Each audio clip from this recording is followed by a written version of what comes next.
Nuggets lead it by 9, now looking for the game winner. Christian Brown has it on the high left side. Slip pick by Jokic. Brown to the lane. Kick out Pickett for the win. Yes! Denver leads it 120 to 108 with 1:14 to go. David Adelman will go to 1-0 in his coaching career. And this thing is over! I mean, they woke us up, It was...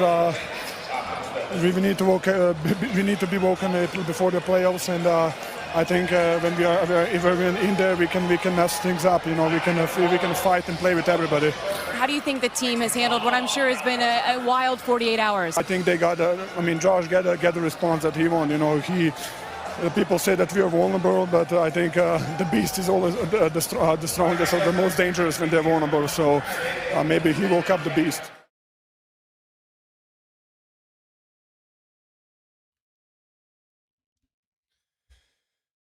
A very hoarse Nikola Jokic after the game because he was doing a lot of talking. Vic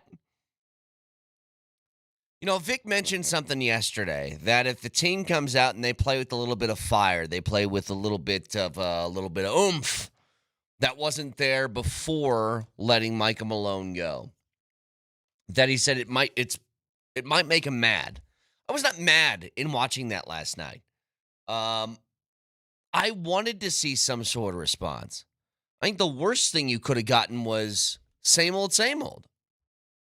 If you went into that game last night and you started seeing the exact same habits and the exact same things, then I think you'd be annoyed. But here's what you got instead. You got a full effort from everybody. You had everyone in the starting five that was engaged and involved on both offense and defense, everyone willing to shoot. You had a bench performance that for the most part was okay. They had a couple of little skids when Jokic was out of the game, and I don't know if that's just going to fix itself immediately, the non-Jokic minutes, but you had an engaged basketball team, which is the entire point of making the move when you made it. Can you create some sort of spark that maybe gets this team playing together a little bit more? And just some slight adjustments that I saw yesterday from David Adelman as opposed to what we saw out of Michael Malone in a game in which you had no Jamal Murray again. Jalen Pickett was on the floor for 31 minutes. Russell Westbrook was on for 17. Russell Westbrook at 17 minutes is about the number I think he should be playing. And that just feels a lot more simpatico.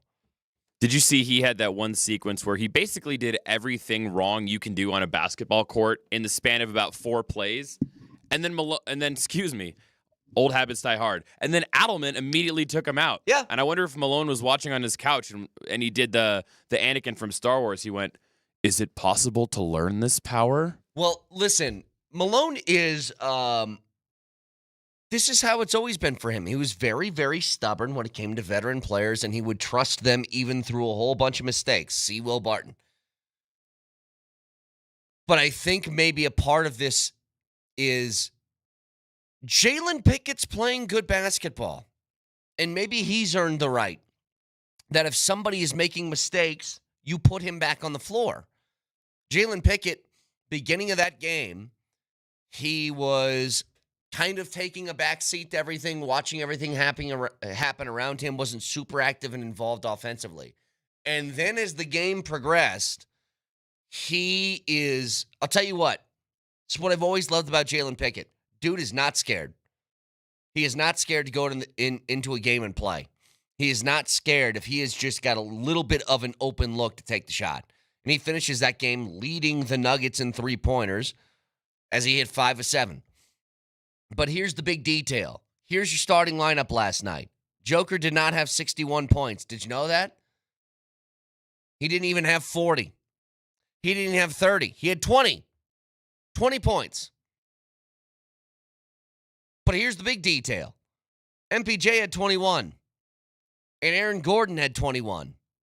and Christian Brown had 25, and Jalen Pickett had 18. You almost had all 5 starters across the board with 20 points last night.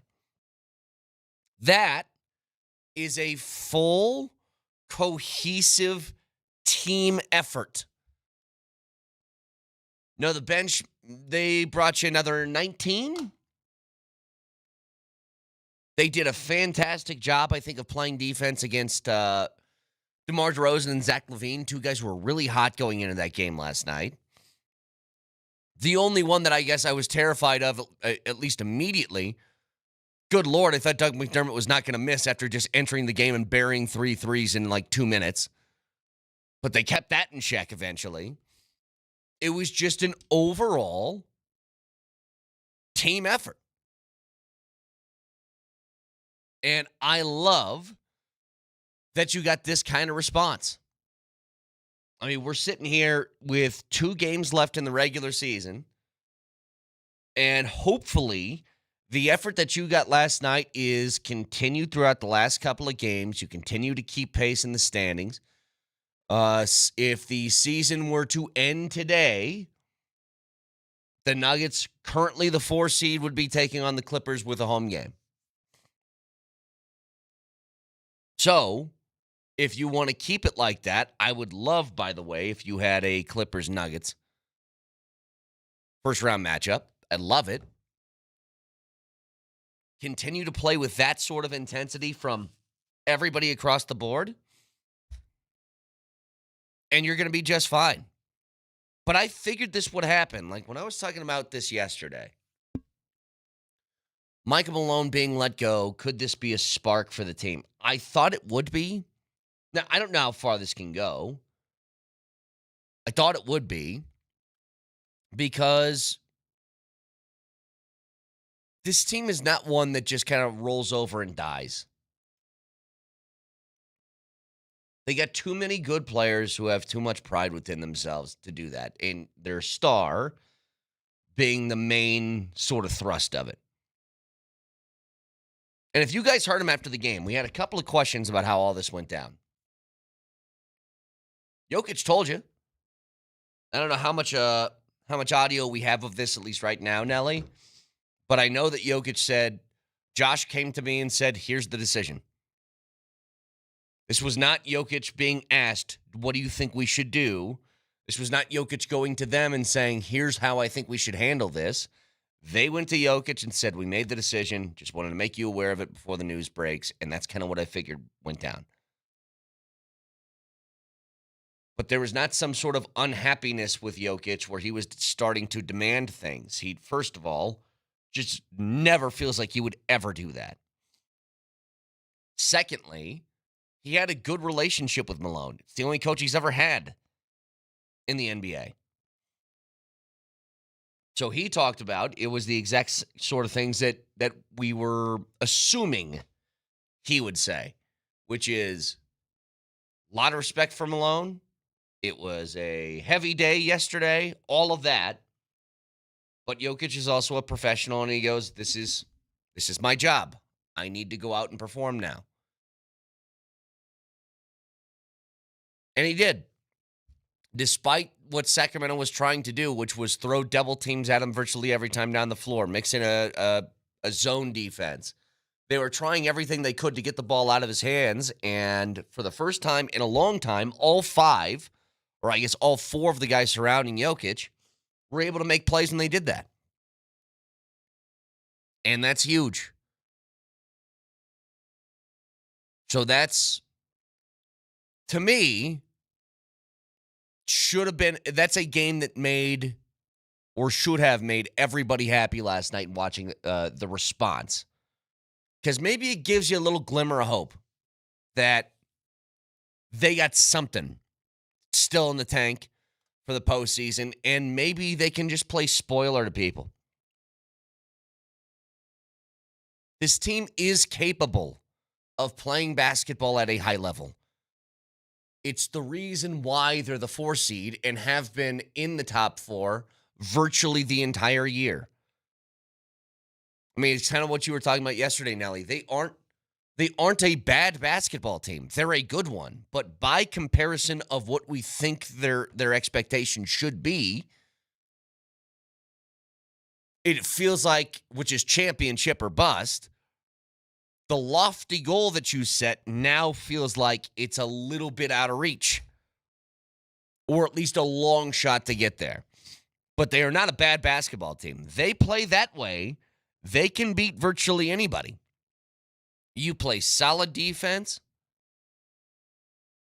You get everybody sort of contributing in a way on the offensive side of the basketball. You get hustle and effort.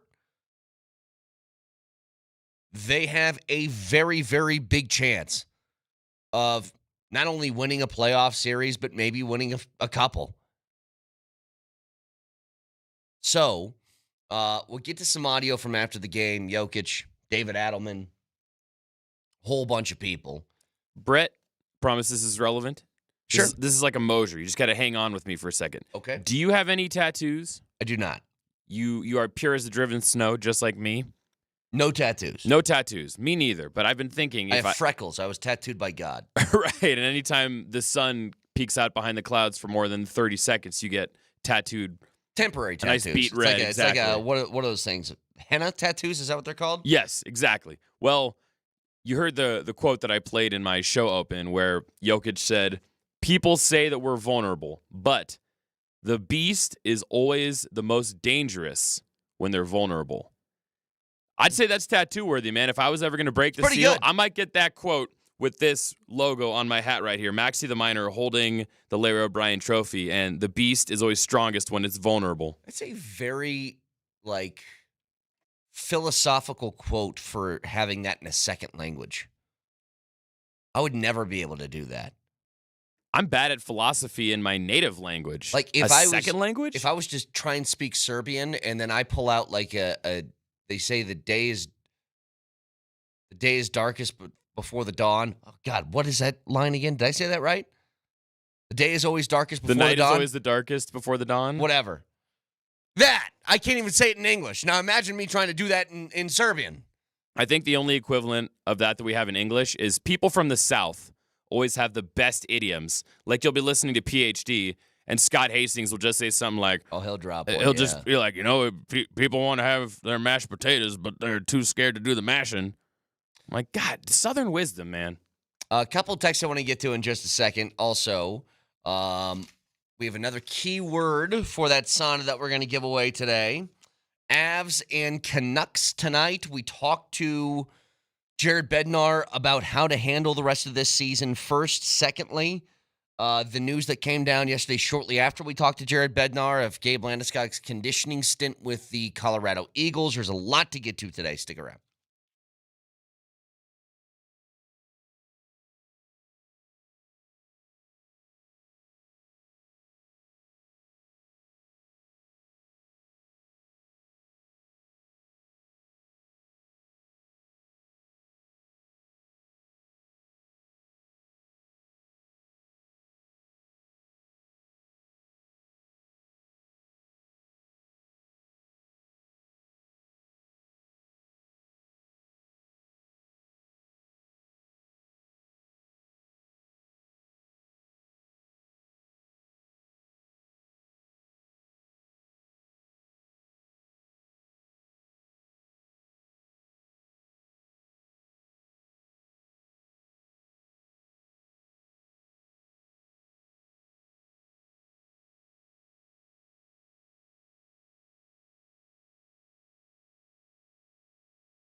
your perspective on the organization's reasoning, and when you did talk to Josh, like, how do you feel about the reasons they did this?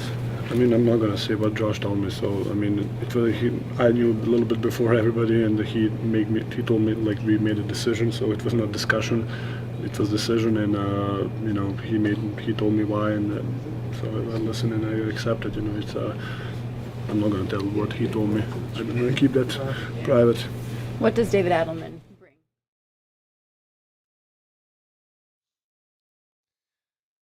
I don't think that's a small detail here.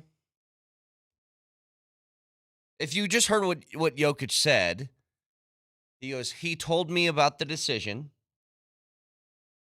And essentially, he is going out of his way, Nelly, to say, I am not involved in making that. I think he wants to make that clear because Jokic has always kind of separated himself from your typical superstar in the NBA. He wants to make, I think people very aware. I am not the one who pushes the organization to make decisions. You like getting nailed by the king? Yeah, he's not that. He's also, you know, I was rewatching some Breaking Bad episodes. He is not the one who knocks, okay? He's the one that shows up and does his job. He is not going to dictate to the organization or to anybody, this is what I need, and you must do this to keep me happy or else. Because that's actually what the translation is for superstars, isn't it? Do as I say, or else I won't be here. And a texter writes this in. Saw a bunch of headlines that Jokic should demand a trade. I guess that's always a possibility. Is that a legit concern? No. Things in the history of my life that I've ever seen where I was just in awe, blown away. I'll tell you this. When Trump won the election the first time, I couldn't have been more like, oh, what? Like, it would surpass that. It would surpass whatever you felt like was the biggest upset in sports history. Would it surpass how you felt when Luka got sent to the Lakers for a Kit Kat and a smack on the butt? Yes. If Jokic were to request a trade, it would be more shocking than that. Which, by the way, we'll get to that in a second because Luka goes back to Dallas last night. And God, to be the human being Nico Harrison in your own barn and to watch your own fans cheer for a player on the opposite team while bleep talking you has to be an amazing feeling. But Jokic would never, ever do that. Now, things change. There's plenty of examples of guys that we feel like are going to be lifers at some sort of team, and then something happens and they're not. I'm just telling you, Jokic is not going to be the reason for it. For example, to bring up Luka, Nelly. Luka, last night as they're playing in Dallas, and they're playing the tribute video before the game, and Luka's in tears. And that entire crowd is chanting his name only to be interrupted by Fire Nico chants. Luka was never leaving that place. Not on his own accord. That's very clear. I think Jokic is the same way. And here's what's crazy to me. I think people want to see it. And that's part of it. Because I know what this texture's talking about. I saw a bunch of headlines that Jokic should demand a trade. You know what that is? That is from blowhard journalists who are so accustomed to players being that level of selfish that they're like, well, obviously you would have to do that. Like, they think the Nuggets are dead. I get a news flash. I don't know what's going to happen for the rest of this year, but every year that the Nuggets have Nikola Jokic, they're competing for a championship. Every year they are. And they just won one 2 years ago. Less than 2 years ago. But the headlines come from guys who say this. And I've seen local media members say the same thing. It's incredibly disrespectful the way that they treated Michael Malone. That is sort of the narrative that's been said so far from at least national media members. And I would just want to ask them a simple question. If you felt like your team was done, and maybe because they are still talented, something like this could provide a spark, would you give up on the season out of respect to the coach, or would you try and do what you could out of respect to the players, like Jokic, to try and win? What would you do?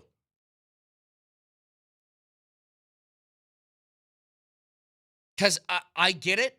I also think that Michael Malone fully understands this is a business, and this happens. I'm not tanking the rest of my season if I already know the outcome of what that looks like with that man in particular, for respect. And again, I have an immense amount of respect for Michael Malone. Immense. He's the greatest coach the franchise has ever had. He's a winner, but they weren't winning this year, and that was obvious. So when you see that, are you just going to play the respect card and say, all right, well, I guess we'll just give up, but we'll let Malone ride off in the sunset before we let him go in 3 weeks? Or do you try and do something to create a spark to make your team respectable in the postseason, to try and compete for something? That's what I don't get. So, no, Jokic is not demanding a trade. And where would he go? I don't think he wants to be anywhere other than here. I think that Denver is a perfect market for him. He doesn't crave the spotlight. I guess if he wants even less spotlight, he could go play for the Washington Wizards. Then no one will know he even exists. I think that he's the kind of guy where Jokic, it's the only time maybe I'll compare myself to Jokic. I'm not a grass is greener guy. I'm not saying you shouldn't take risks in life and you shouldn't go out on a limb, but what I'm saying is when things are comfortable and you've got a good life, uprooting that could lead to you having not as positive an outcome. For example, Nelly, this isn't a huge radio secret. A lot of guys get talked to. I've been approached in my time here to take a job elsewhere, even for a little bit more money. But I like my life here. So why would I risk that when things are already comfortable? Jokic feels like the same kind of way. He's comfortable in Denver. Why risk being uncomfortable somewhere else? Like, I think part of the reason why Luka was, I'm looking at the TV right now, in tears before the game started in Dallas yesterday was because he knew how comfortable his life was. And by the way, did you see the rally towels that they put on every seat in Dallas before the game? I didn't see those, no. I don't remember the exact translation, but they had Slovenian printed on them, and it translated to thanks for everything, I think. Oh, yeah. What are you doing? How do the Mavericks continue to make this situation worse? All you had to do was not that. Well, I'll tell you one thing that does drive me nuts is so I don't know what Mark Cuban's role is anymore. He's always at these Mavs games, but he is not, from what I understand, an owner at all. So there's a cut to him as the Fire Nico chants are really, really loud. And he's shaking his head, and he's kind of reprimanding some people that are sitting around him. And it's like, what? Just for those people, what do you think a fan reaction should be to that? It's the first time that Luka has come back when, you know what this felt like? Two people, Mavs fans, Luka Doncic, were in love. And they wanted to get married. But this is back, I don't know how far back you ought to go. I'm not a historian. These two wanted to get married. Romeo and Juliet. You and me, we're just head over heels for each other. And then parents step in and go, nope, sorry, this is arranged marriage time. You guys cannot marry each other. You need to go over here. That's what it felt like. And you've just torn them apart. And now you're asking the fans to do what? Pretend they hate him? And that they love you? Luka was in an arranged marriage with the king. Exactly. It was about power. And also, I saw an article, I think it was from Dave McMiniman or Tim McMahon, one of the MC names who writes for... One of the basketball mix. Yes, who writes for ESPN. And he was talking about how some business magazines are projecting the losses for the Mavericks in the next few years. It's going to be millions on millions on millions on millions of dollars by Luka going because no one's going to renew their season tickets. Whose jersey are they going to buy now that he's gone? People need to understand something. Like, I've tried to explain this anyway when we talk about basketball players and how much money they make, and it is just truckloads, right? Insane 60, 70, $80 million a year contracts are on the horizon. And I've said forever that I think that maybe not now, but years ago, but probably still now. You know what? Definitely still now. LeBron is underpaid for what he brings to an organization. And here's why. When LeBron was with the Cavs his first stint, the Cavs were one of the most expensive commodities in the NBA. The Cleveland Cavaliers were. And then he goes to Miami. And then they jump down to like 29th in the NBA. And then he comes back, and then they're like top 5 again. That's how much the guy's worth. We're talking about billions of dollars.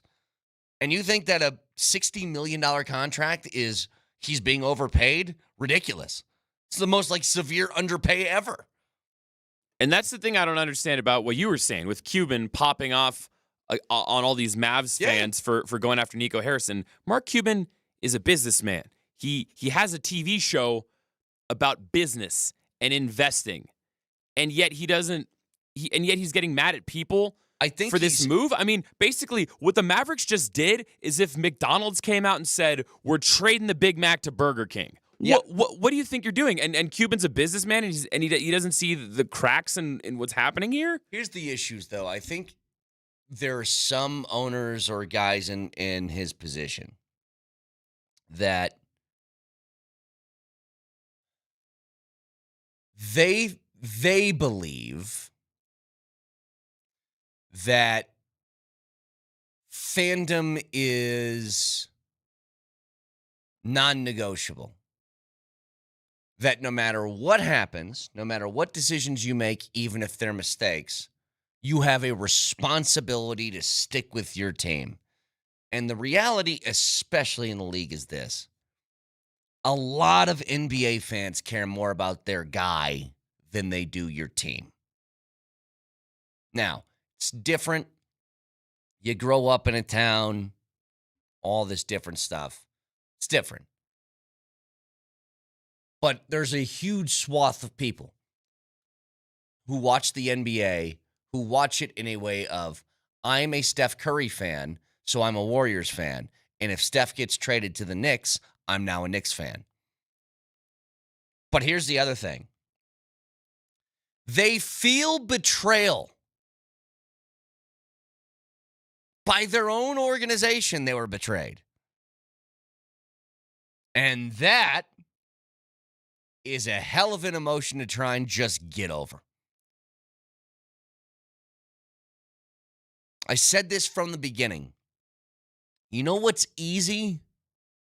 It's easy in sports life to hate the player who requested a trade. It's easy for Nuggets fans to look at Carmelo Anthony and be like, you know what, dude? Bleep you. What do you mean you think you're better than here? That's easy. You know what's tough? Hating your team. Because you can't just switch. You can't. Like, you can't. Look, man, I'm ingrained right now, okay? With both Nuggets, Avs, all these teams in town that I love. But you guys know there's one team that I brought here with me. It's the Detroit Lions. For whatever stupid reason, that team just has a hold on me, right? They have done some incredibly stupid things. I couldn't quit. You understand? Like, I was in. I can't quit. There's no turds here. It's like your family, for the most part. My brother could be a jerk of a human being. Well, luckily, my brother is maybe the nicest person who's ever existed.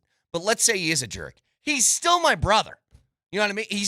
I can't, there's no trading for a new brother. That's it.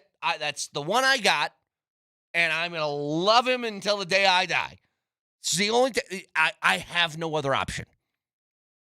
That's what your team is. And when you get to the point where you feel betrayed by your team, ooh, that's tough. Really tough. I think, actually, I could probably dig back through the server. From my Dempsey and Company days, I saved a clip of Mark Cuban himself on a podcast saying that social media is changing that, though. And he specifically cited his former player, Jalen Brunson, because there were people who were Brunson fans when he was with the Mavericks, but because of social media, when he got traded to the Knicks, you have especially young kids who are on Instagram and TikTok seeing their favorite player traded. So now you've lost Mavericks fans because they're going to be Knicks fans. And social media is shifting that perception because pre-internet, if your favorite player left and went to a different market, it was going to be hard to watch them. Yeah, hard to follow. But now, if you can follow LeBron to Cleveland and then to Miami and then back to Cleveland and then out to LA, and you can be a Bron fan without necessarily being a fan of any of those franchises. Yep. No, that's it. I mean, that's the truth. It's just kind of where things are shifting. So, again, we'll get back to this in a bit. I do want to get to the Avs game tonight against the Canucks. How would you handle these last couple of games for the Avs, given that they are solidified as the 3 in the Central? We'll get to it next.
like to make sure that everyone plays one of these games, and I'll discuss like with all the guys like on an individual basis here, and also with the trainers and see what our options are. You know, like we've got a lot of guys out here now. The list grew again yesterday with Colton being out of the lineup. We've got guys on the verge of coming back. So like our number one goal here now, and it has been for some time, is just get healthy. Get healthy, stay healthy, and wait for the postseason to start. So that is Jared Bednar, who was on with us yesterday.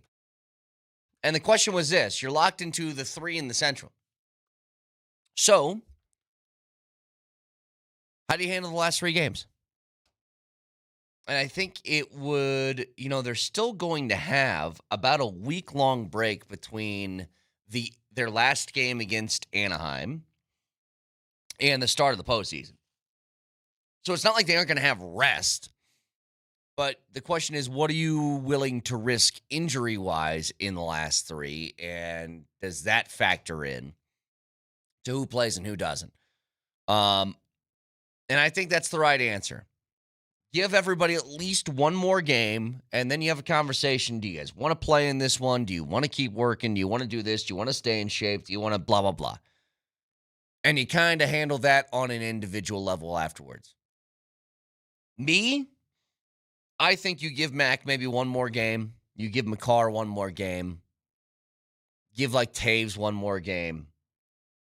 And then you just try and shuffle where you can. Now, you still got to fill out a roster. I understand that. But maybe strategically kind of plug and replace some different guys in these last 3 games.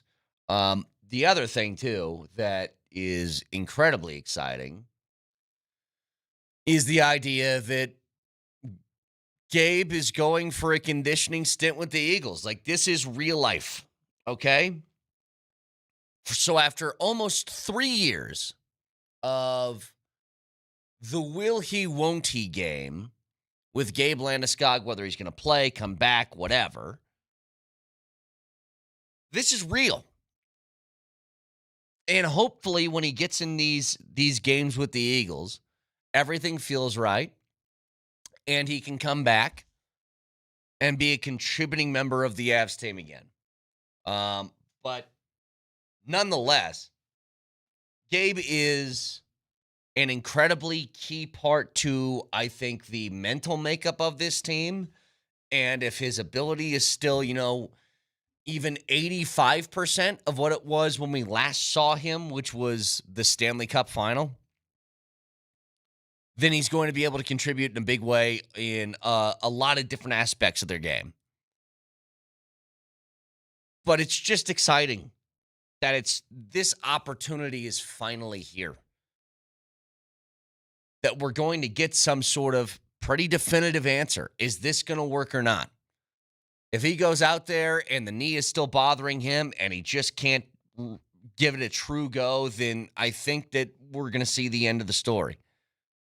If he goes out there and things hold together and he does fine, then who knows how many more chapters can be written in Gabe Landeskog's career storybook. Who knows? But you got a couple options there. And a couple of different details for the rest of this season that I think are going to be incredibly intriguing moving forward. Now, each day we got a keyword for this brand new custom-built sauna by Better Sheds and Saunas. Built for the outdoor elements with that wool insulation, quick heat-up times. It maintains maximum heat longer. And these saunas can be inside your home. They can be outside your home, anywhere you want. And the key word for today is retreat.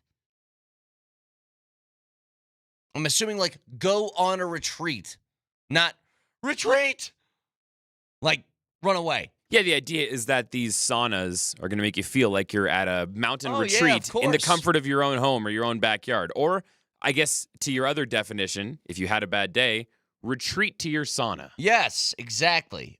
So retreat in your first and last name to 303-504-0925. It's 303-504-0925. Again, today is Thursday, right? Thursday.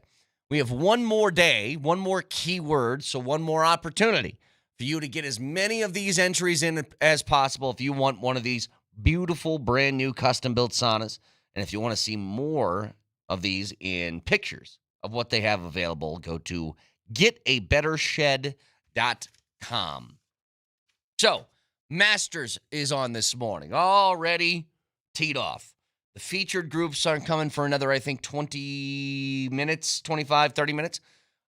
When they start going.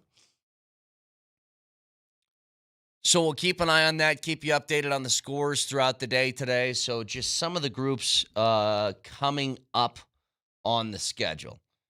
So let's go ahead. I thought I had this pulled up. I did not.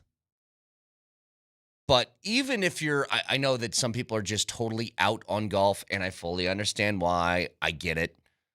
But coming up here soon, you got Cameron Smith, you have Aaron Rye, you have Fred Couples at 7 o'clock.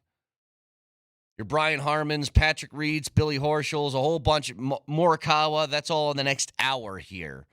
A whole bunch of names going to be teeing off. If you're looking for some of the maybe favorites of the group, Scotty Scheffler's at 8:15 this morning. Justin Thomas, 8:15. Some of the bigger names, Minwoo Lee is at 7:47. So who's that Norwegian guy? Norwegian guy. There's one Norwegian golfer I know who plays the circuit, and that's my guy. There's a few. Ludvig Åberg. Is he Swedish or is he Norwegian? I thought there was a Hoagland or something, or a Hoaglander. Oh, Victor Hovland? Yeah, is he in it? Yes, he is. Yeah, let's go. Let's go Norway, baby. Where is Victor at? We don't get any hockey players. We have like one soccer player, so let's go golf. Hang on a second. He's at 11 o'clock this morning. Yeah, I'm sorry, Nelly. Norwegians and every other country that is next to that is all the same to me. I apologize. I know that probably annoys the hell out of them, but Norway, Finland, Sweden, Denmark, they're all kind of the same thing. Which I guess geographically that might make sense, but culturally, Finland is basically Russia adjacent. I don't even know what Denmark's doing. And then I know Norway and Sweden are next door to each other. But yeah, if Moser's listening, then when he comes in a few minutes, he can read you the riot act for how offensive it is to say they're all the same. Well, I'm the typical American who does this. And I'm so glad that I've seen a couple of videos of like Brits who, I'll give you an example. There was one video. This woman was making fun of this American tourist that she was talking to. I guess they were at like lunch or something. And they just struck up a conversation. And she goes, oh, yeah, where do you live? And she said some town in England that why would an American know where this remote town is, right? And they go, is that close to London? And she goes, no, not everything's close to London. It's not even close. She goes, it's a 2-hour drive. In America, if a place is a 2-hour drive, that's a commute to work in America. And they don't understand. And this is why I appreciate some Brits that are making these videos now. The vast, insanely large country that we have, where you can fit, what is that little superimposed thing that they do with Europe and the U.S.? Isn't it something like 20 countries can fit inside the continental United States or something? Like, it's something wild like that. The entire UK fits into Texas 4 times or something. Yeah. And I'm like, as much as they're calling us stupid, they don't understand how bleeping huge our country is and how much different the lifestyle is because of that. Like, Nelly, my parents live in Omaha, Nebraska. That is a 7.5-hour drive if you stop once and you're going like 85 the whole way, okay? To me, totally doable trip. Totally doable. Well, the only difference you need to know in Scandinavia is Norway fought against the Nazis and Sweden declared neutrality. So my people are on the right side of history, baby. Tell me it's the same country again. So again, my apologies. I'm just not aware. So anyway, A lot to get to. Masters going on right now. We'll keep you updated on the scores for that. We got, obviously, the Nuggets from last night. I think that what Vic said yesterday, by the way, it actually says the continental United States. I said the continental United States, as in everything except Alaska and Hawaii. Continental. Your job is to listen. It's the only job you have. I think what Vic said yesterday about if the Nuggets go out and show some fight that he would be upset, I understood where he's coming from. I did not get that feeling. Not at all. I actually had a very positive reaction to what felt like a holistic team effort last night that we'll get to in just a moment. You can watch the show live on Twitch, twitch.tv, search Altitude SR in the search bar of the Altitude TV simulcast, and that is the Safeway Twitch feed.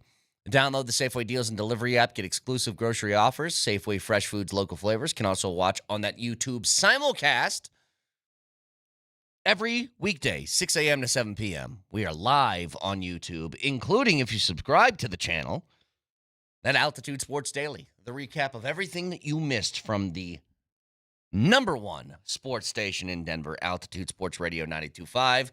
Moser, Lombardi, and Kane next.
Nuggets lead it by 9, now looking for the game winner. Christian Brown has it on the high left side. Slip pick by Jokic. Brown to the lane. Kick out Pickett for the win. Yes! Denver leads it 120 to 108 with 1:14 to go. David Adelman will go to 1-0 in his coaching career. And this thing is over! I mean, they woke us up, you know. It was we need to be woken a little before the playoffs, and I think when if we're in there, we can mess things up. You know, we can fight and play with everybody.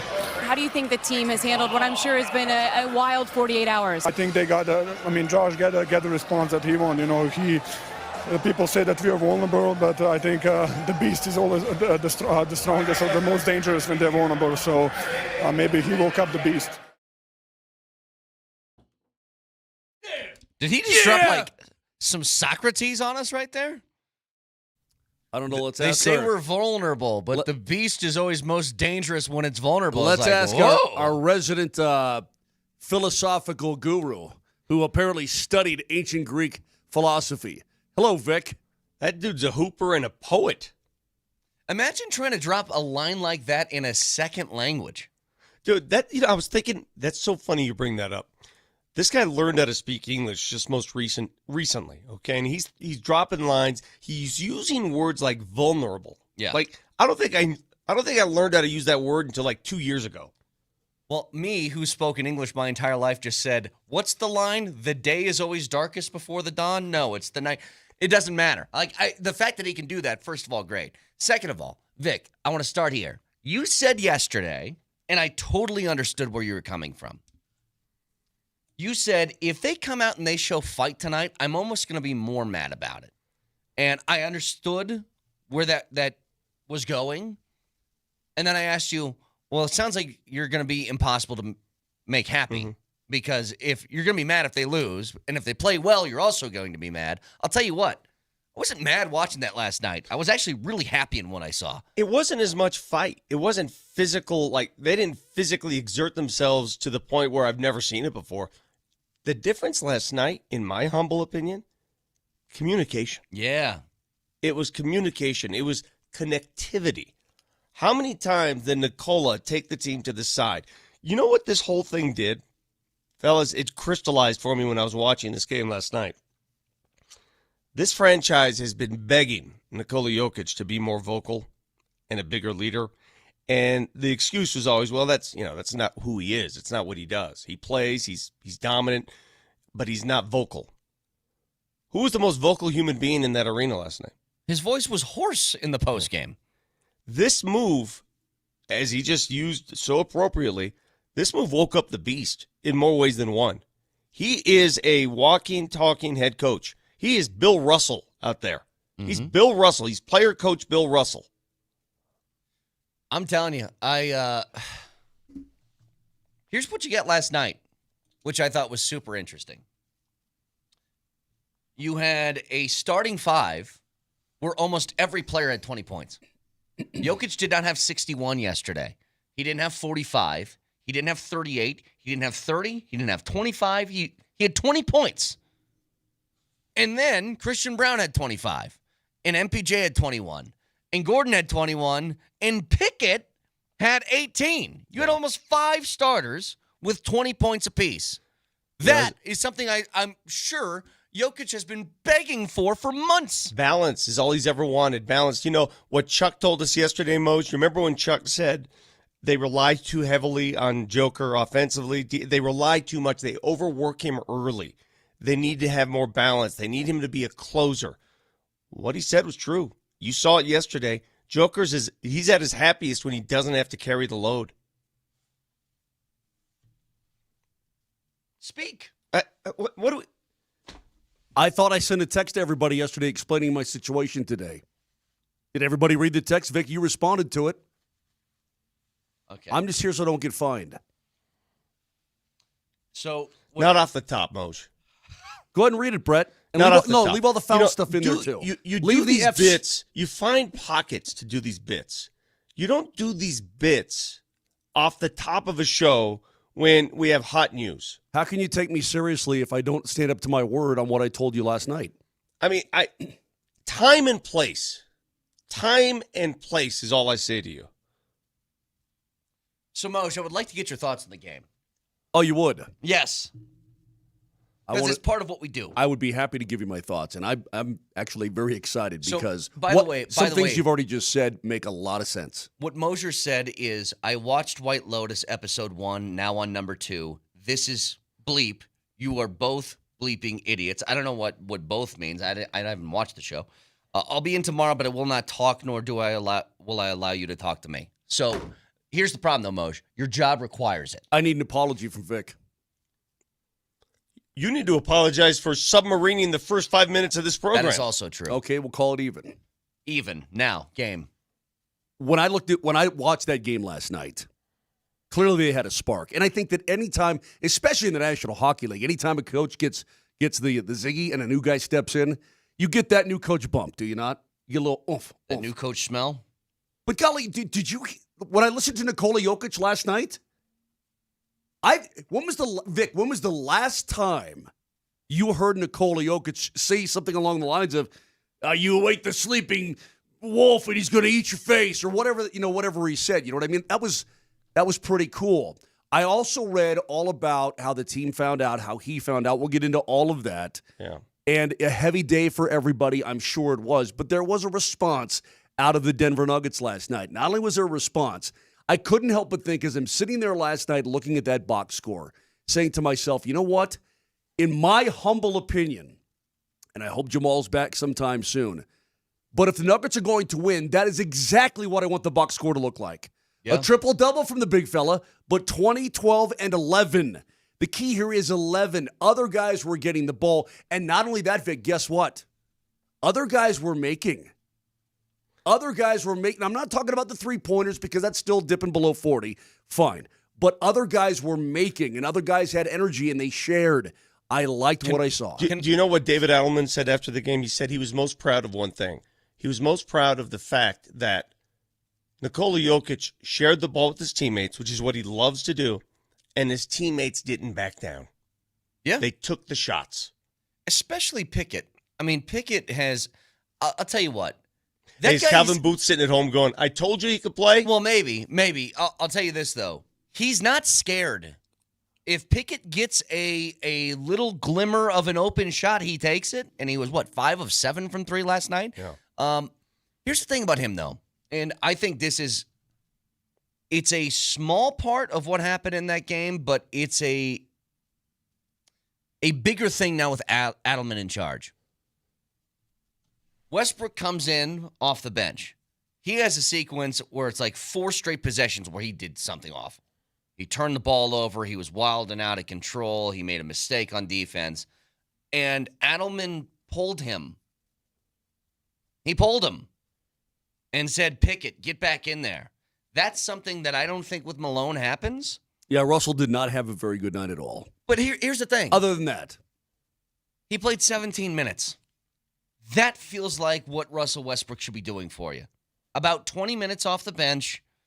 Try and keep things a little bit stable. Don't ask him to do too much. I think that's ideal. And now, the interesting part of this comes... And he didn't close. Yes, that's what I'm getting at. The interesting part comes to this. We don't know if Jamal's coming back or not. I mean, before Malone was let go, he said, we're hoping just to get him back for the playoffs, which sounds like it's still a question mark. Let's say he does. Well, then, how does Adelman handle who's going to come in as the backup point guard to Jamal? Is that going to be Pickett? Is that going to be Russell? Who is that going to be?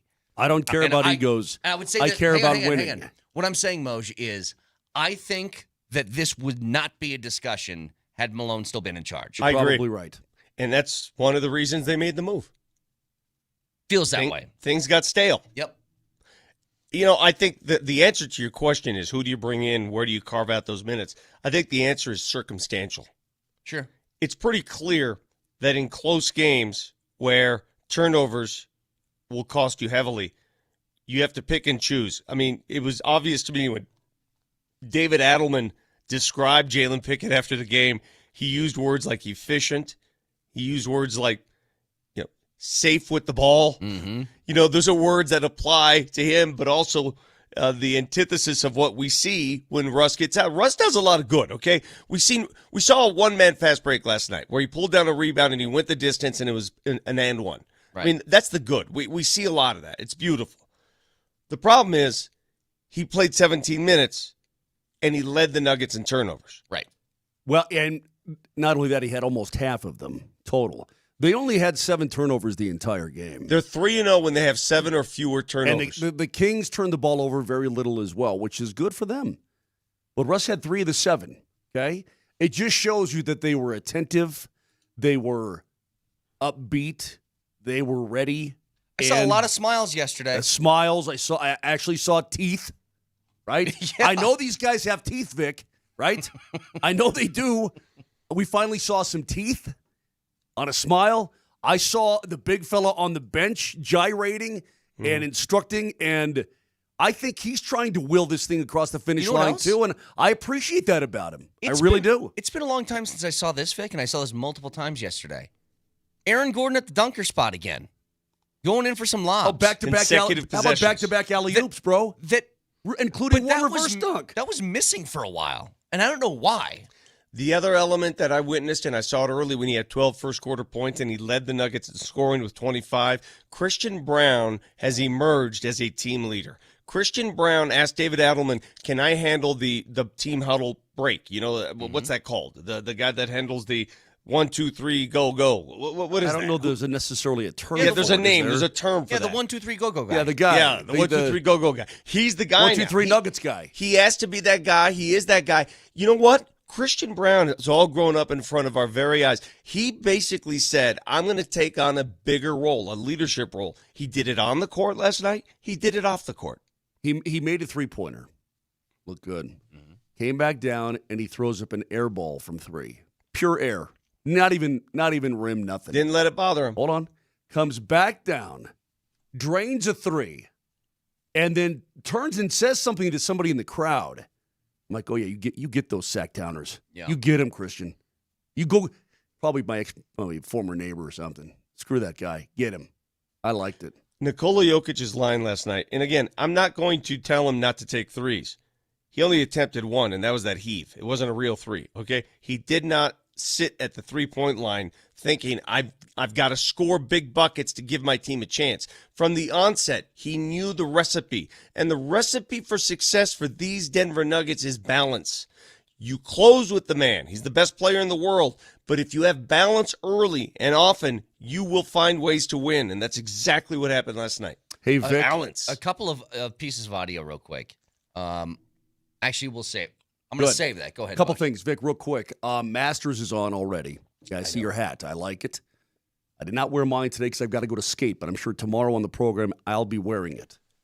Number 2, you didn't get a chance to listen to these two talk on the way in. I did. I listened to some appetizer hour. And in the final 20 minutes of the show... Were they talking about going golfing? Hold on a second. Yes, no, yes. But... There were so many inaccuracies. I wish I had a pen to try and write something down while I'm doing 80 down the freeway. What? You guys said so many stupid things. It's not even comprehensible. Okay, well then give me an example. Let me start with. There's so many, I can't think of one. Let me start with Nelly. He's like, give me the Norwegian. Well, fine. I was very confused. confused. First of all, it's Victor Hovland, not Hovland. Okay, whatever. No, that's a mistake. That's a big mistake. Hey, listen to me. You just take it. You eat it, you digest it, and you say thank you and I'm sorry. Ludwig Oberg first. That was correct, but I think you were thinking of Nils Höglander, who's actually on the course right now. Nelly, I think that's what you're thinking. So there are 2 people, and I was mashing them into my mind. And then you said, well, the Norwegians, or the Finnish, you said. The Finnish who fought against... They fought with the Nazis, it's a history lesson. And they fought against the Russians. They switched sides. The Finns played. I remember the Russian-Finnish war. They whooped some Russian tail in that. But hold on a second. The Finnish started out with the Germans against Russia. Okay, essentially. Then they switched over and became allies with Russia, and then fought The Germans, they got him out. So you were so wrong about that. You had the wrong country and the wrong. No, I didn't say anything about Finland's war allegiances. I said the Norwegians fought Hitler and Sweden declared neutrality. So my people are on the right side of history. That's what I told didn't do Kaner. Jack. Anyway, that's just the minor aspect of things. And then listen to these two try to discuss golf. Vic is like listening to two. What do you mean? Two penguins try to discuss rocketry. Well, I think I heard joke. You can't do this to me anymore. You can't do this to me. No, but I'm better at golf than you. Judging by our last round, point. You can't do this to me anymore. And also, Moj, if Brett ever struggles to talk golf with me, that is my fault. That is not his fault. I'm a lead balloon on Brett's golf Nelly, I discussions. think You are immune from criticizing any golf discussion that I have until you beat me again. Yeah, you have to beat him. I did hear. I think I heard Any Nelly day, refer to it as anytime, any course. Nelly. Did you call it Augusta National? I did not. Augustus Gloop? I don't believe I called it that. Augusta National, just like they would say in Norway. Okay. All right. Well, good stuff. That's just a minor taste. You talked some Avs hockey. You were mostly correct. And I liked what you had to say about some of that. I'll get to more of that as we continue on. And do you want to you want to try to get to Loveland to see a game? Good. I would actually love. yeah. Well, I don't want to pay the ticket price. Yeah. Good luck, bro. Yeah. Yeah, have fun with that. It's like a friggin'. Why are you looking at me now? It's like a friggin'. I don't know. It's like a friggin' Taylor Swift concert up in Loveland. I know. What the hell's going on? So we'll get to the Avs. I want to talk about also some of this audio in the postgame. I think Nikola Jokic was very specific about one detail. Love it. To make sure that people knows me and the rest of these superstars in the league are not the same. I'll explain next.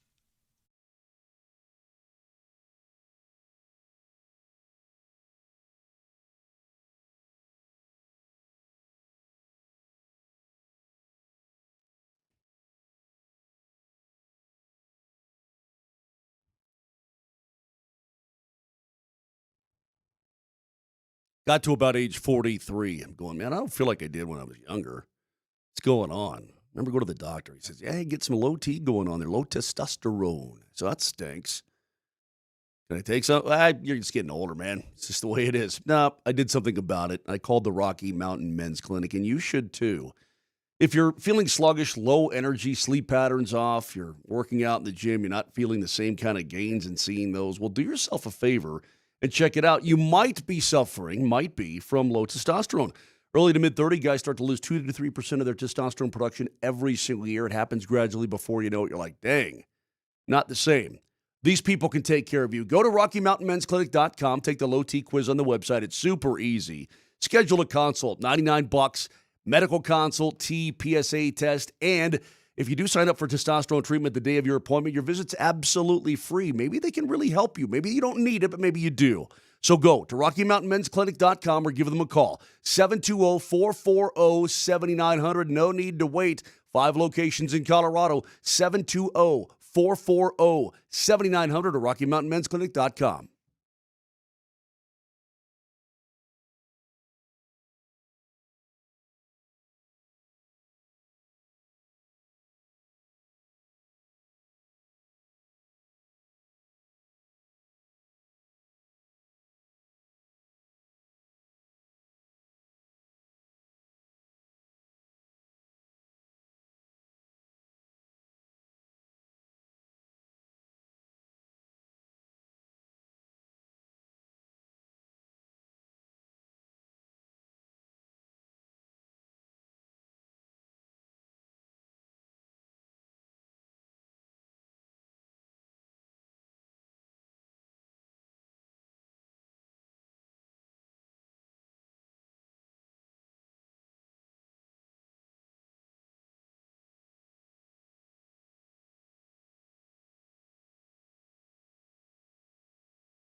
All right, before I play this audio from Jokic, and I do want to get to this in a second, every year I just get this feeling, the same thing over and over again. I really want to watch the Masters, so I got it pulled up on my computer, right?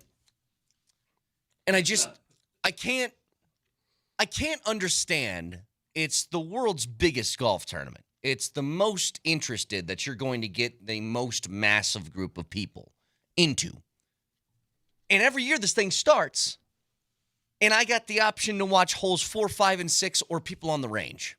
And I'm just like, can I just watch the tournament? Can I just watch the guys? Can we just have some sort of television broadcast that I can tune into? It's like if the Super Bowl started and they go, all right, in the first quarter, Moj, we're going to have one camera that's situated from the 20-yard line of the end zone. You can also watch guys in the locker room. But until the second quarter, when we have our main broadcast, I don't get it. Just give me the broadcast. They don't want to saturate you. What you don't see is 4 days. Is more alluring to what dude, they don't go by your rules.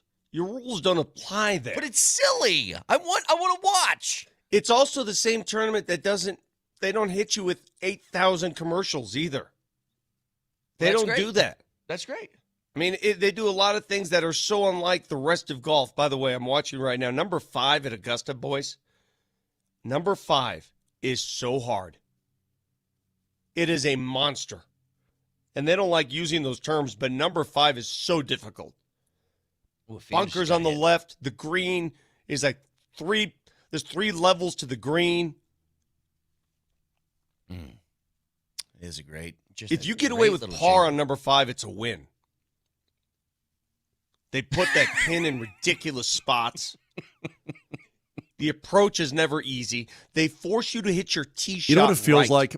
It feels like I'm listening to the ghost of Dwight Eisenhower. Walk us through Augusta. You know what? You've got it. Yeah, you're reincarnated Eisenhower is what you are. Oh, I'm going to be relentless today and tomorrow. And that's just the way it's going to be. And you're going to eat it all up. You see, and you make fun of me. Listen, I told you guys I'm not talking today. Then you made me talk. Well, it's part of your job. Well, when he knows what he's doing. He knows how he gets me riled up. He knows. So, dude, you're looking at this. There's no rough anywhere. It's all just one magic carpet until you get to the pine straw. All right. We'll keep you updated on some of the scores throughout the show today. Now, here's the audio I wanted to play. Because, Vic, this was the big question, and you've addressed this multiple times, but, everybody was wondering, when Malone was fired, did Jokic have a responsibility in this? Did he go to ownership and request, or did they get his approval, or whatever? Well, Jokic answered the question yesterday. Here's what he said. I mean, I'm not going to say what Josh told me. So, I mean, I knew a little bit before everybody, and he told me, like, we made a decision. So it was not discussion. It was decision, and, he told me why. And so I listened and I accepted. I'm not going to tell what he told me. I'm going to keep that private. So he said, I'm not going to tell you what he told me, talking about Josh Kroenke. He said, but they came to me and they said, we made a decision. It was not a discussion, which is what, Vic, you said and what we figured happened the entire time, is that you make him aware, but he is not going to say in this. This is an organizational decision, 100%. not his. And I think that Jokic went out of his way to say that, though, Vic, to make sure that people understand, I'm not that guy. I'm not the guy who goes to ownership and starts demanding things and has like an or else sort of tone to it. He's not wired that way. He's not wired like your typical NBA superstar. And if you guys haven't seen that or noticed that yet, I don't know what you're watching. Because all I got for the last 2 days is, well, they should have gone to Joker. They should have sought permission. Permission? For what? You know what cracks me up, Vic? Permission. When I hear all the talking heads discuss what went down with the Denver Nuggets and so on and so forth, and we know that they don't really know. They're saying things that are so I don't think your boy Windy. I went back at him. Yesterday. I don't want to single anybody out, Vic. But my point is this. Okay, my point is this. What did Windy say? Oh, well, hang on. How? All right, hang on. Let Moser go first. It's just this. It's that they don't know what they're talking about. They don't obviously know who Nikola Jokic is or what he's about. They clearly have never studied his personality, nor have been around it, or even paid enough attention to understand. And they're saying things, so it makes it difficult for me to find anything they say credible. Yeah. Because I'm like, you're missing the point on this so much as to how many other things do you really miss the point on? Okay, so what was Windhorst saying? Well, again, I had this conversation with Katie yesterday about how the national folks, they speak loudly and they think they know all the details, and they don't. They just don't. I mean, and I don't blame them. I'm not trying to yell at them for that, but don't pretend you do. Wendy went on this rant on the show saying, quote, "You're messing with Jokic's bleep here. Maybe we'll find out Jokic was on board with this, but I'd be stunned if he was. He's not a guy who hangs out with ownership." What do you mean he doesn't? Wendy, what does that mean? Wendy, you don't even know who the guy is. You have no idea who clue. he is or what. You have no idea. Tell me you don't know who he is by telling me you don't know. Is that how it goes? Without telling me you don't know. Dude, if the Denver Nuggets want to make a personnel move, coaching move, front office move, they did everything I think you're supposed to do. They alerted their star player first. They alerted him. Note the word alert. Yeah. They didn't ask for his permission, and if they had, Nikola Jokic is the kind of guy that would be offended by that. Nikola Jokic would say, "Wait, why are you asking me? No, this is your baby." Owners own, GMs GM, coaches coach, players play. That's how he thinks. Now, again, you don't ask for permission. And I am so tired of having this argument with people. Yeah, but he's the franchise. I know what he is. I know what he means. I know everything. This is not the way it works. I think you're right. There's a texter that thinks that we're insane for saying this, but let me explain something to you. I think that there are instances. Does this texter run a business? Well, hang on. Ask him. Hang on. I think there are instances in which you do not make a decision without Jokic's approval. For example, 100%. I think if you're talking about if they were going to trade Jamal Murray, you need to go to Joker first and be like, dude, I just want to let you know, this is something that's on the table. Would you be cool with this? Yeah. I think absolutely you should do something like that. But consultation about that kind of thing is expected, and it's normal. And that's somebody that he's working with intimately on the court for 40 minutes a night. So when it comes to an organizational decision, you can't leave all of those up to the player because let's be honest, sometimes the player doesn't know best. And if you want an example of that, LeBron James has made some really, really poor decisions for the teams that he's played on before. He wanted to fire Eric Spoelstra 2 years into Miami, and Pat Riley was like, no. And Spoelstra, that's not your choice. He's still there. And Spoelstra's still there because he's a great coach. But imagine if they just let him go. You like getting nailed by the king? So all it is, and I think that Jokic, it's just another amazing detail of why he is like, why he's the best. The dream of a superstar that you want on your team. He even said it. He went on to say, listen, in my country, this happens all the time, and you move on. Well, he said usually when somebody gets fired, you're next. You're next. That's what he said. Remember, I said this yesterday. That. I said, yeah, this was as much a message to the players as anybody. You sent a message to the entire organization. Who's in? Who's in? Because we just removed the head coach and the GM. The rest of you, it's almost, hey, you caused this. Now fix it. Mm-hmm. And Brett, we'd like to think, well, these guys are all professionals. They don't need wake-up calls. They don't need reminders of what the situation is. Well, you know what? They're also human beings, and sometimes you absolutely do need a reminder that, you know what? The expectations around this place with this guy and you guys, too, who are good players, the expectations are to win. Not lollygag, not tickle fight, not giggle time when you're getting crushed by Indiana. It's, hey, we expect to win from the top on down. We've put you in a position to win. Yeah. And let's have.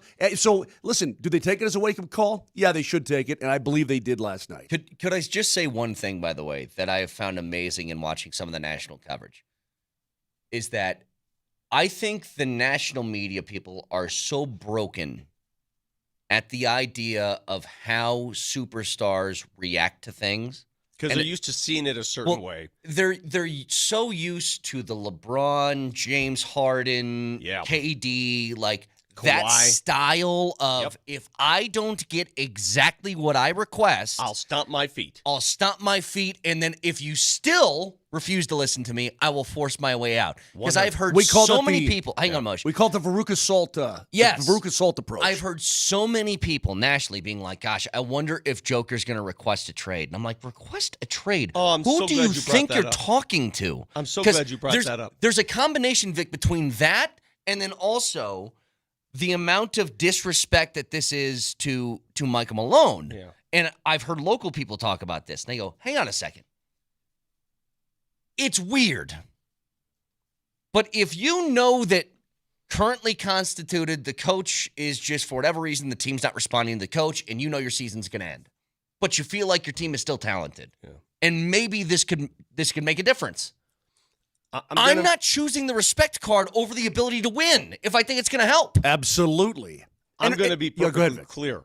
Nikola Jokic is going to play for one NBA team. And when he's done playing for that NBA team, he's going to go back to Serbia. He's going to sit in Sombor and play with his horses. And that's it.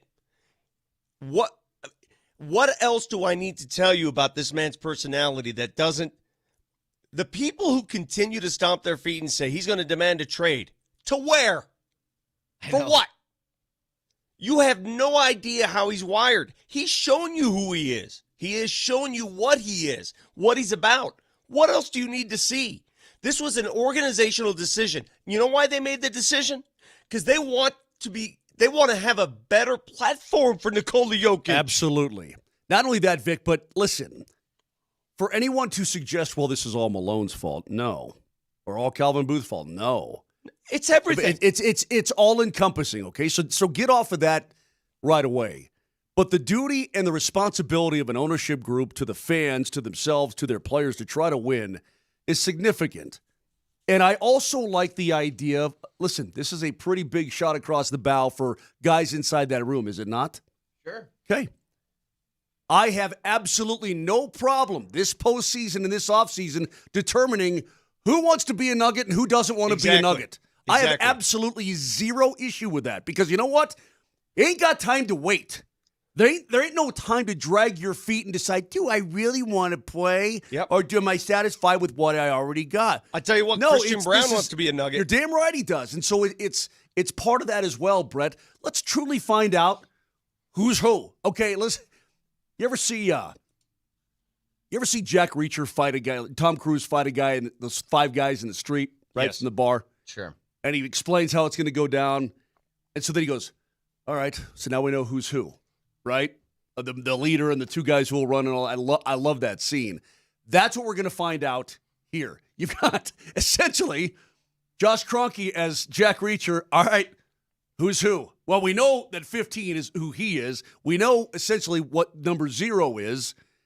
Who's who? And there are other guys who are on board, but we'll see it come out this postseason, this offseason. And I thought it was all capped off last night. The pre- and post-game comments from David Adelman, who's now 1-0 as a Nuggets head coach with the interim label, I thought he had the perfect tone. It was measured. It was precise. He's very self-deprecating. He paid homage to Michael Malone. He honored him for bringing him here, called him the best coach in franchise history. He did everything he was supposed to do, and then he said what we're all thinking. Guys, this happened for a reason. We have been stale. He called it a vibe. We've been talking about this on the show for the last couple of weeks. And we're not even in that room. Exactly. We know enough of this team. That vibe was not. There was no. If there was a vibe, Vic, it was a stinky vibe. If you could smell the bad food from outside the refrigerator, imagine what it's like inside it. Yes. So the vibe needed to be changed. And again, you said it best. It's not just one person's fault. It's not just the head coach. It's not just the GM. Sometimes that concoction, whatever's happening, whatever's working, it gets stale. You need something else. That's what they did. Vic, I love how you reminded us, David Adelman, 1-0. As if, I mean, I know we're dumb. Okay. Well, I actually didn't know that much because he's filled in as a sub for him multiple times. No, those wins go to the head coach. He's reiterating his point as the now interim head coach. He's 1-0. Well, He played one game last night. He's also filled in several times. So for those Understood. who don't know who gets those wins go to the seeded coach. Understood. I like the way that you laid that out there as part of your foundation. I just think it was a good response yesterday, and I'm curious to see if they can keep this going. For right now, they may not. The Nuggets are still the 4 seed in the Western Conference. Oh, my God. Golden State losing last night. Golden State lost at the buzzer. All of a sudden, though, to Vic, San Antonio. I had them buried and dead. A complete non-factors and afterthought as far as the eye can see. Where the hell did the Clippers come from? They're playing good lately. Yeah, they're playing good. They're where on a did six-game. Where did they come from? They're man? on a 6-game win streak. But take a closer look at that 6-game win streak. They've not played anybody. Is it junk? Yes. All of a sudden, I'm looking up and the Nuggets are tied with the Clippers. I'm like, the Clippers. Well, good. If I get a 4 or 5, which is Nuggets and Clippers, I'll take that. Feeling okay about that. Well, it's like the stepchild at a family reunion showing up to have some food. Well, what are you doing, Clippers? I think these next 2 games, and Adelman after the game was adamant about we need these last 2. We need these. And he goes, this was nice today, whatever, but I told them it is about Friday, Sunday, right? Mm-hmm. The next 2 games? Saturday, Sunday, Friday, Sunday, whatever it is. Friday, Sunday. That is huge. It's huge because it can keep you in this position. The Nuggets still control their own destiny if they want to be a 4 seed. I want to get to a little hockey as we roll on here, please. Vancouver's in town tonight. Vic, I've got holes 4, 5, and 6 on. You know me, I'm a bass. My eyeballs go this way. I can, like a chameleon, I can kind of switch all over and watch everything. When I look at every blade of grass here at Augusta, I cannot believe that your body and your feet actually roamed those same tee boxes and fairways. I know, but I can't believe it. It's almost like it doesn't seem real. It seems like you went to rehab for a couple 4 days and you lied to us. I deserve it. That tee shot on number 5, the par 3, if you don't get it to the back, it's always going to come down to the front of the green. The problem is if you get it to the back, it's going to fall off the back. You've got an area of about 2 yards to land that sucker. That's how hard it is. Keep you updated on those scores as we go along today, and I'm sure Vic is going to mix in his stories as well. Say hole 5 one more time, by the way. Just say hole 5 again. Say one more time. I won't say it. I'll say the 5th hole.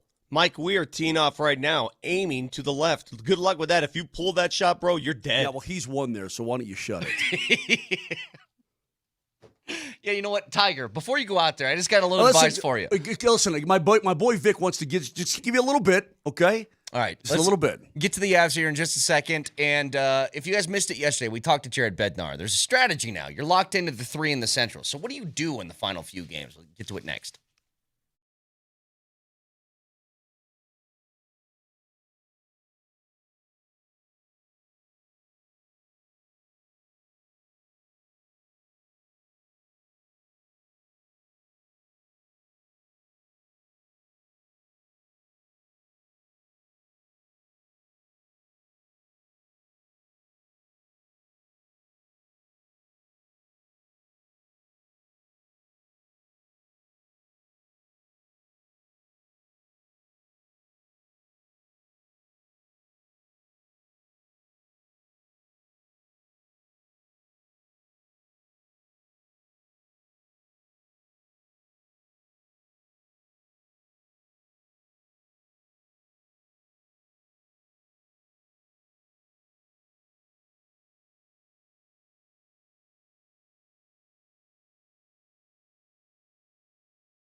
Dan Kaplis is proud to be the official law firm partner of the Denver Nuggets and the Colorado Avalanche. And what do you know? Playoffs are right around the corner. Dan Kaplis Law wins, and they win in record-setting ways. A serious firm for serious cases. And if you need to hire an attorney right now for any of those cases, they do it on a righteous injury percentage fee basis. So you can afford it if you need it. If you need Dan's help, call 303-770-5551. That's 303-770-5551. Or hit him up at dankapleslaw.com.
Avalanche back at it tonight, 7 o'clock with a game against Vancouver. You can hear that right here, Altitude Sports Radio 92.5. Jared Bednar yesterday was on this program. Nelly, do you have this queued up for me? Talking about when you're locked into a seed and there's nowhere you can go. Well, how do you handle the final few games of your season? Do you rest guys? Do you give people a break? Do you still go for wins? Do you try and play good hockey? What is the plan? Well, here's Jared Bednar with us yesterday. I like to make sure that everyone plays one of these games, and I'll discuss like with all the guys like on an individual basis here, and also with the trainers and see what our options are. You know, like we've got a lot of guys out here now. The list grew again yesterday with Colton being out of the lineup.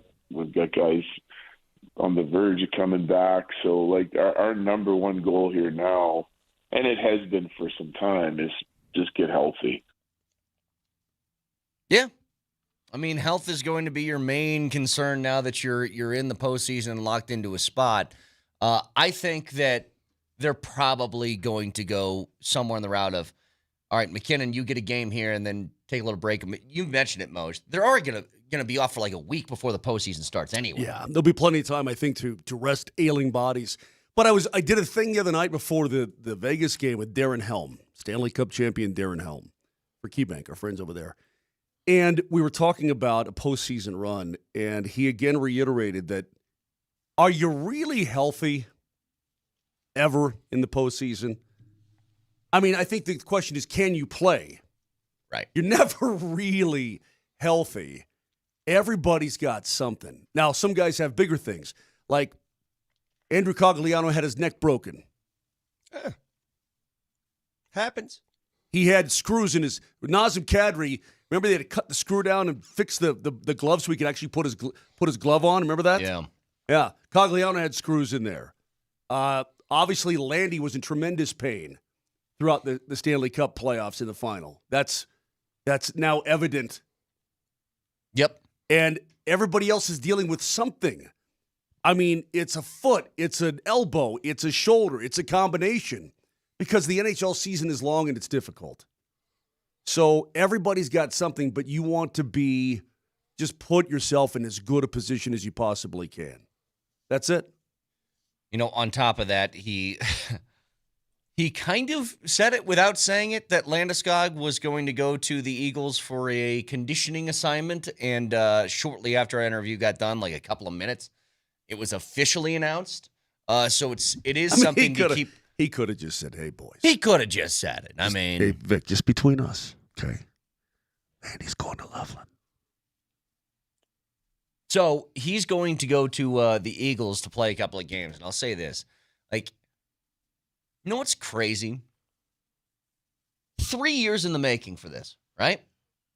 It's been almost 3 years since Gabe Landeskog has played a hockey game. And you're finally going to get it. And you're going to get an answer of, I think, a couple of things. First of all, just can you do it, right? Yeah. Just can you? Second of all, if you can, how effective can you be? Third of all, how much of the rust can you knock off in a couple of games before you jump back into incredibly important do-or-die hockey? Well, and it's more than that. By the way, the coach obviously knew what was coming up. Until the team announces it, until it's official, and you got to go through all the So whether the timing was 5 minutes later or 2 hours later, you got to go through the official protocol. You got to go through the paperwork. No, he doesn't. We're the official protocol. The paperwork of the loaning and all that kind of thing. But, Brett, it's more than that. It's, okay, you played. When you wake up the next day, how do you feel? Right. That too. Are you still a human being or are you an absolute gargoyle, right? Because I'm sure there are going to be muscle groups once you play a hockey game. There are muscle groups that I don't care how many bikes you ride. I don't care how many skates you have, how hard you go. Until you're in a game, starting and stopping, getting wrenched on and getting dump trucked in front of the net and this kind of thing. And then you're like, oh, yeah, remember those ribs that felt great now for 3 years? Remember that one spot in the ribs where it healed, but it healed with a bone spur on? Oh, yeah, that hurts again. All these kind of things will creep up, and they do for everybody. So I'm incredibly excited, though. And I don't know how to do the research. I'm going to admit it right now. Of trying to get a ticket to an Eagles game. And I'll be in LA anyway, it doesn't matter. But I saw where, first of all, they're sold out in anticipation that this could go down, which is great for the Eagles and everything else.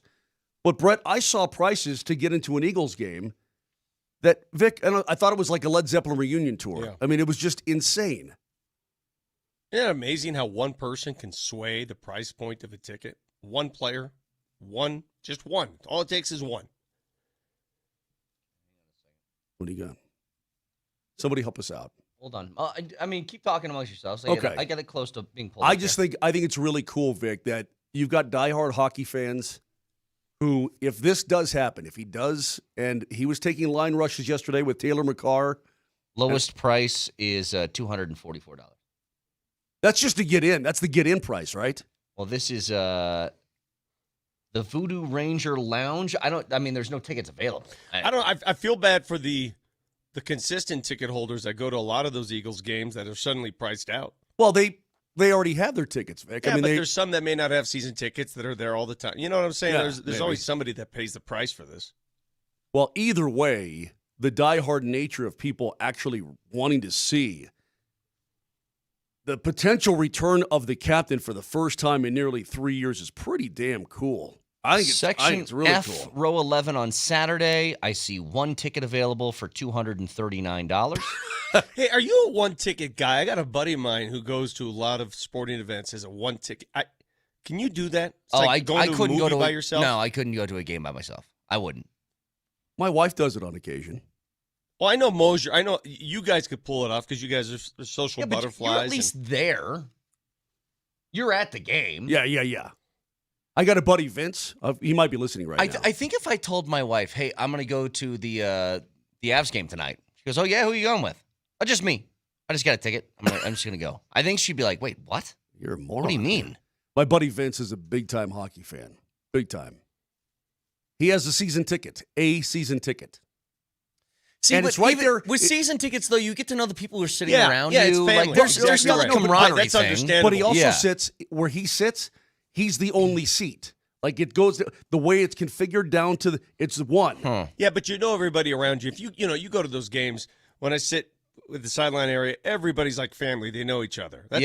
That's not a big deal. I'm talking just about just a guy random who just events. a guy who doesn't have season tickets. He's just like, I got a single game ticket. I got one. Section I'm going to go. Yes. Section 332. Yeah. Hey, if it's a big enough event, hell yeah, I'd do that for sure. Absolutely. Have you done it? I'm trying to think. Not really, because typically it's a social event, right? Yeah. If we're going to a game, typically it's a social event. But if it was big enough and I could only have, a ticket or the Bears says I don't want to go or the price is just exorbitant, then absolutely I would do it. The movie by myself thing once, and it was fine. I actually watched what was the movie called? The Free Solo. The guy was climbing the big El Capitan. Oh, yeah. That's the day you bought your kayak. No, not the day of it. It was shortly after that. But I went to the movie theater. I was by myself. There's like two other people in there. I go, this is weird. I should just be watching this at home. Why am I in the theater? Yeah. I can just go on my couch. Can you play golf by yourself? I did a little bit yesterday and it sucked. I would much rather. When you say by yourself, what do you mean? Like you're solo round, or you get paired up with randos? No, you're solo round. No, by you're yourself. by yourself. There's no other love human. that. I adore playing by myself. I can just roll through like at my own pace. Well, I we don't know like, you do. I don't like getting paired up with random people, though. That's how he shot. Every time, that's how he's shooting an 80. Oh yeah, I went out there by myself. Now, here's what happens if you're playing by yourself. I've done it just a couple times. I can't stand it. It doesn't feel like a real round. You're not competing. Yeah, you're not competing. You're dropping another ball, taking another. It just doesn't feel real. Even if you don't talk to the other person, like you can measure, like if they hit a nice drive, you're like, oh, watch me bomb it over this guy. Okay, but hang on. What I'm saying is, every time I've gone out and gotten paired up with random people, they have been, I think 100% of the time, good people, very nice. I've had a great time, but I hate it. I don't know what to do with that, because it's like every time I do it, everybody's always nice. They're always happy. They're on the golf course. One thing I can assure you, Brett, I'm sure they've hated it too. You know what? I wouldn't blame them. They had to watch your swing. Guys going over behind a tree and up chucking after watching your tee shot. I've seen you swing. I know you swing. I beat you. Hey, look at Willie Mays over here swing out of his shoes. I'm looking this way. One time in your life. It was the last time. Okay. The last time is the only time that matters. When I get back from L.A., we're putting an end to this next week. The time before that, by the way, when you and me were on a team, when we were playing at Sanctuary against Vic and his brother, Moser. I carried your ass. You pretty much did. Carried you. That was the round where Moser asked for 7 mulligans on one hole. He took 2 on 18 alone and put them both in the trees. And we gave him the mulligans. Who's our buddy at Arrowhead? And this guy had the balls. Do you remember this, Vic? Because it came down to that final hole. This guy had the balls when I blasted my putt. I mean, I crushed it. To yell at you. He yelled at me like I messed up. And then I hit the comebacker, but you guys buried the putt anyway to win. Moser had the balls to yell at me about Who's our buddy at Arrowhead? Charles. Charles. We'll see you Wednesday. I don't think you can just say that. I'm putting an end to this right now. Hey, Augusta, just to let you know, see you on Wednesday, okay? I'm going to be there. Giving away that brand new custom-built sauna by Better Sheds and Saunas. And the key word for today is there's only today and tomorrow left. Retreat. So text retreat in your first and last name to 303-504-0925. You got a chance to win one of these beautiful brand new custom-built saunas. And if you want to see more and learn more about these incredible saunas, go to getabettershed.com. But again, the keyword today, retreat in your first and last name to 303-504-0925.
Nelly, I can't tell you what an awesome example that is. Let that go for a second, please. You know what you are sometimes, Brett? You're a rainbow in the dark. Okay. Give Dio the respect. Lightning. Anyway, Vic, one final thought on the Avs and one final thought on golf as Masters is well underway. And you don't like to play alone. I played several holes yesterday all alone, Vic, by myself, right? Nobody with me. The one good aspect, and I can't imagine a life before this. Mm-hmm. It's hard for me to go back and imagine life before this, but can we all agree that now music on your golf cart, that's a must, right? Every time you have to have it. It's a necessity. Vic? It depends on who you play with. Well, if you're at Augusta, you're not cranking up. I was going to say you're not cranking Dio at Augusta. I'm just saying, you go out and you're playing with your boys, like somebody's got music. But on. I because I was alone, I'm not bothering anybody else. I don't have to worry about their musical tastes. I'm making a putt here in the background. Running with the devil, yes I am. I'm like, that's pretty cool. That was great. I really enjoyed that aspect. Number two, Vancouver was eliminated from the postseason last night. Minnesota had this wild affair in San Jose. Did you guys see that last night? I was watching the Nuggets game. What'd they do? They won 8-7 in overtime. Jeez. Actually, it was against San Jose. It was in Minnesota, but they won 8-7 in overtime.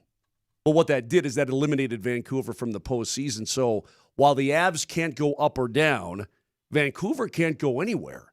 So I would imagine that I don't know what to expect out of a Canucks club that was probably having dinner last night here in town and then watching the game and realizing they've been eliminated from postseason competition. I want to jump back to the Avs in a second, but I want to get to something from yesterday. Yeah, can we agree, though, Aaron Ray with the 2 gloves?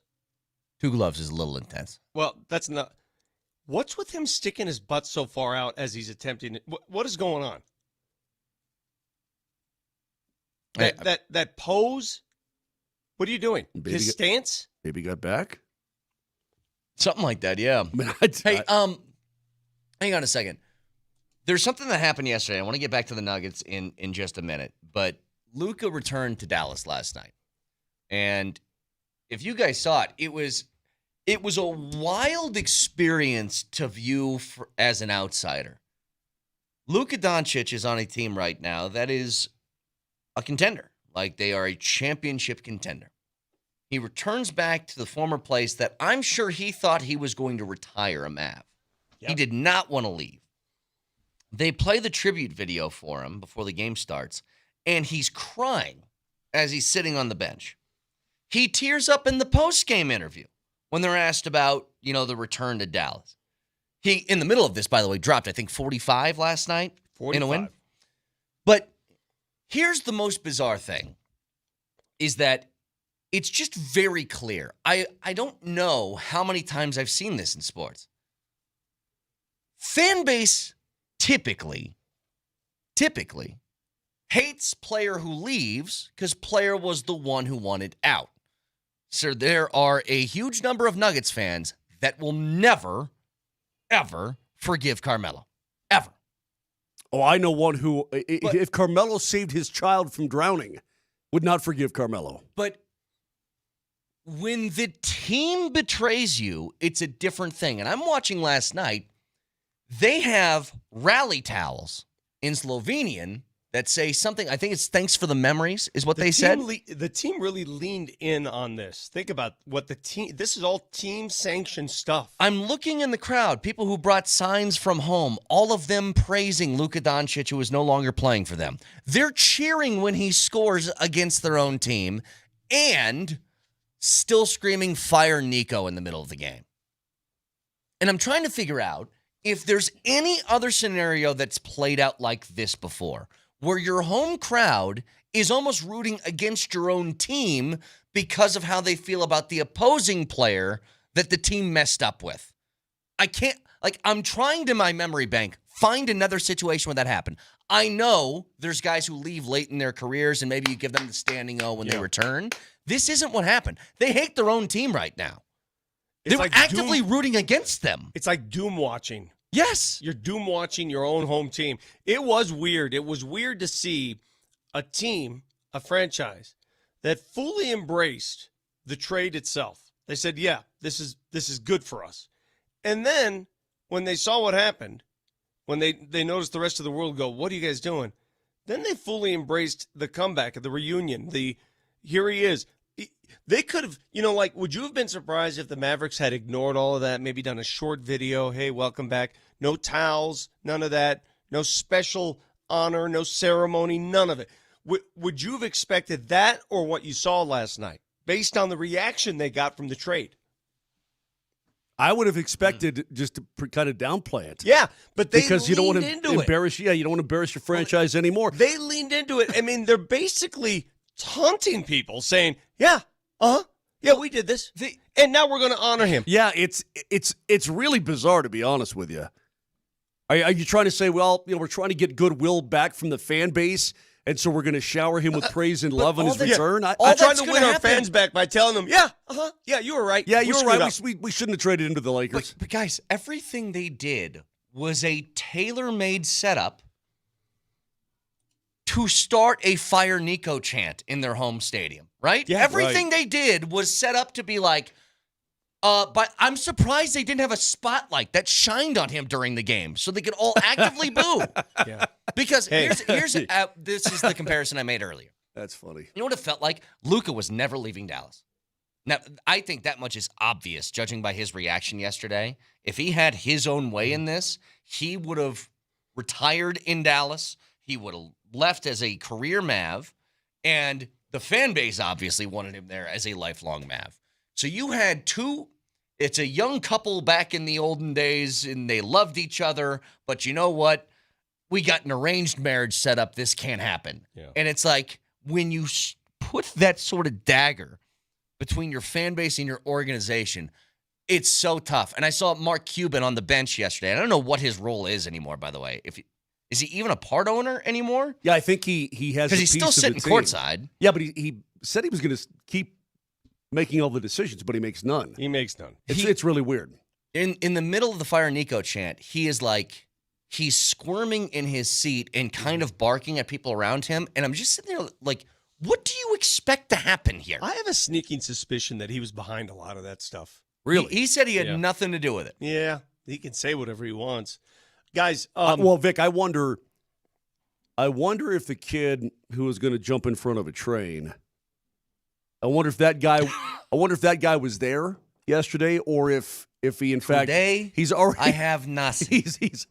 Didn't he say I don't want to live? Now I have nothing. He said something like I don't want to live. He said in the audio we didn't play. Oh, so what did he? He said I don't want to live anymore. Maybe I go KMS. Maybe I go do that. And they're like, no. And he goes, yes, maybe. I wonder if he was there last night. I don't know, but I have two thoughts. Number one, and I think this is obvious to anybody who's watched, the Lakers are a serious threat in the West. Yeah. We can all acknowledge this. Don't run from it. It is what it is. They could easily represent the West in the NBA Finals. Easily. They have enough firepower. They have three guys that could take over a game. Three. At any point. If it's not Luka, it's LeBron, Reeves. Or Reeves. They have three guys that can take over a game at any point in that game, and that is hard to come by, hard to find. So I've acknowledged it. I've said it. We all see it. They are a legit threat. That's number one. Number two. If Austin Reeves had a best friend, Vic, who would it be? I'll tell you who it would be. Huh? If Austin Reeves had a best friend, it's got to be Patrick Reed. Has to be. Austin Reeves is not a bad guy. Oh, he's not, huh? No, he's not a cheater like your boy Patrick Reed. Come on. So, the Mavericks, what this cemented into my brain last night, because now you have some data. This is a trade that was made between two franchises because Nico said, we want to keep it hush-hush, and I really want Anthony Davis. Oh, my God. I got to have AD. He is a transcendent player. He's going to change everything. Okay, let's go ahead and look at the data last night. Matchup, Mavericks versus Lakers. Luka Doncic, 7-3, 7 of 10 for 3, 45 points, a plus 26. Meanwhile, the guy they traded for to get him, the guy that they desperately wanted, the guy that was going to make all the difference defensively, Anthony Davis, 5 of 13, 13 points. Nailed it. Wow.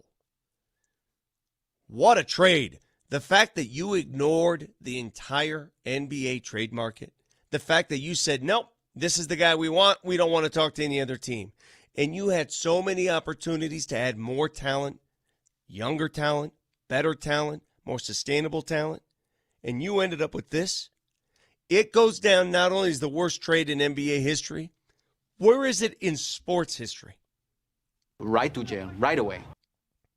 I mean, this. really I try to bad. think back to the Cowboys and the Vikings. But And see, it didn't. You're trading future products in that You way. are. You are. You don't even know You what are. you have yet. You're trading draft picks that resulted in the Aikmans and the Irvin and all this. You have known And commodities. Vic, it really had absolutely zero bearing on the Denver Broncos at all. Right? But, of course not. But this affects the Denver Nuggets. This affects the entire Not NBA. only that, but it affects the Mavericks. Yeah. The team that did the deal, it affects them in the worst kind of way. I Because the just don't Lakers are going understand to how beat you that could butt sit every there. single time. How can It's you insane. sit there when you're chewing on the numbers and saying, Luka, Anthony Davis, yeah, yeah. Oh, and yeah, throw in Max Christie too. Luka and Anthony Davis. That is. It's so egregious, Vic, that it makes you believe, or it leads you to believe that there are underpinnings that we don't know about. No, see, here's the thing. I mean, hang on. People throw out the word conspiracy theory a lot. It's a ne'er-do-well transaction, Brett. That's what it looks like. No, people throw out conspiracy theory a lot. This is so egregious that it's not even a conspiracy. It's like if this was, how about this? The conspiracy would be that this was all done thinking Nico Harrison was getting good return on this. That's the conspiracy. Yeah. It's so insane that the only logical option is to say, oh, these guys work together for some sort of rigging of this thing. It's the only thing that makes sense. I saw this picture yesterday, by the way. I don't know if this is real or not. I hope it is. It looks pretty real. You tell me, Moj. AD is about to inbound the ball. I don't know that. Was he flipping him off? Yes. Oh, He's got a full bird going on right at LeBron as LeBron's walking I away. think they're joking around. It's so insane that you wonder if the Lakers are paying Nico's salary. Yes. Yeah. No, Hey, I'm Aaron wondering. Ray's I'm wondering if Genie and are the Lakers kicking back like $1 billion to the Mavericks or something? In free money. I don't. That's how crazy this is, fans. That's how crazy it is. The one thing that trade did. Yeah. We would always hear these stupid things. Remember, we used to joke around like, should the Nuggets trade for LeBron James? And somebody would be like, oh, here's the trade. All right, so we'll give you Zeke Naji, Ridiculous, Jalen Pickett, and a first for LeBron. And we're like, dude, that's stupid. No, I can't say that anymore. You know what? Whatever trade theories you guys have, I guess I need to at least acknowledge all of them. We also can't dismiss the clown on the street who said, step one, fire everybody. Yep. He kind of nailed it too. Step two, get all the best players back. Like if I tell you guys, hey, what do you think about this? I mean, the Broncos hysterical. trade Bo Nix and a third-round pick for Patrick Mahomes.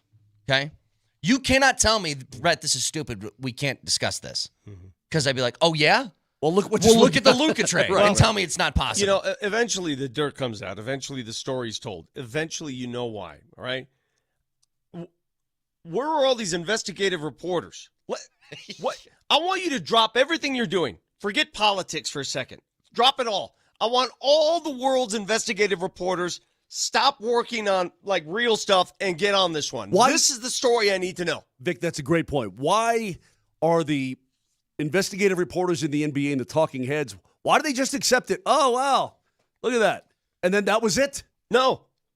We'll get back to this in a second. Want to jump back to the Nuggets. I want to remind you guys, by the way, hey, you want to hear Landeskog and his debut at the Eagles? Well, you can do that tomorrow on AM 950. We're going to have that game on 7 o'clock. Get out, really? Yeah. AM 950 tomorrow, 7 o'clock. That's assuming he plays. Assuming he plays, yes. You can hear that game on AM 950. 303-504-0925 if you guys want in. Shump Mazda text line, one price, one person, 1 hour. Back after this.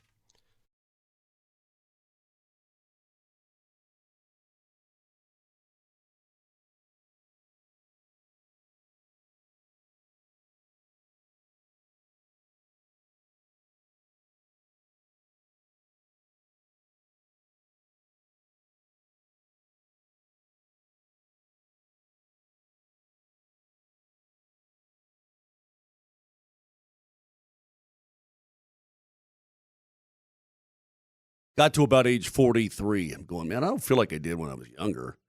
What's going on? Remember, go to the doctor. He says, yeah, get some low T going on there, low testosterone. So that stinks. Can I take some? You're just getting older, man. It's just the way it is. No, I did something about it. I called the Rocky Mountain Men's Clinic, and you should too. If you're feeling sluggish, low energy, sleep patterns off, you're working out in the gym, you're not feeling the same kind of gains and seeing those, well, do yourself a favor and check it out. You might be suffering, from low testosterone. Early to mid-30, guys start to lose 2 to 3% of their testosterone production every single year. It happens gradually. Before you know it, you're like, dang, not the same. These people can take care of you. Go to RockyMountainMen'sClinic.com. Take the low T quiz on the website. It's super easy. Schedule a consult, $99. Medical consult, T, PSA test, and if you do sign up for testosterone treatment the day of your appointment, your visit's absolutely free. Maybe they can really help you. Maybe you don't need it, but maybe you do. So go to RockyMountainMen'sClinic.com or give them a call. 720-440-7900. No need to wait. 5 locations in Colorado. 720-440-7900 or RockyMountainMen'sClinic.com.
Nuggets lead it by 9. Now looking for the game winner. Christian Brown has it on the high left side. Slip pick by Jokic. Brown to the lane. Kick out Pickett for the win.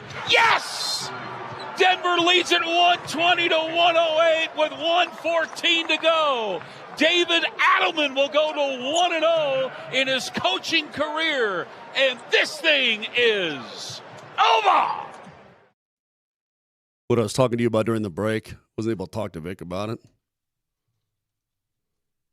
I'm watching round one of the Masters, Vic, and Brett goes, there's no way you can have. We'll get back to the Nuggets momentarily. We just heard a soundbite from the Nuggets. There's a lot, Moj.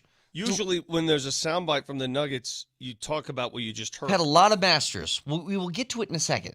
We need to discuss the Nuggets from yesterday. It's a must. We have. Hang on. Usually when the radio producer comes back with a cut, and it's a Nuggets or Avs or Broncos, usually the topic for that segment is that cut. Oh, yeah. But Nelly, he does random stuff anyway. Doesn't even really. Not really. I don't pay attention to that. It was. I said we're going to talk about the Nuggets, and then he did the Nuggets thing because he's a good producer, and he queued us up. And then you took the cue, and you said, hang on. Yeah, you guys ever think about parachutes? Yeah. We all don't have that. Hey, we all don't have that clown show juggler bouncing around in our skulls, Moshe. So hang on to whatever the Masters thing you were. I promise we'll get back to it. One thing I want to do with the Nuggets. But we love you. I saw last night. Please keep telling me how David Adelman's 1-0 in his NBA career as interim head coach. Just keep reinforcing that. That'll do me.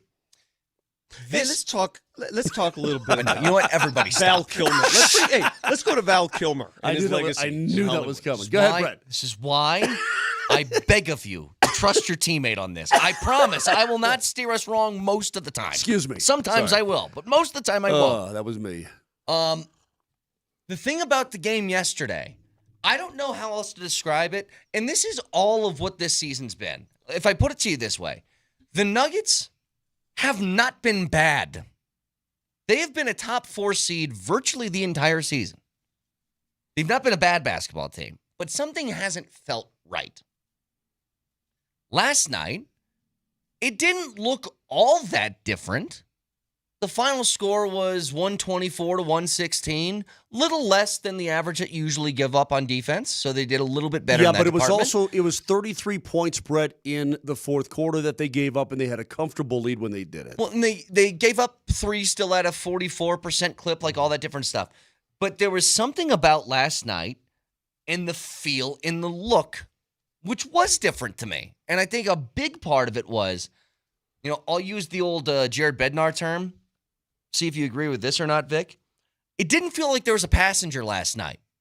Felt like everybody was engaged in that game. Mm-hmm. Everybody was working on offense and defense, putting in effort. There are 2 things I observed, 2 things I noticed. I didn't notice, these guys slapping the floor on defense and exhausting themselves to the point of they couldn't breathe anymore. We didn't see that. I saw the same execution physically that we've seen. That was not the issue. But I did see more communication, better communication. I saw them talk to one another, actually use language skills to speak to one another. Here comes a pick. Hey, let's double this. Joker taking the team and huddling them up during free throws. Hey, let's try that. I saw that. That was the first observation. Number 2, from a rotational standpoint, a schematic standpoint, the other thing I noticed last night, Russell Westbrook only played 17 minutes. Yeah. Correct. That was a big thing to me. That was a big thing. I need Vic to learn me up on something. Please learn me up. When Nikola Jokic goes back-to-back for the alley-oops to Aaron Gordon, and the second one was the turnaround alley-oop, the backhand flush, awesome. What communication goes on between them? And obviously, it's not verbal, but do you know what the visual cues are as to how they communicate in that regard that, hey, hoist it up, big fella, or is it just understood? I think it's understood. I think Nikola makes his run to the rim. If he doesn't see AG in the vicinity, he'll shoot it. If AG is in the vicinity of the rim, all right, that's 100% chance that ball goes in if you give it to him above the rim, right? So that's the better play. David Adelman said after the game last night he was most happy about Joker finding his teammates, trusting his teammates, and allowing those teammates to be trusted. And the only way you do that is you don't back away, you take the shot. Let me help you out, too, with what I saw last night. And you're right, the communication was better. But with Jalen Pickett playing 31 minutes and being so effective from the floor, I saw a youthful exuberance out of him and then therefore transferred to his teammates that I haven't seen like that. At least I don't remember seeing it like that in quite a while. He did one of those, those kind of things, and he's getting to love it midcourt, and then the Kings call a timeout. I think it was probably his 5th three-pointer of the game or something like that, and it was a big moment, and it was a cool thing to see. It just made me feel good and settled down. Somebody said here, I'm reading on Twitch, nothing changed. Joker got a triple-double. The starter scored most of the points, and the bench still stunk. You didn't watch the game. Yeah. Take a look at the bench scores. The bench had a couple of moments, Vic, where especially I think the first time that Jokic exited where they were really struggling. But take a look at the output. They evened it out. They evened it out. That was the best the bench has played in a long time. If you can get anywhere remotely even, that's a win. And not only was it even, the Nuggets bench outscored the Sacramento bench 19-17. So if you think that was another typical Nuggets game, you weren't paying attention. I want to play 2 pieces of audio here in the postgame. That one of them is just an interesting anecdote from the game, but I think it can be a bigger sort of feel and a bigger discussion. So here's Jokic in the postgame with ESPN. They woke us up. It was we need to be woken before the playoffs, and I think when if we're in there, we can mess things up. We can fight and play with everybody. Josh Kroenke called a team meeting yesterday. What was your reaction to the changes that he made? I mean, it's. I think when I'm coming from, it's part of the sport. People go and come and go, but it was a 10 years relationship with the coach, and we went through everything. We were bad, we were good. We won a championship. Definitely, we have some great memories, but it's part of the business, I would say. How do you think the team has handled what I'm sure has been a wild 48 hours? I think they got. Josh got the response that he wanted. People say that we are vulnerable, but I think the beast is always the strongest or the most dangerous when they're vulnerable. So maybe he woke up the beast. So what's the one thing that you really notice for me? His voice is hoarse. He's been screaming. He has been very much in a communicating mode throughout the course of that game, in a way that I think that they've begged him to. But I'll tell you this. There's another clip that we'll get to in a second with David Adelman. He just gave Jokic the clipboard on the bench one of the timeouts, and said, go. It's your team. It's your team. Handle it.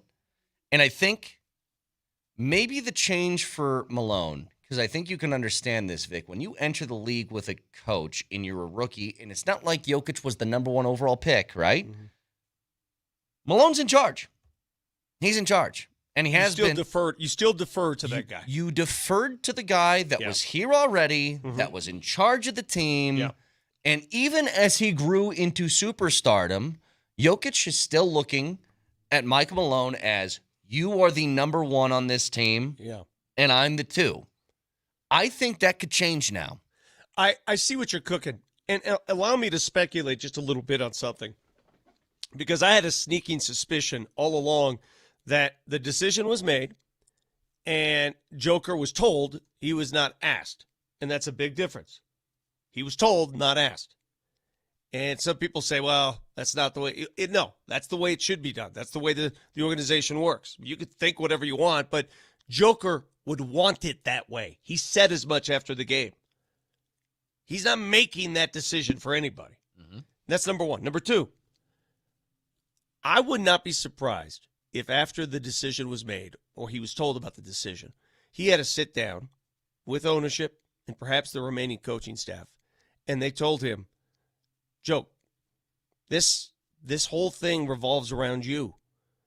And I know you've deferred and you've been very respectful of your role on this team, but now we need you. Yeah. We need you to be you. We need you to be like Bill Russell, player coach at this point. You don't have to be the coach, but we need you to run this show. We need you to be in charge. Yes, from a player, because it all starts in the room, man. It's a players' league, And if you don't have that in the room, you have nothing. So now and you saw it last night. I have never, ever seen Nikola Jokic that actively animated and communicative in the huddle and on the court. Have you guys? Nope. Here's David Adelman after the game. We were trying to give them a little more leeway to let them communicate and talk first. So now that doesn't always go well, but it did tonight. And I talked about it before the game, but you have to be okay with criticism from your teammates. These are your brothers. Like, you guys are going through this journey together. You know, they're not being personal with you. They're trying to accomplish a goal for that night. So if we can do that, and it can be a positive going forward, that really helps when things get tough, them relying on one another, because then that bleeds onto the court and the communication gets better. You go from the timeout to the court, that's where you really see good things. So, like, Moj, it's a coach's message can get stale. Not your superstar players, not Jokic's. If Jokic is sort of the guy, and I don't want to say he's totally in charge, he's above the head coach or anything like that, but I'll tell you this. When Jokic speaks to that team, they're going to listen because he's the best player in the world, and you better. You better. And I just Otherwise, think you're gone. It's a different way that a message can be received. I completely agree. I have no problem with an elevation in that role by Nikola Jokic whatsoever. Not at all. And if you don't like it, leave. Or we'll afford you the opportunity to leave if you can find another gig at that price or whatever the case may be. You know, I mean, no matter who it is, right? I completely agree with that. It's going to revolve around him as it should, because he's pretty much the perfect guy to do that. And I like the way that he's really stepped into that role and embraced it, Vic. I think that's that's a maturity thing out of Nikola Jokic for sure. At the age of 30, he's a different guy than he was at 25 for sure. Yeah. So I like all of that. I wonder if anybody listening to his post-game comments, listening to that interview, if their opinion from yesterday morning at this time, we were at Clubhouse Working Golf, had a great time with those guys. They're excellent dudes, great place. I wonder if anybody's opinion in the last 24 hours has now changed after what they heard from Nikola Jokic, because we hadn't heard from the players. Changed how? What do you whatsoever. mean? Well, because a lot of people, mostly national types, all I heard for the last 48 hours is, they just riled up Nikola, made him mad. He's going to ask for a trade. And I kept saying, the pushback I had was, you guys are idiots. You don't know him. Do I like Michael Malone? Absolutely. Do I like Calvin Booth? Absolutely. As people and the ability to perform their job, terrific. It wasn't working anymore. Things were going bad, and I wonder if anybody yesterday who had this is the dumbest thing I've ever seen. I mean, you got your result last night. That aside. That was just one game. That's just one game. Result. But it all worked last night. Agreed. But what you just heard out of the big fella, and the communication like you talked about, Vic, again, Jalen Pickett, the youthful exuberance on that latest three, all these different things are little indications that the guys got the message. Now, how far will it take him? How much talent is really there? I don't know. But I'll repeat this. We're going to learn so much here in the final now 2 games and also into the postseason, no matter where they end up, about where this team is and about what it's going to need going forward. And I want to stay on parade. Yeah, me too. I'm looking forward to that. All right, so Nikola Jokic, the communicator, the part-time coach we saw. Nikola Jokic, the player. How do they want to see him play? Do you guys remember what Charles Barkley told us yesterday? If you can please cue that up. What Charles Barkley said on this show, and it came to fruition in the game last night. Well, that just tell you they're relying on him too much. Yes. See, I think. But they may have to. Yeah, but that's not a winning formula. Yeah. That's not a winning formula. They didn't win the championship like that. He's exactly right. Aaron Gordon played better. Michael Porter Jr. played better, and obviously Jamal played great. And Chris Brown, that kid, he played great. And then obviously KCP and Bruce. I think they have become too reliant on Joker personally. Now, it's a little bit different without Jamal, but I think they have become too reliant on him. You know what I also liked what Charles said yesterday that maybe startled me a little bit? He said to us, and I love the outsider looking in perspective, he said they're still the second best team in the Western Conference, in his opinion. And I thought that was pretty telling. Yeah, sometimes I thought you that need was that outside yeah. perspective. I thought that was pretty telling. I mean, he knows the Lakers, he knows the Clippers, he knows the T-Pops, he knows Memphis, he knows Houston. Right? I'm leaving Oklahoma City up here just for a second. But he's like, they could absolutely beat Houston. They could absolutely. He goes, if they played the Lakers, I think they'd be favored against the Lakers. And so I went into yesterday Do you talking agree with to that? Chuck. I heard him say that too. I was like, I don't know I that think I they'd be do. That'd be a favored. push series. That'd be a push. But right but down I'll the tell you middle. what it did. It swung my head around a little bit, Victor, as if to say, damn, we've been weighed down by what we've seen. Mm-hmm. You know what I mean? So we've been weighed down by talking about it every single day, by everything we see, every interview, every post game, every body language during the course of games, because we're watching every damn thing they do. We've been weighed down by that as a group, I think, here in Denver. So to have Chuck come out and say, hey man, morons, they're still really good. Pay attention a little bit here as to what happens But Chuck this was postseason. so right about playing, though. The recipe for Nugget success is to balance it. Well, that box Balancing score is act. perfect, Vic. Did you like that box score with the Yes, starting five especially? That's exactly Yeah. what you need. You don't if Joker has to score 40 plus, if he has to score 50, we know his record when he scores. They're not good. He has to distribute and score.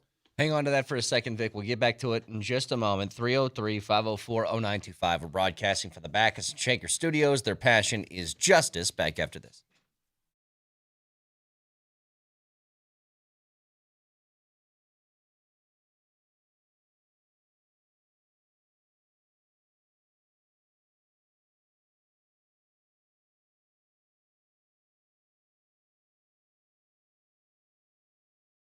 Guys, the Masters on. It's Masters week, so why not throw a little extra on this and make it a lot more entertaining, including, you can obviously choose who you think is going to win the tournament and all that stuff on the Circa Sportsbook, but what I really like is these individual matchups. For example, a little bit later today, 10:22, you're going to have Sergio Garcia and Wyndham Clark paired together. Wyndham, Denver's own, is plus 117 to beat Sergio today. You can find that and so much more with a full slate of round one of the Masters, along with NBA and NHL playoffs around the corner, the MLB in full swing. Download the app right now. You will not regret it. Best odds in the game, no doubt about it. Download that Circa Sports app or go to circasports.com. And always remember, any gambling problem, call or text 1-800-GAMBLER.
Nothing like a good driving bass.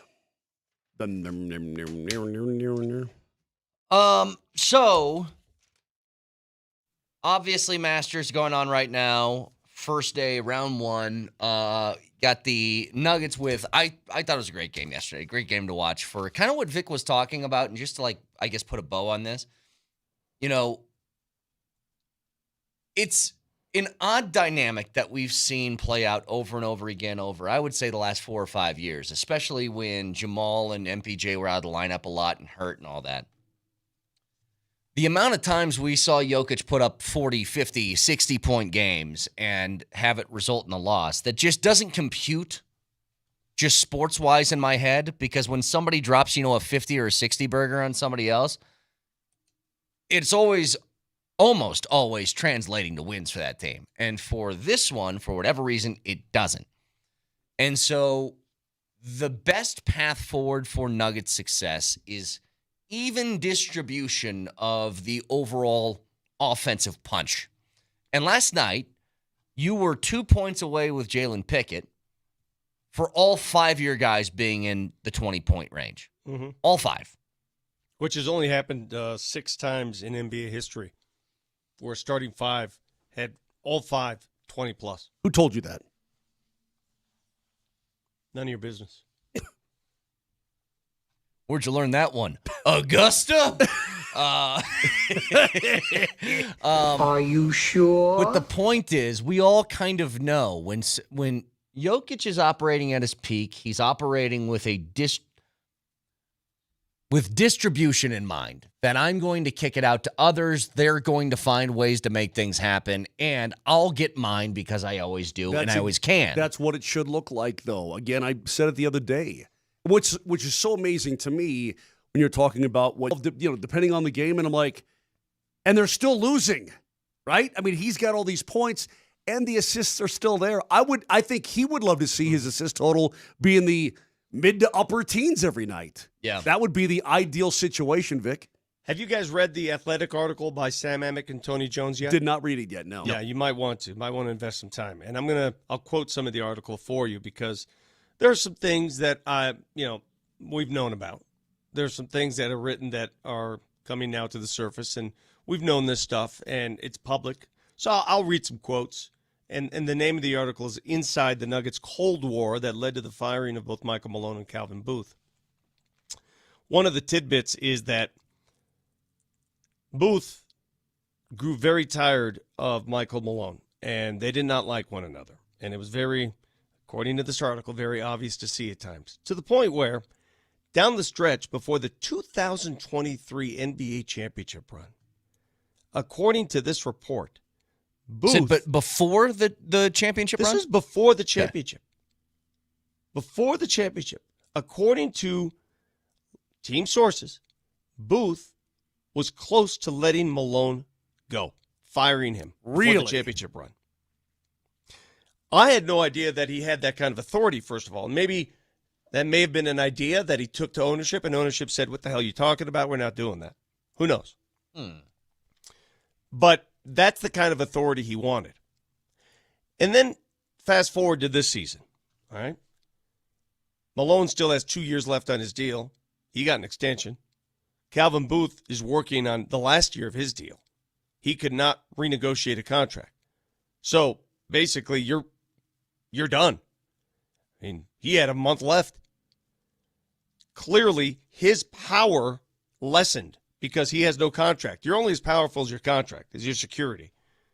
And the last year of that deal, I can only imagine if he wanted to let him go before the championship run and he had issues with him. Can you imagine what that relationship was like the last 2 months? It sounds incredibly dysfunctional from the outside, Vic. So according to this article, I'll read it, I'll quote it. Just as Booth was deliberating about his dysfunctional dilemma, Nuggets team president Josh Kroenke was secretly finalizing the family's choice that was years in the making. After all the attempts that had been made to repair the Booth-Malone relationship, including sit-down meetings early in the season and a mandate to make it work in a more healthy manner, he was about to fly in from the top rope on Tuesday. He fired them both. That seems fairly accurate, yes.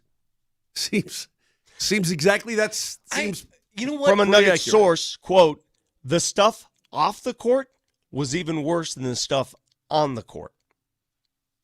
Meaning what? There's stuff going on behind the scenes, little petty sniping here or stuff. there, yeah. You know what? That is. I hate to say it. That's so childish from both of them. Like, figure it out, guys. Yeah, you just got a team that won a championship, and you're snipping at each other? I think it's more than childish. Egos it's get in the way. It's just the way. There's a lot of ego at work there, and listen, man. Everybody has one of those. We snip at each other all the time. We get childish, but at the end of the day, you work it out. You figure it out, man. Figure it out. Just figure it out. You couldn't do that. And to do that, by the way, how about this? If you want, like, really selfish, to make something a personal battle between you and somebody else, when the best player in the world is in his prime at the moment and having the best season of his life, no less this year, that you're still doing this little snipping thing behind the scenes, like who's got the bigger bleep? You know what I mean? That's what it feels like. And this gives you a little more of a viewpoint. I'm just, again, this is me just riffing here. Your ownership. And people say, well, they should have chosen Malone. He should have, But you might be thinking at that point, well, wait a minute. If he can't get along with this GM, how do we know he'll get along with the next one we hire? Right. Like, I don't, by the way, guys, there's a weird thing that's happening here. Where, and again, this is all reports. We don't know them, but this much is true. This much we know. It certainly checks out, though. The rift between the two of them, I'm not saying it caused all of this, but it didn't help. Certainly didn't. There's also a thing going on here, and I don't know what you guys think about this, where Calvin Booth is like enemy number one in this situation, and for a lot of people, Michael Malone is skating without criticism. And I do think that there is certainly enough to go around on both sides. And I think that Calvin Booth had a really rough last, let's say, year and a half, where a bunch of decisions he's made have not worked. But I will say this. Calvin Booth and the moves that he made when he initially took over after Tim Conley departed, I don't know if you get a championship without him making those KCP trades. You don't. Without Bruce Brown being signed, without drafting Christian Brown. You don't. Like, as much as you want to make him out to be the enemy, I think he's equally as responsible as Malone for the responsibility of bringing a championship here. What's crazy is that his initial moves, they were machine gun-like. Brilliant. And they happened quickly. Boom, boom, boom. Yes. One after another in one offseason. Those all happened in one offseason. Like, and you wonder why there's a power struggle. I bet you Calvin Booth thinks to himself, hey, if I didn't, because how many times have we talked about this, guys? If Tim Conley was still in charge, because we know Tim Conley well, on a personal level, we know him. We know how his brain operates. Tim Conley said to us when he's done interviews in studio with us, if you remember, he has a really difficult time trading his players. He told that to us. Well, absolutely. I mean, that's why do you think Will Barton was here forever? Exactly. The Will Barton is still a Nugget today. If Tim Conley doesn't leave for Minnesota and Calvin Booth doesn't take over, I don't know if that KCP trade happens. And I don't know if all of a sudden that's a move that puts you over the top. Like, there's a whole bunch of little details, by the way, in this where I know that people just want to make Calvin Booth to be this bumbling moron who didn't know what he was doing. His moves, at least initially, I think had a massive hand in winning a championship. And what you're saying lends credence to what I've said from the get-go here. Sometimes change is good. Right. Sometimes change is necessary. David Adelman, in his pregame interview yesterday, said, we don't have that vibe. Now we're getting it back. Things got stale. And it's no one's fault necessarily. Sometimes that's just the way it works. Mm-hmm. This is all, like, these stories that are coming out now, though, Vic, you don't even need to be, like, obviously, Vic, you know way more about this team and the inner workings of it and what happens behind the scenes, at least more than me and Moj do. And me and Moj probably know more than the average fan that's listening right now, right? Everybody could see there was a problem between those two. I don't know if it could be made more obvious. And I think they told us in the postseason press conference last year. Remember they sat up there and they said, I think Malone said, I have to do a better job of employing the playing time for the young guys. Remember that? He said that? And then Galvin said something about, we have to do a better job of getting Jamal's conditioning so he's in shape, so he's available. There was a lot of mea culpas. And it seemed like, okay, here we go. It's fine now. It wasn't fine. Was Josh out there saying, hey, you two, play nice? That's what it felt like. Go play nice. That's now. what it felt like. That's what it felt like.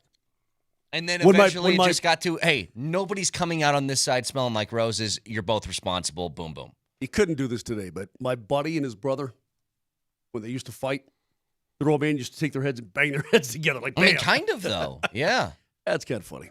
But I think the most difficult part was the idea that they had differing philosophies on how to build a successful basketball team. Malone liked a veteran-led, surround Jokic with guys who have been in the league 10 years, so nobody's like trying to get their feet wet in big moments.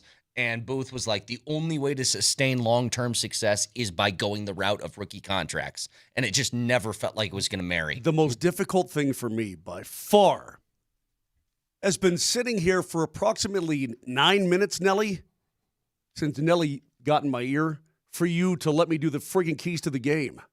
Sometimes power is a toxin, but power at its greatest level should be shared. Did you shut up, Plato? Let's do the keys. Shut up. You shut up. Hey, Socrates, sit up. Do whatever it takes to win. It's the Johnson Auto Plaza keys to the game. Johnson Auto Plaza. Experience the power of the plaza, where they have the keys to performance and style with Ram, Jeep, Chevy, Buick, and GMC, and a huge selection of used all in one place. Johnson Auto Plaza. Here's Moser, Lombardi, and Kane. Tried to be Joker over here I know. with his vulnerable Look team and at beast. And 7 o'clock, Avs Canucks. Moj, go ahead. Hey, Vic, do you know what it means to stay frosty? If I say stay frosty, what does that mean? Go to Wendy's and get one of those frost shakes. You're right. You You're know right, Brett. Brett, it's a military term. It means to stay alert. Play Call of Duty one time. Stay ready. Get your emotions and your fear out of it and be ready to go. The Avs have to stay frosty tonight. I don't know, Rose. Vic, frag out. Yeah. I don't know, Rose. I don't know where I've been. I don't know where I'm going. I don't know who's going to play tonight, who's not going to play tonight. I don't know. But here's what I do know. So your keys were like mine just a few days ago. Here's what I do know. The Avs can't go up or down. They want to stay healthy. Vancouver has been eliminated. A lot of people are going to be drinking booze tonight. And in the stands, I say this. Score a power play goal, you win. And you know what? Who really cares? You just grabbed that out of the air, didn't you? You just had I to used rip that the other something. night. I used that the other night. Vegas went 0 for 4 in the power play. What'd the Avs do? They had one. Yeah, okay. Good enough for me. All right. 7 o'clock tonight, Avs Canucks. Keys to the game, powered by Johnson Auto Plaza. Experience the power of the plaza. They have the keys to performance and style with Ram, Jeep, Chevy, Buick, and GMC, and a huge selection of used, all in one place. I mean, listen to this. Listen to Aristotle getting all over us. Nelly, just go to break, man.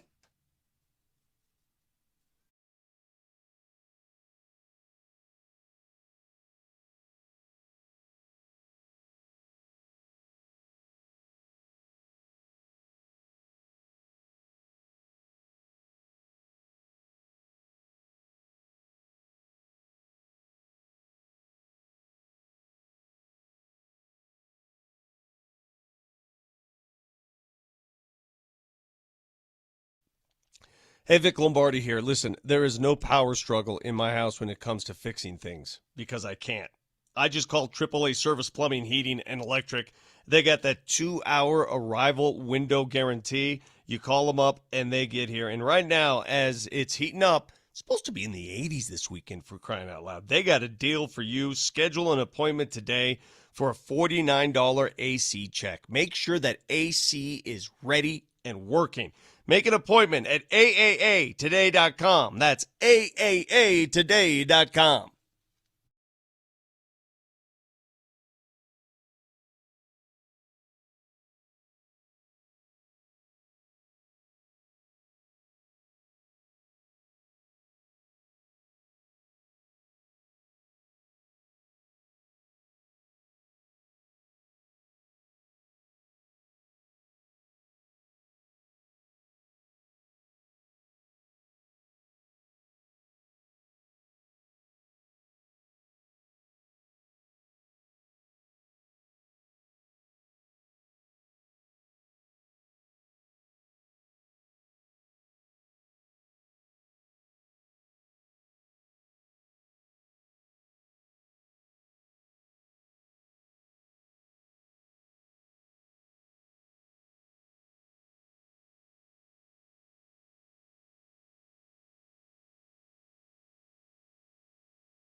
All right, reminder to you guys, the key word for today, if you want a chance to win that brand new custom-built sauna by Better Sheds and Saunas, with all of them built for the outdoor elements.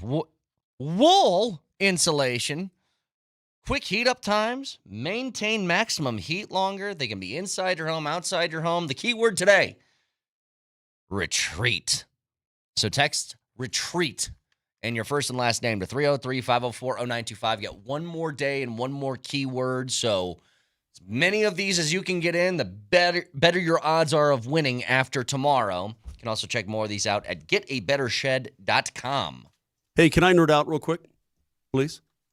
I got yelled at 40 minutes ago. I feel like I need to nerd out. Just do it quickly. Hey, Nelly, real quick. You like Everclear? Obviously, you played that coming back. Yeah, I dabble in Everclear, more so the band than the beverage, but yes. Correct. Art Alexakis, you know who that is, Brett? Do you have any? You have no idea. Okay. Nope. Anyway, one time at Disneyland, I was standing next to him in line at the Princess picnic or something. I didn't say anything. I didn't go, "Hey, Art, what's up, man?" But I was literally, he had his kid getting ready to go to the Princess lunch or whatever. And what happened? Then they went to lunch, and I went to lunch. You just stood next to him once? Yeah, with this long line, probably about 45 minutes. Yeah, it's pretty interesting. All right. That's all I got on that. Anyway, great. That's a great tune. Number 2, Vic, you tell me if this is unhealthy, because there's hate. What? There's hate, and then there's sports hate, right? Hate and sports hate. Yeah. I have perhaps an unhealthy hatred of Patrick Reed. That I can't. Is he even playing in this? Yeah, of course he is. He's a former champion. I haven't seen, but I haven't seen him in like 5 years. Well, he was bowling ball his way around number 2, and I turned it off. He's been on the Live Tour. You don't watch the Live Tour. Okay, but I see Bryson DeChambeau a whole bunch. I see he's on YouTube every day. I see Brooks Koepka. I see these guys. Just like Patrick Reed has not even been a name in my life that I've heard for 5 years. The guy drives me nuts. Anyway, that's all I got. Just been checking out some stuff, and thanks, man. That guy. Well, is there anybody that drives you crazy on the golf? No, I mean seriously, those two stories you shared. Yeah. I mean, I don't know how listeners can go on their day without those 2 stories. Who liked my Art Alexakis story? Okay, can I give people an opportunity to do something? 303-504-0925. I'll give people an opportunity to do something they will really enjoy, which is yell at me and call me stupid. Go ahead. The Rocks had a game yesterday in which their official Twitter account just said, "Update, the game is over." I thought that was funny. It is. I thought it was funny. It is funny. I mean, what are you supposed to do? Vic, I told you something the other day. Look, my eyes do not deceive me on these things. Yeah. I know a little bit about baseball, okay? Hey. No, hang on. Hey, everybody. What is this? I'm just saying, I know something. I saw this coming. Now, not the Rockies record. I have been very, very wrong on the vibe so far. What are they, 11 games in? But I knew something was coming. Yeah, you're the one who spoon-fed all that Rockies talk during spring training. I'm going to talk about it. It's a professional team in town I'm going to talk about. Remember that, Moj? Here's what I wanted to say. I remember. Hey, you get to. Hey, let me tell you something. No, I'm going to tell you something. You get talked about, you have to earn it. What's that? You want to get talked totally about, true. you have to earn it. 2 minutes, I don't think, out of a I 4-hour agree. show is all that bad. I agree with you. But do you agree with that mandate? Absolutely. It's not my responsibility to make your team interesting. No. I totally agree with you. Yes. But here's the other thing. What was the attendance last night? It was awful. Like it's really bad. Vic, we're going to get into territory. 7. Pardon? 7. We're going to get into territory here that we have not been in before, because there's one thing you can always count on, and that is the Rockies being at least in the top 10, if not higher, in fan attendance every year. Dude, I'm telling you right now, they've always just had the ability to pack the joint, regardless of whether or not the team was good or not. There was nobody there last night, bro. Nobody. Before people's heads explode because I've spent more than 2 minutes on the Rockies, let me just say one thing real quick. What I knew was coming. Vic, I told you. Senzatella, I think his first 2 starts had 0 earned runs. 0. Yeah. But I said he can't keep piddle farting around with putting 13 guys on base and just finding a way to bail himself out. I saw the first probably 2 batters of that game, and Senza is leaving 95-mile-an-hour fastballs over the heart of the plate and at the letters. And I go, bro, it's going to become a tattoo shop in just a second if you don't stop doing that. And then it was just a onslaught of people barreling up balls at 105 miles an hour. Like, I don't know what Senzatella is doing, if his accuracy is off. You cannot leave 95 hard of the plate at the letters and think you're getting away with that for 3 straight starts. These guys are going to become Iron Byrons.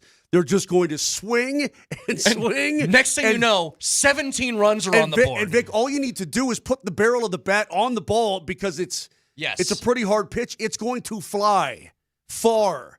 And that's exactly. He gave up how many? He gave up 2, right? He gave up 2 dongs, if I'm not mistaken. Talking about Senza. Maybe you're right. It was just. I think he gave up 2 dongs, and then late in the game, Halverson gave one up, if I'm not mistaken. But dude, listen, what was the score? It was 10 to 2. It was 5-2, and then they had a 5-run fifth. Yeah, but then 2 bombs, 8 earned, and 4 1/3. Okay, there you go. It was 10-2, Vic, and then they decide, you know what?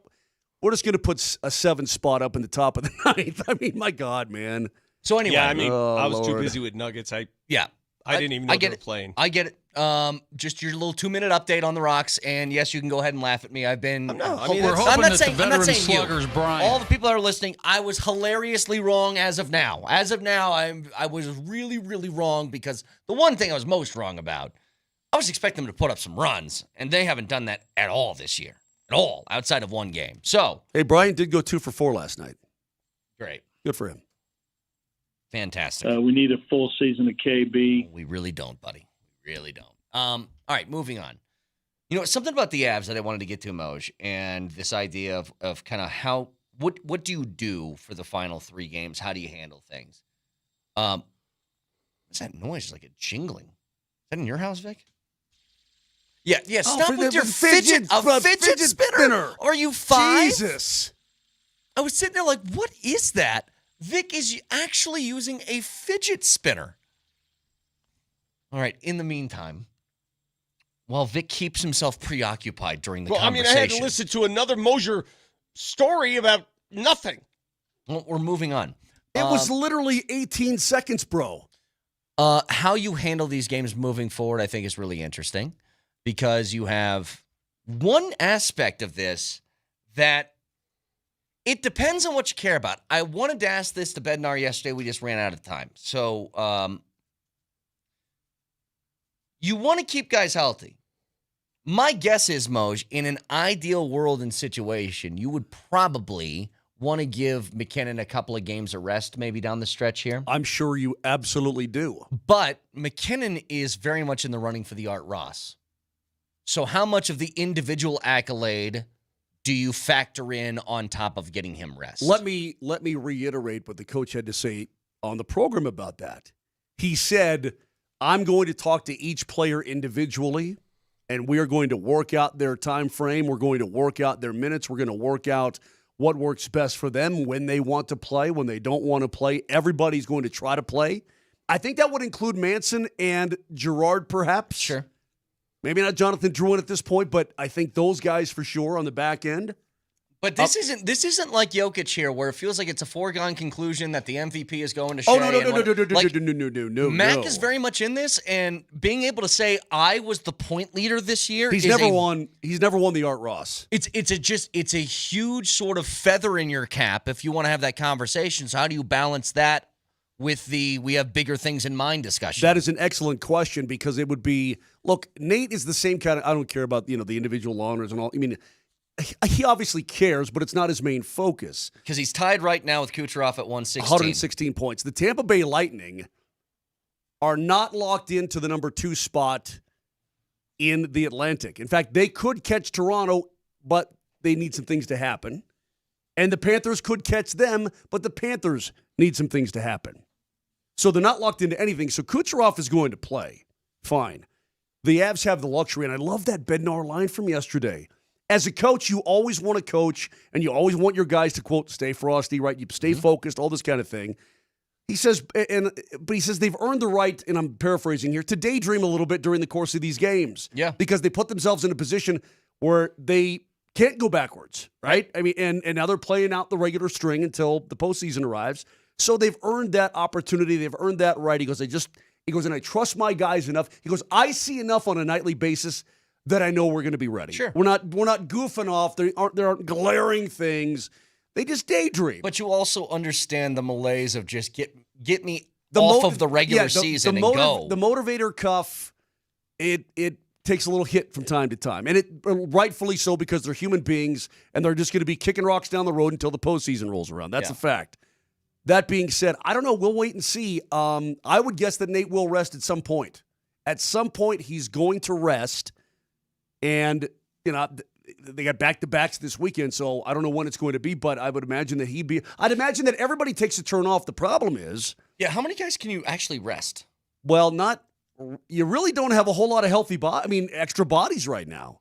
Right. So even if you wanted to, hey, EJ, if Manson's back, Middleton, maybe they'll play big-time minutes. Hell, maybe Jack Drury will be the guy who gets 22 minutes These games and make gets me all power nervous, play Moj. time. These games make me nervous when there's nothing at stake and you're putting guys out on the ice. I put them in bubble wrap. Do you think if they had their way, that Coach Bednar would just say, I'll tell you what, let's just everybody grab a point and we'll just forfeit the next, we'll just say the next 3 games, because you're playing, long break. Wow. You're playing LA, but you know what I mean. You're playing LA, and the Kings, they're trying to hold off the Oilers and stay in the number 2 spot. Right. They're not going to catch Vegas, at least unless Vegas collapses and they win out. So basically, what it is nobody has anything to play for except LA still does a little bit. Yeah, they can't do what the Houston Rockets did last night against the Clippers with their spot secured at the number 2 seed. They played Jeff Green. They sat everybody. Yeah. And I mean everybody. It just, you always wonder, we talk about Jokic and MVPs and how much does he care, and I think that it's not that he doesn't care at all. It's just he's not as motivated as others about it. McKinnon, who just got his first one last year and a chance to go back-to-back, I wonder if he's just got in his mind like, hey, I put together a couple more games, maybe I can solidify this thing and become a back-to-back guy. I don't know, maybe. As you referenced McKinnon, and we just heard a wonderful quote from Nikola Jokic last night. They woke up the beast, right? We're going to hear that for years, no matter what. Oh, my God, Vic, guess what? Right. Lance Cockdale got 34 minutes last night. You're right. Go ahead. I was in the middle of a thought. I apologize, but I couldn't let that go. Go ahead. I just don't know if you know how communication works. Well, get me on the Nuggets roster. I will last night. I don't know what I was saying. You were talking about Nikola Jokic says they've awakened the beast. Hang on to it. I'll remind you in just a couple of minutes. Can listen to us anywhere on the Altitude Sports Radio app. It is powered by the Will Hite Law Firm. Injury lawyers go to willhitewins.com. That's willhitewins.com. What's that say? Yeah, it says Lance Cockdale. Yes, he played a lot yesterday. Back after this.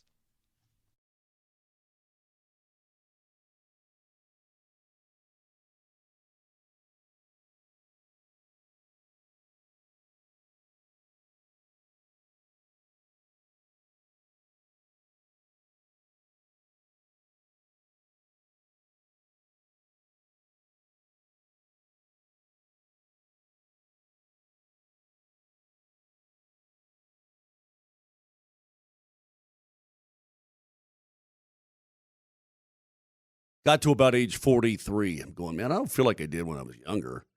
What's going on? Remember, go to the doctor. He says, yeah, get some low T going on there, low testosterone. So that stinks. Can I take some? You're just getting older, man. It's just the way it is. No, I did something about it. I called the Rocky Mountain Men's Clinic, and you should too. If you're feeling sluggish, low energy, sleep patterns off, you're working out in the gym, you're not feeling the same kind of gains and seeing those, well, do yourself a favor and check it out. You might be suffering from low testosterone. Early to mid-30, guys start to lose 2 to 3% of their testosterone production every single year. It happens gradually. Before you know it, you're like, dang, not the same. These people can take care of you. Go to RockyMountainMen'sClinic.com. Take the low T quiz on the website. It's super easy. Schedule a consult, $99, medical consult, T, PSA test, and If you do sign up for testosterone treatment the day of your appointment, your visit's absolutely free. Maybe they can really help you. Maybe you don't need it, but maybe you do. So go to RockyMountainMen'sClinic.com or give them a call. 720-440-7900. No need to wait. 5 locations in Colorado. 720-440-7900 or RockyMountainMen'sClinic.com.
All right, Vic, let me remind you of where your brain was a second ago. So here was the discussion. Like, I just wondered with where the Avs are at, and there's a discussion about resting players, and I think it's probably smart heading into the postseason, make sure you're as healthy as you can be. But at the same time, Nathan MacKinnon's got the chance to lead the NHL in points if he continues to play.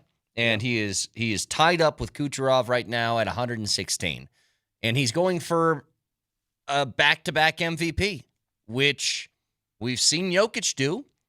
And I think it'd be pretty cool if you had somebody from the Avs who did the same thing. So the question is Nathan MacKinnon motivated by that? Or does he take the route of, hey, if it's better for the team if I sit, then I'm going to sit? I think we know how Nathan MacKinnon is wired, and we know how Nikola Jokic is wired. I don't think Nathan McKinnon comes off as a guy that says, I got to have mine. He's not. I don't either. And I reference a quote, and that's where I was going. I was going with great player quotes in Denver history. We just heard one from Nicola last night, releasing the beast. When the beast is most vulnerable, it's most dangerous. Great quote that he gave. And I remember a quote that Nathan McKinnon gave sitting at his locker after the devastating collapse against the Vegas Golden Knights. You remember that, Moj. Do you remember what he said into that microphone? He said, I haven't won anything. Yeah. It's been like I've been in the league 9 years or something, and I haven't won bleep or something. Yeah, he said, I didn't know you were going to go there. I haven't won blank. Yeah. Yeah. And it was just so simple and yet so telling. It's not about the awards. It's not. It's about at winning. that time, he didn't win an MVP then either. But it's still, it's about winning. Yes. If you win, the awards will come. If you win. It's about winning. And for hockey's sake, you mentioned, should he play? Should he go after this? Hockey's like football, man. It's a physical sport, and if you're not all in, you're in danger of getting hurt. Mm-hmm. Correct. So you have to play with a certain intensity, or guys will blow you up. Yes. If you're out there patty caking around, you know what? That guy flying down the wing at 20 miles per hour, he ain't patty caking around. Right. Right? He ain't goofing around. I think about that with Landy getting this, if he's going to play for the Eagles tomorrow. It's like, he can't ease his way into this because those guys aren't going to ease their way around him. Do you know who he's playing in the AHL? He's playing some young guys, but also some grown men with families who are probably making a pretty good living playing American League hockey. If you consider, a couple $100 G's a year, pretty good money. These are men who play the game as professionals and want to blow you up. Yeah, he's going to face it. If this does happen, I'm incredibly excited for him. Now, we're carrying the game, correct? Yeah, both tomorrow and Sunday. I'm sorry, tomorrow and Saturday. So both of those games at home. You realize that in Loveland are going to be on AM 950. Gabriel Landeskog has never played a minor league hockey game in his career. He's never had an injury assignment where you needed nothing. Okay. Not one time, nothing. How neither is Nathan McKinnon. Neither has Cale Makar. How common is that for guys at the NHL level? Like, what percentage would you say have never played a minor league game in their career? Not a lot. 10%? I'd have to go through and think of it. I mean, all the top end guys. Ovechkin never has. Crosby never has. McDavid never had. Baseball's like that. Like, you get only a couple of guys. Like Bryce Harper's couple decades. Rare. Well, I don't think he went straight to the majors. I think did Bryce Harper play? I don't think Bryce Harper played minor league baseball. If I'm not mistaken. I don't think he did. I or remember maybe he one did name. for a couple of One name specifically. You guys should love this. An old baseball name. John Olerud was one of those guys. Mm-hmm. Never played in the minors. Yeah. You're kidding. Mm-hmm. He invented the extended helmet around the jaw. Remember that? Now it's commonplace. He had the helmet. He wore in the field. helmet in the field. I know. He wore a helmet. He's the first to extend it around the jaw, and was then he everybody's. That was him? That's what I remember. He wore a helmet in the field because he had a plate in his head.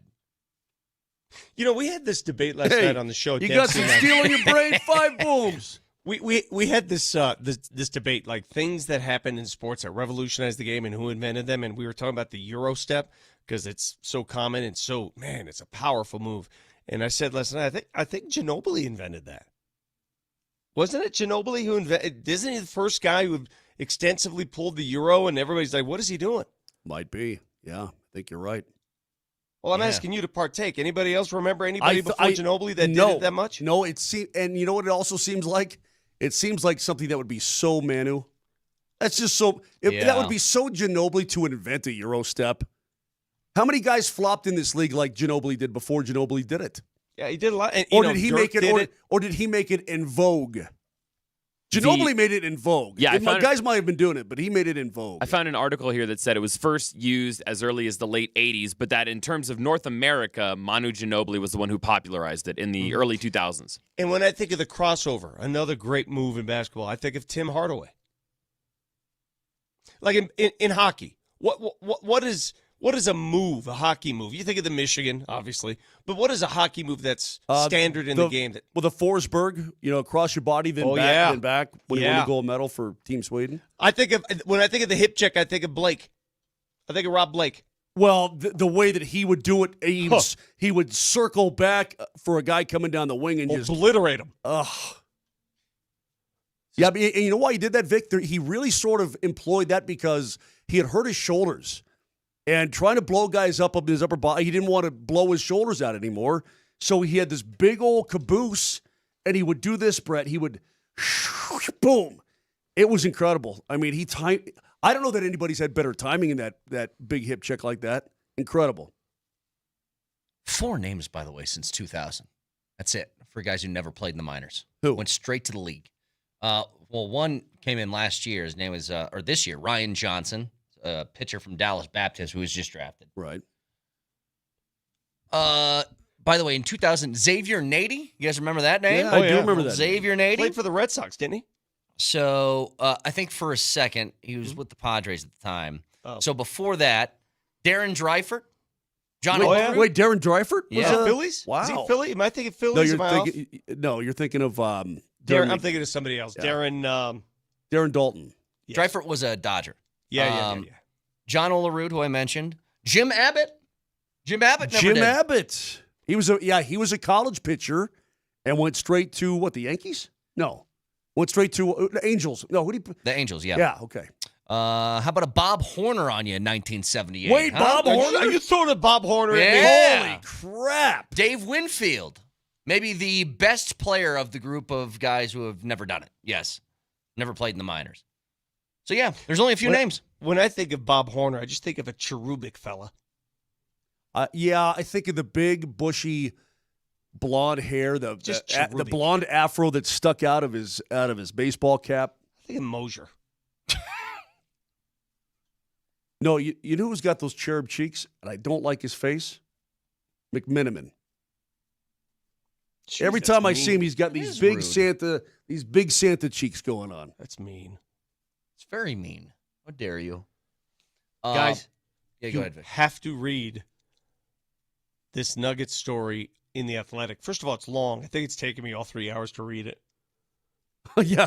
I mean, might as well do it today during the show. Wait, is this one of those Monday morning, good morning football mornings? Yeah, but articles? It's got a lot of detail. A lot of detail. What is it like? So you've been reading this War and Peace novel on the Nuggets. What have you gleaned that you feel like is newer information? Again, this is all just you believe what the reporters report. Clearly, they have their sources.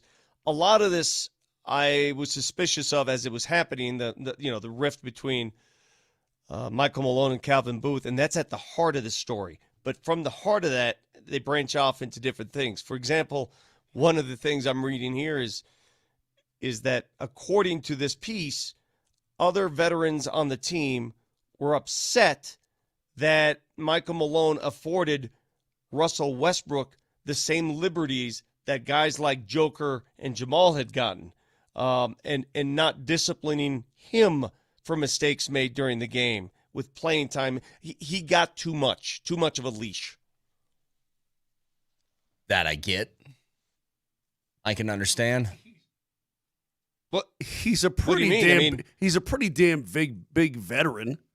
But if a guy's turning the ball over late in the game, sit him. No, that's what I'm getting at. Yeah, I agree. No, I agree. I understand the player's perspective. They're like, dude, why is this guy getting this extended of a leash here? So if you're talking about playing time liberties. When I hear when I hear like they didn't like how he wasn't holding Jokic accountable or whatever that thing was, I'd be like, you know what? Well, the players can shut the hell up. How's that sound? Okay, because Jokic is sanction. Sanction me with your army. Yes. Oh wait, you aren't Nikola Jokic. All right. Yeah. That part makes sense. Russell Westbrook didn't. He's had a long, extended first ballot Hall of Fame career. But here, he hasn't earned that. And I kind of like that. That's what it's a small detail from yesterday. But Vic, you remember, Westbrook entered the game. He made like 4 really bad decisions in a row, and he was pulled. And he only played 17 minutes, and he led the team in turnovers. From this article, quote, I'll just read a paragraph. The dynamic intensified recently, starting with Westbrook's meltdown against Minnesota on April 1st, in which late-game blunders cost Denver the win and spoiled Joker's 60-point triple-double. After a brutal Jokic turnover late in the loss to Indiana on Sunday, when he and Westbrook miscommunicated up top and the big man's pass flew out of bounds, Malone defended his veteran point guard in a way that was seen by some as a shot at the team's young talents. Yep.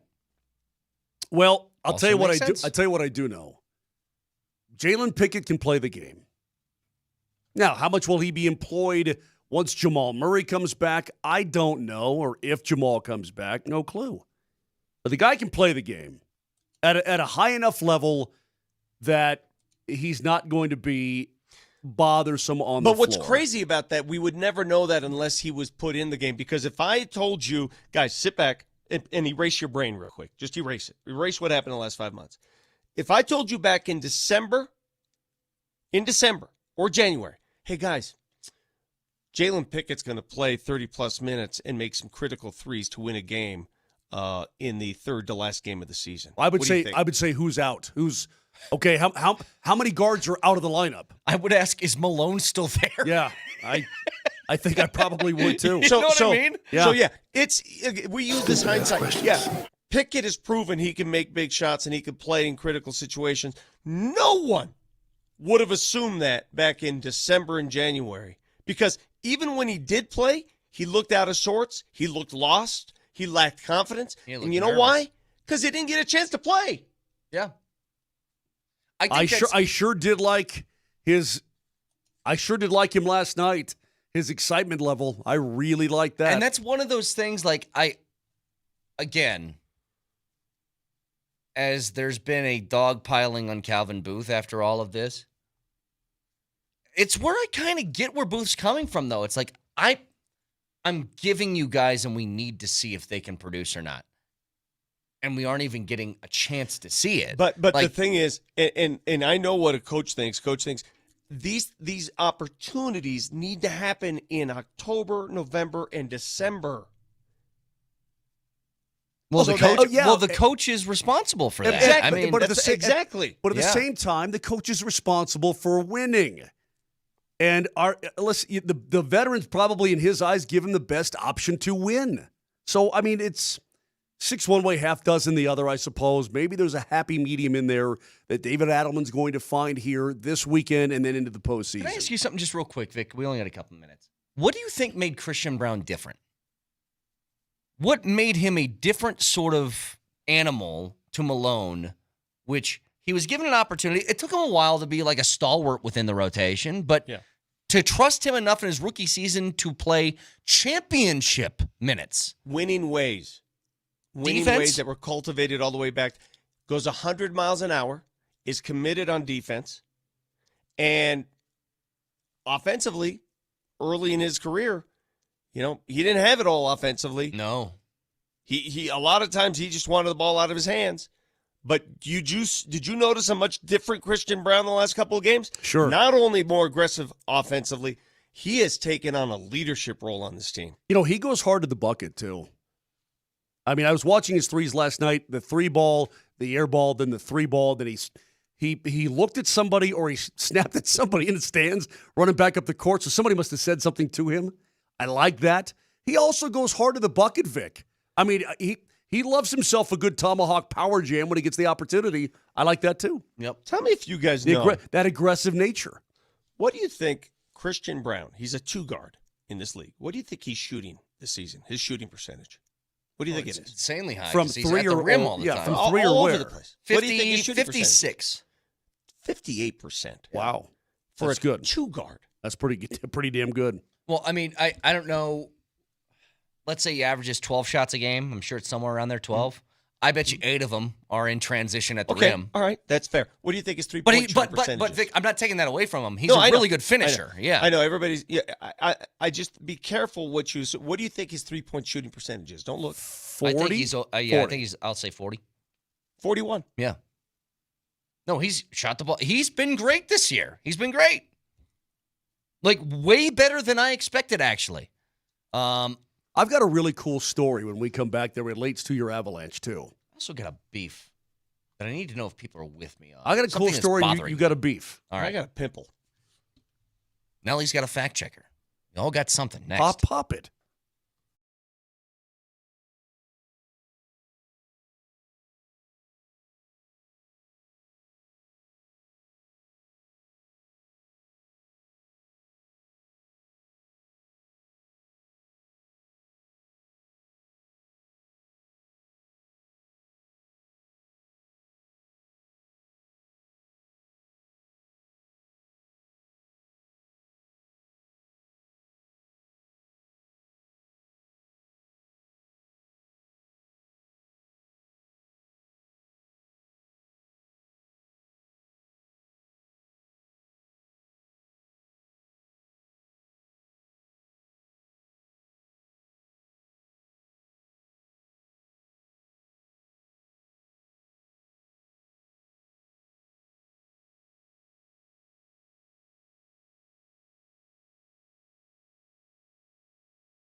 All right, just something quick here. I got one of these featured groups up, and it's I think it's JT Scheffler, and then they got an amateur in the group. So the amateur's not doing well. He's like 5 over already. But he's got one of these hats. He's a Spanish kid. He's got one of these hats. I'm assuming he's an ASU golfer.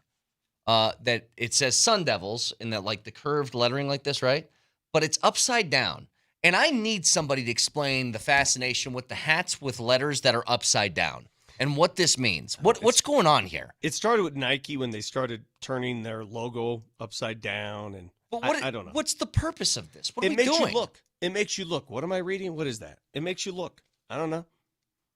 I'm annoyed because I actually see hats that look pretty cool, but I'm like, I'm not wearing it. Yeah, 23 skidoo, kid. Yeah, see? Dude, you're just face it, you're getting old. You're not with the hips anymore. It's just, no, somebody explain to me why they do that. It's stupid. You're part of the dork clan now, bro. Sorry, you got old. Deal with it. In fact, here's what I prefer. Anybody who think that that's cool, if you think it's cool, some of you youngs out there, 303-504-0925, get on Brett's Bacon right now.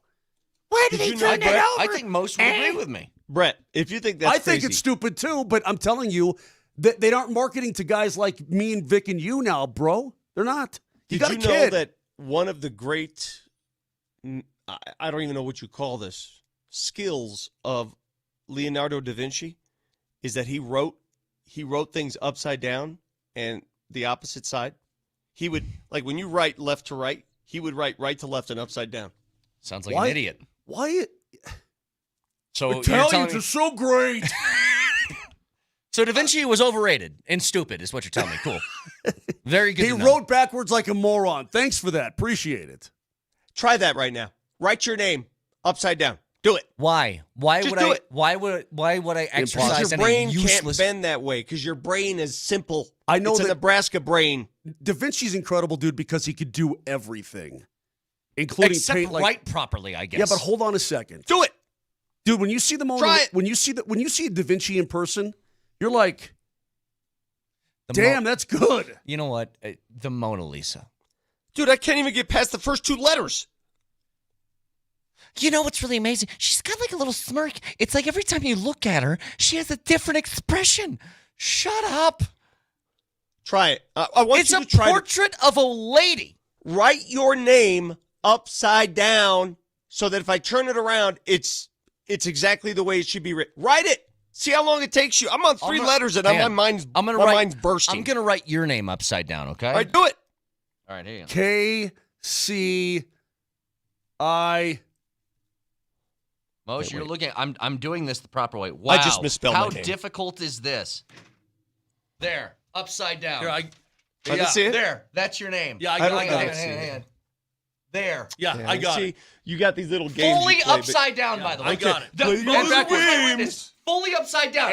Oh my God, I'm Da Vinci now. And backwards. I got it too. You know what, Vic? Give me a paintbrush. There, I got upside down and backwards. You certainly did not do that correct. I guarantee you guys could not pull that. This can't. guy did it regularly. It says chicken. Hey, he's writing books upside down.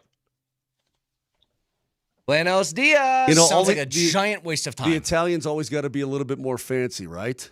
No, you know what it is? I'm watching Ford versus Ferrari the other day. This is a guy's doing something stupid, and they try and twist it into genius just because we've decided he's a genius. Yeah, totally. That's all that is. You know, it's like when if LeBron does something that is stupid, it's like, you guys don't understand, it's 4D chess. The reason why he missed that shot was so that later in the game they can do that's all this is. Hey, Moj. Mensa over here is the same guy who probably confuses Leonardo da Vinci with Leonardo DiCaprio.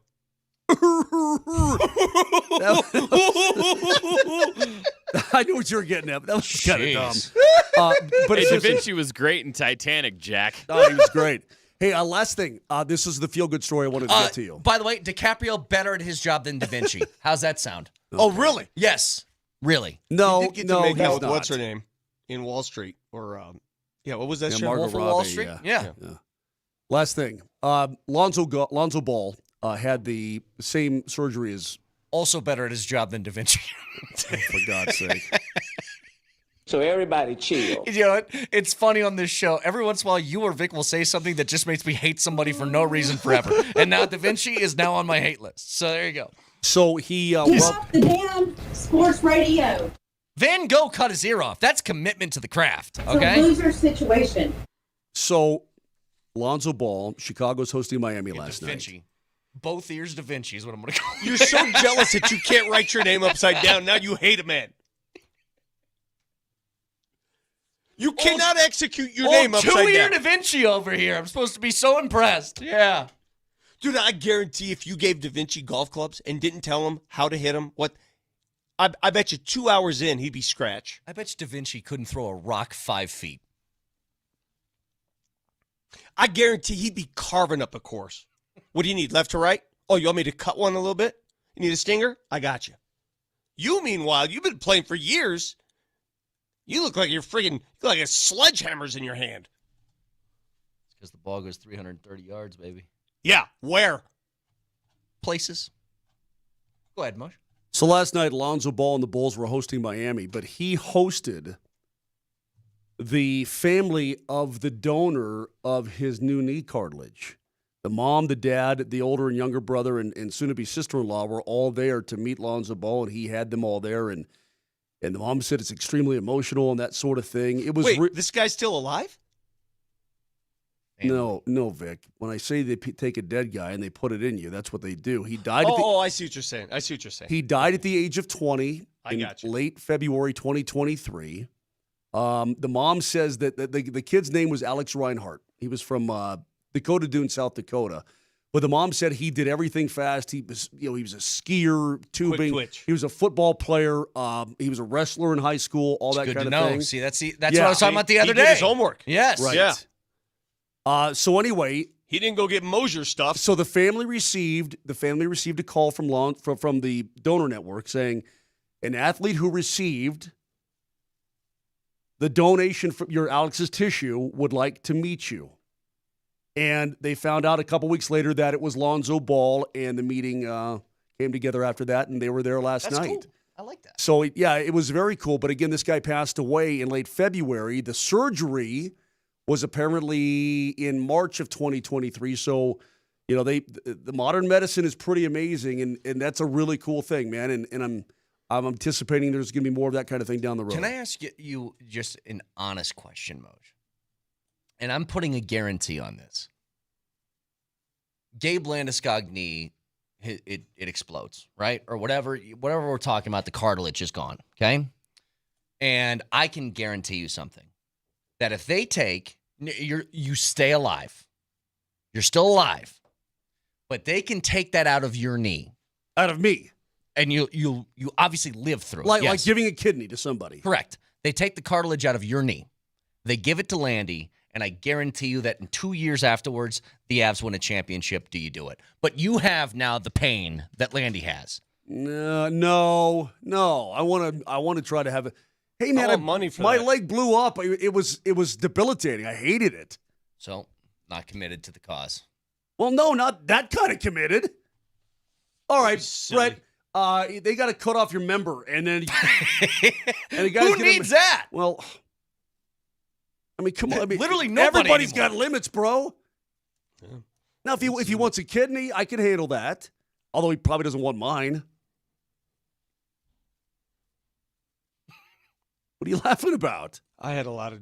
Oh, look at. I'm trying to figure out why an athlete would need that from me. what part of that would make them better at sports? What if you're an actor? So why does Amato chime in here at the very end? And I know you have a beef that you want to get to before we're done. No, that was my beef already. It was the hats. Okay. Amato chimes in and says Da Vinci is ass. Now, here's what I'm not going to do. I can't go that far. And you know what, Amato? Shame on you for going that far.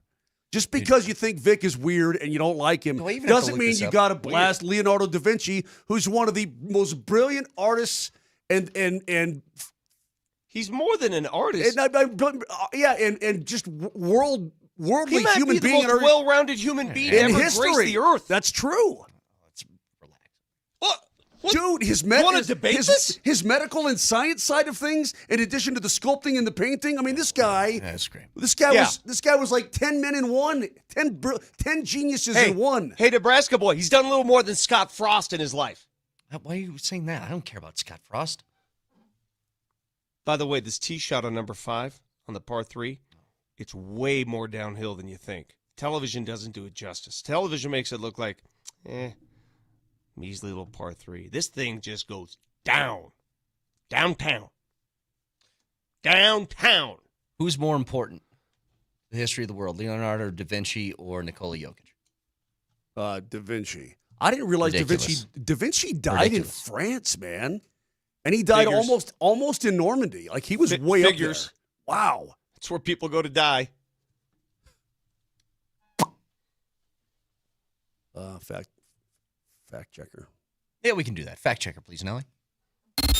Nelly monitors the mistakes. Number in 6, I meant, not Fact 5. Checker. Today's Fact Checker. Presented by Rock Plumbing, Heating, and Air Conditioning. Your local home comfort specialists. RockHeating.com. Rock, bringing comfort home and simplifying your life. I mean, Nelly, he's an Augusta honk, and he can't even get it right. I mean, come 5 on, is man. the tough par 4. 6 is the straight downhill par 3. My bad.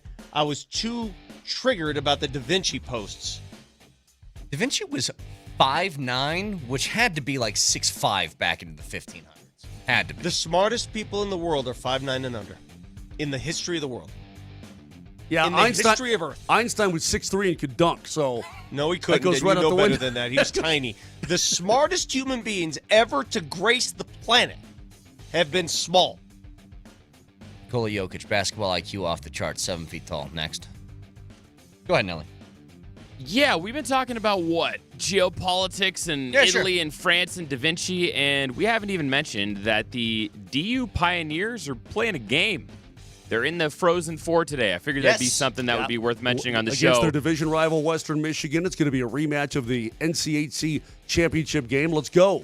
Yeah, I figured that would be worth mentioning instead of the fact that Da Vinci is ass, but what the hell do I know? He is, though. Good call, Amato. Nice job. Yes, go DU. How about Coach Carl, man? Just constantly. Total stud. Constantly. Absolute stud. Ripping through people. Hey, Vic, tomorrow night, I want to see more when Memphis gets to town. I want to see more of what I saw. I want to see more. Moj, critical game tonight. Memphis, Minnesota. Memphis, Minnesota. And let me make this prediction. If the Nuggets win tomorrow night, it's not even a prediction. It's pretty much if the Nuggets win against Memphis tomorrow night, they will be a top 5 seed and most likely home court seed for the first round. That's what's on the line. To eliminate any issues with the play-in, win tomorrow night, and that's done. Game tonight, 7 o'clock, Avs and Canucks, which you can hear right here, Altitude Sports Radio 92.5. One more reminder to you guys, if you want to get in with this keyword today for the brand-new custom-built sauna by Better Sheds and Saunas, it's Retreat. So text that and your first and last name to 303-504-0925. That is Retreat. And your first and last name to 303-504-0925. So, game tonight, 7 o'clock puck drop. You can hear it right here, Altitude Sports Radio 92.5 as the Avs just trying to get their way to the postseason. Obviously, a lot to discuss tomorrow as the Nuggets take the floor again, this time against Memphis, in what feels like an important game to follow up a good performance with, like they did in their first without Michael Malone. So we'll break that down tomorrow. You guys have and Patrick Reed hopefully missing the cut. Well, there you go. You guys have a wonderful Thursday. We'll talk to you tomorrow. Love you. Bye.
Joker in the front court to Christian. Bounce past Gordon. Gordon back behind him. Pickett, another three. Got it again! Give it to him! 3 in a row!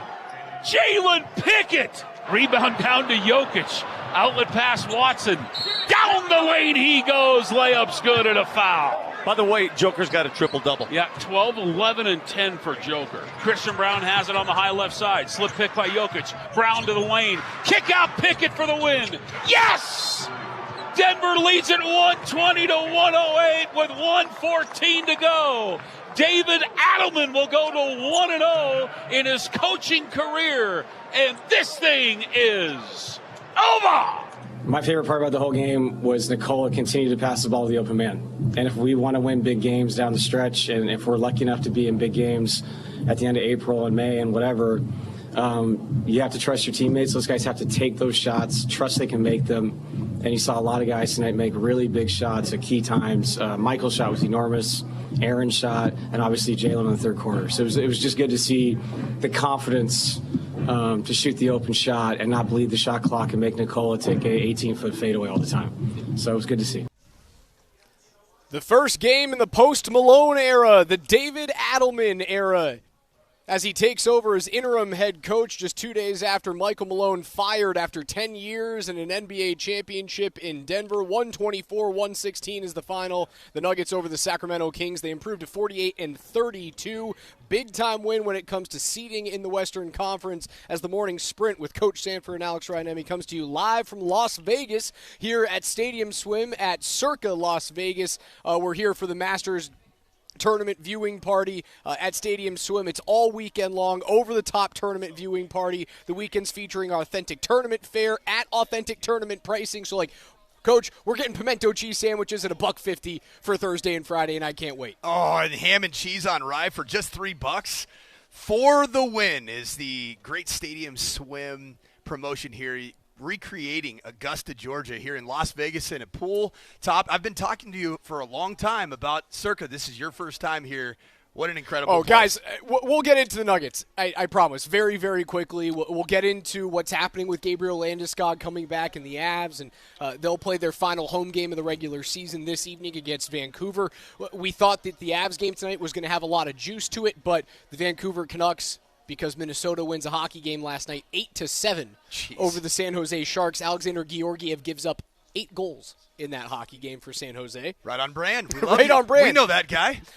We thought there was going to be a lot of juice with that game. Vancouver has now been eliminated from postseason contention, so I could see a lot of Avs players being sat tonight because, there's no juice left in that game.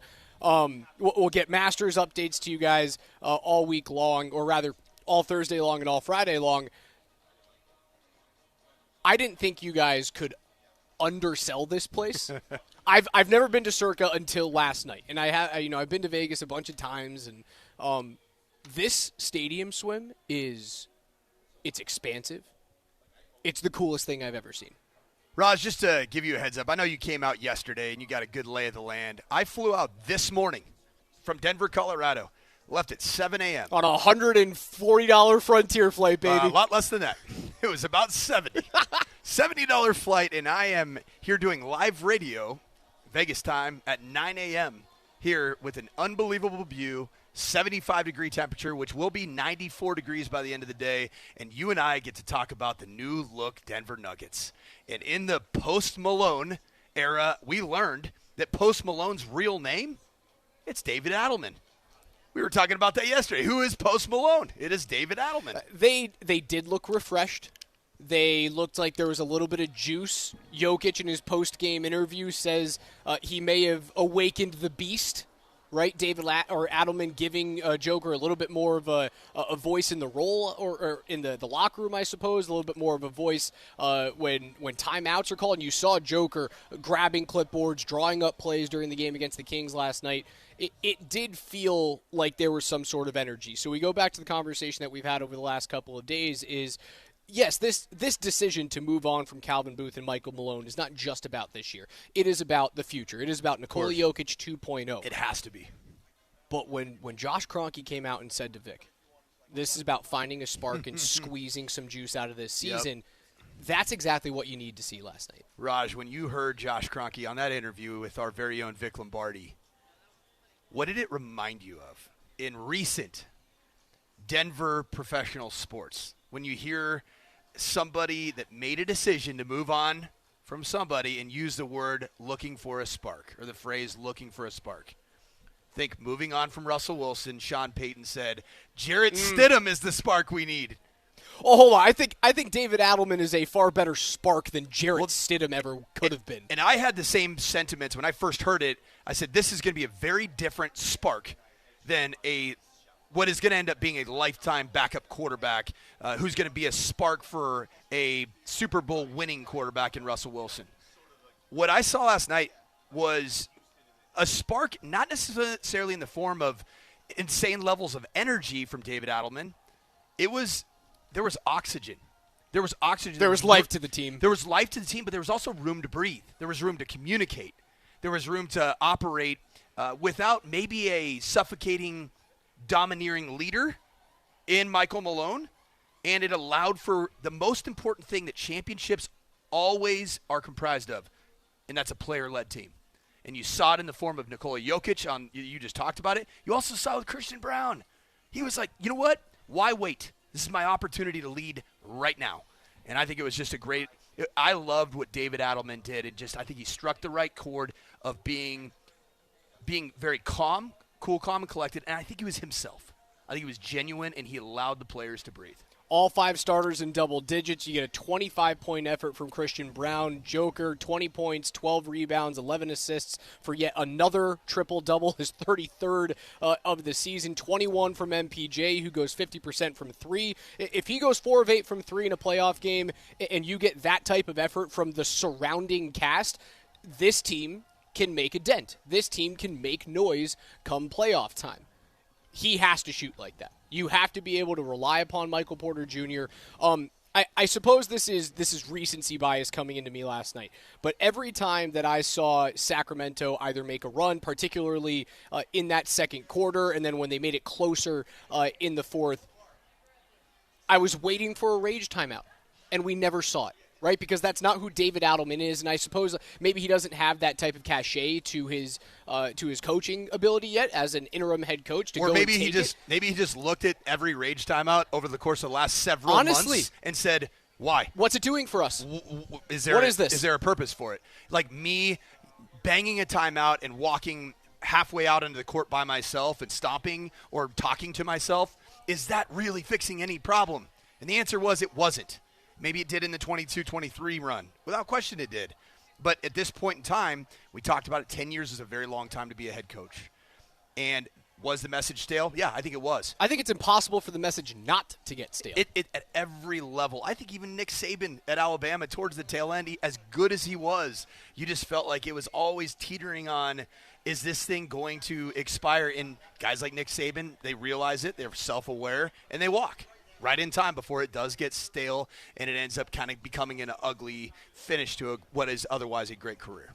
We were having those conversations about guys like Malone and about guys like Jared Bednar because you've been here so long, and if the team starts to go through these stretches of gameplay where they feel uninspired, the knee-jerk reaction is new coach. The knee-jerk reaction is new blood.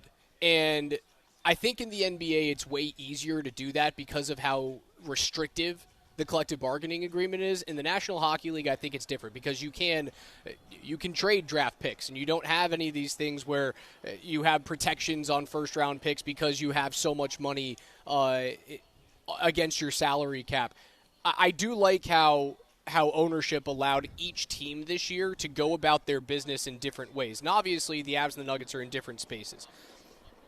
Unceremonious was the word that's been thrown around the Michael Malone situation. 10 years, NBA championship. He deserves to go out just to hopefully they can get something together. And if you've already made the decision, just wait until the postseason is over and let him go his separate way. What I saw last night, and I know it feels like recency bias, what I saw last night is the reason why you do that. You need to give David Adelman a little bit of runway to see who he is, to see what he is outside of just an interview process.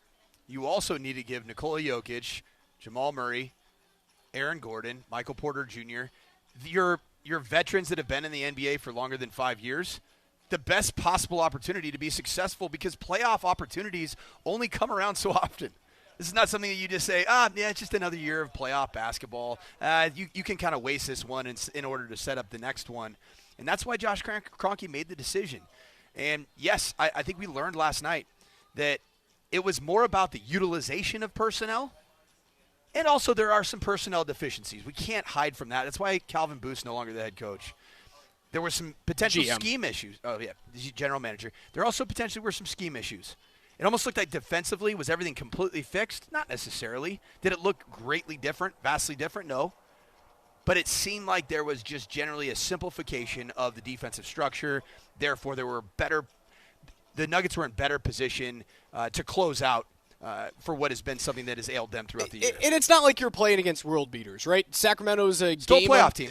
They're 2 games under 500. They're a play-in team right now. Play-in team. So do we not use the term playoff? The NBA doesn't. Okay. The league does so not. The Golden State Warriors right now are not a playoff That team. is correct. How about that? You have to win the play-in. You have to get into those top 8 seeds to officially be a playoff team. Is that mind-blowing that the Golden State Warriors are falling upon these hard times right now? It was a bad loss last night.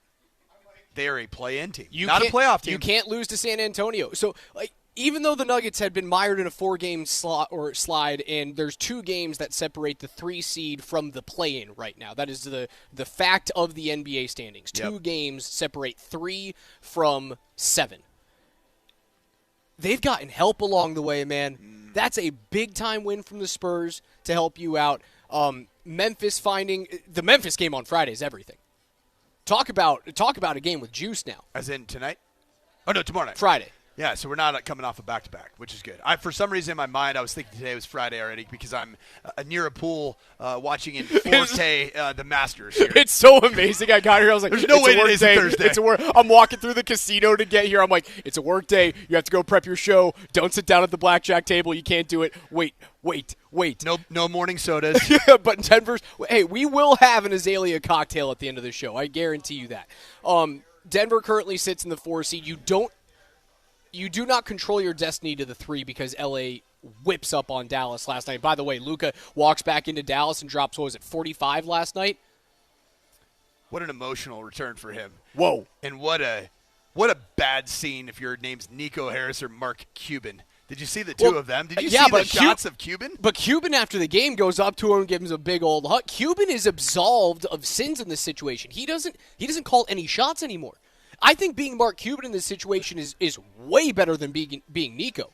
He didn't do this. A fan cam just picked up him just shaking his head as the Fire Nico chants were just raining down. I mean, it was the entire arena in unison. Cuban is absolved of sin in this situation. He just got to be a fan. The reason why he's shaking his head is because he goes, if I was in charge here, that wouldn't have happened. That dude wouldn't have been in purple last night. Which is probably true. The Nuggets sit at the 4 seed right now. They're 1 game out of the 3 with LA. LA, if they do find a way to win 1 more game, will lock themselves into that 3 seed. But if the NBA playoffs started today, you start at home against the LA Clippers, and that matters. Home court advantage, at least in that first round, matters. I think the Clippers is the easiest matchup that you can have going into that first round. It was a good start to the David Adelman era in the interim, 124-116 over the Sacramento Kings. They'll come back home to face off against Memphis on Friday night. This is the Morning Sprint. He's Coach Mike Sanford. I'm Alex Ryanemi, live from Las Vegas at Stadium Swim at the Circa Resort and Casino. KJ Granderson is back at our studios in Lone Tree, Colorado. We'll take a quick time out, get you guys a Masters update on the other side, and talk a little bit about what's happening up the road in Broomfield with Gabriel Landeskog and the Avs, their final home game. Broomfield. Loveland, sorry. We'll get you right. My geography's all messed up. My neck of the woods, I'm a southern guy. I'm a no-coat I'm Southwest. guy. Give me all the Northern Colorado, baby. You'll get me back there. We'll get you all those updates on the other side.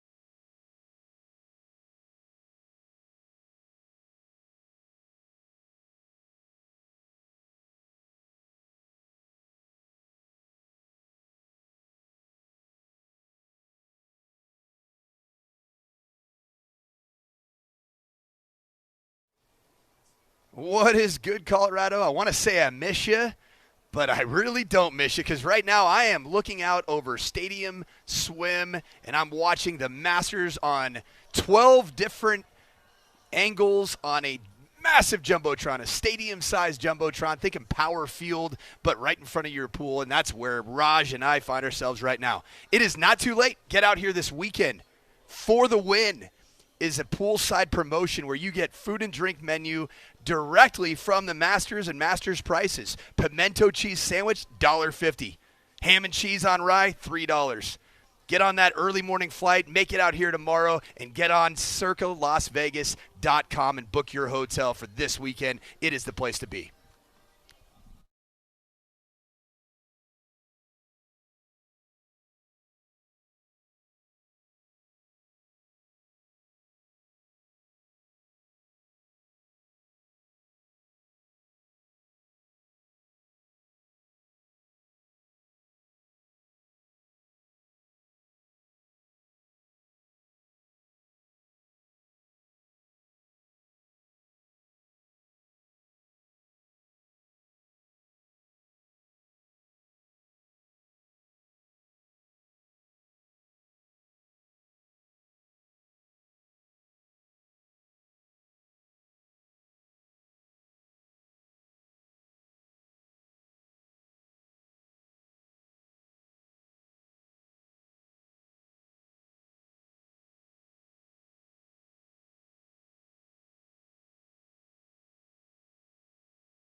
Welcome back to Stadium Swim here live at the Circa Resort and Casino in Las Vegas. It's the morning sprint. Stop it, man. Alex Ryan-Emmy alongside the coach, Mike Sanford. Very immature coach. with my very professional and highly soothing co-host Alex Ryan-Emmy here. Oh, we're out here live at Stadium Swim for their For the Win Masters party going on all weekend long. Authentic Masters food, authentic Masters prices, like $1.50 pimento cheese sandwiches. Get on out here, guys. If you're looking to do something for the Masters this weekend, Coach got out here on a $78 flight on Frontier. If he can do it, you can do it today. Come hang out with us. We'll be here today and tomorrow. I have a leaderboard update for you Thursday at the Masters. Steven Yeager is your leader by 2 shots at -4. Joaquin Niemann, 2 under through 8. Scotty Scheffler, the odds-on favorite. He's won 2 out of the last 3 years here in Augusta, 2 under through 7. Scotty Scheffler. Think the Open Championship. And now, on the tee box, Scotty Scheffler. Tyrrell Hatton is -2. Other big names that are currently on the course, Colin Morikawa, who had the 3rd best odds to win this weekend after Scheffler, and Rory McIlroy is 1 under through 8. Jordan Spieth, winner here at Augusta back in 2015, is 1 under through 7. That'd be fun. I'm down for a little Jay Spieth resurgence. Bubba Watson, big old lefty. Good Southerner, man. He always plays that humidity well. Maybe the greatest shot in Masters history with that hook out of the pines on 18. Justin Rose is -1 as well. Old Freddie Couples just smooth and sexy with that swing, walking down the 8th fairway, rather the 10th fairway right now, even through his first 9. Patrick Reed is even as well, former winner there. Big names yet to have teed off. Dustin Johnson is minutes away from beginning his round. Patrick Cantlay and Xander Schauffele, 2 majors last year for Xander Schauffele, tees off in about 35 minutes from right now. And then the big hitters, Bryson DeChambeau, John Rahm, and Rory McIlroy will tee off at 10:12, 10:23, and 10:34, respectively. So that is your Masters update here live from Stadium Swim at Circa Las Vegas. Coach, we've got it was supposed to be a huge game tonight for the Avs, because you were going to welcome in a dog that was backed into a corner, right? The Vancouver Canucks were still technically alive as of last night, and then Minnesota and the San Jose Sharks play an 8-7 game. So the juice has been taken out of that game for me this evening. Can you still technically get yourself up to the 2 seed? Yes, you can, but you have to win out in regulation, and the Stars have to lose out in regulation. So it's a little bit of a pipe dream there to get the 2 seed and home ice advantage over the Stars. So you would have to win out in regulation. They lose out in regulation. Why is 2 points is 2 points? 2 points is 2 points, but the tiebreaker is regulation wins. Okay. So it's just not going to happen. And that brings my attention now from Ball Arena, and we'll be doing a post-game show tonight and everything. That brings my attention from Ball Arena to, was it Blue Arena now? It used to be the Budweiser Event Center. It is Blue Arena, a credit union based out of Wyoming. Blue Arena, up there in your neck of the woods, not Broomfield, but Loveland, Colorado. Where there's a very good chance that Gabriel Landeskog is playing in a hockey game this weekend in the American Hockey League. The official city name has been renamed for the foreseeable weekend, we'll say. Love Landeskog. They're also playing in, so the Eagles have like a secondary uniform that they have that is just Avs colors. I saw it. So instead of their royal blue with the Colorado flag colors, really cool. You just switch it into burgundy and blue, and it's almost kismet that Landeskog is playing in a game where he's just going to be in Avs colors, but in the American League. I need to get my hands on that jersey. They're selling it. I know, and it's sold out. Tell the wife to get there. She's got to get up there ASAP, because that is a sweet jersey. Now, we don't know what game he's going to play in, and I don't believe he's going to utilize all 3 games. I think what's happening with Landeskog is this. He has as many as 3 games to play with the Eagles, before he goes back to the NHL. They look beautiful. However, it's a back-to-back game, Coach. They play Friday night and then Saturday night. I would be shocked if the Avs want Gabe Landeskog to play in back-to-back games for the first time in 3 years.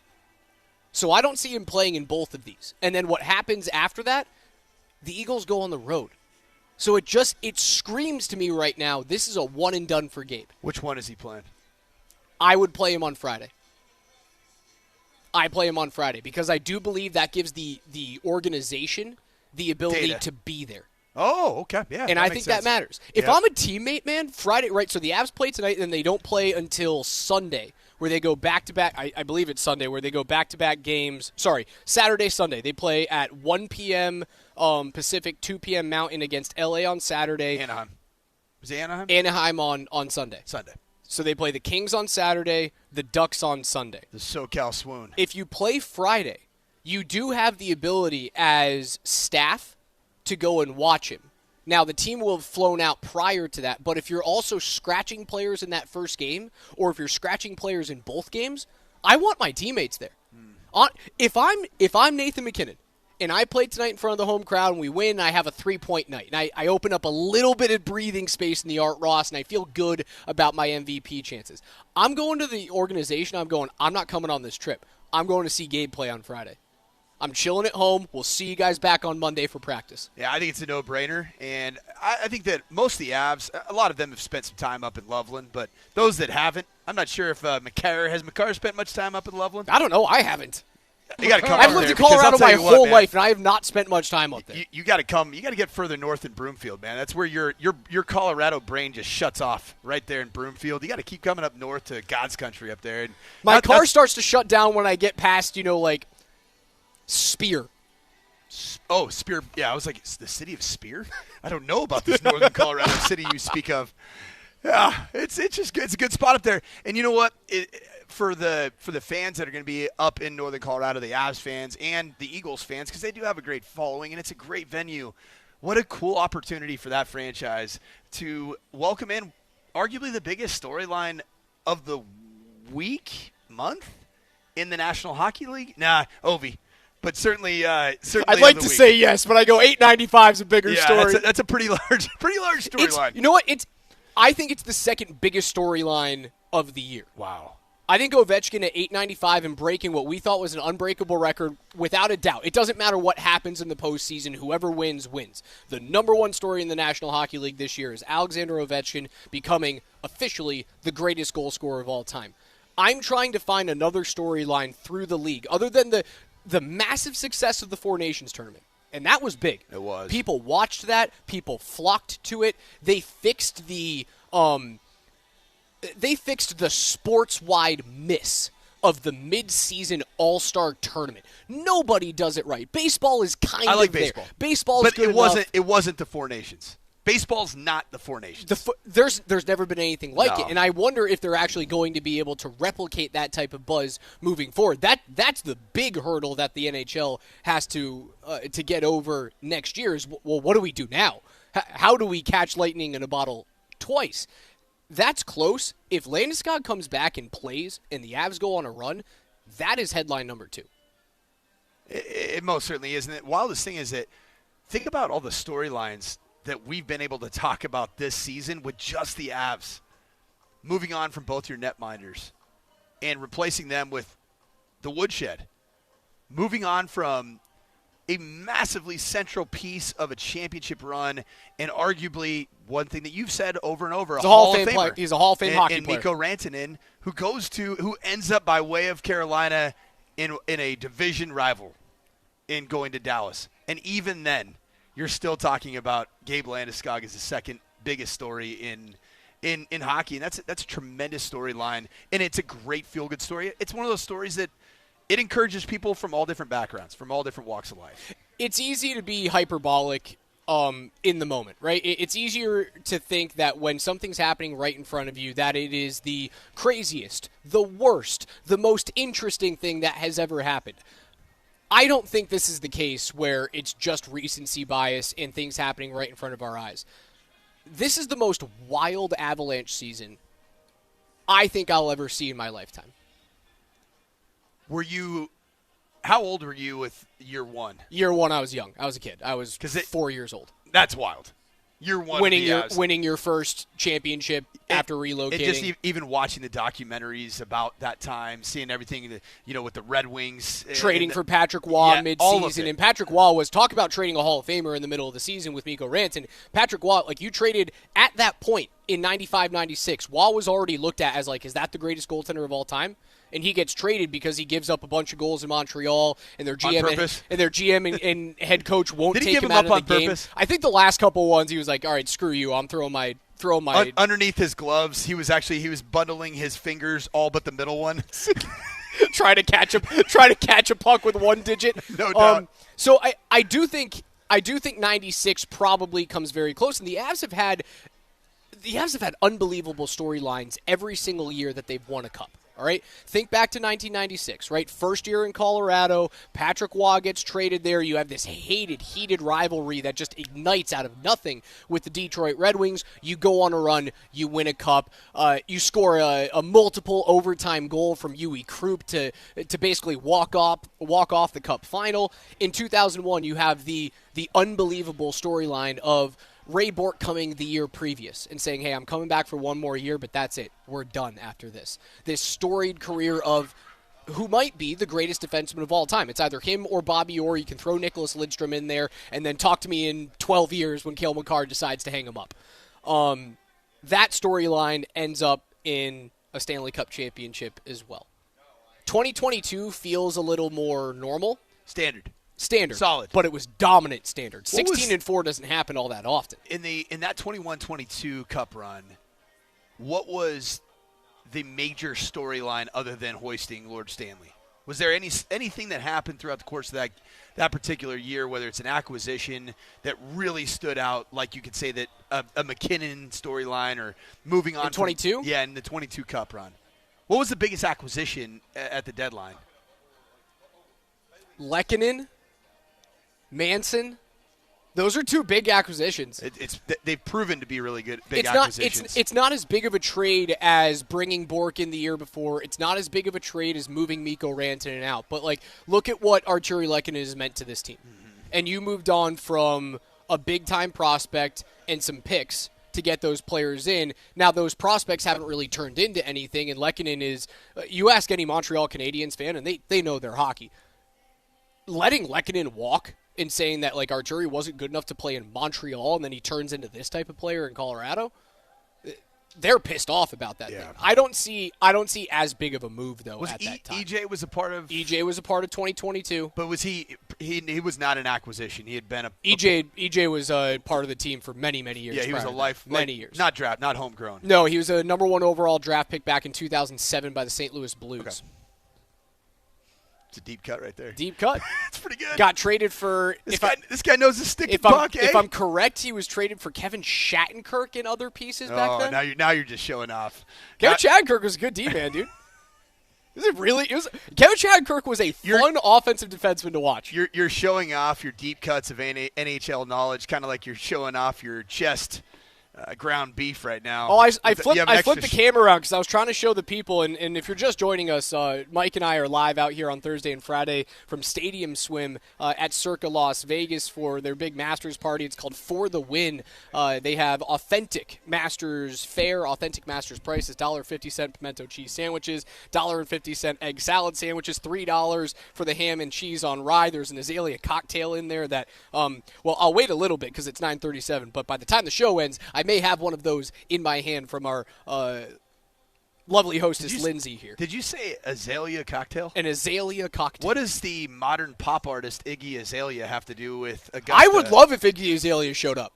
So, what is an azalea? Iggy Azalea? It's a flower, isn't it? A tree, I think.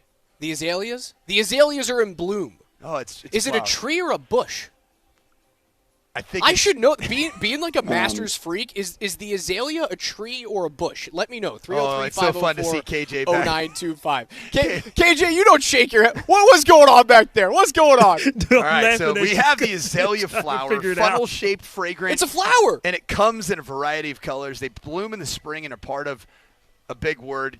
Yeah, there you go. So it's a flower. It's I was a flower. right. Yeah, the it's like a rose. rhododendron genus. You said that word? Jeez. It looks like a bush. It's a bush. It's a look, bush. Look at that. He's saying it's a tree. He thinks I'm wrong. You're gonna quiz me on hockey in the Masters? I thought it was a pop cool it star. over there, guy. I thought it was solely a pop star. I had no This idea. being awake at 4 a.m., it's messing with your brain right now. Sharp as a tack today. Avs and Vancouver Canucks. You can listen to it tonight on Altitude Sports Radio 92.5. Pregame starts at 6:30 p.m. Make sure you guys get in the door for the jersey off our back ceremony. It's something that you can't miss ever if you are a diehard Avs fan. That is Mike Sanford. I'm Alex Ryanemi, live from Stadium Swim here at Circa Las Vegas. On the other side, Chris Dempsey joins us for his weekly NBA Baseline Report.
Live from Stadium Swim here at Circa Las Vegas. It's the morning sprint. Alex Ryan, you guys know me better as Raj, alongside the coach, Mike Sanford. Nuggets get a big-time win last night in the debut of interim head coach David Adelman as we head on out for his NBA Baseline report. It is Christopher A. Dempsey of Altitude TV. Demps, what is up, brother? Well, I'm doing okay, but I'm not doing as well as you guys out there by the pool, the stuff in Vegas. What? That's Demps, amazing. it is 90 degrees. I've got the Masters on 17 different screens in front of me. I'm being waited on hand and foot with cocktails and pimento cheese sandwiches, and I might jump into a pool. I mean, you're living the life. That's the life we all want to live. I'm sad that I'm missing it. The life we all want to live is what we saw last night with David Adelman. Give me your initial reactions to what you saw from a vibes standpoint, and then once you get past the energy that it looked like the Nuggets had back in their lineup last night, what changed from an X's and O's standpoint? Yeah, not a ton, I would say, to be honest with you, because they, the thing about the Nuggets and, in particular with David Adelman and almost every single coach on that staff, is they've been entrenched there for years. And, this philosophy, X's and O's wise, while over the years it's been tweaked and there's been additions to it and little adjustments to it, it's by and large, the same system. And quite honestly, David Adelman has had his fingerprints all over the Nuggets offense for many years now. So all he really needed to do was to make sure I think that his main goal, and especially after hearing a lot of the players talk and him talk, was to make sure that they were able to get balance back into the offense so that Nikola Jokic doesn't have to feel like he needs to step on the court, start scoring, and never stop scoring until the end of the game. And then hopefully when the dust settles, they have won that basketball game. So I think the biggest thing that what I saw was an empowering of the players around Nikola Jokic to step in and take shots when they are open, and for the offense to start looking for additional players to step up and take shots. And we saw the starters just completely go off yesterday, right? 4 out of the 5 score at least 20 points, and Jalen Pickett was that close to scoring 20 himself. And I think in David Adelman's perfect offensive world, that's exactly how he wants that to go.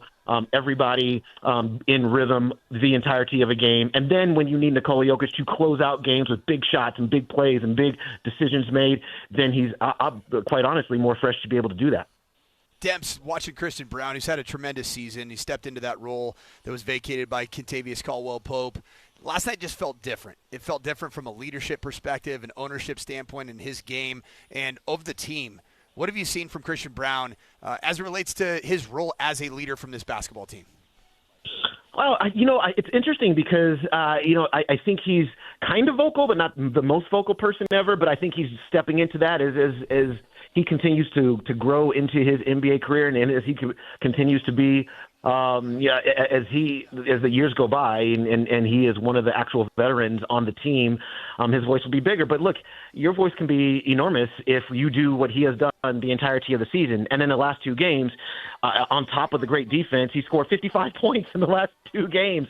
And I think yesterday when I watched him, his first shot of the game, Coach, was a 3-pointer in which Aaron Gordon was trying to seal off his man and post up. And Christian Braun just basically took a look in there, and then he loaded and fired that 3-point shot and nailed it. And if there was a shot that said, oh, okay, this is going to be a little different offensively, it was that one. Because there was no acquiescing to anybody else. There was, hey, I have 2-3 feet of space right here. I'm a really good 3-point shooter. I'm going to step in and take the shot and knock it in.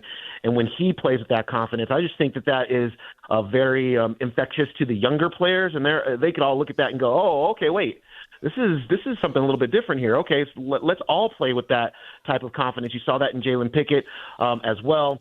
But with Christian Braun, it's been a great season for him. And he continues. And it appears, especially as Jamal Murray is going to be, along as he'll be out, that Christian Braun has taken and is going to run with a bigger scoring load. Chris Dempsey is our guest with his weekly NBA Baseline Report, courtesy of our friends at the Ramos Law Firm. Demps, how do you think Adelman handled the Russell Westbrook minutes last night? I thought it was great. To be honest with you, yeah. I mean, it's look.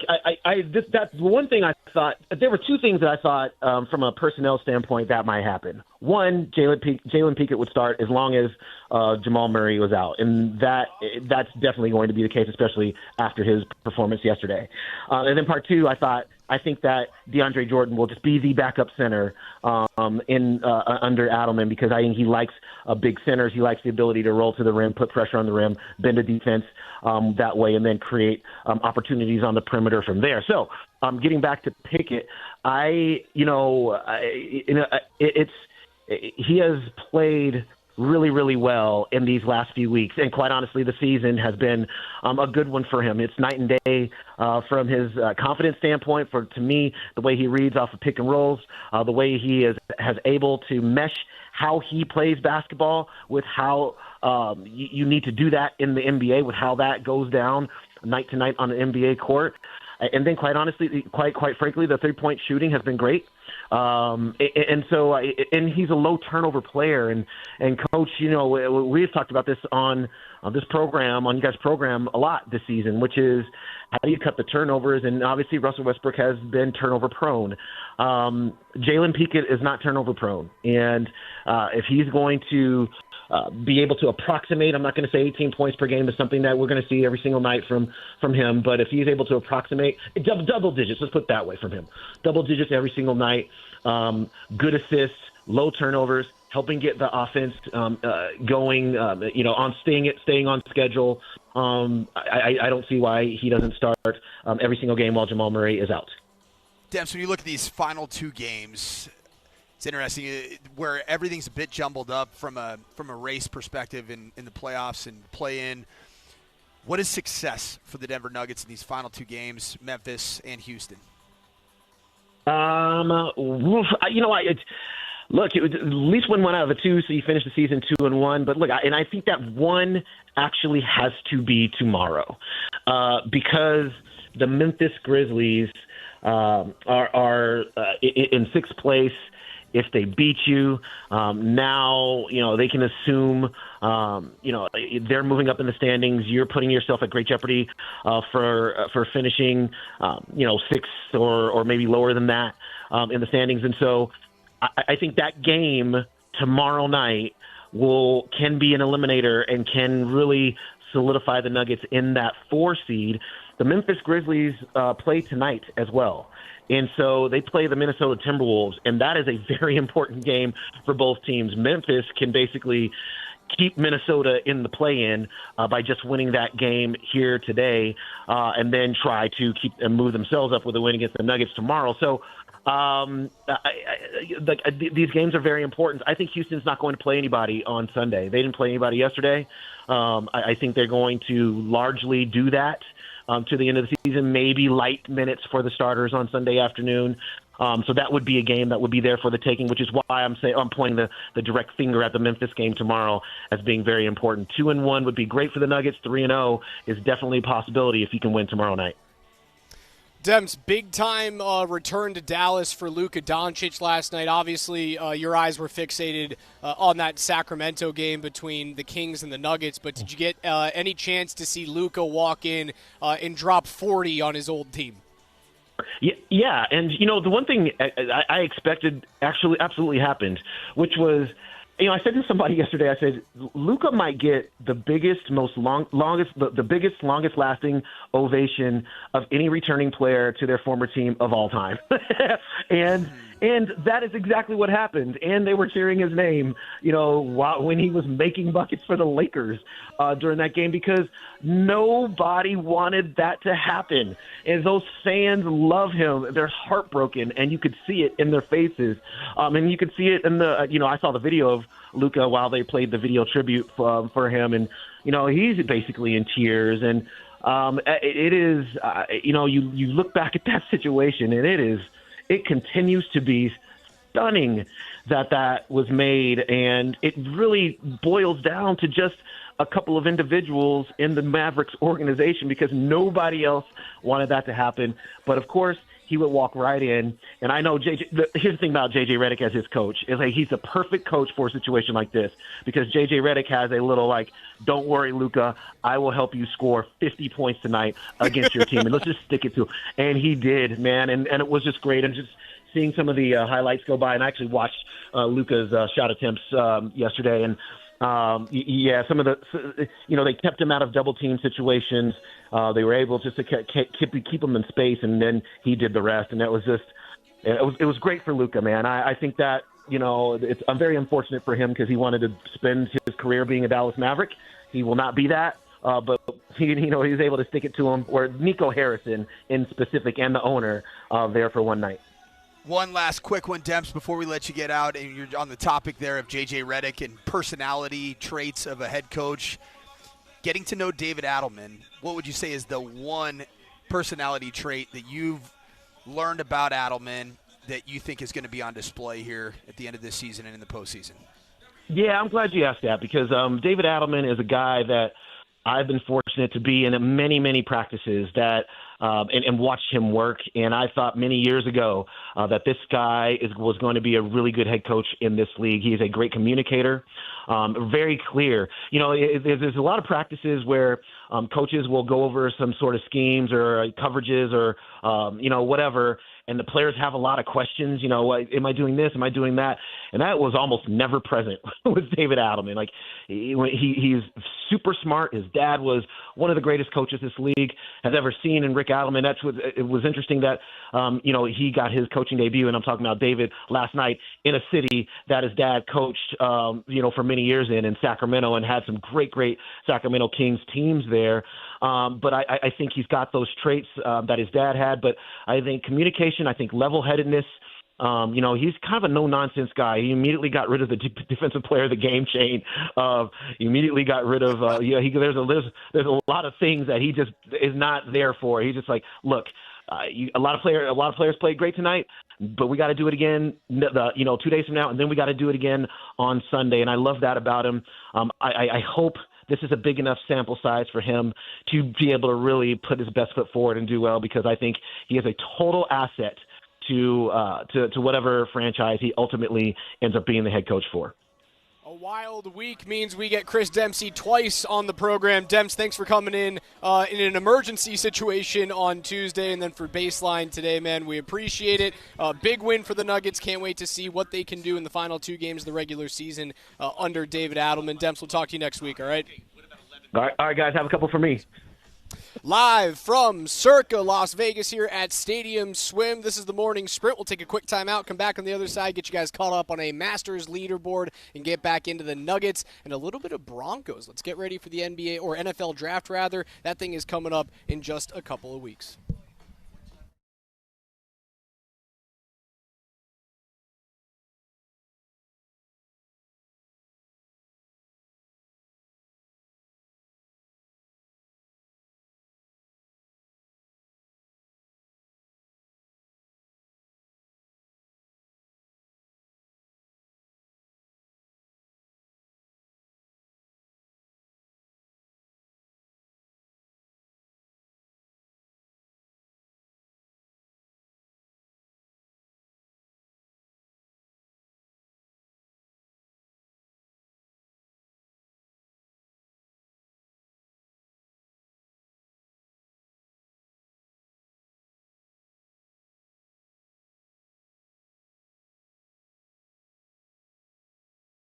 He took over the fan. My current views are of pool and sports, but spring is in the air up at 10,000 feet and above, and the snow keeps falling at Loveland Ski Area. Season passes for next winter are on sale right now at last spring's low rates, but only for a limited time. Get your 2025-2026 pass at the lowest price and use it to ski the remaining month of this season for free. Plus, passes include bonus days at over 30 partner mountains next season. Closing day is coming up May 11th, so the sooner you buy, the more free spring skiing you'll enjoy. Visit skiloveland.com and get yours today.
We are live from Stadium Swim here at Circa, Las Vegas, Thursday and Friday, getting you guys all caught up on the first major of the year. Nuggets get a big win. The Avs have their final game at home of the regular season. Coach's Masters update. Before I get to the leaderboard, we're going to bite into a pimento cheese sandwich, Coach.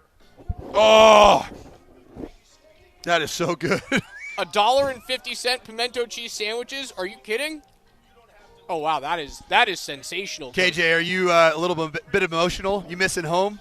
I pimento am. cheese? I am, man. I was you know trying a little something about I was trying to hide my tears, but you caught me. Have you ever had yourself a nice pimento cheese sandwich back home in Mississippi?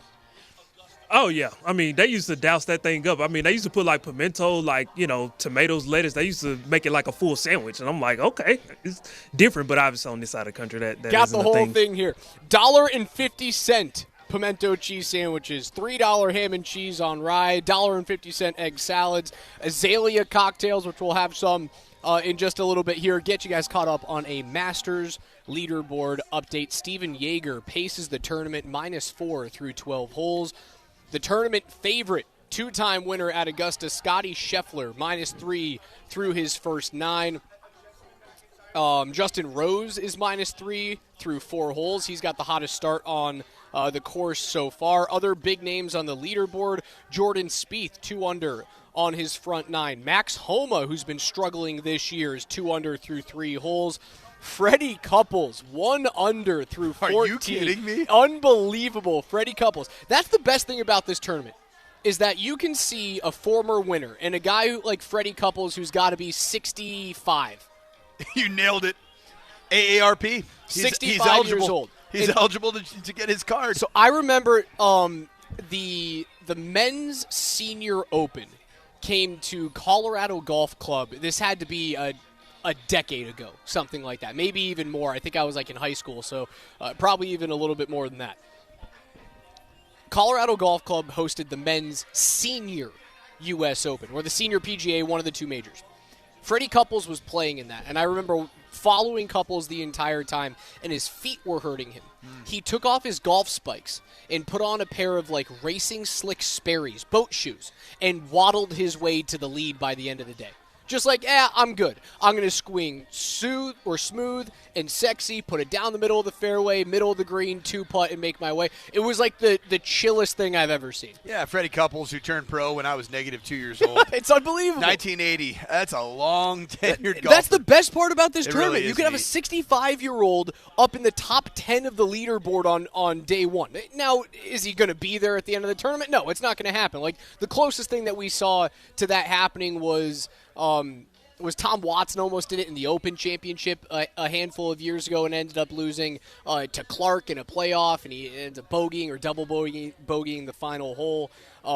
Phil Mickelson finished T2 a couple of years ago, and Phil's in his 50s. Like, it's crazy that you Jack can see Nicklaus those things. in 1986 was the oldest winner of the Masters at 46 years old. Yeah, Nicklaus's final major in 86, the Golden Bear capturing number 18 there. Big names that have yet to tee off: Bryson DeChambeau at 10:23, former Masters winner John Rahm at 10:34. These are local times here in Vegas. Rory McIlroy will tee off in just 4 minutes alongside Victor Hovland, and two-time winner Xander Schauffele is just about to go off tee number 1 at Augusta. Raj, my alarm went off this morning at 4 a.m. in Denver time, and I'm here at Stadium Swim in 83-degree temperatures, smashing a pimento cheese sandwich, and I just realized that it's the first thing that I've consumed today. And so please don't judge me as I eat not only this pimento cheese sandwich that's recession-proof or inflation-proof, either way. It's $150. It's $150. It's what it's been for forever. This is a work trip for you, though, Coach. You're going. You know what you're doing tonight? Talk to me. You are scouting a report. possible Western Conference final opponent for the Colorado Avalanche. I sure am. I'm going with Mom and Dad up in I'm going to be at a suite at T-Mobile Woo! Arena. They got me the tickets. It's nice to be the kid coming back home. Mom and Dad pay for my ticket. Yeah, I was like, I truly begged them because they said they were invited.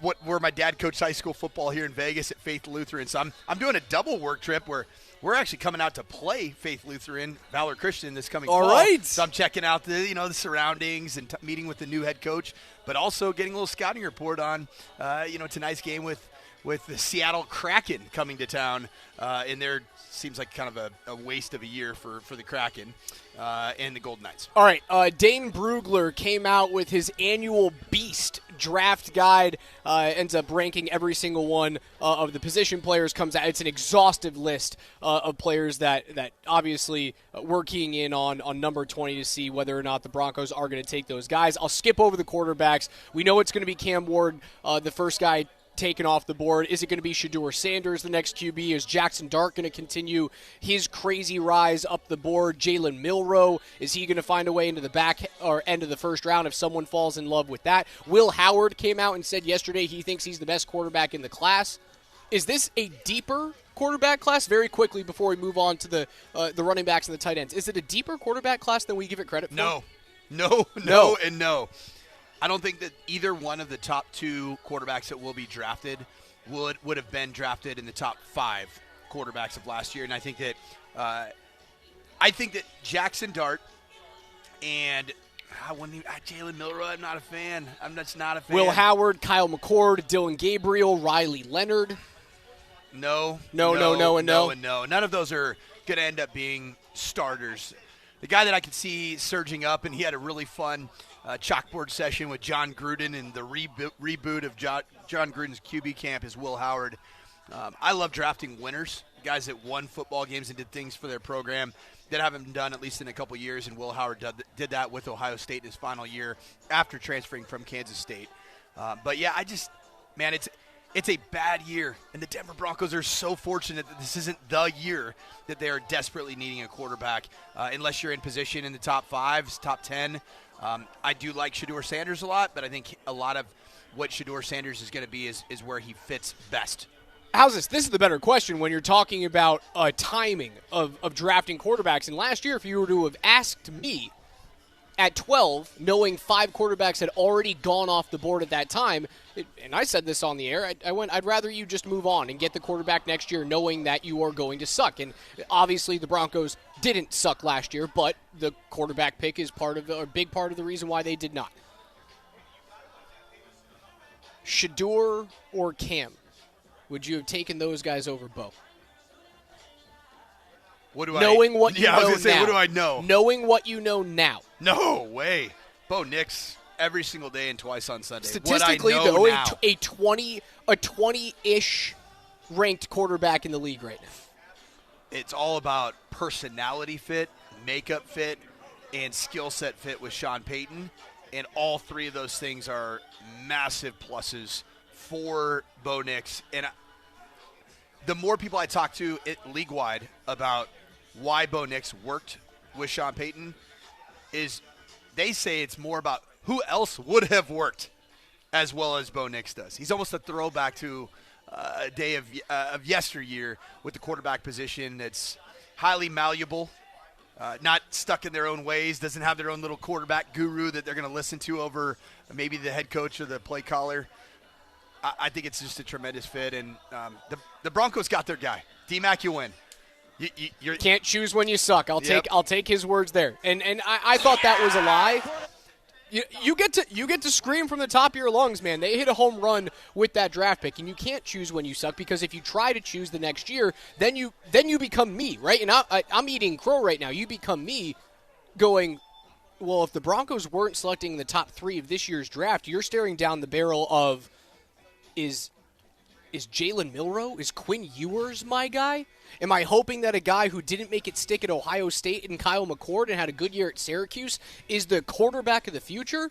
What a situation for the Broncos to be in, where you can cross that position group off the board, and you now get to move into, well, it's one of the deepest and most talented tight end groups we've ever seen. It's one of the deepest running back groups we've ever seen, and you don't have to force either one of those picks on day one. No, you don't. And I actually saw a 33rd team mock draft today that came out this morning, and it had the Denver Broncos selecting an interior defensive lineman, which was mind-blowing to me, but something that we've been talking about for a while, that you can go and build your trenches, which is something that Sean Payton, if you look at his history, has done with early draft picks in his career. But I still do want to get to the point in this draft where there is quality available at a lot of different positions that would directly correlate to improved success of Bo Nix in his second year as a starting quarterback. I think the right move, without question, for this Broncos organization is to select a running back, tight end, or a receiver at pick 20, or potentially move. And your first pick of the draft, either way, should be one of those three positions. I'm going to assume that Tet McMillan is off the board by 20. I think you'll have an opportunity to grab Luther Burden or Matthew Golden, maybe even if you fall in love with Emeka Egbuka out of Ohio State. I think all three of those wide receivers will be available at 20 or very, very close to it, where you'd have to give up minimal draft assets to move up to 18, 17 to go get one of those guys. If Tet's there at 15, 16, 17, I think they move up and go grab him because he's the number one wideout without a doubt. So let me talk about this 33rd team mock draft quickly. I know we don't want to spend the entire time, but I found it very interesting. It's got Cam Ward going 1, Tennessee. It's got Travis Hunter going 2, and then this is where the 33rd team mock draft, which is it's a website that certainly has been criticized for its hatred of Shedeur Sanders and Coach Prime over the course of the last 2 years. But in pick 3, the Giants are trading back with the San Francisco 49ers, who don't draft Shedeur Sanders. Hold on, trade up to 3 for what? Abdul Carter. I think that would be incredible value. I mean, this is a big-time generational type player, and then you skip down. 12 to 3 is like you're giving up at least 2 first-round draft picks. 12 to 3. This mock has the Las Vegas Raiders not taking Ashton Genty, not taking Shedeur Sanders, taking the offensive tackle from Missouri, Armand Membu. So where do Genty and Shedeur go? Tyler Warren going 7 to the New York Jets. And it's not till you get to pick number 10 where Ashton Genty goes to the Chicago Bears, which is in the top 3 favorites. And then this is where New York Giants, they move back to pick 11, which is where they get Shedeur Sanders at pick 11. That's a gamble for the Giants, man. That's assuming he gets past the Raiders and assuming he gets past the Browns, assuming he gets past the Jets. Pick 12, Teteroa McMillan off the board to the Dallas Cowboys. Not Omarion Hampton. That's a weird draft. That's a weird. It's an mock, interesting man. one. That is. It's a lot of people would say it's unhinged. I think it's unhinged. Matthew Golden going 18 to the Seattle Seahawks. Unhinged. And then pick 20, defensive tackle from Michigan, Kenneth Grant, to the Denver Broncos. I think that is absolutely crazy. Pick I 21, hope none of that happens. Omarion Hampton. I hope none of this happens. It would be wild. Throw that thing into the pool. That's Coach Mike Sanford. I'm Alex Ryanemi. We are live Thursday and Friday from Stadium Swim here at Circa Las Vegas, watching the Masters. This is the only place that if you are in the area or if you're looking for something to do this weekend, hop on an $80 flight like Coach Sanford did this morning, literally this morning, came in 20 minutes before the show. Come on down here to Circa. Watch the game from Stadium Swim. Bet as you don't even have to go inside. They have a sports book out here. They have blackjack tables in the corner. They do. Indeed. You can just stay here for the whole time. I'll be here the whole time. Come hang out with us. I'm going to be pigging out on pimento cheese sandwiches. Yeah, I'll share a pimento cheese and an egg salad with you. KJ's NFL Notes is coming up next.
Altitude Sports Radio 92.5 presents Play some ball, y'all. KJ's NFL Notes. Why are you smiling? Because I love football. Football's fun. Fun, sir. Fun, sir. It's fun. Brought to you by Mountain High Appliance. Locally owned and operated since 1993. Colorado's most complete appliance store. All right, listen up.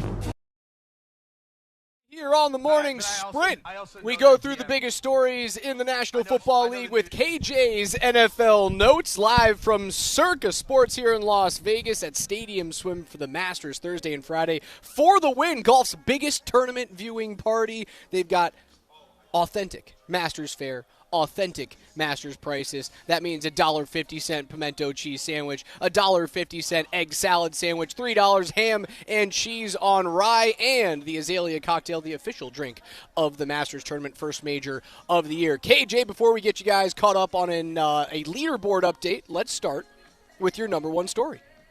Earlier this morning, ESPN released its latest Draft Buzz article on all 32 teams in the NFL. Here's the latest on the Denver Broncos, according to Jordan Reed. Quote, the Broncos have been linked to the running backs in round one, but the depth at this running back class makes it more likely that they'll wait until day two to grab a player such as Travion Henderson or Caleb Johnson. Instead, league sources have told us that Denver might use its first-round pick to add what is already one of the NFL's best defenses. Safety Nick Emenwari is a wild card to keep an eye on, and quote, would drafting a safety in the first round be the worst case scenario for the Broncos?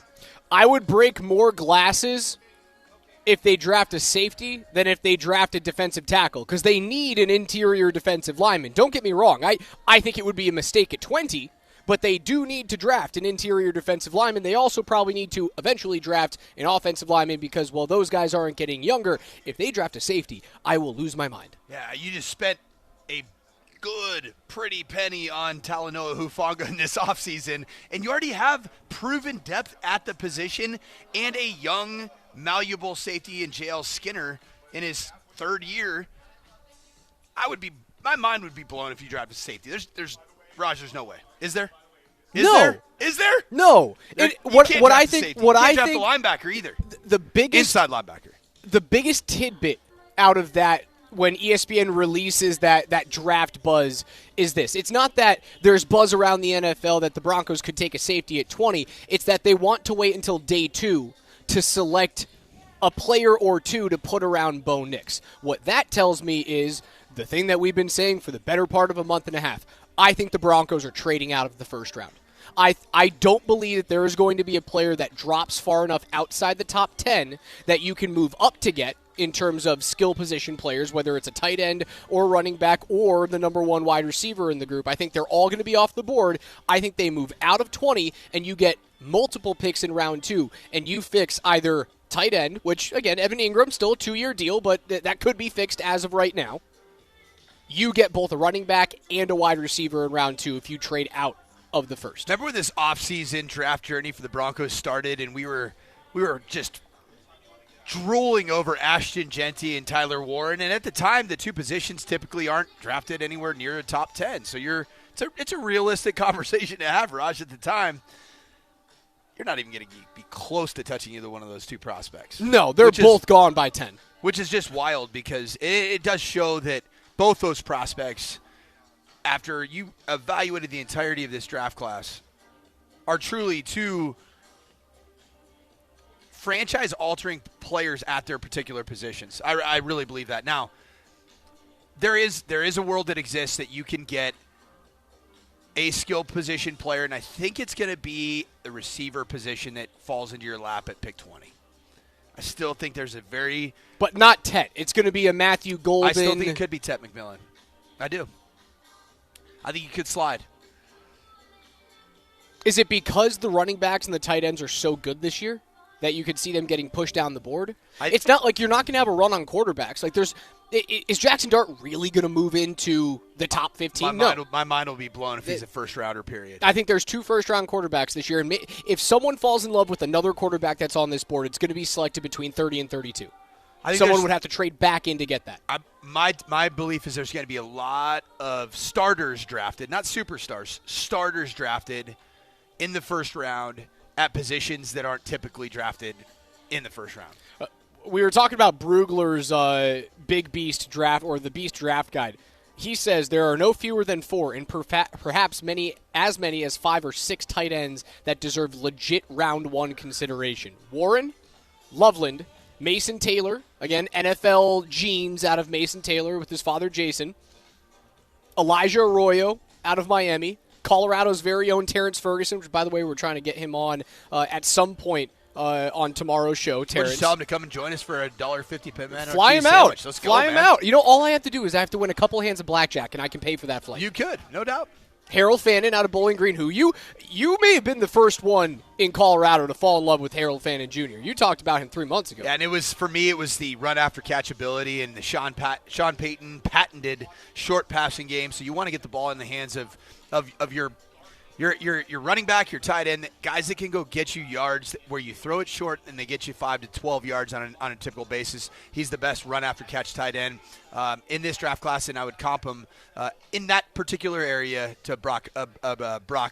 I'm trying to blank on my man. Brock Bowers? Brock Nelson in there. Brock Bowers is his best. I love that you're thinking about Brock Nelson this time of year. My I love mind that was for on you. stick and pucker. I love I that for could you. not get it out. It was Nelson. No.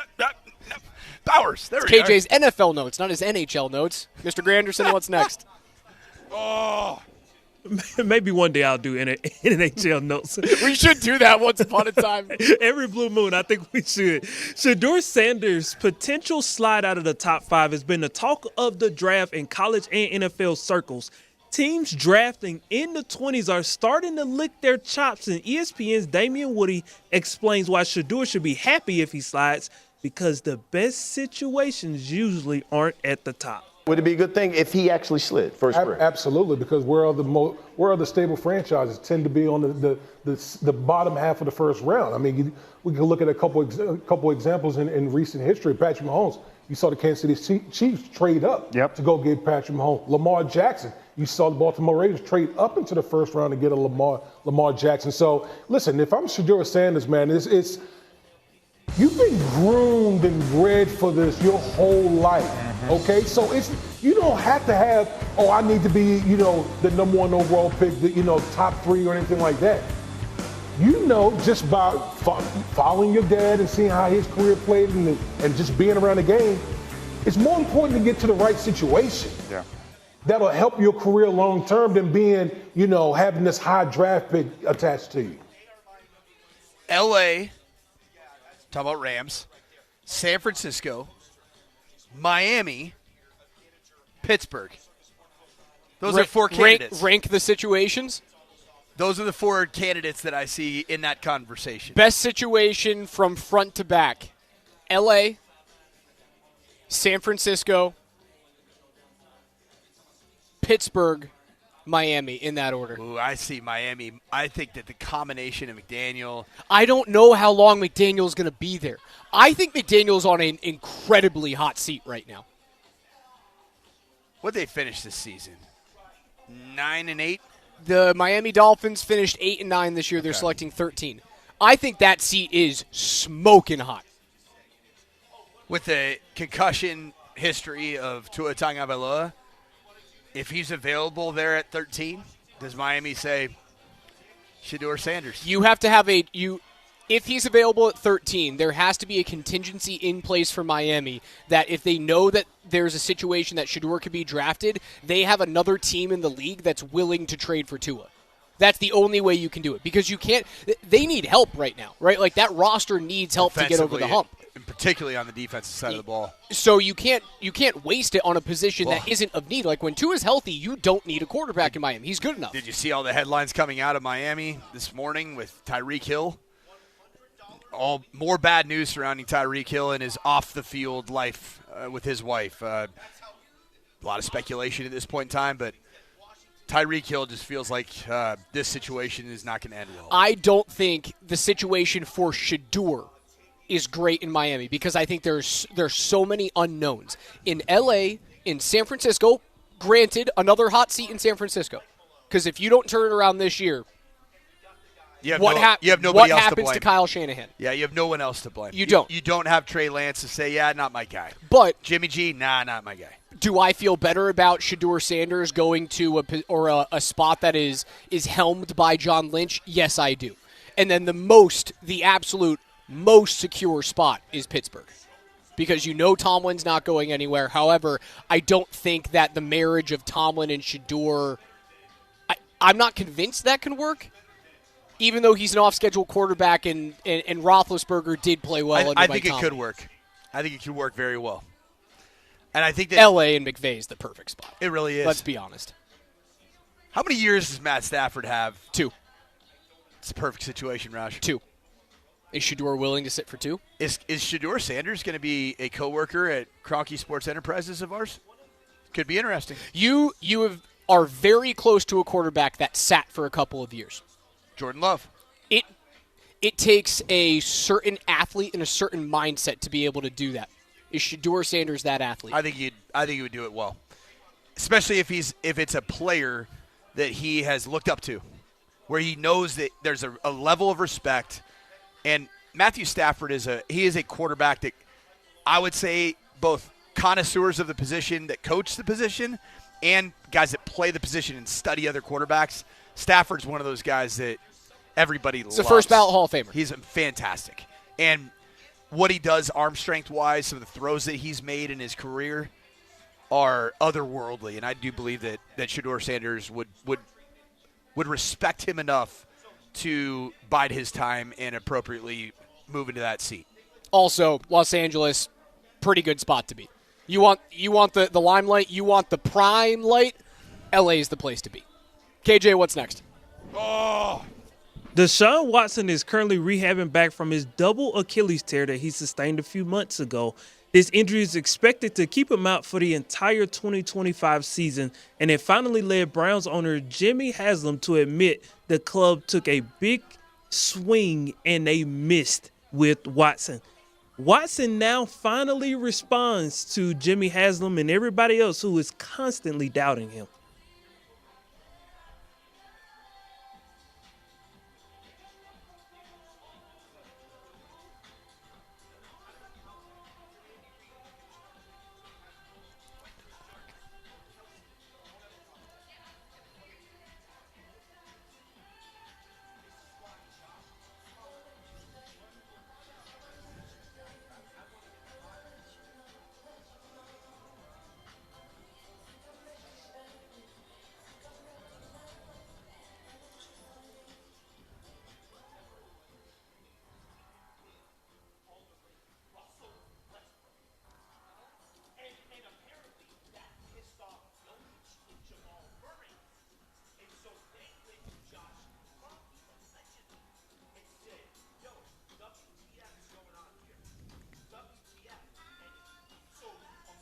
Dude, the world sees you as a creep and a failed quarterback. How the world sees you.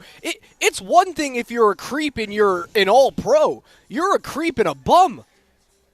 Dude, he's toast. It's been 5 years since Deshaun Watson played an entire season.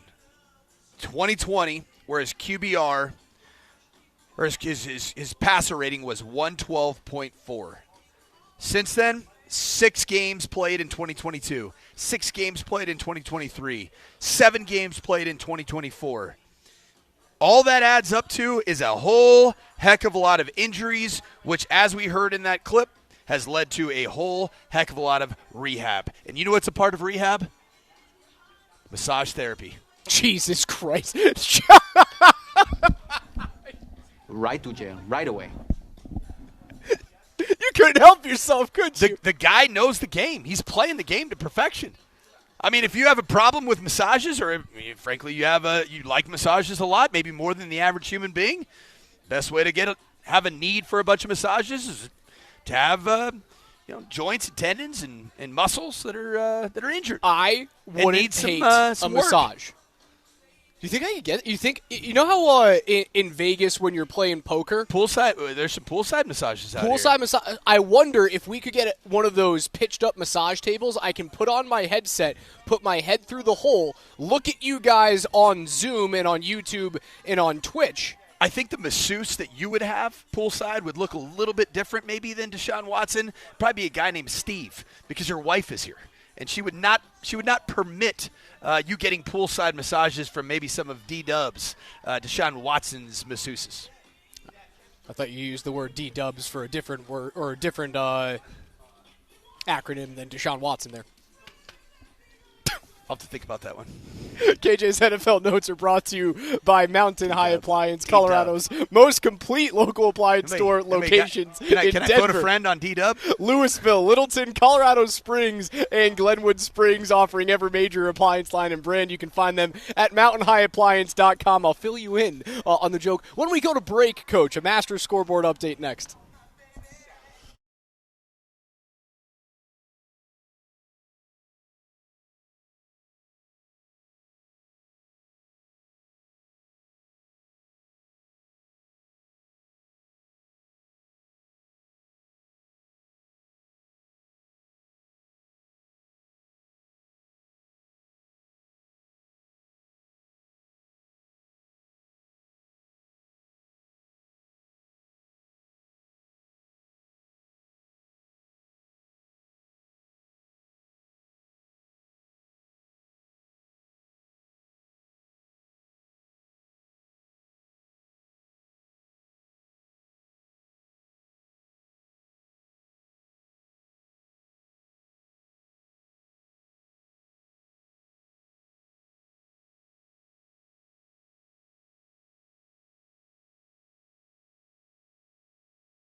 The first major of the year is here, and we are live. The morning sprint out here at Circa Las Vegas at Stadium Swim. It's the only place where you should be watching the very first major of the year for the Win Golf's biggest tournament viewing party. Masters Fair at Masters prices, $1.50 pimento cheese sandwiches, $1.50 egg salad sandwiches, the Azalea cocktail that I'm about to dive into in about 15 minutes from right now. Coach Mike Sanford, Alex Ryanemi. Quick Masters leaderboard update.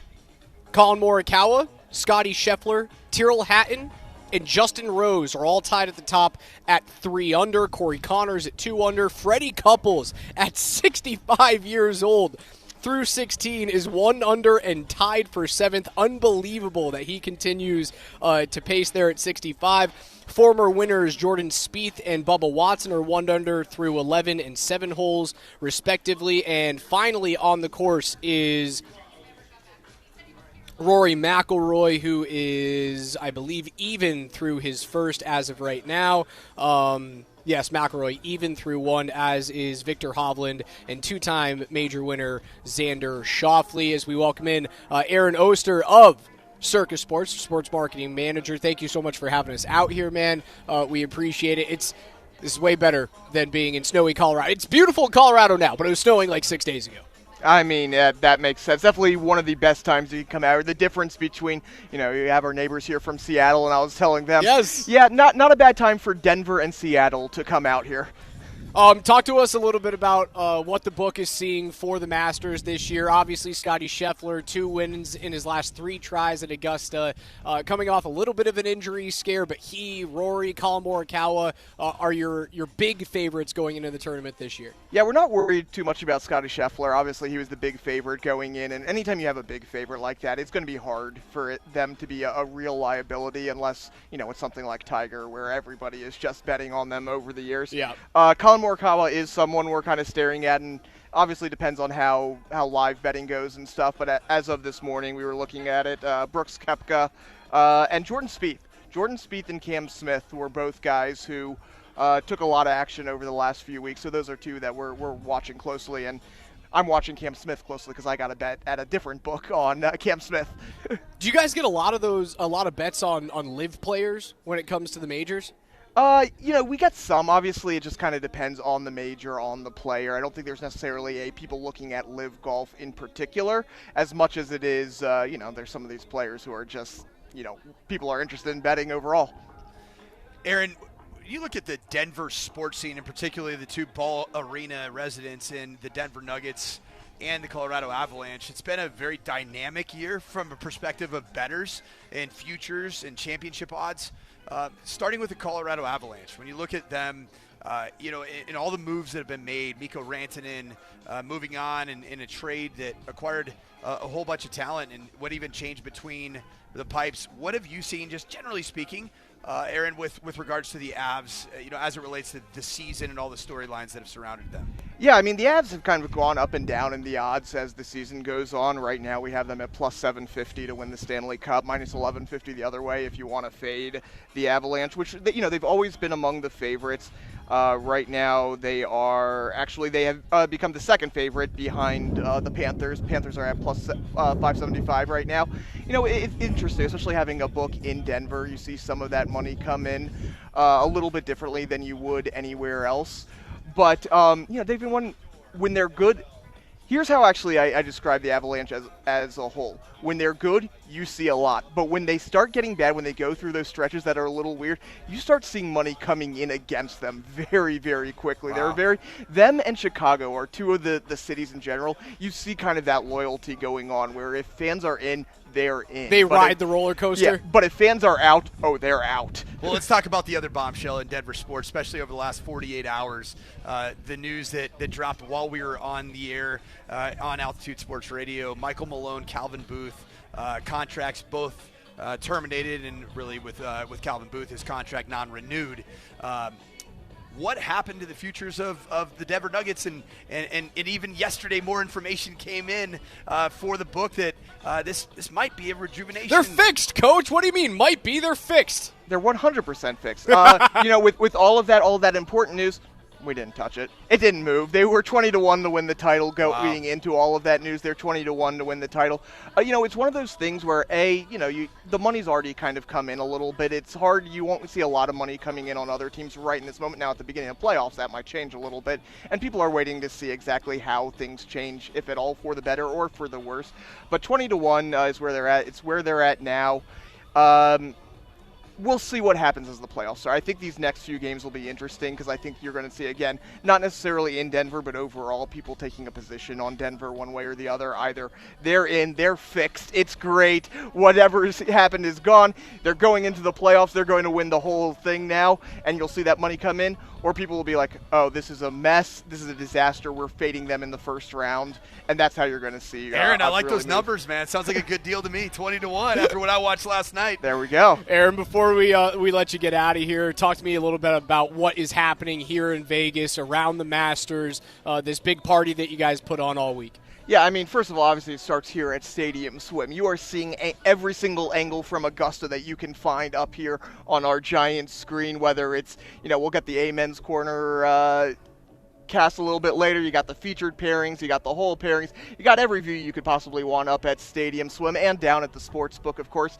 And then Friday night, we're going to have our green jacket party up there, up at Legacy Club. Mike, I understand you're not going to make it for whatever reason. I don't know why. I can drink for 2 that night. There Don't we you guys go. worry. I that's what I expect out of you. It'll be great. It'll be fun up there. Everybody in their golf best up celebrating at Legacy Club. Probably have some Azalea cocktails up there as well, having a good time.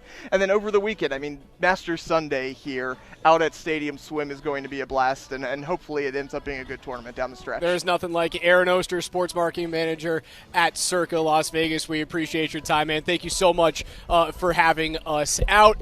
As we get into our final minutes here on the morning sprint, hand things off to PhD from noon to 3. Nate and Andy 3 to 6 before Roberto's Blitz brings you into the final regular season home game for the Avs. They won't be back at Ball Arena until like April 25th. When Game 3 of the first round rolls in, and we expect that to be a Dallas and Colorado matchup. I want to go back to last night, Nuggets in Sacramento, and we talked a little bit with Dempsey about the non-Westbrook minutes, about, well... we used to talk non-Jokic minutes, and now it's all about Westbrook minutes or non-Westbrook minutes. I think Adelman handled it perfectly. It was brilliant. Here's my take on Russell Westbrook, because I've been soured on the way that Russell Westbrook has been employed by Michael Malone for the better part of the last 3 months. I am not out on Russell Westbrook having a role with this basketball team. He should not be a tone setter in the first 8 minutes of a basketball game, nor should he be a closer in the final 8 minutes of the basketball game. When you do hit those lulls in energy, Russell Westbrook's the right type of guy to be able to use sparingly, and I'd say you would want his minutes to hover anywhere between 10 to 19 minutes, and I think with Jamal Murray, which I believe he is going to be coming back and looking very good. That's a prediction. He's going to be looking very good very shortly. Might be the first game of the playoffs. It might be tomorrow night. But what I see right now is that Russell Westbrook is a guy that should not be backup point guard option number 1. That's Jalen Pickett. I think he earned the right for that. And frankly, in that argument that took place between Calvin Booth and Michael Malone, a bit of that Cold War drama that we've been hearing a lot about, Calvin Booth might have been right. Outside of Russell Westbrook, the biggest thing that Adelman aced yesterday was kind of giving space for Nikola Jokic to breathe, giving space for Nikola Jokic to take over. And that's one thing that we haven't seen, right? Like him as compared to other superstars in this league, it's been, well, he's soft-spoken, he's not as boisterous as other superstars in this league, and it's something that we love about Joker. Last night you saw him a little bit more out there. You saw him grabbing players aside, you saw him taking control of the huddle.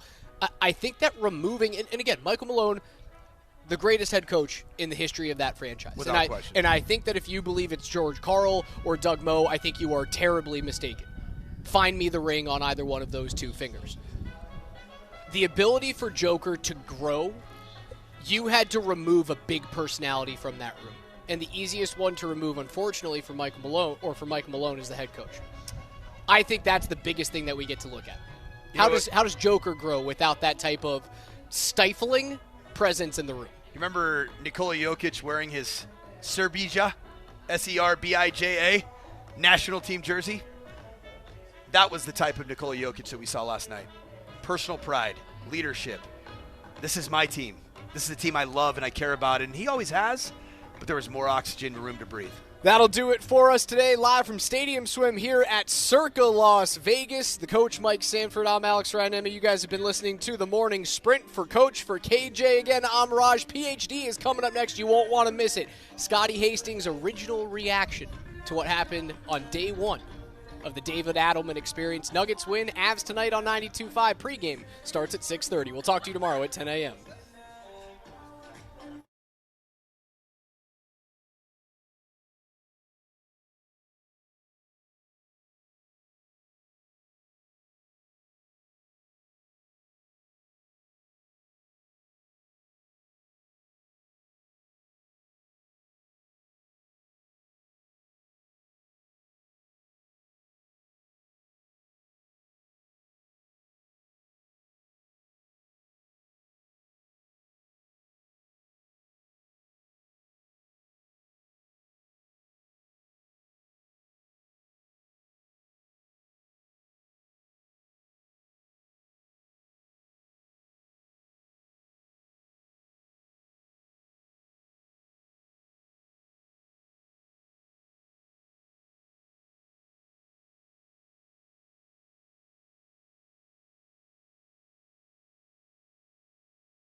just got to remember this tune, period.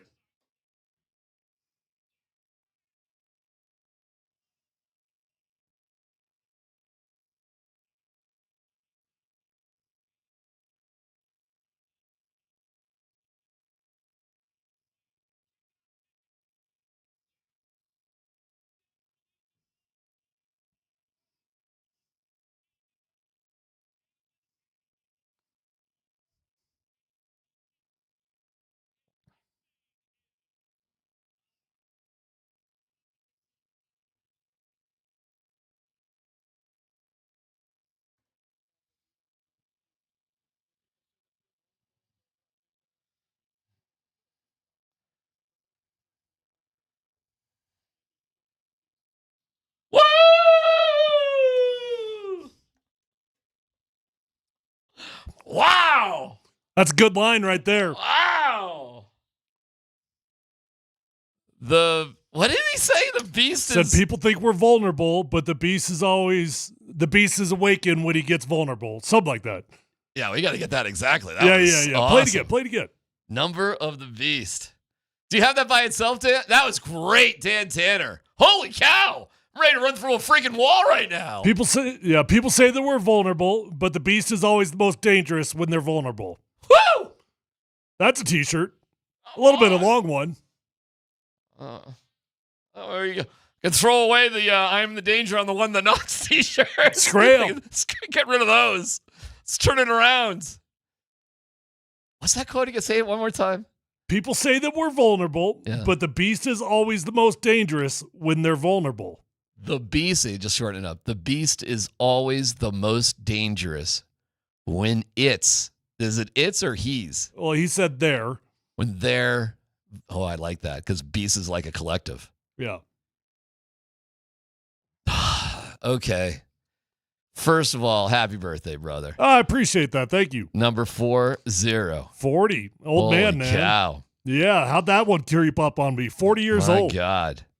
Got a treat for you for today. Oh, that's nice. You every time you do that, and then it makes me feel guilty because I never do anything for you. That's okay. But all right. You are always good about that. That's kind of you. Well, there's a radio treat, and then there's just a gift. I hope treat. it's something comical. That's what I hope. Well, it's somewhat comical. Okay. Dan, do you want to just bring in the presents? Oh, I got presents. You got Plural? a couple presents, but one. Wow, these will be the only presents I open all day. Well, we didn't wrap anything, bro. I mean, okay, that's all right. We're still guys, you know what I'm saying? And there's no card. It's it's just things are just in bags. Okay. But and it got delivered by DoorDash. That's all right. But it's the semi thought that counts. Yeah. Now, first Which of all, one? Should I go small bag first? We go the bun cake one first. Oh, bun cake. Do you like bun cakes? I freaking love bun cakes. I'm keto, but I'll you know what? It's a Not special today. day. Not today. So you Not today. You got a dozen bun cakes that are decorated with whatever, a little birthday thing on there for you. They're all yours. You know what's funny about this? There you go. Nothing but cakes. I've been keto now for about 2 months, give or take. The only time that I've broken that was last Saturday for nothing but cakes. Get out of here! On everything. No way! At that conspiracy party I went Are to, you they had serious? these, and I broke it for nothing but cakes. Did not even know that. Yeah, on everything. Oh, that's pretty good. Hold on, let's see what kind you got. Let's see what kind Yeah, you it's got. it's an assortment of stuff. Again, there was no selection. It's like you go on to DoorDash and it's like birthday cakes. And, you just hope they do a good job. Gosh, there's so many labels and things. Yeah, you it's rip apart. boy, that is kind of a. Just give me 10 minutes. That here. is a package there. Oh, that looks delicious. Those are all yours. Oh yeah, no, you guys got to eat one. Well, whatever you want to share is fine. But they should have some little decorations on them too, don't they? I mean, they got frosting. Oh, they were supposed to throw on. Okay. Don't worry about it. Don't worry about it. They're going to taste the same. All right, never mind. But that's fantastic. There's another gift. That's not good for my diet, but that's fantastic. But, how often are you going to turn 40? Well, I'm trying to see abs. Well, there's always tomorrow. But here's the other gift that Dan and I are giving you, and it's got a little bit of a theme. Now, last time you did this, you gave me a Nolan Arenado jersey. Yeah, it was a Cardinals jersey. Well, that I gave away to our coworker who ended up burning it in a fire pit. Yeah. I was close, and I did look into a Gabe Landeskog Eagles sweater. Oh, that would have been dope. Don't you think that would have been pretty cool? Yep. But there was sorry, couldn't get that done. However, for the next 2 days, I'll give you 2 days on this. Okay. Whenever you want to talk about the Masters. Oh.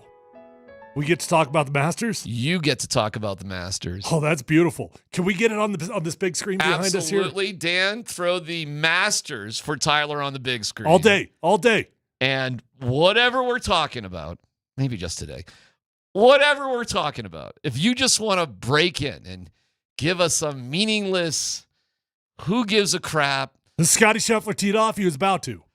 It's you are more than welcome. Let me. You know what I did this morning for my 40th birthday? What's that? I went and got a little birthday pump in. That's what I did. I got a little birthday bicep pump in. Feeling good about it. I'm gonna do a hike this afternoon. Good. But this is I missed their second. We'll get it up on the big screen for you, and in the bag. You can open the bag. Okay. And I know this might. Oh, it's kind of heavy. For deep reasons, this might seem like a mean gift, but it's not. We just got you a bunch of golf balls. No. It is a little bit mean. But it wasn't intended. It's a little bit mean, but these are high quality golf balls. Right? It's been a hot minute. Because Okay. I did let the golf membership go with a few other things in life. I understand. Yep. But I thought... But with the Pro V1s here, you know what I'm not going to do? I'm not busting these out on the first round. I'll tell you that much. There you go. That's a great gift. Thank you very much. Happy birthday. Yeah, you really kind of do that. Seriously. Yeah, you're the man. 40 years of age, man. That's really nice of you. So there you go. So I don't know if you're going to abuse... You know what I've been wanting to do? The Masters privilege, but, it's up to you. I recently found out with all these hikes and walks I've been doing every single day. Yeah. And somebody just pointed it out. Disc golf is better than golf ball. Okay. All right. But I recently found out there is a disc golf course. Yeah. Within a mile radius of my house. That I actually might pick that up this weekend. I might go out there and play disc golf. That's right. We probably should have some like Grateful Dead or Fish music for the disc golf. This is too snobby for that. No, this is a great gift. So there you go, man. What do I do with these bundt cakes? It's up to you. Whatever you want to do. I'm going to crush them is what I'm going to do. Yeah. But I need you guys to eat some so I don't just crush it all. If you want, Dan, would you eat a bundt cake? I mean, I'll have one for Tyler's birthday. Tyler needs to let the offensive lineman beast out today. But when it comes to the bundt cakes. I'm trying to get abs. Yeah. Okay. Whatever you need. No, I'm going to whatever you want. Don't worry about it. I'm going to eat it. Listen. You can just bring them home and give them to whoever you want. I mean, you don't have to do anything. I'm going to eat it. Don't worry. Okay. And yes, I'm going to just try not to eat it all today. Okay. All right. Well, that's on you. We'll see how you do. But it was funny listening to Vic this morning annoy all the guys with his let me tell you about the Masters. And, because he's been there. He's been there. He's relentlessly reminding So he knows all the reads. He knows all the greens. He was breaking down 6 today, Dogwood Lila, whatever it's called, and telling us about the 3-tiered green. And he actually called it a beast. He called one of the holes a beast. And beast is the theme of today. So, again, I shouldn't play the music if you don't have anything to say about it. This is smart of you, though, because last time you gave me a gift, it was the Nolan Arenado jersey that I gave away. Was that a birthday gift? Yeah, well, I don't know. Or was it just, I think it was just a thing. The last, gift he gave me was it Nolan Arenado? I think. I don't know. Maybe you give me something. I gave you a bunch of meat over Christmas. Oh, that's right. Yeah. That's true. Yeah. I gave those away. I'll lose these golf balls. Well, those are good golf balls, but I won't do that one intentionally. Okay. Right. That will happen organically with those. Yeah. So we'll see how long that takes for you to screw those up. Anybody got a tea time this afternoon? It'd be a good day to do it. Who's got a tea time for me this afternoon? Birthday gift? Is that payola? Is that plug? I'll go with the listener, but it's got to be a treat. Okay. I think as long as we anybody wants to take me golfing this afternoon. I think as long as we avoid the specifics of it, I'll skip the hike to go golfing. Same difference, right? I am a little pumped though. I don't know how that's going to go. Well, maybe just go to a par 3. Yeah. Just bring out a pitching wedge. The day is spectacular, and we gorgeous. have these 70, 80 degree days, and right around for the playoffs. So there you go. That's what we got going on today. Scott is traveling with the team, so I think he said he was going to call us when he landed. We saw an update with Nathan McKinnon. He's not going to play today, and if he's not playing tonight, I would assume he's not going to play. I don't know if he'll even go on the trip. which is fine. You know, and I was looking, Dan, help me out, because you never know if something happens at the last moment. I have not heard definitive confirmation if Gabe is playing this weekend. Do we know? Dan's kind of just checking. We'll look. We'll certainly bring that to you if something changes. But I think if they were going to announce it, they might have announced it the morning skate. So that might still be sort of like, we'll see. But have you seen what the tickets cost? It's nuts. The morning show said it very well. It's like Taylor Swift is coming to Blue Arena. That's freaking insane. What are they at now? It's over like $500 a ticket for some of them. Yeah, I mean, I don't even know. We should look. We should actually look. Stop. $500 a ticket to go to an Eagles game? Let's check it out. Let's look at it. I don't even know where you would go for that. Would you go just on like SeatGeek or I went one of them? Last time I checked, I just went to the Eagles website and I clicked on their ticket link. Oh, that'd be interesting. I wonder if there's any still there. Somebody did offer me a 120 tee time. I can't quite make that one. 120 tee but time. Yeah. Perfect. Yeah. Indian Creek. Why would that be a conflict? I don't know. Maybe I could just scram. We appreciate people listening to the show whenever they listen to it, and apparently they don't know when the show ends. They stop listening at a very specific time as well if they're offering you a 120 tee time. Yeah. All right, well, we'll get into, whatever you want to say about the Masters. That's on you.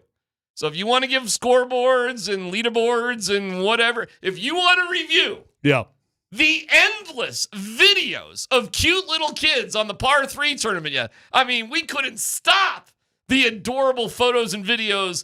How about that 3-year-old who drained like a 30-footer downhill? Who was the you don't even know who that 3-year-old was. It was Rory McIlroy's daughter. What's her name? Who cares? Exactly. Poppy. I'm not here for the specifics. And she was nervous and scared after she made that putt because everybody was going nuts. The crowd scared the crap out of her. Yeah. And she does not understand. She's like, what did I do? She doesn't know. That ball was supposed to go in the hole. She's probably upset the ball's gone. Yeah. Like, where'd it go? I like that ball. Big sister was excited.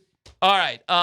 And let's get into the Nuggets as well. What an interesting game, and what a piece in The Athletic about the Cold War that was existing with behind the scenes. And we got a lot of things right, by the way, on pure speculation and read between the lines. But we can dig into all of it as Tyler celebrates a number 40. Birthday wishes, whatever. I don't know. Advice. I don't know. We're open. Text line, YouTube, Twitch, whatever you want to do to reach us out. No, we don't have to make this a whole day thing. We don't have to do that. I'm done if you're done. Okay. And we'll just go from there. It's PhD on 92.5.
I'm not going to say what Josh told me. So, I mean, I knew a little bit before everybody, and he told me, like, we made a decision. So it was not discussion.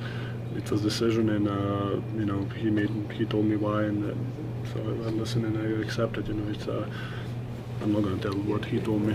I'm going to keep that private. Okay. General observation. I got all sorts of thoughts and the Athletic article to go into, but general thoughts about last night. And I got a bunch of supporting audio for everything here. But what were you thinking? Well, I guess you start pregame with the presser, right? And boy, David Adelman sure felt comfortable. He could not have looked like he was more confident. Yeah, wasn't his first time. Not his first. Okay, break that down. I'm not. He's filled in for Malone and done. But that's different. Okay, sure. Filling in is radically different. But it's not like he hasn't talked to them. Agreed. But he's done that routine before. He's spoken to the media before. He's done all that. But sorry. Probably never had one of his better friends fired. No, that gave him an opportunity in life, right? Of course. So you started right there, and you're just like, okay, cool. You never want to judge too much based off of a first presser. We've done that with Vance Joseph when it was a disaster. We've done that with others. But, you see a guy go up there, and it's comforting. It's comforting to know that the locker room has got a guy that clearly is not spiraling, a guy that is not panicking, and a guy that you can see why the guys in that locker room would respect him. He does look young when he's on the sideline, doesn't he? 43. Yeah, he does look young. He's just a small, like I'm a small, short guy. Yeah, that like the overall stature of him just does not scream Michael Malone. Yeah, I mean, if we stood back to back, it'd be interesting. I'm not claiming I'm taller than him. Right. But me, David Adelman, and Vic Lombardi hanging out together would sort of all make sense. Yeah. And then lo and behold, every starter plays great. Jalen Pickett plays great. They all play great. Russell Westbrook plays 19, 17 minutes, something like that. Yeah, more appropriate. Less than 20 minutes. Mm-hmm. And it appears that people are on the same page now without a GM or a head coach. Yeah. Yeah, the Jalen Pickett needs to close out, which we talked about. The video we had, or Dan Tanner was trying to get me in trouble by me bashing Russell Westbrook, which I wasn't really trying to do, but the way Dan wrote it, I was like, oh my God. But you know what? It was 100% right. Because the question was, where would Russell Westbrook best be served? And I said on the bench. What I meant was not that he should be benched, period. But what I meant, and we did talk about, is that you can't have him in there during these closing moments of the game. He's too erratic. And while there's effectiveness to a degree with him coming off the bench, Michael Malone had gone way overboard with Russell Westbrook. Yeah, and I guess here's the hope. Sometimes it takes change to spark something.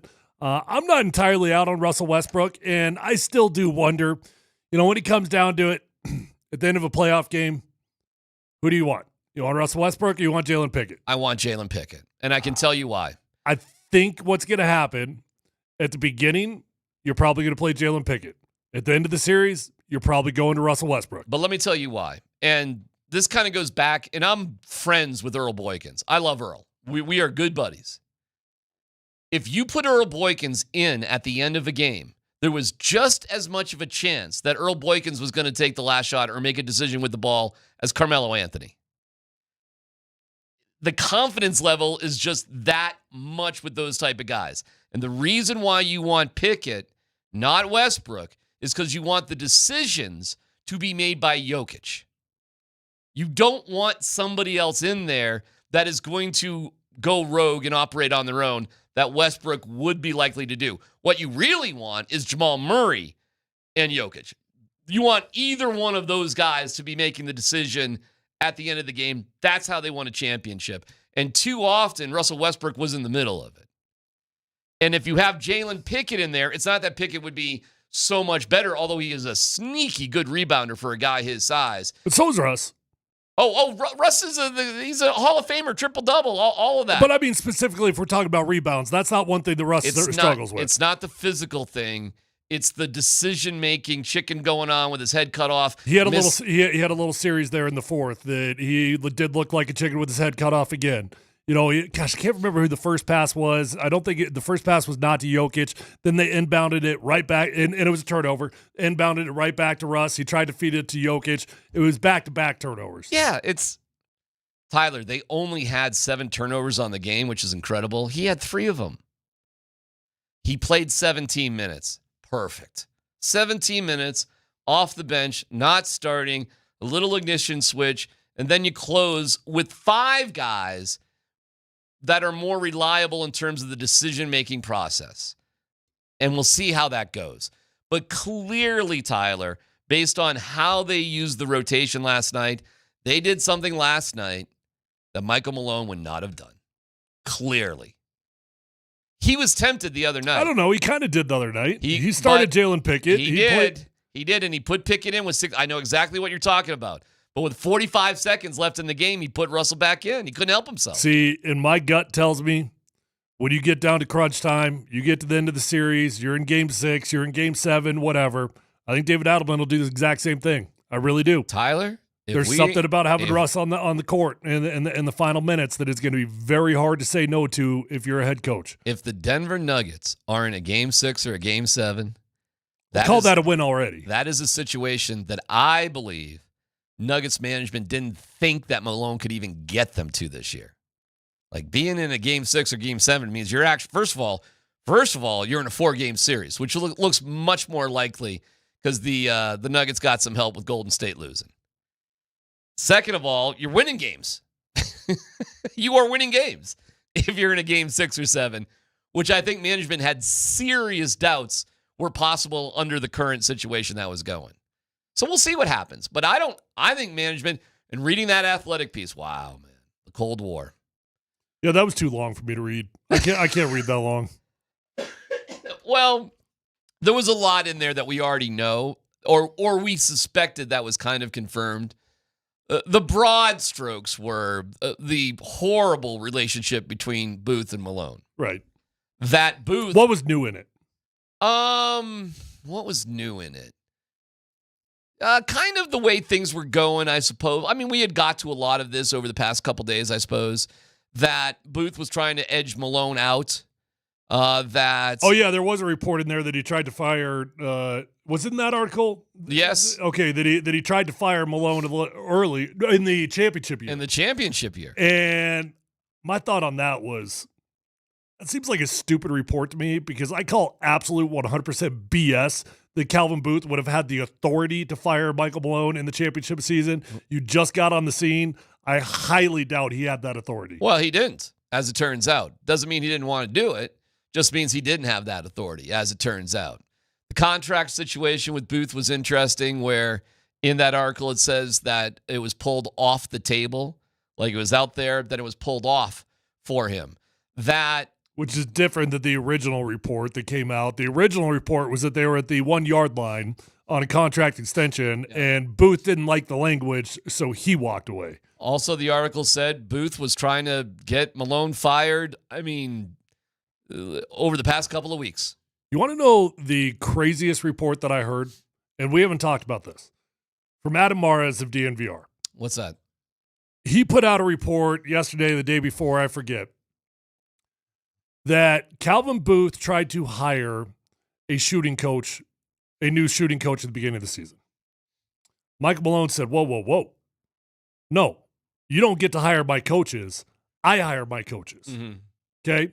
Which doesn't seem like a huge issue to add a shooting coach. Mm-hmm. Also makes sense that the head coach says, nah, you're not hiring my guys. Mm-hmm. I'm going to hire my own guys. So I get both point of views. Like, hey, what's the big deal, Michael Malone? Add a shooting coach. Who cares?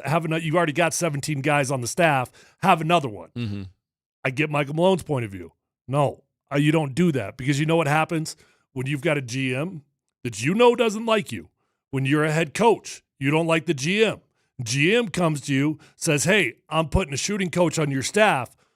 How does that feel to you as a head coach? What is your concern? What's your biggest concern when he comes to you and says, I'm adding a coach for you that was not your choice? Spy. Absolutely. Mm-hmm. 100% spy. Mm-hmm. No. If we have to hire somebody, I'll hire him. You're not doing it. Turns out, I don't really understand if this guy was actually hired or not, or I think he was hired, but Michael Malone didn't allow him in the facility, didn't allow him in the building. So what was going on? Guys were working with this shooting coach outside of the building. Oh, wow.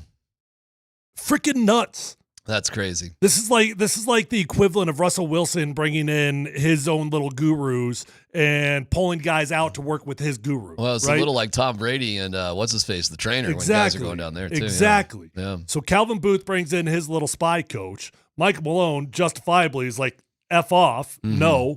And yet he still does it. And guys are working outside the building with this dude. Yeah, not good. Obviously an unhealthy relationship. It was interesting when I'm reading this article and I'm looking at it, I'm like, well, Booth was hesitant about a new Jamal Murray deal, but it got done. Booth was fine with Russell Westbrook in a certain role, and he's probably right about that. Booth got Christian Brown, which is a phenomenal draft pick, in KCP, which was great. Booth got 3 young guys in Strother Pickett and Hunter Tyson. And it does make me wonder, based on the other success that Booth had Malone sort of embraced those guys a little bit more, maybe actually they would be good to go. But we talked about, man, like, look at how stressed this team out. Look what they do to win. We used to joke about rage timeouts and, we're putting Jokic back in the game or you're up by 20 with 8 minutes to go in the fourth quarter. What are we doing here? And so what did you see yesterday? And I'll get to David Adelman postgame. That shows you a lot. You saw a balanced team. You saw an energized team as a group together. Nikola Jokic, Tyler, couldn't talk. Or he was hoarse. Irony. Because he was talking so much on the bench. He was like a player coach last night. Mm. Let me play some of this Adelman postgame because I think it is a little bit. I wish I could pause this, Dan. I can't. But I'll just, if you play it, can you pause it, Dan? If I just say, hold on a second? You can? All right. Play it and I'll give you some hold on a seconds.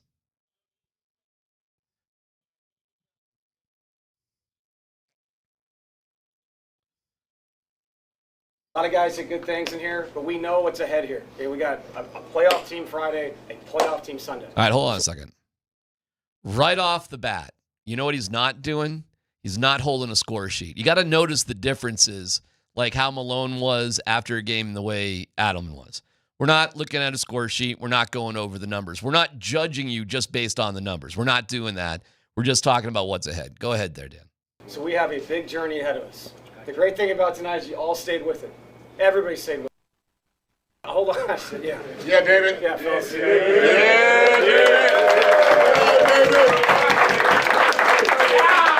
All right, pause it for a second. That's the team trying to, hey, rah-rah for you. Mm-hmm. But he's like not having it. He's just like, okay, all right, all right. Yeah, because he knows, like, this is a weird spot to be in. Right. Very weird spot to be in, and I'm damn sure not going to celebrate my buddy who gave me this opportunity. Correct. Getting fired. You know what he's doing there, dude? He's not making it about him, is he? No. It's not about him. Keep going, Dan. Pause for a second. Also, I'm sorry to be annoying, Liz.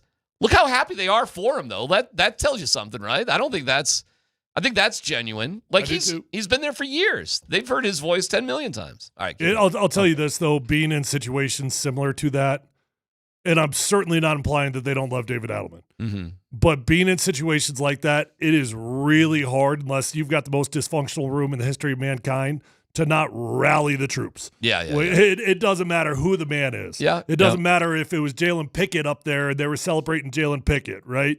Whoever's up there in a moment like that, this is a rally the troops moment. All right, keep going, Dan. Hey, by the way, I've been here all year, so I didn't just show up. So I appreciate that you finally noticed I was here. Hey, but I really mean this.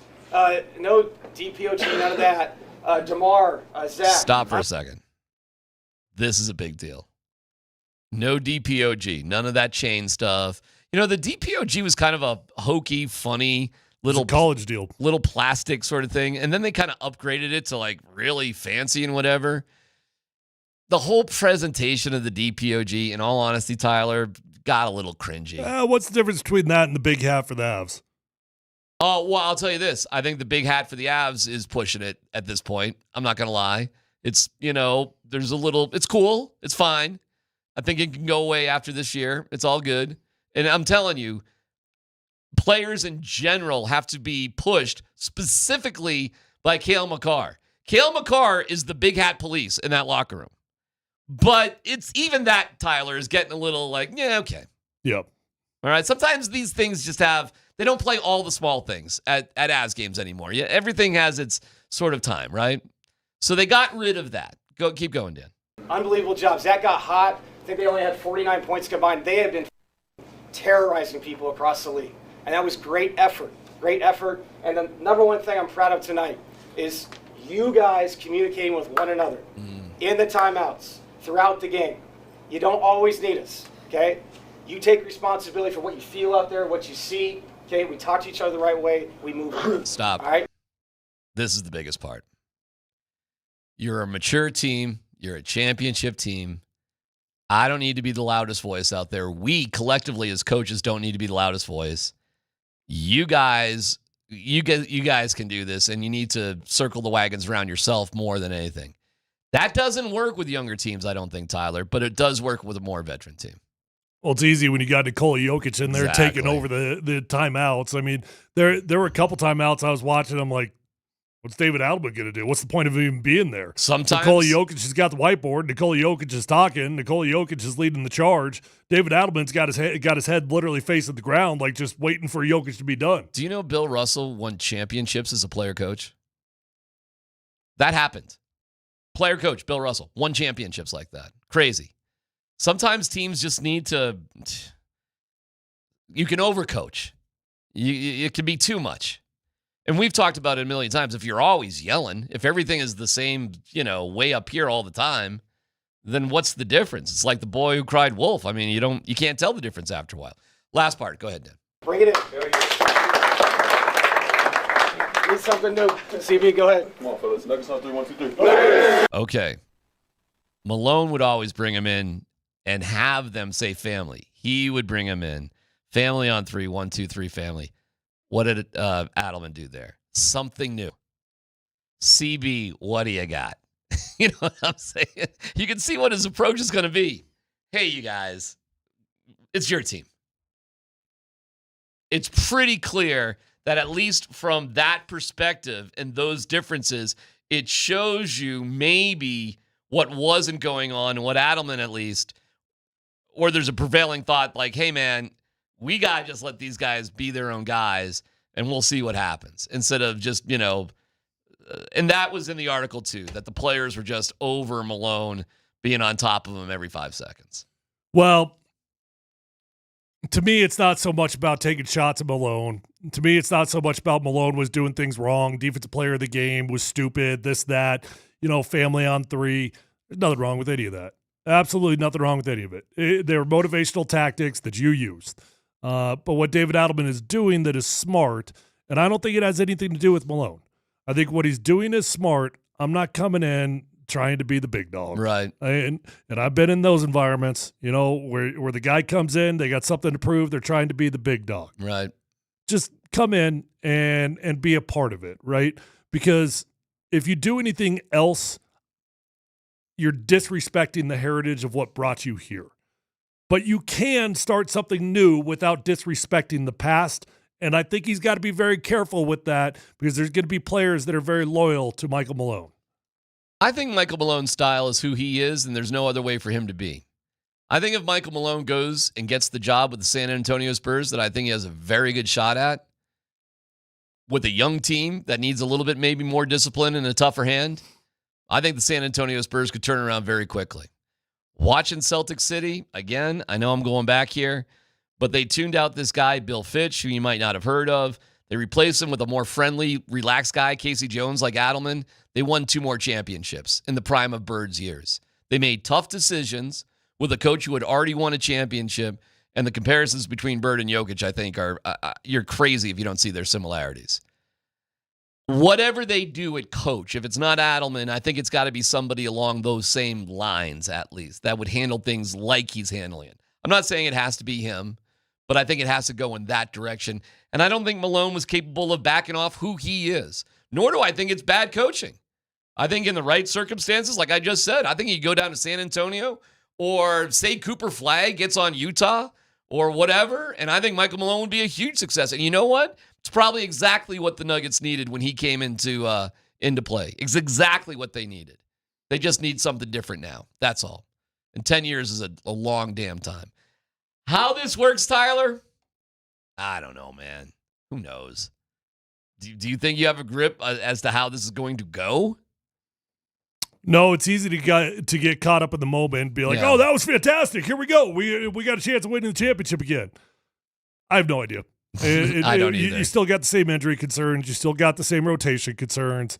Nothing's really changed other than they did beat a pretty hot Kings team. They did, and a team that needed to win, and they beat them on the road, and it just looked and felt better. And then Jokic gave us a great quote because, Jokic is the beast.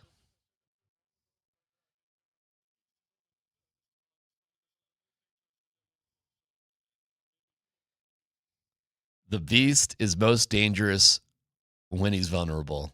Maybe they woke up the beast. That should be a t-shirt. It's PhD on 92.5.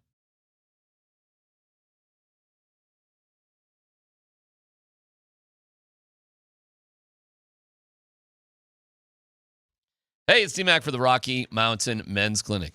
When dealing with the issue of erectile dysfunction, you want the right treatment for your specific medical situation.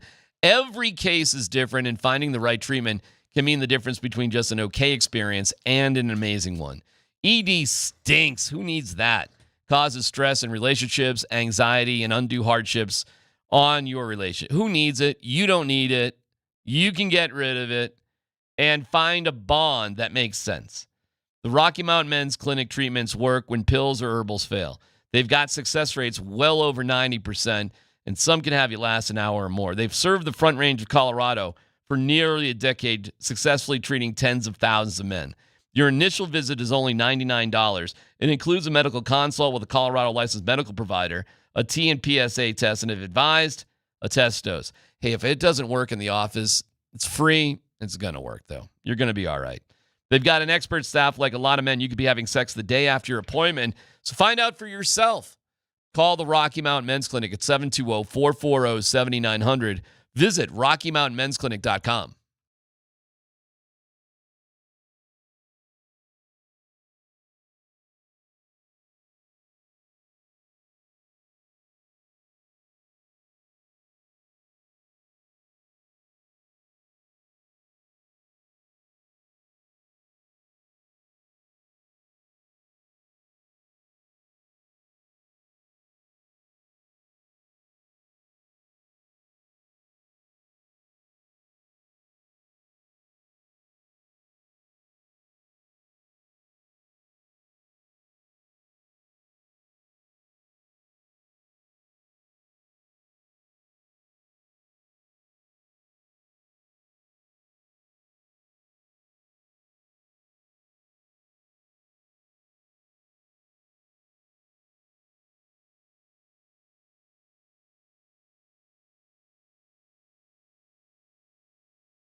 All right, let's give you a little hockey update.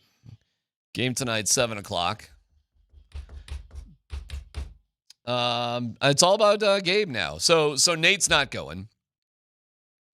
And I would assume if Nate's not playing today, he may not even travel over the weekend, which I'd give him a weekend off, right? Let's chill. So we're fine. They're stuck. They're stuck. They're stuck. They're stuck. If Dallas has 4 games to go, and they'd have to lose all 4, you'd have to win all 3. It's, forget it. It's not even worth thinking about. What is worth thinking about is, let's just be healthy going into the playoffs, which will start not this weekend, but the weekend after, either the 19th or the 20th. And you're probably going to be on the road, and you're probably going to play Dallas. Okay, great. Whatever. But what everybody's talking about is Gabe. So here is Bedsy from earlier today about Gabe. To play, he's going to play. If he's healthy and feels good, and I don't have any doubts of what he's going to be able to do for our team. He's a gifted player. He's been on the ice a lot. I think there'll be some getting up to speed stuff, but I think he's going to be a good player for us if he's healthy enough to play, and I'm just going to put him in the lineup. Simple as that. I've got chills hearing that. I mean, he's there. He's good. I think I'll use the guy. That is awesome. Woo! It would be interesting how Bedsy feels he could use him. But we've said, he only has to be a better option than Jack Drury right now. Yep. That's it. That's how deep you are right now. So who would you rather have, Jack Drury or Gabe Landeskog? No brainer. I mean, right? This thing is simple, and it just goes to show you how confident they really are where he's at. I mean, there's no experiment going on. He's not going down to the Eagles playing a game to experiment, to see how do I feel, how's this going to go. They described it as a conditioning assignment, and it literally is a conditioning assignment. They're not trying to learn anything. Their minds are made up. They know where he's at. Do you think – see, it sounds like it's totally up to him. It is really like, wow. Again, I'm getting kind of chills talking about it. Like, this is just like, Gabe, do you want to do this or not? Do you want to play Friday night for the Eagles or not? I mean, people up at Blue Arena in Loveland are losing their brains right now for the possibility of him being there Friday and Saturday. I saw Brady King from Channel 7. She went up there. They have Landeskog Eagles jerseys for sale in the team store. Cool.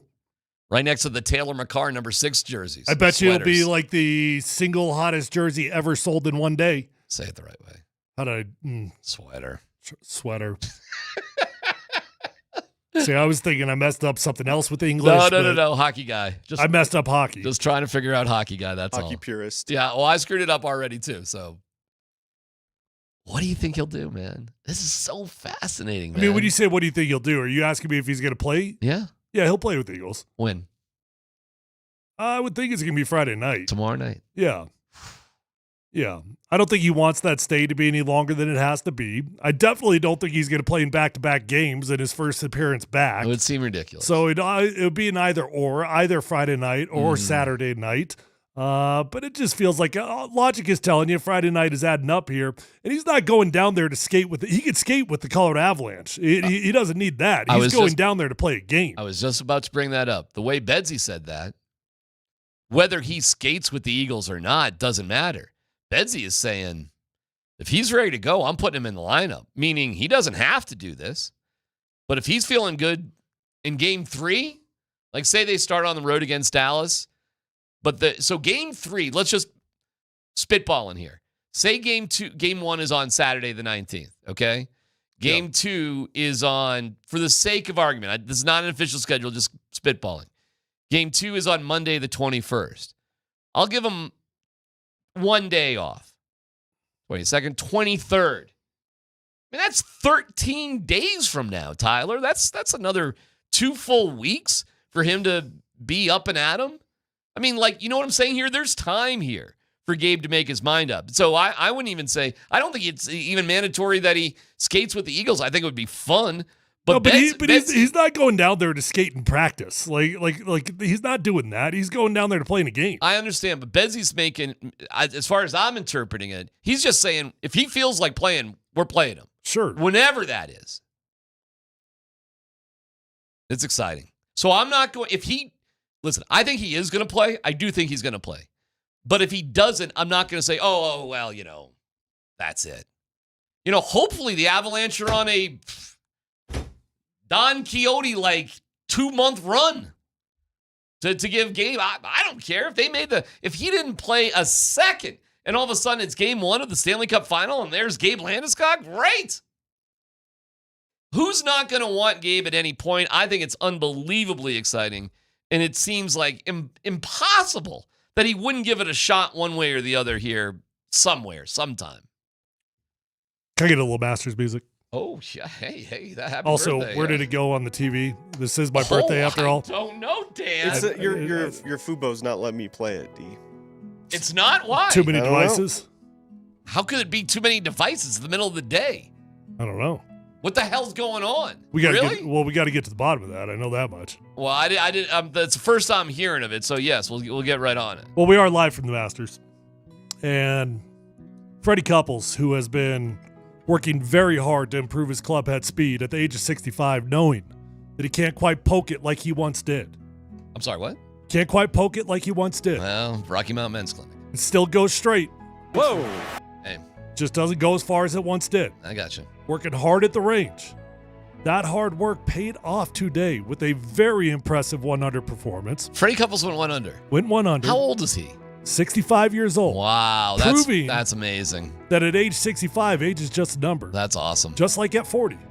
That's right. 65 is just a number. That's right. Freddie Couples hold out from 191. Oh, that's awesome. At 65 years old, Freddie Couples hold out from 191 to get himself a nice little eagle in the first round of the Masters. Was that on what hole? Strawberry shortcake, or is it on Hazelia nuts? What hole was that? It was on Rosewood. Yeah. Okay. Yeah, it was on 14. I just don't know the name. No. Come on now. I don't know the name. Come on now. It's not 14. It's gonna be Bloomin' Onion or whatever one of them obnoxious Masters names are. Oh. What is it? Chinese fur. So many double entendres in golf. From 191 out. Hold out on Chinese fur. So you hold out on Chinese fur? Freddie Couples poked that thing right down there for 191. On Chinese fur. He's tied 9th place in the Masters, only 4 back from the leader, Justin Rose. He poked it out there and went eagle on Chinese fur. That's fantastic. It's your Masters update, PhD on 92.5.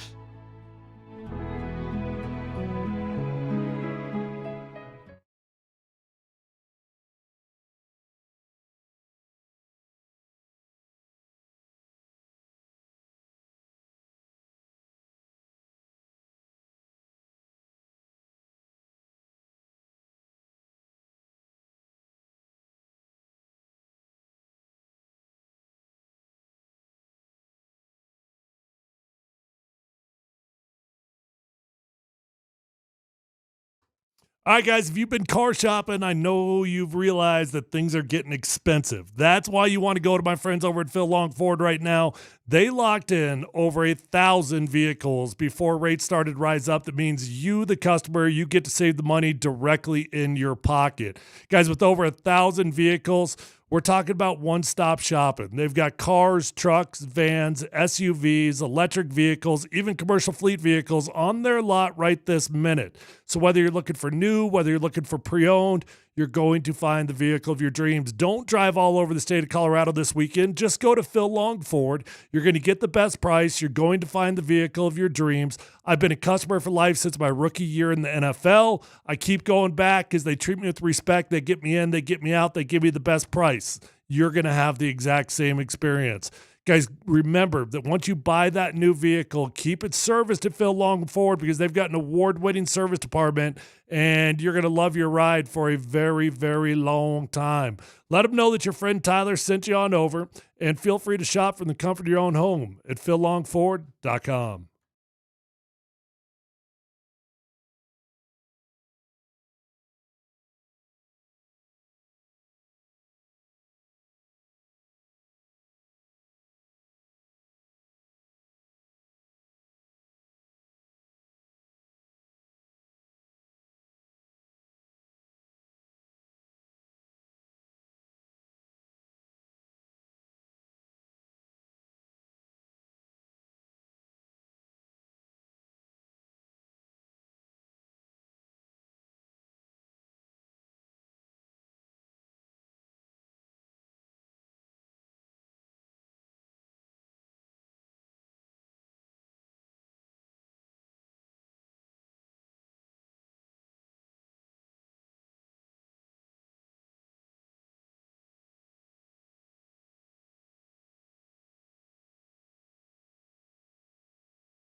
Well, it's a glorious day.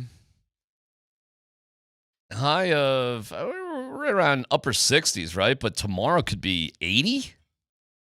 Let's go.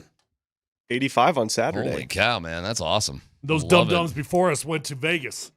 Yeah, how about that? No need. Just stay here in Denver. Really, anything above 85 is kind of like, I don't know. Not sure there's any pools open here, but, got the weather.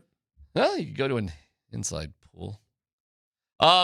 Thank you for listening. Thank you for being with us. Make sure you like and subscribe to the old YouTube channel. Following us on Twitch, text line. We're taking all of your action here. Big Rob, who runs Mix 100 down the hall, such a great guy. Known him for years. He is also he's a legend up north. The fact that we got him down here is crazy. It's like crossing state lines to be working in the southern part of Denver. But he's also he's the in-house like PA announcer for the Mammoth, and he also does the same sort of thing for the Eagles. Kind of the cool rah-rah guy for the Eagles. Been doing it for years. Again, he's a legend up there. And he told me just in the hallway there that Gabe will be returning based off the clothing choice of the Eagles on Saturday. Oh, okay, that makes sense. And I said, maybe you should focus more on playing more Natalie Imbruglia and leave the sports talk to us. Mm-hmm. Mm-hmm. But somebody's got to worry about playing Natalie Imbruglia. Big Rob does love sports talk, though. Anytime something breaks, he's down here talking to us. He does. Something with the name Rob in this building. And if I needed to figure out what time Waterfalls is going to be on the air, I would go to him. Don't go chasing them. What are they even made of? But are you talking about TLC again? Maybe. What movie is that? That he keeps quoting? What is that? I actually We're the Millers. Is it We're the Millers? It is We're the Millers. It right, is. He that's keeps right. quoting TLC. Good one. That's a good one. Yeah. He works at Bed Bath & Beyond. Underrated, great movie. Underrated, great movie. I watched that movie. I was playing, I think, in Washington at the time, and I watched that movie with my parents at my house, and I remember being an adult and just being so uncomfortable watching that movie with my parents. Pretty good movie, though. Pretty good. First of all, it's got Aniston looking slamming. She looks great. They got the scene with the baby that's all just the weed. It's all marijuana. Yeah, they think it's a baby, and that's great. They got the guy with the tattoo. What was the tattoo? No regrets. No regrets. He misspells regret. Hold on. Everybody's saying it's the other guys. Oh, it's the other guys? Oh, okay. Well, either way, We're the Millers is a good movie. Also. We're the Millers is a sneaky, great movie. Yeah, we got 1,000 people texting in the other guys. And the whole thing is about coming back to Denver. The whole thing is about we gotta take the weed van. It is the other guys because they were the cops, and the lead cop was working at Bed Bath & Beyond as well. All right. Yeah. Well, doesn't matter. Good movies. But wait a second. They sing Waterfalls in We're the Millers, don't they? This is a part of We're the Millers as well. Yeah, okay. It's like in addition. The lines from another movie, but Waterfalls with We're the Millers connects. Yeah, and the other guys, the head guy just keeps quoting random TLC songs. And yeah, like, and the weird teenager guy, the tall teenager with the squinty eye guy, he like raps the whole thing, like, and it's classic. Yeah, the guy that gets bit by the spider. Yeah. And then they got to do sexual pleasures for the cop behind a rock. I don't remember that part. Oh, but it's got to be a guy, not Jennifer Aniston. You don't remember that part? That's another, like, We're the Millers, pretty good. Pretty stupid ending, bad ending. They couldn't figure out how to wrap it up. So the ending's just Ed Helm is like a drug dealer in Denver. It's just, it doesn't end well. But the overall movie is pretty good. All right, anyways, where are we going here? What are we TLC, doing? Waterfalls, beautiful weather. Did you want to give us a little Masters? What should we know here? Well, what should you know? Scotty Scheffler is by far the favorite. A lot of money on Scotty Scheffler, although I did learn on the show in front of us that Vegas isn't overly concerned about Scotty Scheffler winning. What does that mean? Well, money-wise, they're doing okay if Scotty Scheffler wins, is what they're saying. All right. I'm not entirely sure who that means the bets are coming in on. It's hard to handicap golf, but Scotty Scheffler is exactly where he needs to be. I'll tell you that much. Was there any prop bets on whether he was going to get arrested or not? Did not see that. All right. Yeah. Was that the Players? It I think was. that It wasn't the Players. Masters. Yeah. I know. I'm just figuring Scotty Scheffler's in danger of getting. I think it was in Tulsa, if I remember correctly. Yeah, but he's just always. You never know with him. I know he's a dangerous dude. I mean, he's the only guy that has had that happen. Oh, let's check in. Where's our guy Rory? How's he doing? Well, how's Poppy doing? We know that Rory's always a big one at the Masters, and he chokes every single time. There you go. Boy, I am going deep looking for Rory. Is he playing Flowering Azalea? I must have passed him. The fact that Dustin Johnson's plus 2. How are our live guys? Hold on. Here's where I'm at with the Masters. Real quick. I love the Masters, okay? I do. Do you? I do. Because you sound like there's a butt coming. There's definitely a butt coming. Maybe I can just throw this out there ethically for sports or life. I think it's okay that you can love something, but you can also acknowledge how obnoxious it is at the same time. No, it's not. Okay. Well, I'm making the point that it is. No, but it's not. I can give you some very specific examples. Name one. They name their holes. It's not 1 through 18. Chinese fur is a great name. Okay. It's obnoxious that you name your holes. It's obnoxious the TVA announcers can't call them fans. They have to call them patrons. That's obnoxious. It's obnoxious that Gary McCord said how much they pay to get in there? The greens are bikini wax, and he was banned for the Masters for life. That's obnoxious. That's dirty talk. Okay. The Masters is great, but it's still the most arrogant golf tournament that exists. That's what makes it so great. I gotcha. So I can enjoy it while still having fun with heckling asparagus, which is really just hole 3. It's a pretty good name. Heckling asparagus? Yeah. So I'm not saying I dislike it. I'm saying I do love it, but I can recognize how obnoxious it is at the same time. By the way, Rory's okay. He's okay. He's -1. Justin Rose is in the lead at -6. It's just day 1 here. A lot can change, man. I don't even know what a safe lead is in the Masters going into the final day anymore. A lot could change on that final day. -1, Rory's in good shape. Live guys. Bryson's -2. Can you even tell the difference between the Live guys and the PGA guys anymore? Not anymore. I don't even know the difference. They're both owned by the Saudis. I know. It's just all whatever. They're all owned by the Saudis. Yeah, I've dropped all that sort of thing. Do whatever you want. All the Live, all the Live guys, they're all getting ready to get out of there now. Is that right? Yeah, they're all fed up with it. Oh, is that because it's just...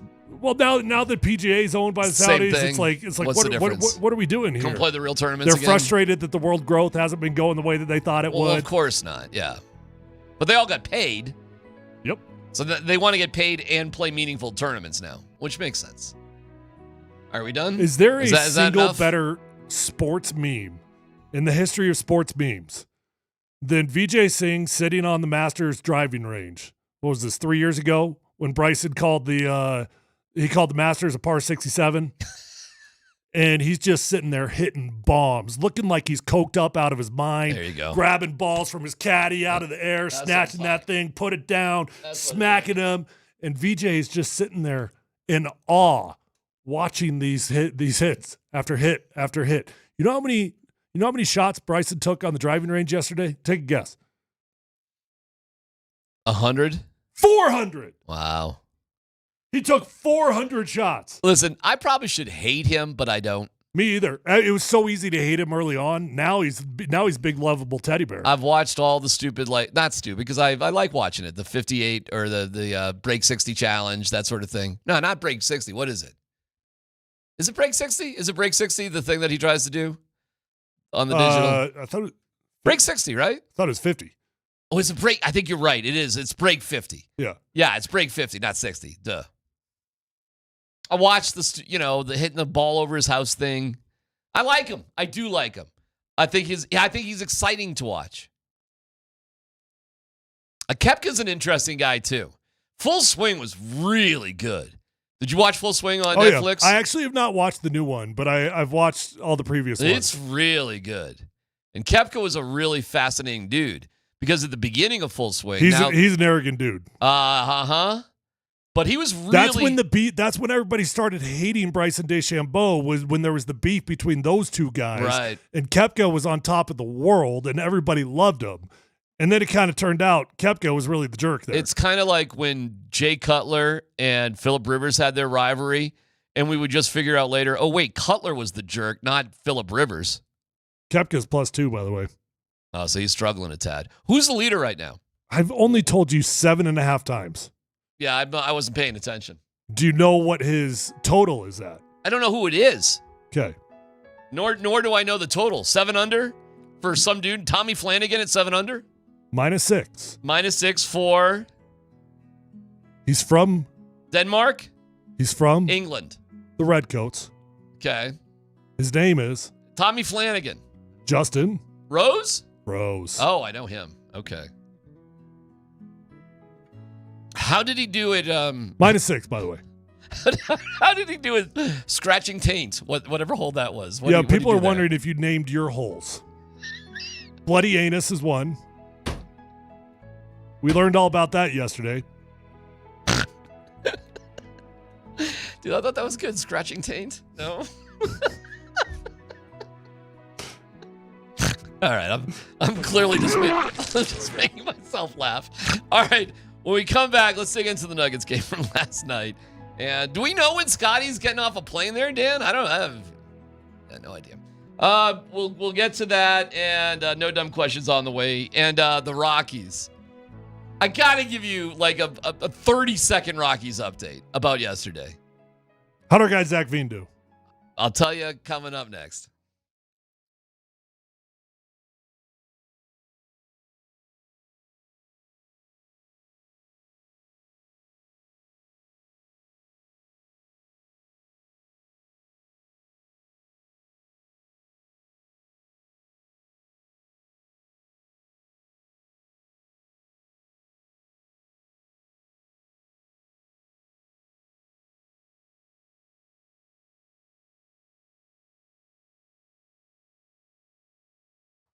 All right, guys, gals, if you started to notice your hair's getting thin, you're losing your hair, that's a bad day. I know it. If you're anything like me, you might have already gone online looking for answers. You bought the lotions, the pills, the creams, the potions, and you're frustrated because nothing's working. At least it's not working the way you want it to. How about you just commit to get your hair back by committing to call my friends at Advanced Hair Restoration? It's as simple as that. Nobody can offer anything like the advanced FUE found at Advanced Hair. They've changed tens of thousands of lives, and you deserve to be the next one. So call 720-459-HAIR. When you go to Advanced Hair Restoration, you'll be in a calm, relaxed environment, and you're going to have the best of the best. Dr. Tanya Pauls is a top-rated doctor. The entire staff at Advanced Hair Restoration is the best of what they do.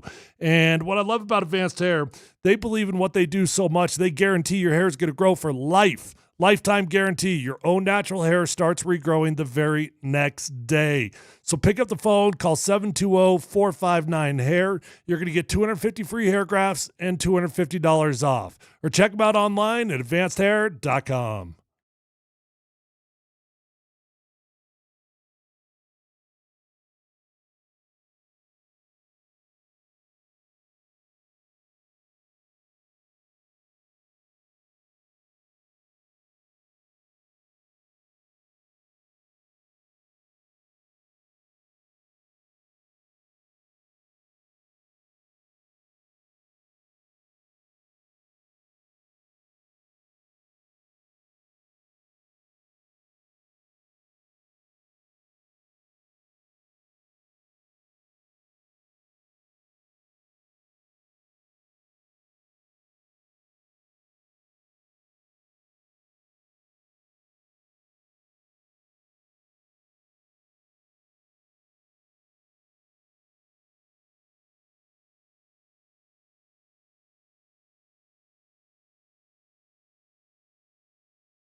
Brenton Doyle just went yard, giving the Rockies a 1-0 lead in the bottom of the first. Beautiful day down there at Coors Field, kind of the exact opposite from opening day, which was brutal. They've already lost 2 games to the Brewers. Maybe they will win on this getaway day. I don't know. Who knows? But they're 2-9, and they lost yesterday 17-2. I'm not going to extend Rockies talk because they don't deserve it. But I'm just letting you know real quick what the deal is. Their season in terms of a competitive baseball team is over. They are 6 games out of second to last place. That was a little bit late in the season to hear that. Late in the season to hear that it's over? Yeah. They stretched it out this year. But it is over, and here's why. You at least have to be a 500 baseball team. So to think that there's any stretch of the season where, say, the Rockies would go 17-10 is ludicrous. It's just never going to happen. And last night, their starting pitching was as abysmal as their relief pitching had been. In fact, their middle relief pitching was actually okay. And then late in the game, their closer there, Hargrove, Skargan, Harvin, Fraggin, he exploded. He throws 100 miles an hour, but he has a hard time locating, strikes. So everything's relative. So, their season's over. What about Zach Veen? Zach Veen today is 0 for 1. They got him batting second. I mean, he was batting ninth. Again, what are you doing, Bud Black? Can I ask you this? So we were all scrambling our brains trying to figure out why he wasn't on the opening day roster. Why aren't they getting younger? What are they doing? Mm-hmm. Does that have anything to do with money? That's a good, I don't know. Like in the NFL, if I'm on the opening day roster, if I get cut in week 3, at least once in your career, you can collect the full salary that year. I'm just wondering if that had something, because they brought him up pretty quick. They did, to the degree that this couldn't be about money. But I literally do not know. I'm sorry, I don't know. It feels like he doesn't start with us, but we bring him up a week later. I don't know, man. Who knows? Got me. But last night, Veen went 0 for 3 with a walk. Veen is hitting 125 right now, something like that.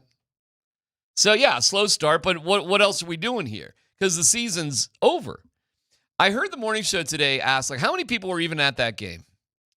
Do you realize, at least in terms of reported attendance, it was 18,800 people, which is roughly what you would get for an Avalanche. Solid. That's what you'd get for an Avalanche game. But it's a 50,000 seat, venue. So 18 Yeah, grand. but it's early in the season. Weather's just starting to warm up. I heard the morning show talking about it hey, this is going to be the year it catches up to I it. don't think so. They've always done well in attendance, and this year, will. look how embarrassed. No, it's just people aren't into getting outdoors and going to Coors Field yet. Right, Wednesday nights in April against non-interesting opponents, and Milwaukee's a non-interesting opponent, never do well. They'll be sold out for the Cubs. They'll be sold out for St. Louis. They'll be sold out. That doesn't look like 18. Look behind you. What are we doing? Look behind you. That's 18,000? That's what was reported. Yeah, that's a lie. That was on the box score. That looks like an Oakland Athletics game. What can I tell you, bro? That looks about 6,000. Just reporting what they reported in the box score. Have you got? Now, who knows if that photo was taken in warm-ups or something, but... It's a big ballpark. Anyways, the point, you're right. The morning show is wrong about this one, although we love those guys, no doubt. Yeah, official attendance last night, 18,867. For a 17-2 game that went over 3 hours long. Seriously, whoever was there at the end should have been paid in terms of fans. We live in this crazy world where Michael Malone just got fired and Bud Black still has a job. Welcome to Colorado sports. It's like we wanted a culture change with the Nuggets because of the playoffs, and this wasn't good enough. You don't think you need a culture change with the Rockies? And it just goes to show, man, hey, man, I'm not trying to bag. I'm not trying to be one of these anti-owner sort of guys, but I think we are damn ass lucky that we at least have owners for the Nuggets, Avs, and Broncos that really do care about winning. So Dick Monfort's kind of been at the front of trying to get a salary cap in baseball. Say it happens. Yeah. Anything change? Not if he doesn't change the culture. Not if he doesn't get people in there that still know how to develop. That's right. Right. No, I mean, I like Bill Schmidt, and on most cases, a guy who's worked as long as he has in baseball deserves the opportunity to be a GM, okay? Bud Black, but he loses way more games than he wins, but he, over time you win a lot of games. You're the Lenny Wilkens of baseball. But you clearly need some sort of change and shift in approach. I mean, why in the world are they okay with rolling out, Chris Bryant? For what reason is he on does he get at bats? Really, why? What's he doing right now? Nothing, of course. But literally, he's what hitting are the 194. He actually had a couple hits last night, but who cares? You can't tell me there isn't somebody else that you want to bring along and develop. And this is what's fascinating about the Rockies compared to the Nuggets. There's no pushback whatsoever. Where's the bar of expectations? One of my biggest takeaways from this whole thing, and listen, I like Malone, okay? I did. I wouldn't consider us friends or anything like that, but we were friendly enough. It was cool. It was nice seeing him. Good chatting with him. I loved doing the show with him on the radio. Thought it was great. But you read this article in The Athletic, and you're like, why didn't this happen weeks ago? And I applaud ownership and management for saying, I think there's more. I'll roll with there's juice to squeeze. And I thought we saw some good examples of it last night. Now, Tyler, it takes buy-in from the players, right? And what was the one thing they were asking Jokic, who's incredible, to do a little bit better of? Be more vocal, be a bit later. And look at what he was doing last night. Update from our friend Andy Lindahl, and a lot of people on the text line are saying the exact same thing. What? Those numbers of 18,000 are tickets sold. Okay. Not butts in the seats. Right? What can I tell you? And that seriously looked like about 5,000 or 6,000 people max that were there. He also let me know that if they would have kept Veen in the minors past April 13th, they wouldn't have had to renegotiate his contract for another year longer at the end of his rookie deal. But since the opening day weekend was so bad, they panicked and called him up, and they basically screwed up their original plan with Zach Veen as well. Okay. Appreciate you, Lindahl. Man, I was about to get you a Jordan, I do wonder. Jordan Beck shirt. You would love that. Yeah. Go ahead, say it. I do wonder. Who? I mean, we've always assumed that there's no breaking point for Rockies fans in terms of attendance. Is there? Is there a breaking point? I don't know what would be any different about this year than last year, or about last year than the year before that, and so on and so forth for the past 10 years outside of a random year in which they did really well. I don't know why there would be a breaking point this year, but could there be one? You know what I love, too, about Coors Field? Some 89-year-old ticket person, because we're showing a photo of Brenton Doyle hitting a home run, and really, seriously, sit wherever you want. I mean, basically. I mean, that looks like a solid 10,000 today. But they'll be your grandmother's grandmother who's checking tickets. That person is going to make sure you got the right ticket for the seat you're sitting in. Mm-hmm. She's going to.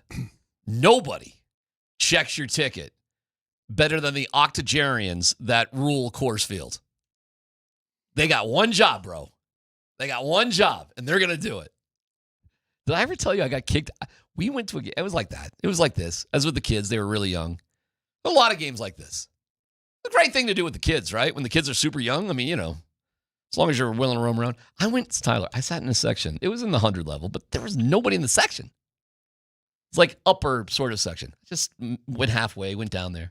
Got booted out with my two kids. I looked at Grandma, and I was like, you got to be kidding me. All right. Oh, you mouthed off to Grandma? I did.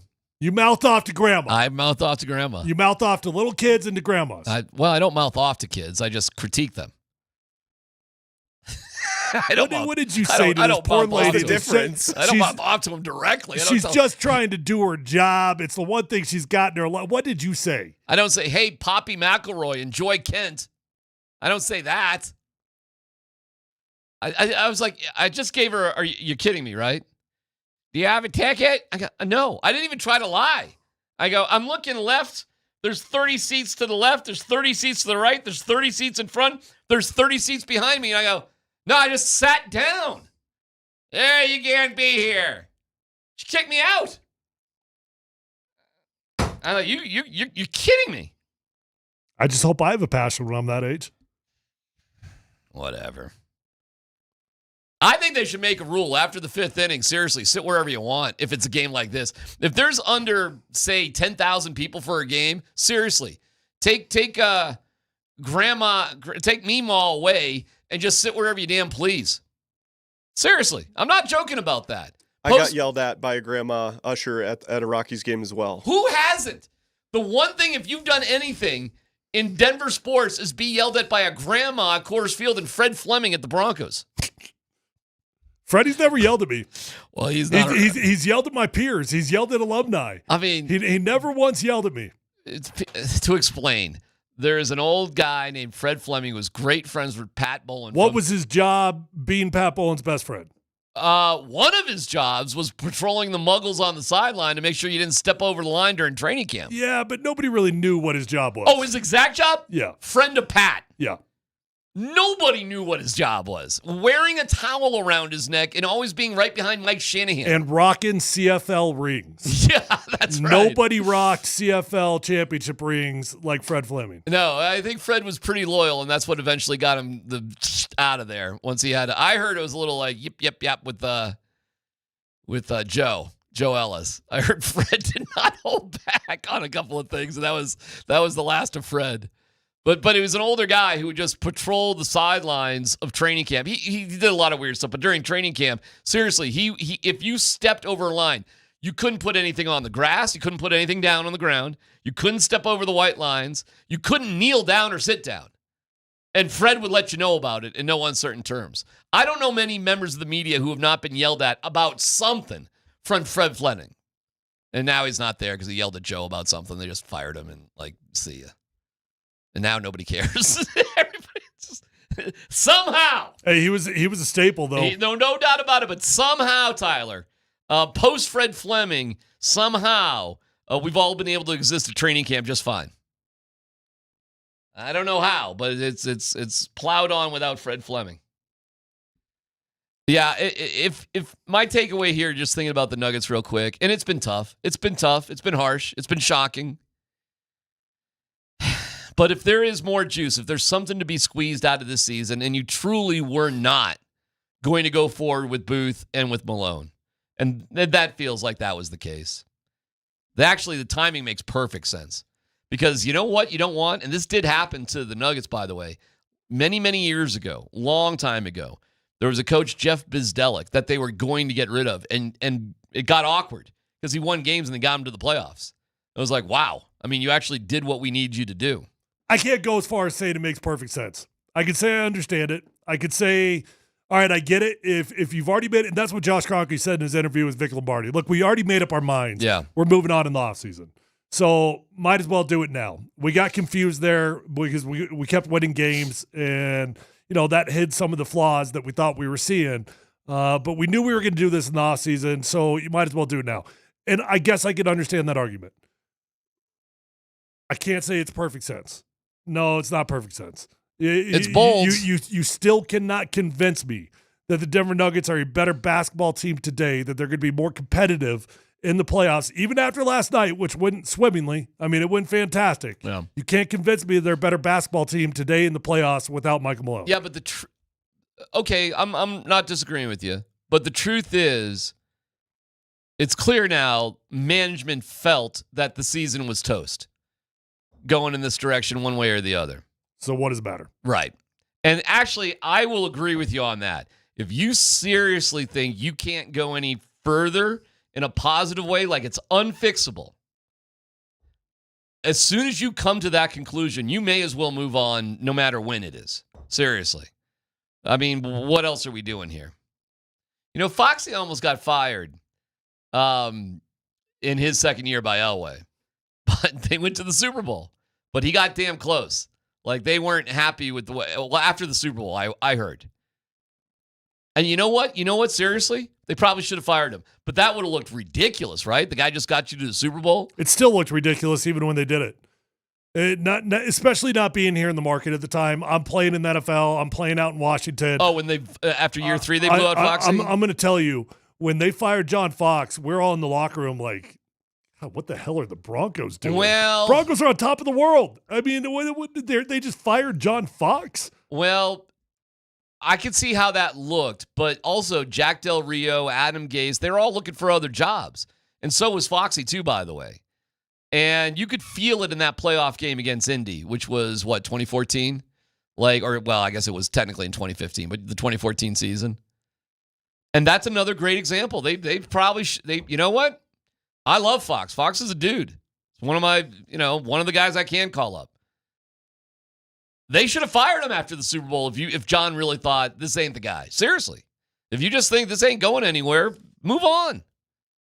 Winning's hard to come by, though, man. No, I get it. But if you're convinced that this is not going to work, and by the way, I actually do like what they did. Like, hey, man, it's working out, so cool for Greg Penner.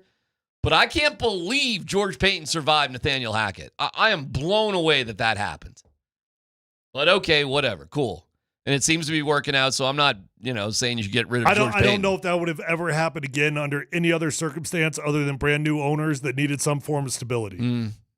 Right. Like, he would have been gone with Hackett. They'd both been out if it Correct. was, I mean, they're brand new to this thing. They needed somebody in that building. Okay, lucky for George Payton, because you're right. Under most circumstances, he would have been gone too. So here we go. Nice win last night. We'll get back to it, especially what Jokic had to say after the game, which was really interesting at the top of the hour. Looking to get a hold of our guy, Scott Hastings. It's Tyler's 40th birthday. He has the right to bring up the Masters on the show whenever you want. Won't force the issue, but, whatever you want to do, feel free. That I will do. We have no dumb questions. Perhaps you have I'm still waiting on somebody to invite me to Incredible Golf Course this afternoon. I'll go. Post 3 o'clock. Post 3 o'clock. I've gotten a couple invites. I got a 1:30. I also got a 3:15 that maybe I could have made it to. That's going to be a little bit tight for me. All right. 3:30 or after, though, now we're talking. That's the sweet spot. Yeah. So you're looking for post 3:30 golf. Yeah. You care about? I mean, at a good course. Oh, wow. Yeah, it is my birthday. Wow. It is my 40th. I am dying to know what a good course would be and what a bad course would be. You know. It's PhD on 92.5.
Polumbus, Hastings, and DMac present Dumb, dumb, dumb, dumb, dumb. No Dumb Questions. This is your safe space. I like to use no dumb questions as parenting advice for myself. You're a smart guy. Send us your not dumb question now. Tweet it, text it, or Twitch it. It's No Dumb Questions on Altitude Sports Radio 92.5. Like and subscribe to our YouTube channel as well. We're following you everywhere. I actually have, it's not really a question, but it's something for your birthday. And I want to do this one first because Dan does have a good no dumb question. Okay. That I feel is going to fill things up here a little bit. So let me just get to this text. It's not a question, but it kind of fits this thing. For Tyler's birthday, can he tell us his point of view story on Beastquake? Oh. Yeah, I guess should probably set the stage here really quick. Is there are people out there, believe it or not, that are unaware of the single greatest run in NFL history. But I was playing in Seattle at the time. We made the playoffs with a losing record. It was freaking insane. We won 7 games that year. Not only did we make the playoffs, we won the NFC West. Home field advantage. We were the champions, had the hat, had the T-shirt. 7-9? 7-9, had a T-shirt that I was NFC West champions. That's great. That was the first time I ever won a division, so that was cool. Yeah. Made the playoffs. We were playing the Saints. Sean Payton. They had just won the Super Bowl the year before that. They were heavy favorites. Right. And we got them at home, which was really, really fortunate because that is one hell of a home field advantage. Mm-hmm. Probably, I'm going to guess 6 minutes left in the game, 5.5 minutes left in the game, give or take. We had the best run in the history of the NFL, and Marshawn Lynch was the running back. They call it the Beastquake because what was the play call? It was 17 power. 17 power. How often would you guys run? Never. Really? Why? That was the big deal out of it. Okay. And you'll hear Marshawn Lynch when you hear him interviewed about it. He talks about it all the time because he loves power. He loves it. It's like inside. It's like inside old school double teams. We were an outside zone team. Mm-hmm. We're an inside zone team. We were not a gap. That's like a gap team, right? Okay. We were not a gap running team. And he asked for it late in the game. They gave it to him. Okay. I was playing left guard that game. Interesting. And that season, I started that season at left tackle the first 9 games. Russell Okung was out. And my coach comes to me and says, hey, listen, Russ is probably better than you at left tackle, but you're one of our best 5. Okay. Have you ever played guard? I said, nope. That's crazy. You want to play it? I said, well, I want to play. Right. So, yeah, let's go. All So right. I started the rest of the season at left guard. That's wild. And yeah, man. So 17 power, you pulling around the center? So the right guard was pulling. I'm playing left guard. Okay. I've got the double team that, I don't want to brag, but we did clear out about 6 yards of space on the double team. Nice. And they call it the Beastquake because Marshawn Lynch's nickname was the Beast. And it literally registered on the Richter scale as an earthquake in the city of Seattle because they went so nuts. So Marshawn breaks 10 tackles. I mean, it's freaking insane. Somehow I'm just like, I keep running. They always coach you, like, don't stop running until you hear the whistle blowing. I'm like 10, 20, 30 yards down the field. I'm like, is this play still alive? Lo and behold, I'm the last man down in the end zone. Yeah. I beat Marshawn only because he had to break 12 tackles. Right. I'm the last man down in the end zone. I blocked Darren Sharper straight into jail. And Marshawn Lynch scores, man. Jumps in, hold my is your last block is more like a glancing blow sort of. Well, you know deflection. why it worked out that way? Yeah. Because Why? it's me, Darren Sharper, Yeah. and about 10 yards of space to my right on the 2-yard line. Okay. And for whatever reason, Marshawn's like, yeah, I'm going to go to the left. And so all he's got to do is go to the right, and there's 10 yards of space right there, and I don't have to do anything. So I'm getting ready to deliver this huge blow on him, and all of a sudden he peels off on me because Marshawn goes to the left. Yeah. So you're right. I barely got my hands on him, but I did. It counts. It counts. Yeah, this is what it sounded like. Oh, go ahead. Oh, no. Oh, go. Look at this run. What a run. Marshawn Lynch still on his feet. Has blockers now. He's dancing his way for the touchdown.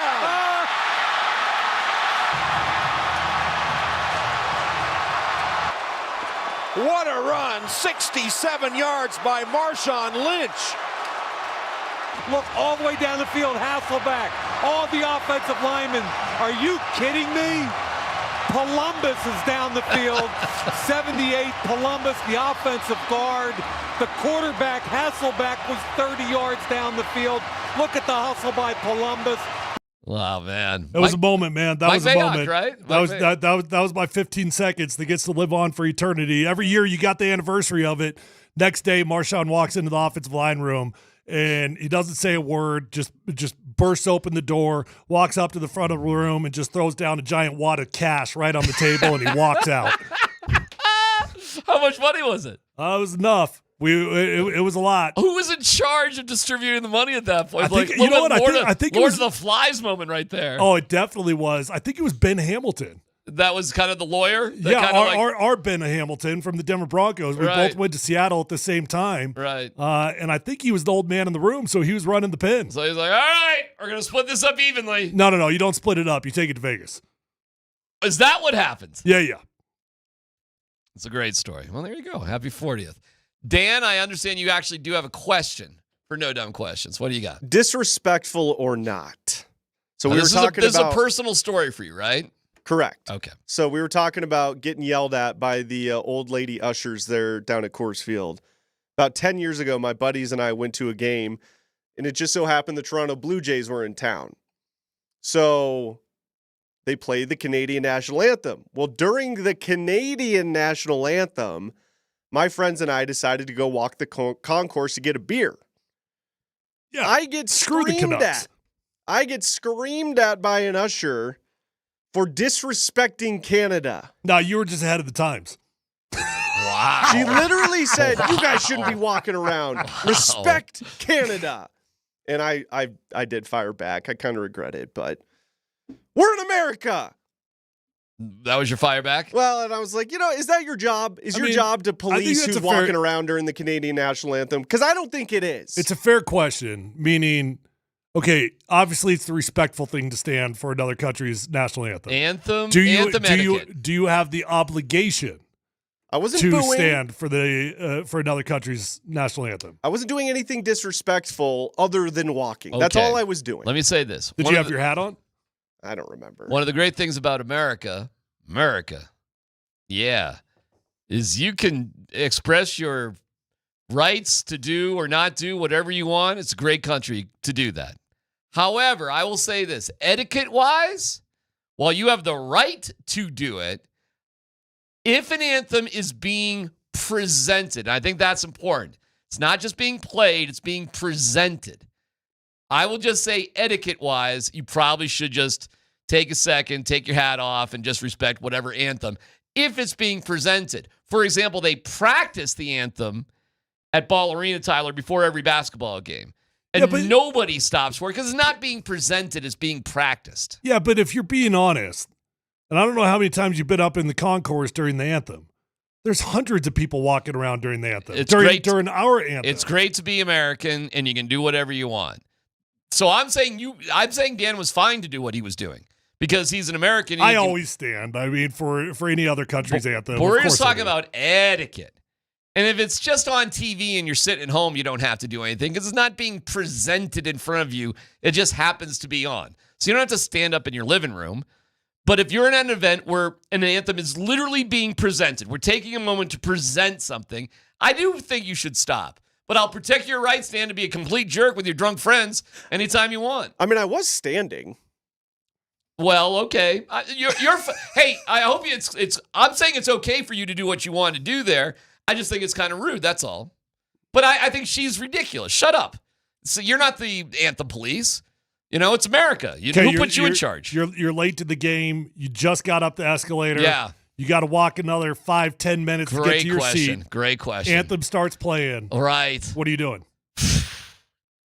You probably should just stop, give it a pause, and just let it play out. Yeah, but what are you doing? You're probably keeping walking, and you're just got your head down, and you're just trying to get to your seats. In radio, this happens all the time on broadcasts where we're talking, and then they start playing the anthem, right? And you try to time it out so you go to break right then, actually, so that you're not talking over it.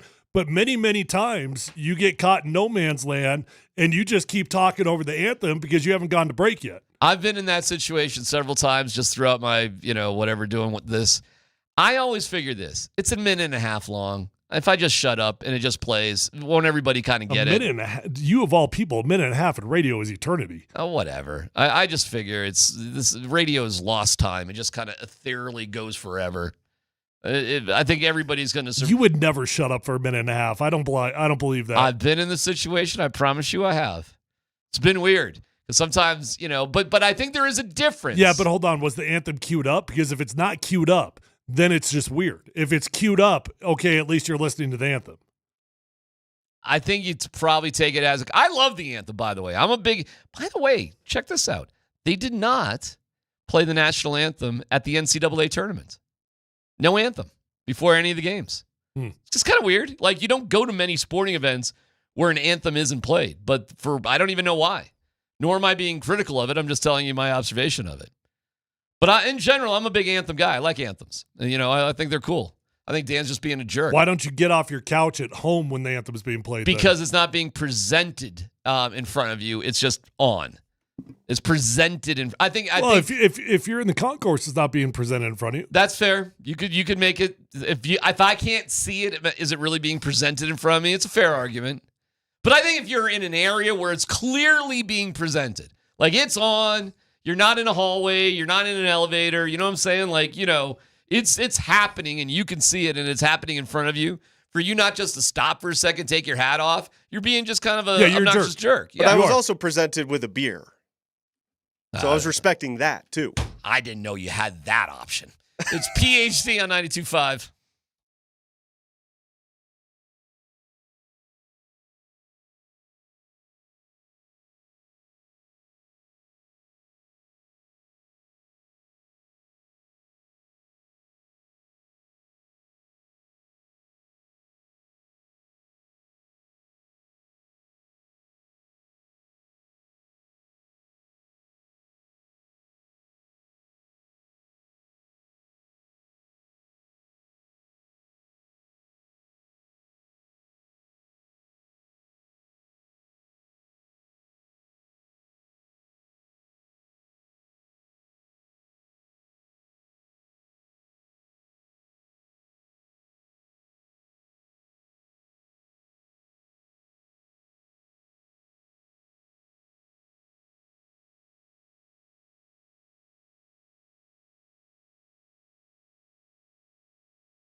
The beast is most dangerous when it's vulnerable. Maybe they woke up the beast. Who's the beast that got woken up? Because Jokic has been awake. He's been woken up. I think the beast would be the collective. Yeah. It looked like it last night. I mean, all 5 starters had a fantastic game, including Jalen Pickett, who took over Russell Westbrook's minutes. Dude, that is such a T-shirt right there, man. It's a little long. By the way, I am giving my all of our I am the danger, I am the one who knocks T-shirts. I'm giving those all to countries that don't understand who wins Super Bowls either for all those T-shirts. Like they can all be, collectively together. Like Kansas. It is funny when you think about it. We were just making T-shirts for Michael Malone about him being the danger. A week later, smell you later. Yeah. So where those Broncos Super Bowl 48 championship T-shirts. There's some kid in Guam who's walking around with that. I got a couple of I am the danger. Maybe we should actually learn a lesson. Maybe we should not make a T-shirt out of this one. It didn't go so hot last time we did. Yeah, but dude, that quote is so sick. The beast is most dangerous when vulnerable. They woke up the beast. Come on.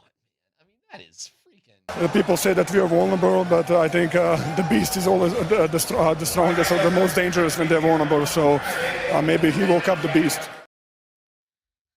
Maybe he woke up the beast. Talk about Josh. Mm-hmm. Woke up. I'm just sort of, I see what Jokic is. By the way, Jokic ripping off a line like that, after a game on national, come on, man. Of course he stumbled around a little bit, but that is sick. Jokic is always dialed in. He's always coaching. Was there a little something extra last night, though? Did it feel like, all right, boys, yeah, we trust David Adelman, but you guys know you got me, right? I'm still here. We're okay. I'm going to take over this huddle. Give me that whiteboard. I'll start drawing up the defensive plays. He always does that. So it's not new, but it did feel like it was a little something extra last night. Do you know what Josh Kroenke really did? Yeah, okay. Fired Booth and Malone, literally. But you know what he really, really did? And I don't know if it was even intentional. He empowered Jokic. Yes. And Adelman is the perfect guy to just be like, go. And look what Jokic did. And it wasn't just being more vocal, which he was on the bench. It was the style of game, Tyler, and enabling distribution to be even across the board. Jalen Pickett had 18 points. Had he had one more bucket, and he couldn't miss from 3, by the way, with 5 threes, I believe 5 out of 7. Had he had one more bucket, you would have had 5 starters with 20 or more points. I think I heard this morning that that's only happened 6 times in NBA history. Yeah, and he did something else also. Not only did he empower Nikola Jokic, but you ever been given a, hey, you're on notice at work talk? You ever been given a, hey, we might be looking in a different direction, we're not sure talk? What did you catch that Jokic hit us with in my country? I did not. He did. He goes, in my country, when somebody gets fired, you're about to be fired. Yep. And that's my point, right? So not only did he empower Nikola Jokic, but he put Jamal Murray, he put Michael Porter Jr., he put Aaron Gordon, he put these guys all on notice. And when you get put on notice, you do one of 2 things. You fold and you walk away, you quit yourself, or you're on your best behavior. And you're bringing a little bit extra. You're doing a couple extra podcasts. You're doing a YouTube channel out of nowhere. You get put on notice. All of a sudden, hey, here's my value that you might have forgotten. It's a strong motivator, no doubt about it. I don't know what those examples are you're giving, but they sound very strong. Here's Joke about the whole thing. I'm not going to say what Josh told me. So, I mean, I knew a little bit before everybody, and he told me we made a decision. So it was not discussion, it was decision, and he told me why, and so I listened and I accepted. I'm not going to tell what he told me. I'm going to keep that private. I watched Joker's entire postgame. It was long. It's about 7 minutes, which is a pretty long postgame. And he was asked about joy. He laughed at that. He goes, I have joy when I go back home. And you know those videos where he's goofing around like in an elementary school basketball thing with his buddies? We laugh what's that like? That's joy. That's just having fun with your buddies, and that's joy. Jokic said last night, I'm a professional. This is what I do for a living. He's not searching out moments of joy as much as he's looking to do his job. And the irony is, I think Malone always wanted Jokic to be more vocal, but Malone also, Tyler, had to be himself. And Malone being himself would naturally prevent the Joker from being more vocal because that was Malone's style. Then you put a coach like Adelman, and whether they keep Adelman or not, that's up to them. But what I would say is make sure whatever coach you hire presents a style that the Joker can be who he was last night. So it doesn't have to be Adelman, but it worked. Well, you implying that Mike Malone did not empower Nikola Jokic? I don't think Malone could help himself in being himself, and his natural way of being would just sort of disable somebody from being more vocal because he was so vocal. Maybe. I don't think with Jokic that was true, though. I don't. If anything, the reports were that he was too soft on Nikola Jokic. He was too soft on Jamal Murray, maybe Russell Westbrook. You know, those are things that are coming out. Sometimes you get in these situations and it's real easy to start pointing the finger. Like, I think two things are true. Number one, I think it is important to empower Nikola Jokic. I do think at this point in time, David Adelman would be a fool to try to come in and be the big dog. No, we've got a big dog. His name is Nikola. So all those things are true, yet I don't necessarily think that implies that Michael Malone did not empower Nikola Jokic to be Nikola Jokic. I did think it was interesting. Jokic, when he's talking about his conversation with Josh Kroenke, he did say, I was informed there was no discussion, right? I think he's very conscientious of it. You know, hey, don't think for 1 second I had anything to do with this. Don't think for 1 second I'm trying to play politics. I'm trying to influence anything. He didn't have to say that. He's a very smart man. He made it very, very clear. I was informed. When Joker says a couple weeks ago, this is who we are, this is who we've been, in terms of a poor defensive team, the whole thing. Because it's not a light switch. This is just who we are. And then you see video of him like screaming about whatever between Saric and Vlatko, which wouldn't have to be in English. I don't know what it was, but you know, he was pretty animated between those two guys. You can just tell from body language and other things. Listen, man, it's damn clear. The favor's done from Russell Westbrook. While they probably all like Russell Westbrook, I'm going to guess, but it was too much, man. You're making excuses for a dude that should have only been playing about 17, not 30 minutes a game. How do you think Jokic feels about that? Not great. How do you think Jokic felt when Russell... Not great. When you say not great, what does that mean? Not great about what? About Russell Westbrook playing too much? The favoritism towards Russell Westbrook, not great. How do you think Jokic felt when he threw the ball out of bounds? Because I think Jokic likes Russ. I think he likes him a lot. Tyler, I don't think Nikola Jokic looks at it like, I like this guy, I like that guy when it comes to basketball. Okay, when I say like, I think simple. I mean he trusts him. He warts and all. He knows the dog that he brings. There's only two dogs on that court, and it's Russell Westbrook and it's Nikola Jokic. Now, Russ, unfortunately, is a dog, and he's also a liability, right? But when Jokic is looking around and he's sitting on that bench and he's throwing his hands up in the air and he's talking, when he's talking to Saric and Vlatko in that conversation, a heated moment like that is about effort. That's what that's about. You know, it's about assignment. It's about people not doing what they're supposed to do. We've talked about this 100 times. I would find it very hard to believe that Nikola Jokic does not appreciate the dog that Russell Westbrook brings on the court. He may, but I think Jokic is a bottom line guy with what's going to help us win and what's not going to help us win. And the tricky thing is with Russell Westbrook, as much as you might respect his effort, the dude just does some quirky things, man. He's a turnover machine. He's like a chicken with his head cut off. He got yanked out of the game yesterday because things weren't right. And I'm not saying that Jalen Pickett is a better player than Russell Westbrook. But, again... Well, you are, though, if you're saying you want him on the court. What I'm saying is you give more opportunity with Westbrook off the court at the end of games for Nikola Jokic to make final decisions on what should happen on any given play. I think that's the most reasonable argument you've got. When it comes to Russell Westbrook, that's the most reasonable argument. He's confident enough that he's not going to always default to Nikola. Yeah, I mean, the way that Russell Westbrook was supposed to be intended on a league minimum contract, the intention was most of the time to be in the game when Joker and Jamal Murray weren't in the game. Now, you know what league minimum contract says? DeAndre Jordan playing time. That's what a league minimum contract looks like. It certainly doesn't look like what Russell Westbrook has gotten. Because Malone got ridiculous with it, unfortunately. He just, Malone loves the older guys, and he's not developing. That's why it seems so weird just a few days ago. Oh, Jalen Pickett, they'll never close. What? Jalen Pickett? And it's like, yeah, I mean, I get it. I understand what you're saying because the dude doesn't play, but I think that's the intention of it. I mean, it's your second year. Like, what are we doing here? Are we playing these guys or not? I mean, to a lesser degree, it's like, why'd you draft Marvin Mims if you're not going to play him?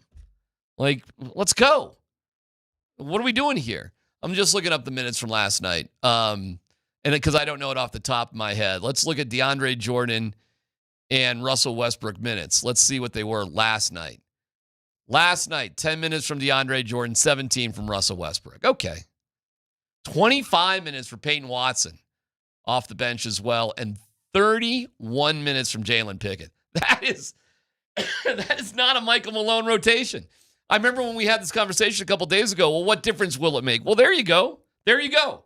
That specifically is an example of the difference. Didn't Michael Malone already do that? No. Yeah, he did. He couldn't help himself by putting Russell Westbrook back in the game with 45 seconds to go against whoever it was. 45 seconds, though, that's who you trust. Yeah, but that's where the ball got thrown out of bounds and the game fell apart. Okay. What can I tell you? He significantly reduced his playing time. Yeah. It was all falling apart at that point, as we now know. And this could have happened weeks ago, as the Athletic article turned out. Someone says, Tyler, you're wrong. 3 dogs, and they're right. Christian Brown's a dog. Yeah, he's Christian a dog. Brown's definitely a dog. Ain't no doubt about it. Yep, you're right. And you had a game last night, 25 for CB, 20 for Joker, with a triple-double, 12 and 11, 21 for MPJ, 4 of 8 from 3, 21 from AG, and Russell Westbrook had 5 on 2 of 11 shooting, 0 for 4 from 3. Okay. Let's see how it goes from here, because this is what you're going to see from the Denver Nuggets. It ain't going back. It's what you saw last night, whether it works or not. And guess where Zeke Naji was? On the bench. You ain't going to see him again. You're going to see a little bit of DeAndre Jordan. You're going to see less of Russell Westbrook. And you're going to have Strother and Peyton Watson coming off the bench for you, with Jalen Pickett starting if Jamal Murray can't go. Period. And we'll see how far it takes the Denver Nuggets. Let's football go with Dan Tanner coming up next.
That is a real hold name at the Masters, by the way. Chinese fur. Chinese fur. Yeah.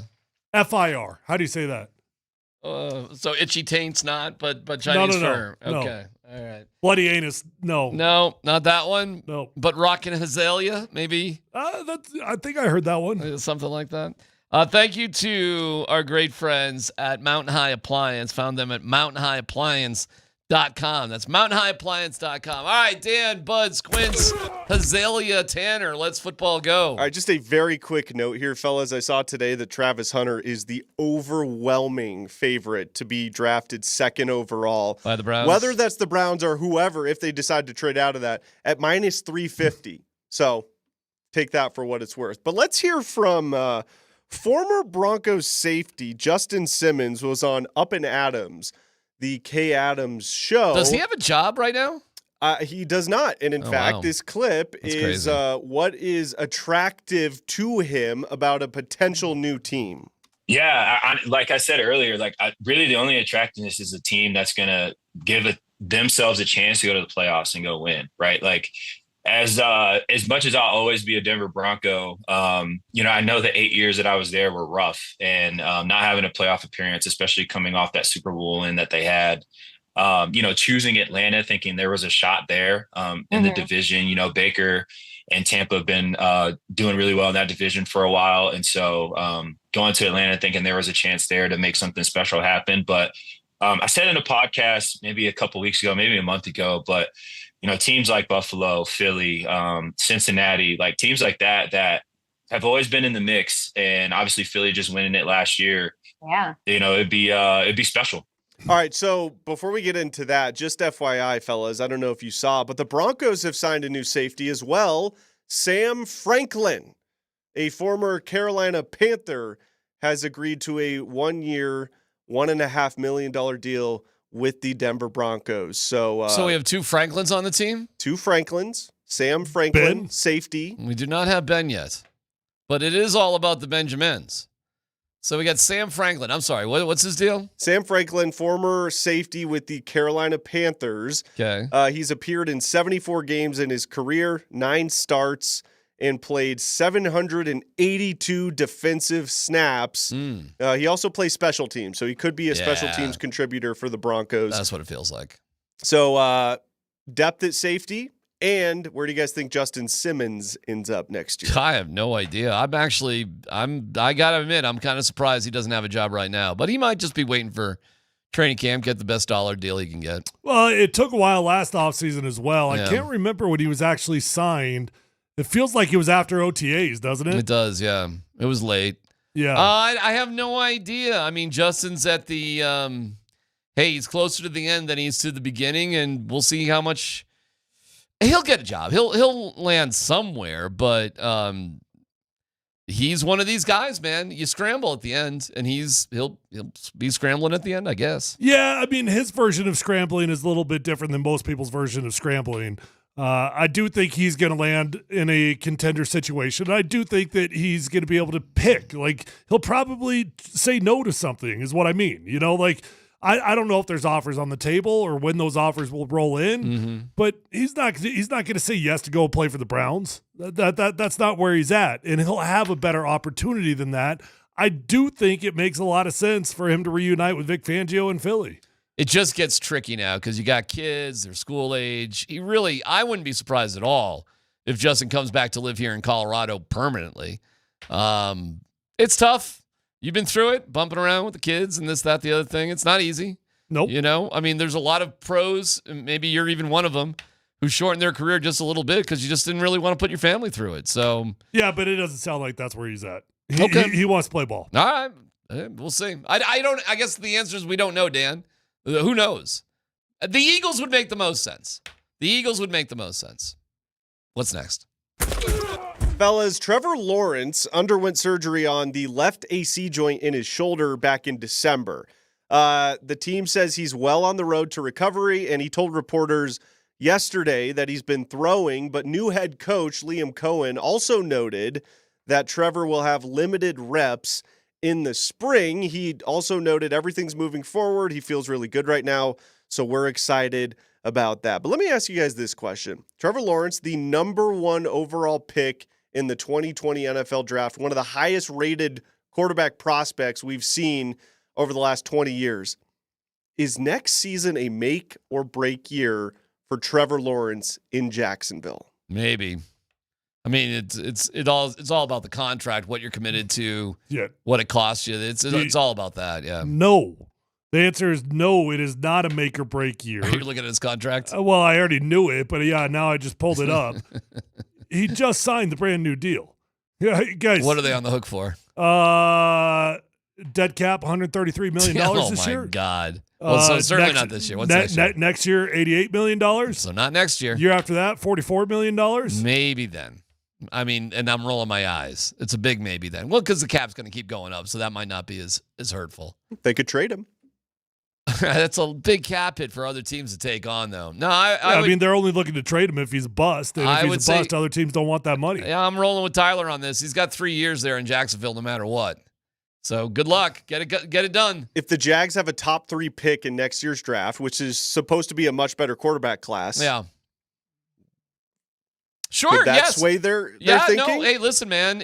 Sure, go for it. Well, that's your only out. Listen, it worked out with Jordan Love sitting on the bench for a couple. It wouldn't be crazy for the Raiders to take Shedeur, and he sits on the bench for a couple years behind Geno Smith, and we'll see how it goes. It's not how I would do it, but it's not the craziest thing in the world to do. Yeah, but more and more teams are doing it. Sure. You know, the days of being terrified of that are gone. Yeah. Yeah. So again, it makes sense. It makes enough sense that if they really bottom out again, even though they're committed to him for another couple of years, unless he's toxic to their environment. And that was the problem with Russell Wilson. It wasn't that he wasn't good enough, which he wasn't. He was toxic to the environment, which is the biggest reason they had to move on. We'll see where things stand with Trevor Lawrence and whoever his coach is. Did you guys catch any of Mike Vrabel's speech great. to his team? Are you doing that, Dan, or no? It was yes. Well, one line in there made me think of Russell Wilson. And, first off, Vrabel, he took command of that room in 0.2 seconds. He's going to do great. All of a sudden, the New England Patriots are probably going to be back. They're going to be a very competitive team, and they'll be back where they usually have been. He did have one comment in there as he's going through all the rules. One of the rules was no hoodies in team meetings, no cell phones, so on and so forth. Right. And then he said, and no maids and no valet in the building. He also I don't think he was literally referring to maids. I think, and he was also like, hey, man, the people that work in this building are here to, I know what he was saying. He was saying the people here in this building are here to make you better. Yes. Like people in food services. They are not your maids, your valets, your I don't think that's what he was referring to. Well, that's what he said.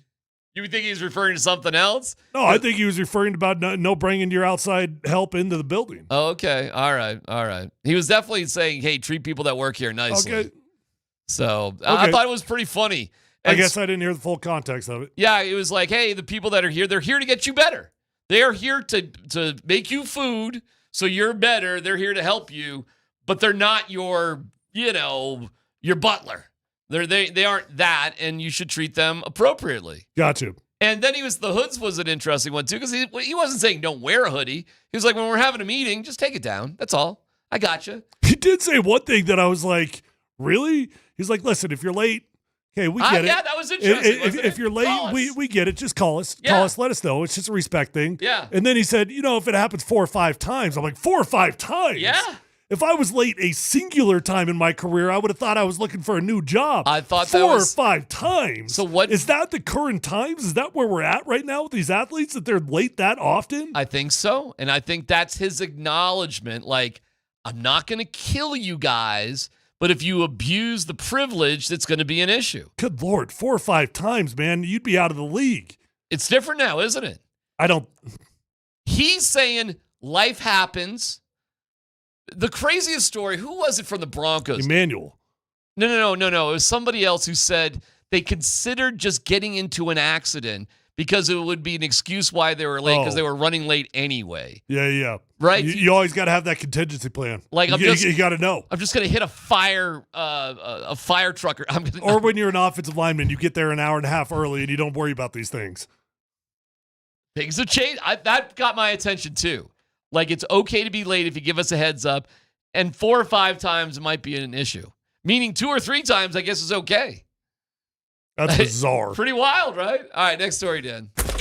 Lastly, guys, a week after Browns owner Jimmy Haslam declared that Deshaun Watson was a big swing and a miss, the Cleveland Browns quarterback is broadcasting a message of his own, lamenting that everyone's doubting me. He argued in an Instagram video this week that he's more prepared than ever to withstand turmoil, predicting he'll return way better than before. So, optimistic or delusional there from Deshaun Watson? Well, return when? Next season? What's he talking about? Whenever he returns. He says he's going to be way better than before. He did re-tear his Achilles this offseason. Week 14? I think Deshaun Watson is delusional. I think Jimmy Haslam's an idiot owner, frankly. But he wasn't lying when he said it was a swing and a miss. Deshaun, I don't know what Deshaun wants. He needs to chill out. Maybe get a massage. Or 12. Maybe don't. Or 100. No, don't do that. Recently engaged, by the way. You got to be kidding me. I'm not kidding you. You got to be kidding me. No, there's still people out there that will get engaged to rich people. There is that. Just close your eyes. There is that. Don't ask questions. That is amazing. There's still beautiful people out there that will get married to rich people. Somebody shot me like an engagement, like somebody's live on TV. Did you guys see that? I forget what it was. Like, I'm doing a report and here we're going to stop everything so this guy can ask this girl to marry him in like 3 months. That ain't going to last. Tebow's keeping it going though. So far as I know.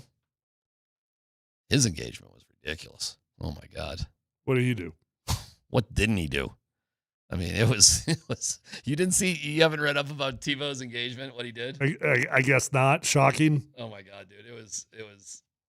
First of all the it's a whole thing. He didn't get engaged on a Jumbotron, but he went. I can't even describe it. There was so much that went into it. It was a whole presentation.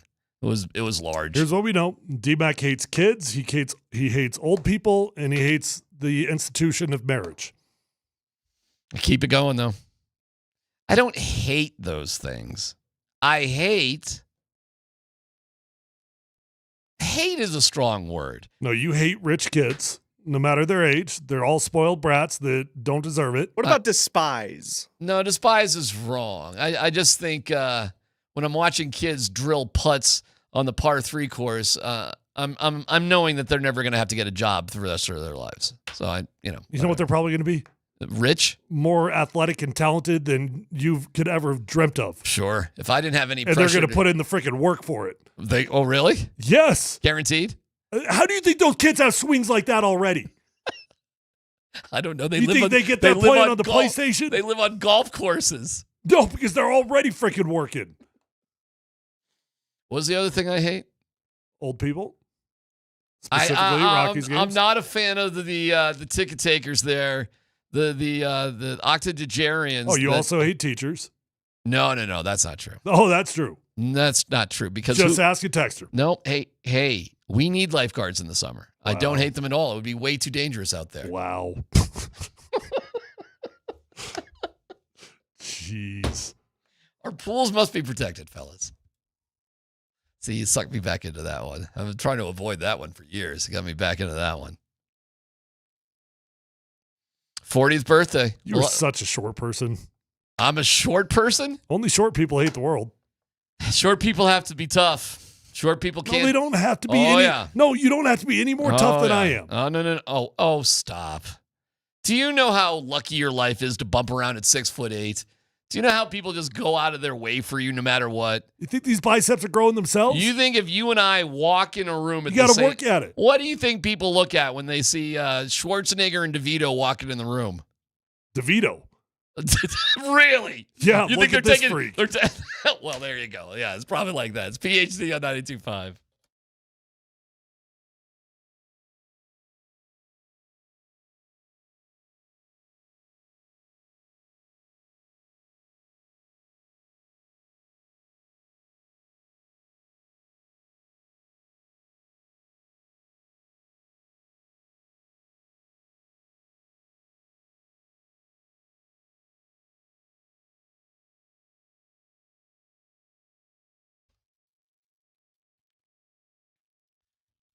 Oh, by the way, remind me, do not let me forget Bill Belichick's girlfriend, what she's doing.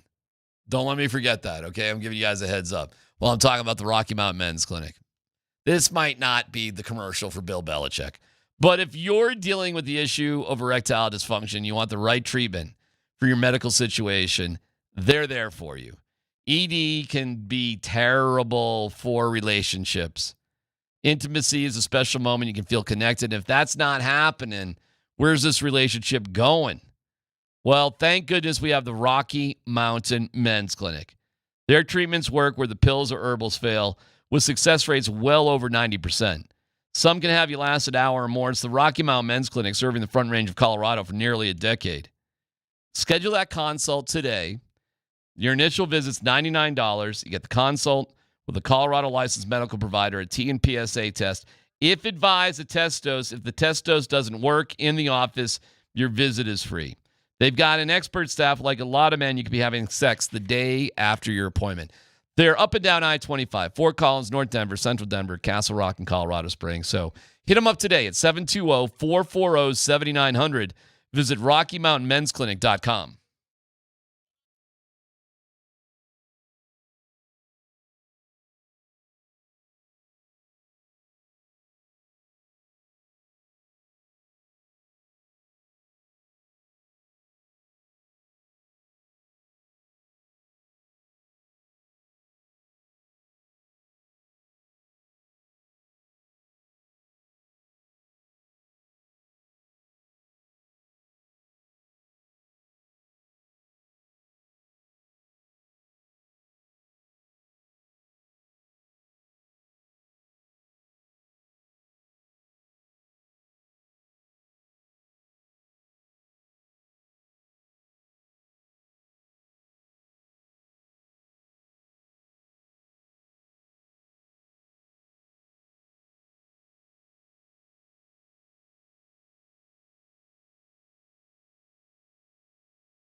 PhD presents Sports. Breaking news out of the NFL. Breaking news out of the NBA. Not sports. A driving violation. Suspended for 4 games without pay. Former Red Sox pitcher is under arrest. That was not acceptable. Okay, we go to the world of beauty pageants. Hancock, Maine. Excuse me? Not making it up. That's where the pageant is? Hancock, Maine. Her name is Jordan Hudson. The Hancock? She's from Hancock. Oh. They are sponsoring her, Hancock is, in the Miss Maine USA pageant. Bill Belichick's girlfriend has announced on social media that she will be competing for Miss Maine 2025. Wow. Happy International Pageant Day, she writes. I couldn't think of a better day to share with the world. I'll be competing for Miss Maine USA 2025, representing my hometown of Hancock. Do you think Bill's going to help her with all the twirling and tossing of the baton? I'm not sure what he's going to do. Oh, you know what? Maybe one of their events, he's going to go out there and do beach yoga with her again. That could be an amazing talent. Yes. And you know where that would be displayed? At the Holiday Inn by the Bay in Portland on May 11th. Can I ask you a question? Of course. What kind of competition is she going up against in Maine? That's a fair question. She had previously been some sort of runner-up. We do have a preview, however. Really? Of how she will respond to questions. It's very critical when we judge people by their looks. They can also speak. For 10 seconds. And this is what we understand a previous response of hers has been. I personally able to do so because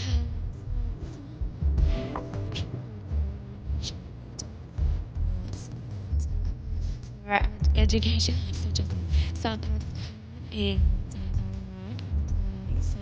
and I believe that they should, our education over here in the U.S. should help the U.S. or should help South Africa and should help the Iraq and the Asian countries, so we will be able to build up our future for our. Thank you very much, South Carolina. That seems beautiful. Somehow. I don't know the connection between South Africa and the Iraq. Don't worry about it. Just check your 401k and make sure you're all right. It's down again today. Such as. Yeah, I heard. The such as response is such a classic. And in today's politically correct times, it's wonderful to understand we're still going to dress chicks up in bikinis. Well, it sounds smart. She sounds brilliant. She's beautiful from Hancock, Maine. Hancock, Maine. Also, I don't know if you know this, she is actually running the ship in North Carolina. Did you see the email that Bill Belichick sent out? I did not. Sent it out to all staff and sent it to everybody. Please CC Jordan on all communications to me. Good. Perfect. Maybe that's her talent at the beauty pageant. This 24-year-old is now running the show at North Carolina. Running the show with the Denver Nuggets is our own Scott Hastings, fresh off the victory for Adelman. We don't have a ton of time here, but what an interesting night last night. And Scott, as you return home with the team, how do you describe the mood, the vibe, just everything? Where's your head at with everything?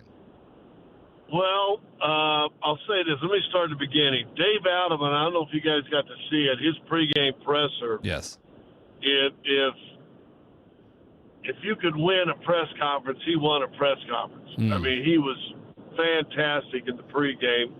I saw with Katie Winsey afterwards, and we both said, dude, we were looking for a uniform to go get on and see if we could play. I mean, it was truly inspiring, I felt. So that's a win. I thought he was awesome during the game, and so I'm trying to watch. The engagement of the guys was probably tenfold that we've seen most of the year, whether that was because of the firing itself or, just the change in the leadership, I don't know. I saw guys joking with each other. It's like a 6-point game, and somebody's coming out to Jalen Pickett and says something to him, and he's laughing. And I'm like, dude, you're supposed to be scared and nervous. And instead, he was smiling, having fun. They were talking. And Jalen Pickett, balled out. He had a monster shot in the paint and assist from Joker. And, in basketball, usually when you score, you go to the guy that passed to you and go good 5. Joker ran to him and said, point him and said, I told you right there, you're going to be open. And it was I'm not a big believer in throwing dirt on the dead, after they're gone. So I won't do that, but it felt different, as David said in the pregame. He said, we got to get a better vibe going. There was a better vibe last night. Now we see if we can carry it on for 2 nights. And listen, I'll even say the post game. I don't know if you saw the interview in the post game when he came in. Yep. He goes, we don't need none of this. It's not about me. We got work to do. We got 2 more games. That's what's important. None of that. He goes, well, thank you. Okay, fine. But listen, it's about Friday night and Sunday. That's what this is all about. And I, you know what? He didn't relish in his thing. I'll say this: he didn't go jump in the seat of power on the airplane. He sat where he sat for the last 8 years. He's still humble. He's still just a good dude, man. And I'm cheering for him, and hoping this thing works out for him. There was a presence of Josh Kroenke was there, and I saw Kevin Demoff there and other muckety mucks. How present was that presence? I think big, and I think it says something about Josh and the group. Mike Neary was there, Ben Taylor was there. They had 4 kind of executives there. I thought it was big. It wasn't like, okay, we're gonna lop off some heads. Louis the 14th. We're gonna lop off some heads and stay in our castle. They came down and to meet and talk and answer any of the questions and, also say, listen, you guys got to be better. I think that was Josh Kroenke's message. You guys got to be better. And then to me, it was a sign of we ain't hiding from this. I know Josh liked Mike and he liked Calvin, and, it was a hard thing to do, but I think in his mind, he felt like there was nothing else to do. And if I talked to him a little bit, and I said my little quote: "If you're going to have to do something inevitably, you might as well do it immediately." And he said exactly. Yeah. So that was cool, and I have a better feeling than we did at noon the other day when we heard the news. Jalen Pickett started the game. Jalen Pickett finished the game. Russell Westbrook played 17 minutes. Is that what we should expect moving forward? Well, it's what I said on the show yesterday. Russell Westbrook was fine for this team and was a benefit to this team when he was in that, 18 to 22 minute round. And, he came in that beginning of the 4th, had a couple, turnovers. Boom, boom, boom, and all of a sudden you bring Jalen Pickett in. He's not as athletic. He's not as fast, but he's probably at this time in their careers more steady. And I thought he came in and steadied the ship. Well, just because we're running short on time on this show, although, listen, it's radio. It just keeps going. I don't know. You could always call Nate and Andy. No problem. I'm sure they would love to have you. But we're wrapping things up. I'm glad you're back, on dry land, as they would say, and be in studio tomorrow before that Memphis game. Boy, isn't that going to be interesting. No doubt. Well, that's a monster game, isn't it? It's and we got some favors last night, too, because Golden State lost. So, okay. By the way, Arif Dean from Mile High Sports, got to give my man Arif a little credit here about Gabe Landeskog, Scotty, Tyler. He won't meet with the media today. The plan is for him to play Friday. That's the plan in Loveland, and talk after the game. But that's not confirmed. It feels and sounds like he will skate with the Eagles in their morning skate tomorrow morning, and Gabe Landeskog will make the call if he plays that night. Do you think we'll see any Colorado Avalanche in that game?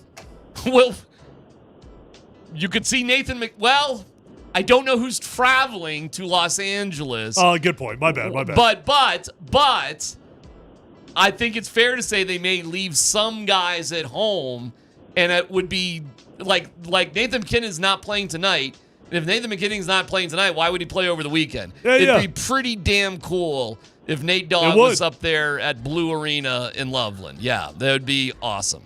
Scotty, just want to leave you on that. We're so glad you're back. It's Tyler's birthday today. He's 40 years old, Scott. Happy birthday, Tyler. The year of Tyler. Thanks, buddy. All right, Scott, welcome back, and can't wait to talk to you more. I hope you do call Nate and Andy a little bit later, because I'd love to hear more of your take on everything over the past 24, 48 hours. And I, like you, my feelings have changed since the news dropped as well, for a lot of the same reasons. So things are starting to make a lot more sense. And this is not to dump on Michael Malone, but things are making a lot more sense, aren't they?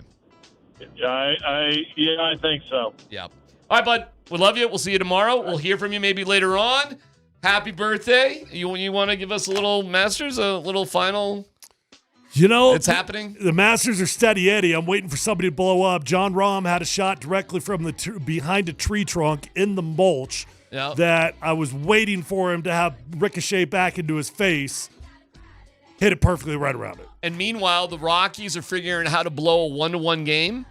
It's the bottom of the 7th, so they've got another couple innings to try to figure out how to screw it up. Thank God we have Nate and Andy coming up next to talk all about it. It's Altitude Sports Radio 92.5. People say that we are vulnerable, but I think the beast is always the strongest or the most dangerous when they're vulnerable. So maybe he woke up the beast.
Denver, Colorado.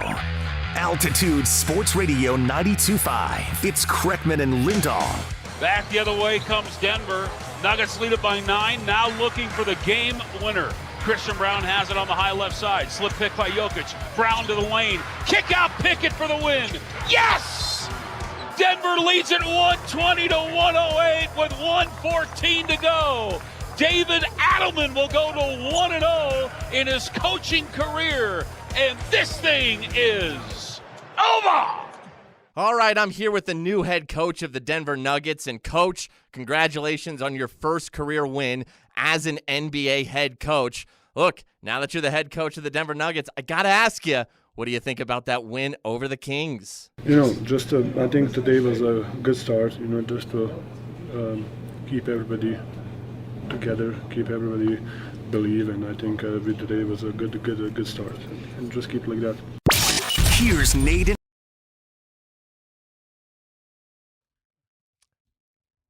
See what he did? Did you see that? I guess hear that is more accurate. Did you hear that, Andy? Oh, I heard it. That was good. I had to ask you on the thread about it today. I LOL'd. That was good.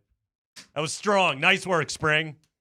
Yes, congratulations to Nikola Jokic and his assistant coaching staff on their victory last night in Sacramento. Well done all around, 124 to 116. Yes, Andy did ask me earlier today, why isn't he just the player coach? The collective bargaining agreement strictly prohibits that. I had no idea. Yeah. Why? Because then you would be paying 2 salaries to a guy, and thus you would be fudging numbers. Right. So, yes, you're technically not allowed to be a player coach, but we know what Nikola Jokic is. How many guys do you think would want to be a coach? Because, I don't think Jokic and wants listen, to. I was about to say, I'm not even positive Jokic wants No, to, he doesn't but he want just to. has the gift for it. He does. But also, okay, and in all seriousness, because this is the same as how many quarterbacks can really call their own plays and read the div and all that. Isn't this what this is what we want out of our star? Yeah. And I think when Jokic is at his very best, because let's be honest, with all of the, all the talk of Cold War and everything this week, and Calvin Booth and Michael Malone and Nikola Jokic is the guy. Okay, that it's him. All right, he is the face of the franchise, and I said this yesterday in defense of both Booth and Malone. I think that they were both trying to do what they thought was the correct thing in service of Nikola Jokic, just like I think that Josh Kroenke is trying to do the right thing in the service of Nikola Jokic. Everyone is trying to do right by Jokic right now because he was clearly frustrated with the direction of the franchise. I don't think he called for the firing of Michael Malone. I think he was a guy that went to work every single day and he said, this isn't working. And last night, Nikola Jokic, I think, as a huge assist to David Adelman, I think that Nikola Jokic said, I am here. I am the first guy in line with the buy-in. Okay? And guess what? When he does that, everybody else has to follow suit. And so, number one, David Adelman, jokes aside from the open, I thought he was great last night. I thought he was great in his pregame, in his postgame. I thought he was great with the way that he coached that game. I thought his game plan was very good last night. And I say that because not that much really changed, but I also don't think it's that hard to have a different voice at the front of the room to emphasize a couple of things. And, Andy, it wasn't like they were schematically doing anything different last night. They really weren't. Right. They were just doing things better.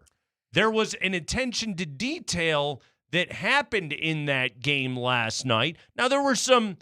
Number one, I thought Jokic had a very different kind of game than he's been having of late. But defensively, it just looked like, you guys are actually right now playing with a better attention to detail. Nikola Jokic is hedging harder on the pick and roll defense than he has been. Oh, look at that. The guys that are defending the corner three, and that's not to say they didn't give up corner threes. They still did. But the guys that are defending the corners are just automatically helping and sagging off to come and be help defenders. They're actually staying home and thus closing off some of those wide open shots. And I don't think it's very hard for a different voice at the front of the room to stand up there and say, hey, you see this? Don't do this. do this the way that we coach it, and last night they did it the way that they coached it. Well, and look, the fire was lit. Jokic talked about it after the game. The fire was lit. Mm-hmm. I thought it was kind of an interesting post-game interview with him. The Beast. The Beast has been awakened. Yeah. So, and look, I think Jokic with the chip on his shoulder, which is kind of how he came off to me, is probably a guy that you want as far as the competitive advantage goes. Agreed. I wondered, would David Adelman, with just what was a 6-7 point lead heading into the fourth quarter, is he going to stick? Is he going to do the old Michael, Malone thing and try to keep Jokic out there to kind of build on the lead? Nope. He sat him. He let him rest. I thought Adelman had a very interesting comment too. That's pretty telling about this thing after the game, where he said Nikola trusted his teammates tonight and trusted other people to make shots, and that I think is a big key. Evidence of that. He took 12 shots last night. His 12 field goal attempts was his lowest since February 22nd. That was the famed J.J. Redick fronting defense night when they lost by 23 at home against the Lakers, and Joker only took 7 shots that night. I think a couple of things happened as a result of that. Number one, Nikola Jokic played the game more in line with what he views as the right way to play the sport of basketball last night. He only took 12 shots. He had 12 rebounds. He had 11 assists. It's not to say that he's not putting up those numbers anyway, but I don't think Nikola Jokic wants to live in a world where he scores 40 points every single night. I don't think that's the player that he wants to be. What was really notable to me was, and let me make sure that I have the number correct here, first quarter box, Jokic took 2 shots in the first quarter. He took 2 shots last night in the first quarter. That was very, very telling. In 12 minutes on the floor, but he was a +8, and he worked as a facilitator and all of that. I also don't think it's a coincidence that Nikola Jokic, not slamming down in the paint, trying to get buckets on every single possession, had a vastly better defensive effort in that game last night. That's not coincidence to me. Nikola Jokic played more in line with the way that he wants to play, and a lot of other guys played harder around him. Yeah, you know what? I don't know what is going on. I think Hastings wants to jump on with this too. I think they just got off the plane. So if you want to holler at him, Spring. Do you have the number? Look, I also saw a number. I wish I would have sent you the tweet, but you're the master of numbers, and half the time I feel like it's you've probably already seen it. Somebody had out there that he had 80-some touches versus 105 in previous games. That's because great. Other people were actually trying to do something with the ball. I felt like Aaron Gordon had a purpose getting to the rim. Really did. He had a purpose getting rebounds. You could see the clear closeout efforts when guys were trying to shoot 3 balls. As you talked about, the energy on both sides. Final field goal attempts last night, by the way, for your starting 5. Porter 14, Gordon 16, Jokic 12, Brown 12, Pickett 10. Awesome. Cool. Balanced basketball. That's the game Nikola Jokic wants to play more of. You know what? Scotty wants to jump on. I will. We got so much to talk about with this game, and we got to get to Connor in a bit. So why don't we welcome on Mr. Hastings? Scott Hastings, what's up, dude? What's up, fellas? How are you? We're doing great, man. We're here. The Nuggets won. You sound a little tired. Yeah, it's a long night there in Sacktown, I'm sure. You know he was like, I got to get some Sacramento nightlife when he found out they were staying over. But Scotty, what was it like last night to call a basketball game where you're not spending time complaining about effort stuff, which you and Marlo, because you guys have to call the game in front of you, have been forced to comment on a little bit consistently in recent weeks and months? Well, it's nice. It also shows capability, and I said yesterday, on the radio, and then again on all the pregame stuff and the little altitude show we did yesterday afternoon. If you've got the right guys, you're gonna see a bump.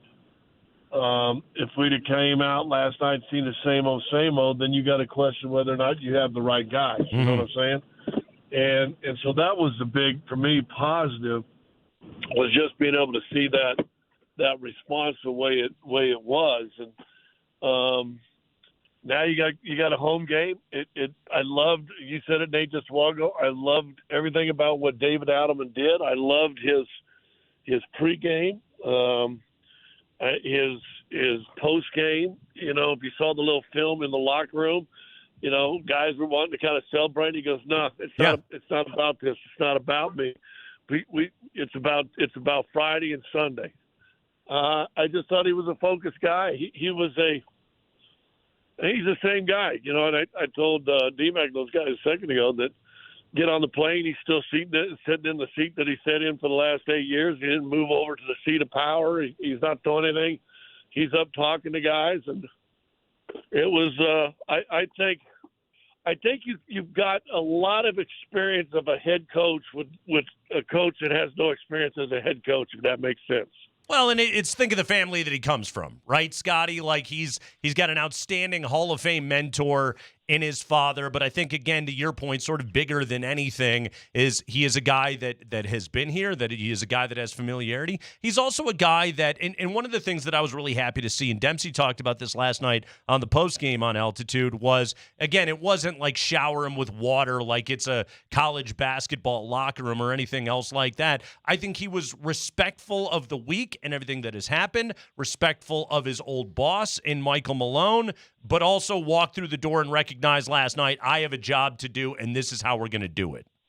Yeah, and listen, I thought he gave the proper courtesy that he needed to give to all those that you know didn't work yesterday. And yeah, man, he's focused. He's got a great demeanor. I don't know if a coach could have a better debut ever especially surrounding, you know, the circumstances that were surrounding. The circumstances surrounding were legit serious. Oh yeah. You know, and so I think he hit it out of the park. Scotty, I loved watching the Altitude post game. I loved what DeAndre Jordan had to say. Not the part about the fake dinner that apparently got too much attention, only to find out it didn't really happen. But the part where he said, look, we all know this is a honeymoon phase. We all know at some point this is going to wear off, and we all got to get back to work after. Do you feel like this group is ready to get back to some of their old habits when they get Jamal back? I absolutely do, and I'd be absolutely shocked if Jamal isn't back tomorrow, to be honest with you. Listen, and we've all, I think, said the same thing. When this starting five is healthy, they're still as good and compete with everybody. Now, the cool thing is if they can get relatively healthy back, and why, you know, getting in the top six, top four even better is important, is, you know, you're going to get a week off. That helps Aaron Gordon. And now when you play games, and you guys know this, the first round, you might play a game, day off game, and then you might have another 3 or 4 days off. So this is a great opportunity to get right. And I was talking with the assistant coaches last night. We always use that word urgency, and everybody thinks that's about playing hard. It has nothing to do with playing hard. It's all mental. It's you know, being in every possession. It's being in consistently with how you're thinking the game, how you're preparing for the game, how you're ready for the game. And they had that last night. And if this team finishes the season with urgency, you know, shoot, they may have another 20 games left in them. Scotty, I really was paying attention last night to the defensive end of the floor, because how can you not, given the fallout of the firings and everything else?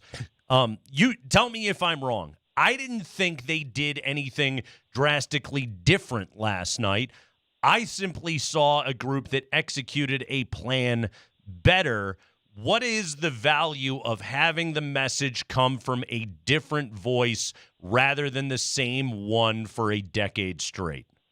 Well, I thought there was the only difference was I thought there was less hedging, more. Yep. Get over the screen, get to your man, and let me get back in the path of the roll guy. Mm-hmm. Joker had 4 steals, I think, last night, didn't he? I mean, he played outstanding last night. Yeah, he was fantastic. I think it's going to be more responsibility if you're in that pick and roll. You got to get over that screen. We're going to hedge and help you, but you got to get over there. We're not going to switch everything to make it easy. We're not going to let teams, you know, call the switch. You know, okay, we're going to pick on Michael Porter. Right. We're going to pick on this guy, and then all of a sudden this guy has to stay in the screen. No, we're going to hedge and get back. And and I think that changed. I think that helps people. So, I don't know. Andy can tell you my philosophy. That it goes back to football. When you're a great running team, it tends to be your defense is really good in games against runs. And if you're a great passing team, you look at the no-fly zone, you tend to have a pretty good, concept of how to stop. Well, Denver's an in-the-post team. Denver's an in-the-paint team. Denver doesn't shoot threes, and guess what they struggle at? Getting to threes. I just don't think they work on that or have the ability to work on that because no one, that's not who they are offensively. So I like what they did last night. They do that. They're going to win. They're going to win Friday. And, if Houston, who didn't play anybody last night, continues not to play anybody, maybe you win. You're going a 3-game win streak for the postseason. Yeah, I agree. I saw number one, I saw guys stay home. I saw closeouts done with more effort last night. It was certainly good to see. Scott Hastings, everybody, tomorrow noon to 3 on the PhD show. 3 pretty hot dudes. Check that out. Plus, Scott Hastings will be back on the telecast tomorrow night as the Nuggets take on the Memphis Grizzlies. Scotty, as always, beautiful work, buddy. Thanks for calling in. Yeah. All right, I'll see you, boys. Yeah. My doctor's waiting on me. All right. We're talking to the broadcasters this hour. We'll take a break. Connor McGahey to preview the Avalanche matchup tonight against Vancouver, plus some interesting news with Nathan McKinnon going into the postseason. We'll talk Landeskog and more. That's with Connor. Chris Marlowe at 3:45. So that's right. We're talking to the broadcasters this hour because we're the broadcasters right now on Altitude Sports Radio 92.5.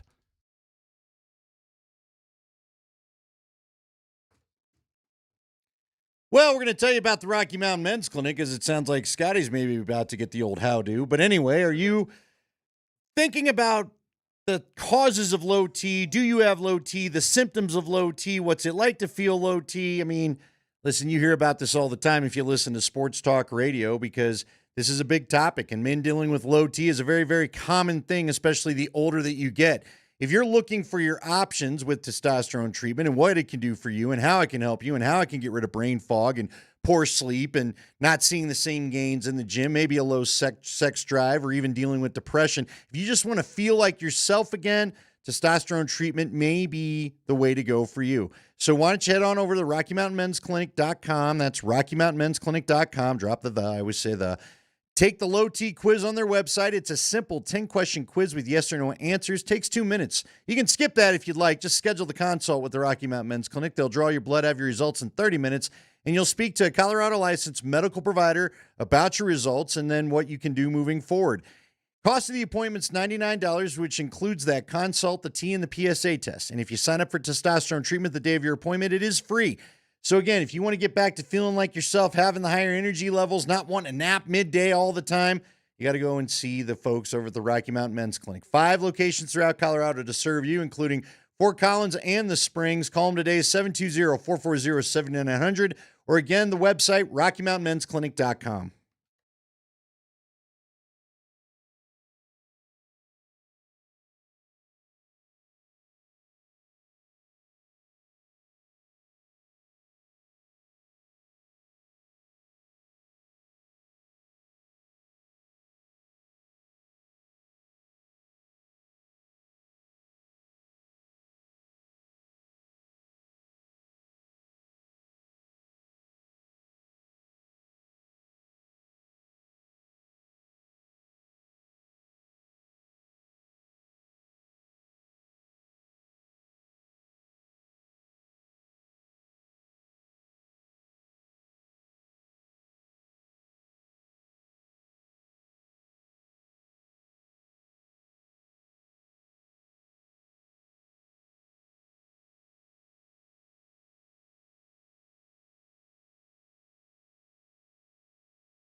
Sorry about that. Chance to win it for Charlie Coyle.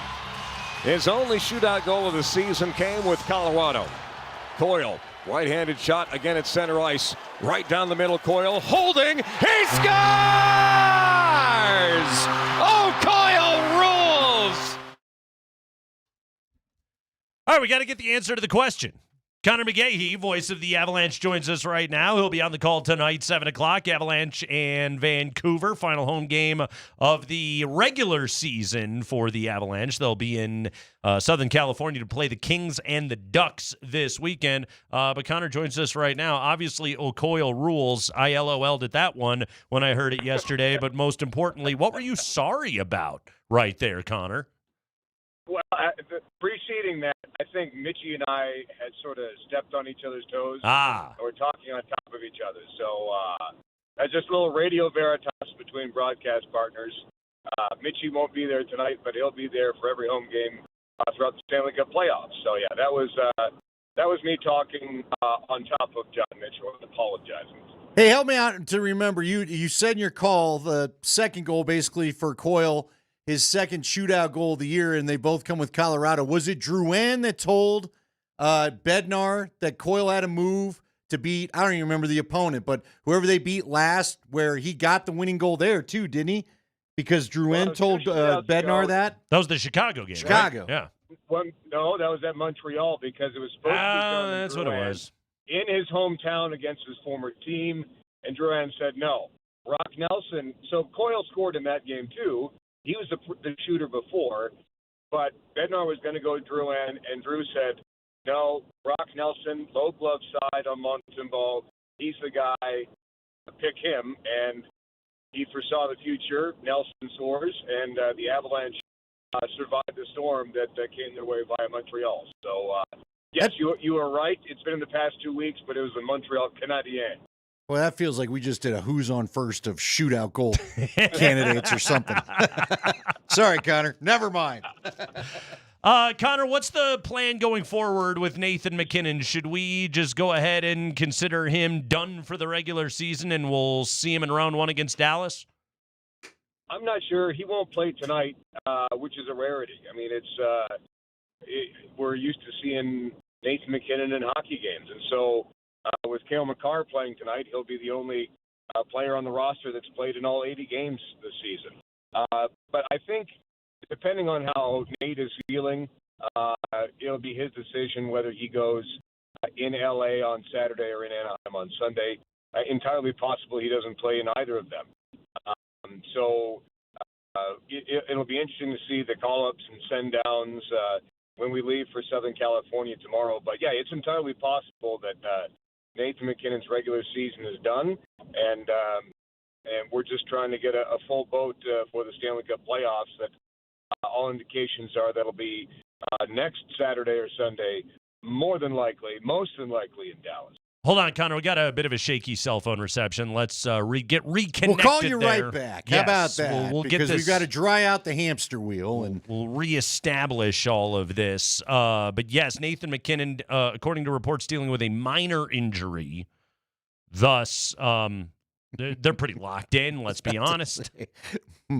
Minor. Let's manage the load and let's go ahead and sit him down for a few. Sounds as though Brock Nelson will probably be your first team center over these last few games of the regular season, which I think what's interesting about that, Andy, is I mean, if he's not 100%, you're basically locked in your playoff spot, no brainer. Like, just go ahead and sit down. Absolutely. However, with 116 points, he is currently tied with Nikita Kucherov for the NHL lead, meaning that by missing the final 3 games, I mean, nothing's guaranteed, but most likely he will not be winning the Avalanche's first Art Ross trophy since Peter Forsberg back in 2003. No Art for the franchise this year. I don't know about Connor, who's back with us. I don't need a guy named Art's trophy hanging around our place. I never cared for an Art. I don't trust Art. No Art Monk? Yeah, no. No love for Is Art it Shell? Arthur Monk? No love for Art Shell. Where do you think I grew up? Art, let's see. How many good Art? Good old King Art. You know all the tales of King Art. King Art? You know? Yeah, King Arthur, that's not horrible. At least it wasn't Lancelot. We need more arts in the world. We don't have enough arts. See, I disagree. We're good. We're full up. There's too many Gavins and not enough arts. I think I prefer Gavin. I don't know. Oh, boo. But see, you're old school. Give me more arts than Franks and Frank. Rick. Yeah. Now you're just naming the cast of MASH, Connor. Now I don't. All right, what do you think? Do you think it was a big deal to Nate to take a little of this time off, or do you like the move, even though he is going for Mr. Ross's trophy? Well, I think Mr. Ross. You're not even going to call him by his name anymore. Hell with his name. Mr. Ross is my father. I think that, first of all, it sounds like he's dealing with a something lower body. But Jared Bednar was asked a question this morning at Morning Skate, and he said, you know what? Nathan MacKinnon prioritizes winning over personal accolades. And you know what? Give me that guy all the time. And by that attitude, I think your trophy case is going to get filled up on its own. You don't have to go for personal glory just to go for personal glory. You put the team before self, and I think all of Nathan MacKinnon's methods and preparations and recuperations are about putting the team first and putting the Avalanche in the best position to win hockey games, to win playoff games, to win cups.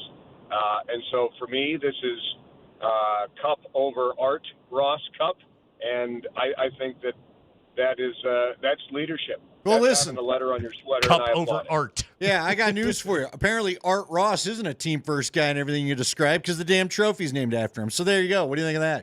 You don't want an Art on your team. That's what I'm saying. It's personal accolades. You don't want a personal accolade. You want a Stanley Cup. Lord Stanley did it for the good of the game. Art did. I don't know what Art did. By the but it way, wasn't for the good of the game, maybe. Actually, no, we've looked this up before. Art Ross, let's see. I want to make sure. No relation to Bob. Not as far as we know. Shame, really. Former player, general manager, and head coach. I thought the CBA didn't. Oh wait. Played until let's see, from 1905. Well, he was active in the game from 1905 to 1954. Regarded as one of the best defenders of his era by his peers, he was one of the first to skate with the puck up the ice rather than pass it to a forward. That's right. I remember that part. Yeah. He was basically the AFL So the Art guy. Ross Trophy. So let me get this straight. The Art Ross Trophy, which is given to the player that has the most points in a season named in the for a National defenseman. Hockey League, is named after a defenseman. Yes. Okay, good to know. Well, look, I will give you this. I'd rather have an Art Ross than a Lady Bing.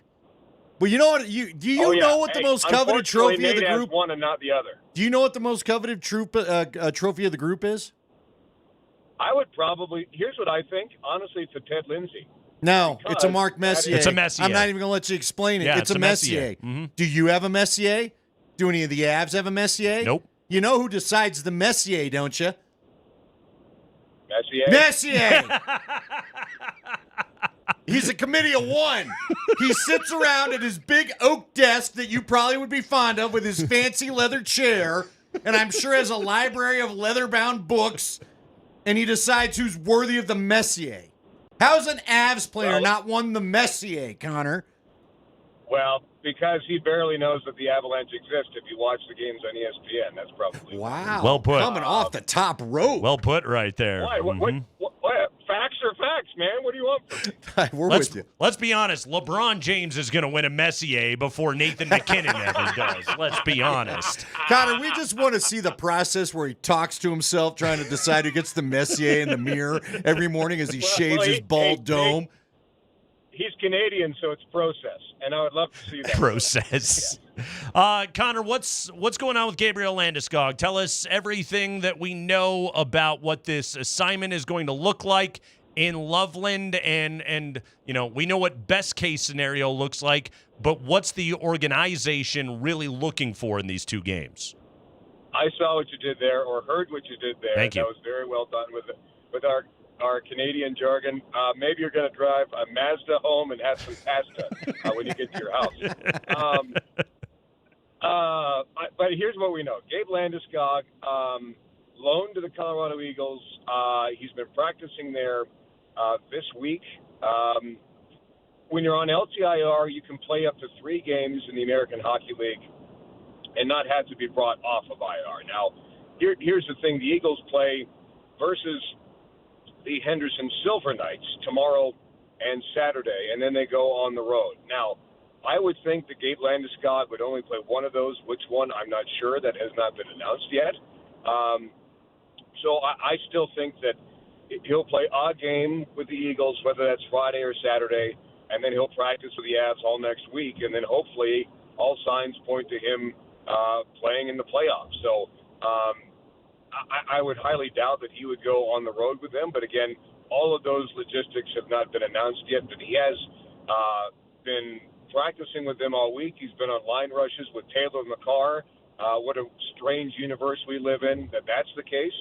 And we'll see if he's in the lineup tomorrow night or Saturday versus Henderson.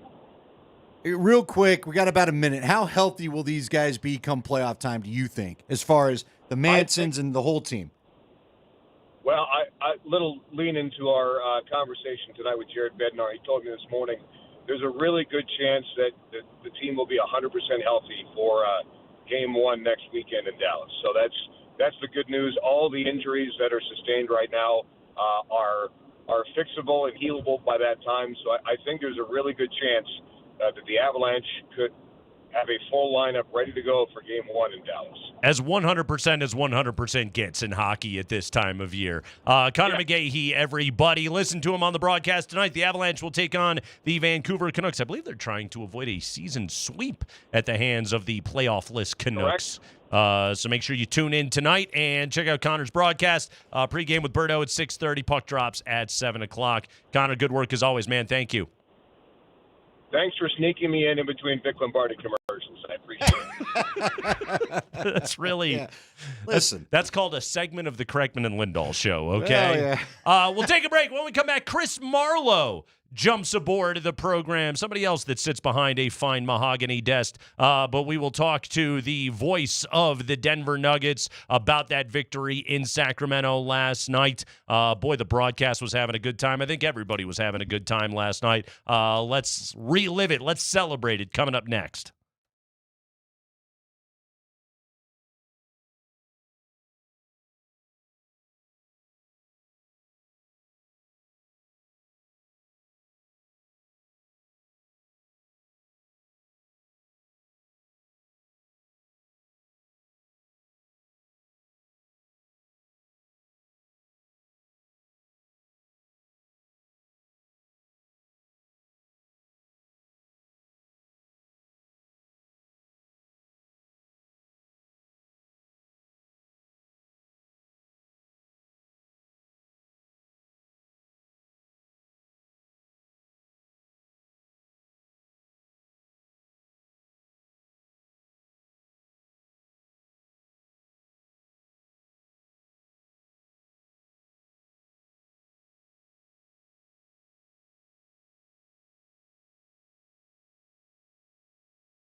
Now Jokic covered by Sabonis. No more playing around. Jokic in the lane under the picket. Whip it over a Porter. He sidesteps for three. That's big. That's big. P. Long J. Yeah, that fourth quarter three from Michael Porter was massive. He was 4 of 8 from behind the arc last night, went for 21 points. He was a visibly different player in that game last night, and boy, does it help when he can shoot 50% from 3. Nuggets get the victory last night, 124-116. You heard Chris Marlowe right there. We already talked to Hastings this hour. And Chris, first off, welcome back to the show. Secondly, I told Scotty this at the start of the hour. The Nuggets looked like they were having a better time last night. There was just more pep in the step. I thought you guys sounded like you were having more fun calling that game last night because you were simply describing the action as you saw it. What were the ways that sort of joy or relief or whatever comes from a coaching change or a massive change like that, what were the ways you saw that manifest itself on the floor? Well, I think it was just kind of a fresh beginning for all of us. I think everybody respects and honors what Michael Malone did, winning the championship and winning a ton of games. But after 10 years, I think you have the same kind of a message, and it's delivered when you're winning. A harsh message can be received well, but when you're losing, a harsh direct does not work quite as well. And I think if you ask Michael Malone, if you have him on after me, he'd say, yeah, I'm kind of worn out too. And, part of it was on the players. If he's telling them to do certain things and they're not doing it, then that's on them, or the message just wasn't getting through. And by everything I'm told, the players really like David Adelman. They really respect him. He's got a calm voice, but he's direct also. And, for a guy that's not 6'8", he's a pretty powerful speaker, and he's got some authority to him. So I like what they did last night. They came out and played with a purpose. I think there were some adjustments. I listened to Scott on the phone on your show beforehand. I think Scott nailed it in terms of some of the adjustments that they made, and they seemed to work.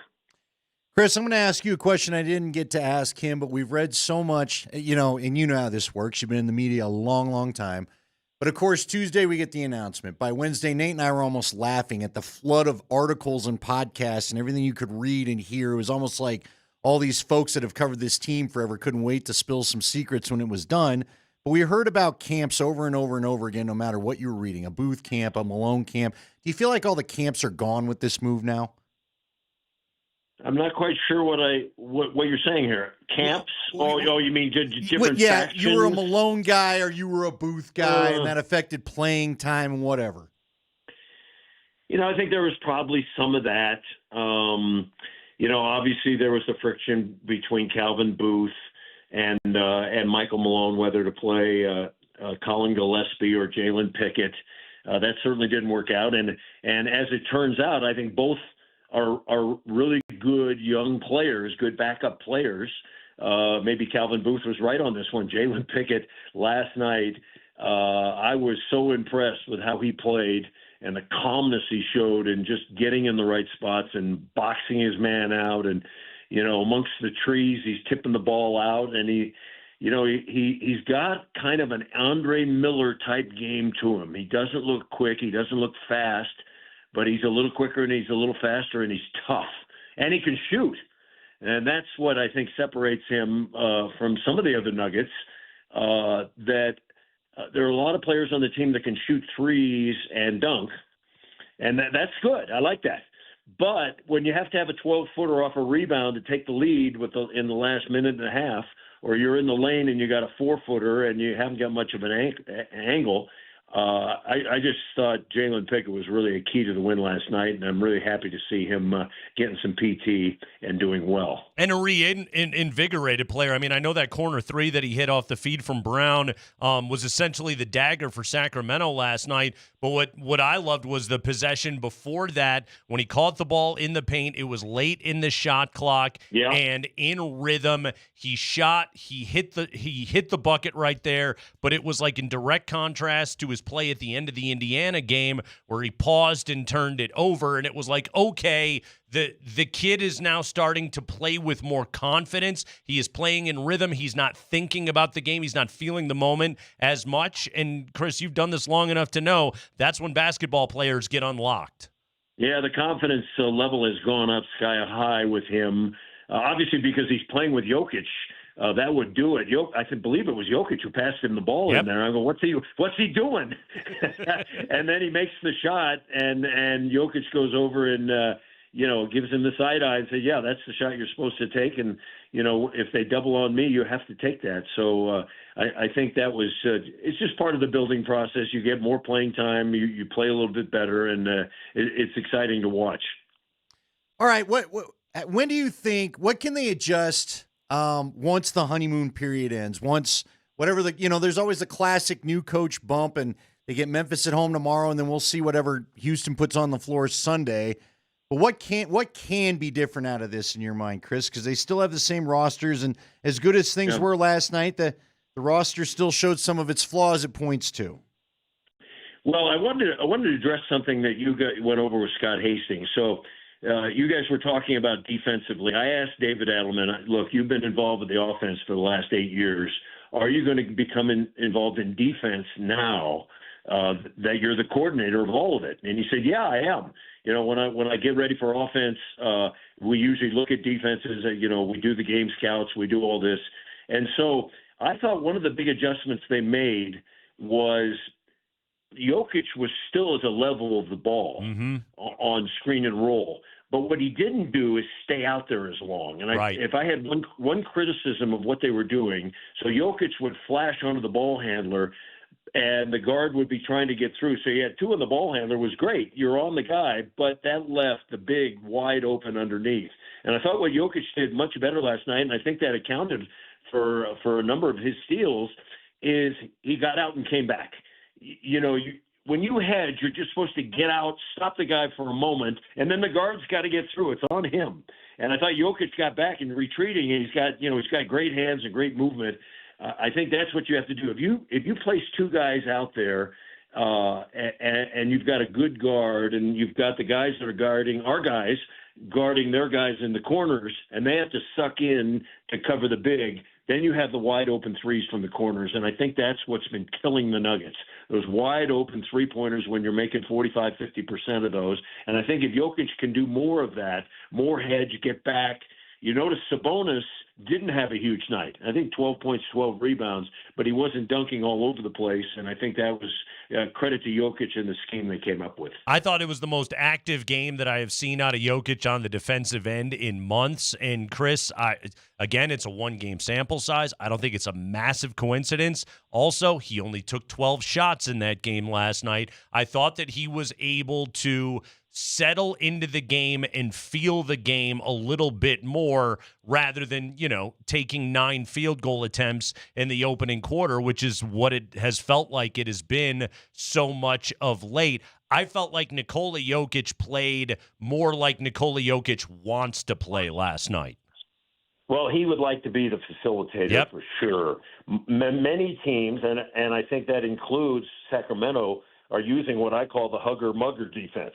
One guy hugs Jokic, and the other guy comes over and mugs him, and then he's got to get rid of it to somebody who can make a play. I think the Nuggets have plenty of guys that we saw Gordon getting back to being in the dunker spot. You saw MPJ making shots. Christian Brown was on fire, and Pickett was really, really good. So I think, as Jokic says, an assist makes two people happy. And I think Jokic's content to get 20, 12, and 10 every night instead of getting 40 or 50. I just don't think he's built like that, but it was a necessity. So I'm optimistic. The air has been cleared. They seem to have a guy. Whether Adelman is the long-term guy, I don't know about that, but I think he's got a great audition here. He's got the next couple of games into the playoffs.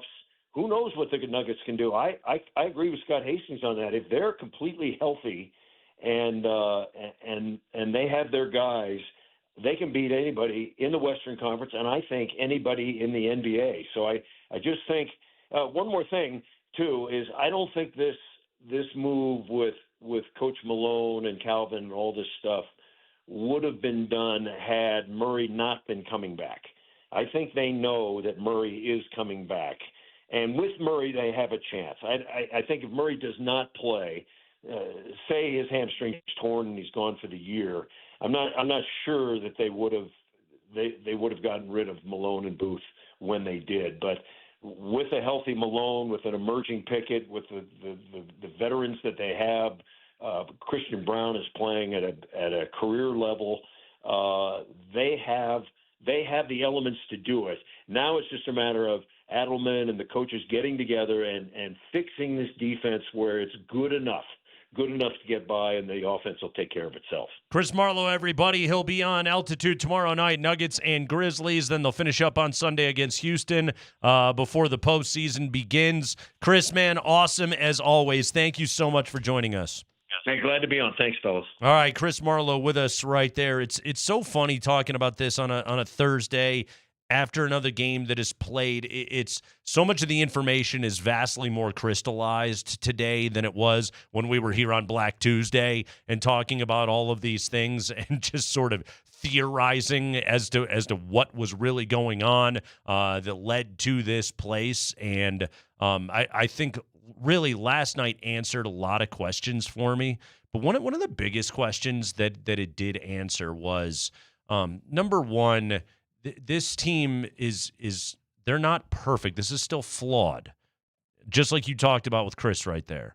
But they are still very good. And when the margins are slim, the way that they are currently in the Western Conference, I think Oklahoma City is the only team that's head and shoulders above everybody else. You know, playing hard with attention to detail can really close a lot of gaps and cover up a lot of your problems. And that's what I saw out of that team last night. And quite frankly, we just haven't been seeing since the All-Star break. No, I want to have a bigger discussion about this thing. I don't think everything was total kumbaya last night, but I do think it was a good start. I think, look, the biggest question I think we got answered was, is this team going to fold? Do they want to just call it good, or do they want to keep fighting? Yeah. So at least we got the answer. They want to keep fighting. Chip was on the proverbial shoulder last night. Kreckman and Lindahl, hour number 1 in the books, thanks to the broadcasters, Scott Hastings, Chris Marlowe, Connor McGahee, all stopped by. Hey, another McKay and L in the 4 o'clock hour, so keep it right here on Altitude Sports Radio 92.5.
All right, it's hour number 2 of the show. Kreckman and Lindahl, Altitude Sports Radio 92.5. Nuggets win last night. Avalanche in action. By the way, final from Coors Field. Rockies stave off the sweep this afternoon from the Brew Crew with a 7-2 victory over there at Coors Field.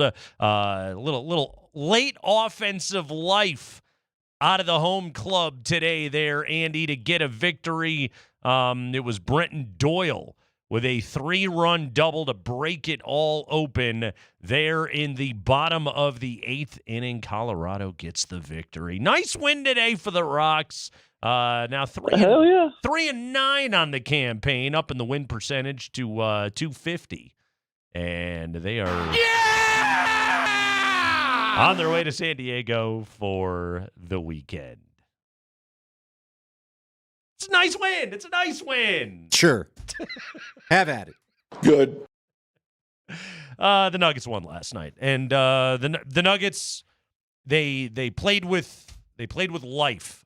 There was life in what the Nuggets did last night, and it was very good to see. Nikola Jokic talking to ESPN after the game. This is the kind of quote. This is the kind of viral moment that we're going to remember if anything cool should happen this postseason. Roll it, Spring. I mean, they woke us up. It was we need to be woken before the playoffs, and I think when we're in there, we can mess things up. We can fight and play with everybody.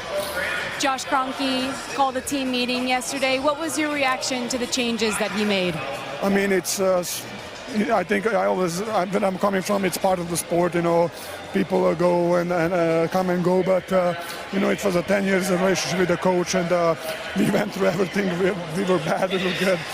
We won a championship. Definitely, we have some great memories, but it's part of the business, I would say. How do you think the team has handled what I'm sure has been a wild 48 hours? I think they got. Josh got the response that he wanted.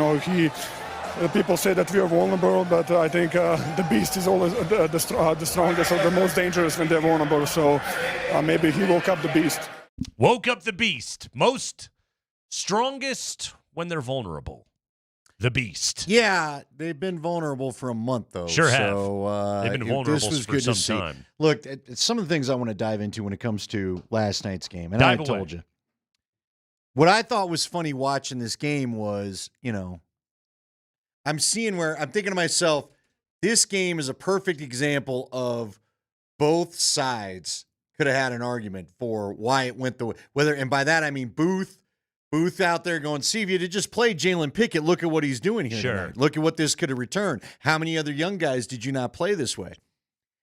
And then I look at Malone, and it's just, this is still a flawed roster. And there were points in that fourth quarter where I'm like, are you guys going to give this thing up? You cannot afford to give this thing up, and I just think to myself, without Jamal, yes, they can go on a run. Yes, things can be done in the playoffs. Yes, noise can, but you got to have Jamal Murray or this ain't going to work. It's just not going to work. Aaron Gordon, I give him credit, best effort we've seen. And I don't want to say, how about this? I don't want to say effort because I think Aaron's been trying. But the energy and just going in there and just getting in the paint with Joker, not making him be the only guy rebounding the ball, that was good to see. We've already talked about guys running out to their three-point shooters, fighting through the pick and rolls or not doing the lame switches or whatever else has been going on lately. I give Adelman credit for when Russ looked like he started to get a little bit tired and things started to get a little bit loose. Got him out of there. Out of the game. He played 17 minutes last night. I don't know how that'll sit with him, but I don't know that it matters at this point. I don't care. I'm with you. Quite frankly, like that's he still has in that game last night, he still managed to put together 3 turnovers to go 4 assists, yes, but he had 3 turnovers, and without Jamal Murray in there, if you're not going to get the kind of dynamic scoring you need to out of the point guard spot, which is what Jamal Murray provides, and I say this on a night where Jalen Pickett went for a career high 18, he was terrific last night, but also then you need clean, smart play. And that's what Pickett gave you last night that Westbrook has not been providing. Yeah, and I think there was something to maybe guys not looking over the shoulder. You got DeAndre Jordan in there. DeAndre is not going to flash back to what he was 10 years ago when he was a star in this league. But like to me, one of the most intriguing moments of that game last night was between the third and fourth quarter, and I was just like, is he just going to run Jokic for the full fourth quarter right here, a la Michael Malone in a tight game, in a road game, in a game that you have to have? And Adelman stuck to a plan, and he played DJ. Hey, not only that, they took that timeout, I want to say right under the 10-minute mark because things were going. Didn't go back to and him. he left Jordan in there. Yeah. And he got another 2 minutes of rest for Jokic. Mm-hmm. This is just the reality of where you're at. Now we do have a texter that had texted in the break or maybe during the interview. I don't know. But it basically said we're all overreacting to a Sacramento win and a team that's in 8th place on a win. And look, I get that, but I will ask everybody. Also, they weren't winning this game a week ago. No, they've been on a 4-game losing streak. Yeah. And we all wondered. And I think for those, look, as a fan, I think you know this, but you and I have seen plenty of teams where you're like, oh, here comes the mail-in. I've seen plenty of mail-ins up close. Yeah. They had every reason to say, yeah, I'll tell you what, let's just go to the play-in and just call it a day. Let's spend about another week with each other and just get the hell out of here. Yeah. You saw last night, they don't want to get out. They don't want to be done. They responded to Jokic. They responded, I think, and by Jokic, I mean the coaching and the yelling. Look, Jokic was about as in guys' faces I think I've ever seen. I mean, it was right off the jump, too. I mean, he was huddling players up. He was vocal in the huddles. He was talking about defense. Here's the thing. Like, did they make defensive adjustments, or did they merely play harder and do what they're supposed to be doing? Probably a little both. When you say small adjustments, to your point, I don't think they recreated the defensive scheme. No. But you're right. Guys played with a little pep, a little more urgency. They found their guy. They didn't lose their assignment as easy. To Marlowe's point, like when you watch the way that Nikola played on the level last night on the pick and roll, like he was just more active. He was just moving. He was expending more energy on the defensive side of the floor, and not as a result, but just last night he only took 12 shots. I looked it up, by the way. Last 12 games, Jokic averaging 7.5 field goal attempts in the first quarter. 7.5. Last night he took 2. That screams more to me of, and again, if I'm David Adelman, and I'm assuming conversations like this took place, or maybe conversations like this don't have to take place because he's here and he has such institutional knowledge and he can simply recognize, okay, this is what I want out of Nikola tonight. Okay, here's how I want you to approach the game. That to me was the biggest difference in this game, was the way that Nikola Jokic approached the beginning of the game. That to me immediately was like, okay, this is different. And again, does it last? I don't know. Hopefully it lasts through the week, right? Sure. Because that gets you a week off. Absolutely. And everybody rested. I don't think Nikola Jokic enjoys 61-point games. No, and Nate, you know the story. And by the way, if you want a more measured report on what's going to happen, we will have Tony Jones from The Athletic on at 5 o'clock tomorrow. And Tony wrote the big article deep inside. We're going to give you as much insight as to what's been going on as we can. Great stuff. And to those out there that I know are feeling like don't overreact to, I get that. I do get that take. But Nate, I'll tell you this too. I would love the next story to be written as to, because you brought it up even there. Nikola comes out in the first quarter. He's more active. Look, we all know. Every national broadcast, at some point, the analyst mentions, let Nikola score. Don't let everybody around him beat you. Yeah. And that's why they've been losing. I don't think it's any coincidence, the way teams view it, that 4 of his highest scoring games in a row, they've been on a 4-game losing streak because no one's been helping them out. Did you notice, by the way, last night, too, Sacramento, for a big chunk of that second half, they just put Trey Lyles straight up on Jokic, and he did. It was almost as though it was like, hey, just why don't you go ahead and just score? Score all the points. And he didn't do it. Well, because what I'd love to know now over this last couple weeks, I'd love to get to the point of finding out, was his scoring and sort of, I don't even want to call it selfish, but I don't know whether, like, he decided I'm going to get mine because I do think, as Adelman said in the post game, I don't know if he was trusting other people to even take the shot. Trust is the word. Not so much make the shot. You're not even taking the shot. I think trust is the word huge right there. And I think that applies to both sides of the ball. Like, they have played defense recently like they don't trust each other. Right. And it's, oh, well, you got beat. All right, I'm helping. Well, the moment that you help, your guy is now open, and boom, now your rotation is behind, and the ball moves, and somebody hits a corner three, and you're dead. Okay? Like that. Last night, they played defense as though it was like, okay, 5 guys have a responsibility, 5 guys have a job. You go and you do your job. Some of it's just being a good teammate, right? Some of it's like, we got beat on the perimeter. They blew by Mike or Jamal or whomever again. I'll come over and help. Well, you've left somebody wide open.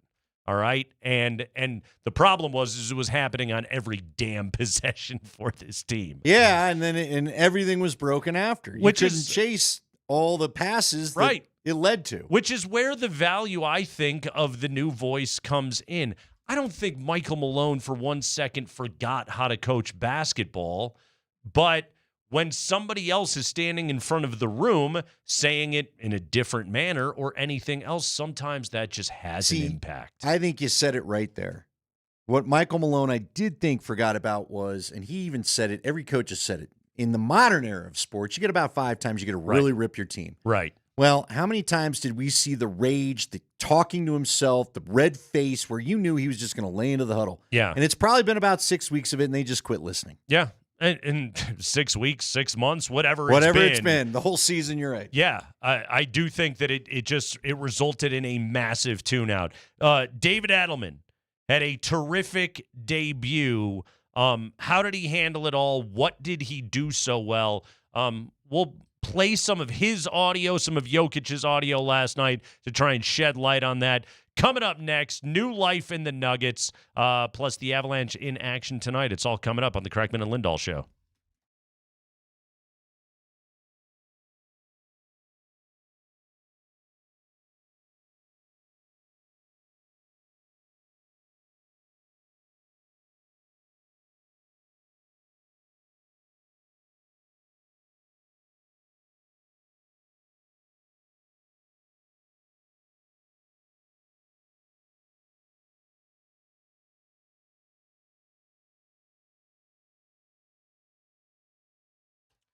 Hey, it's Nate Kreckman for Roller Auction. Bidding is now available on this outstanding selection of items from Maurer's Performance. That's right, Maurer's Performance. Their auction is available for you to be able to bid on right now at roller.bid.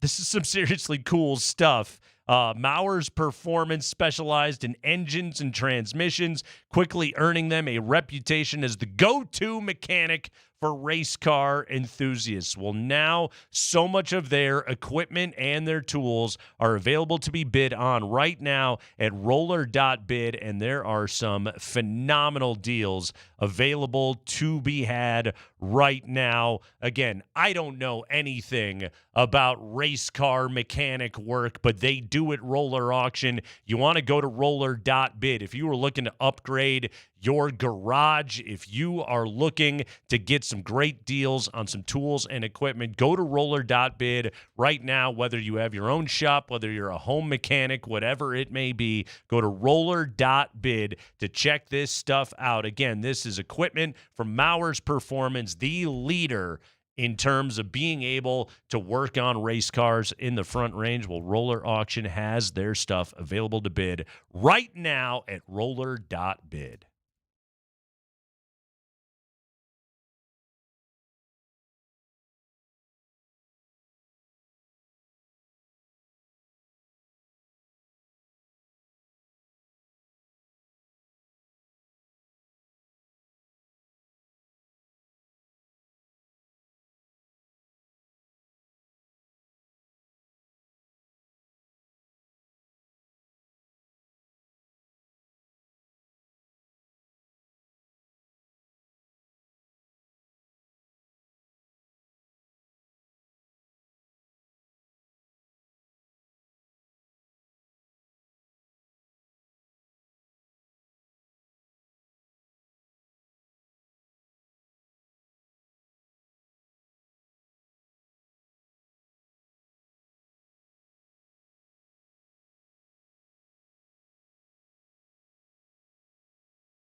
Outlet pass off over to Keon Ellis of the right wing.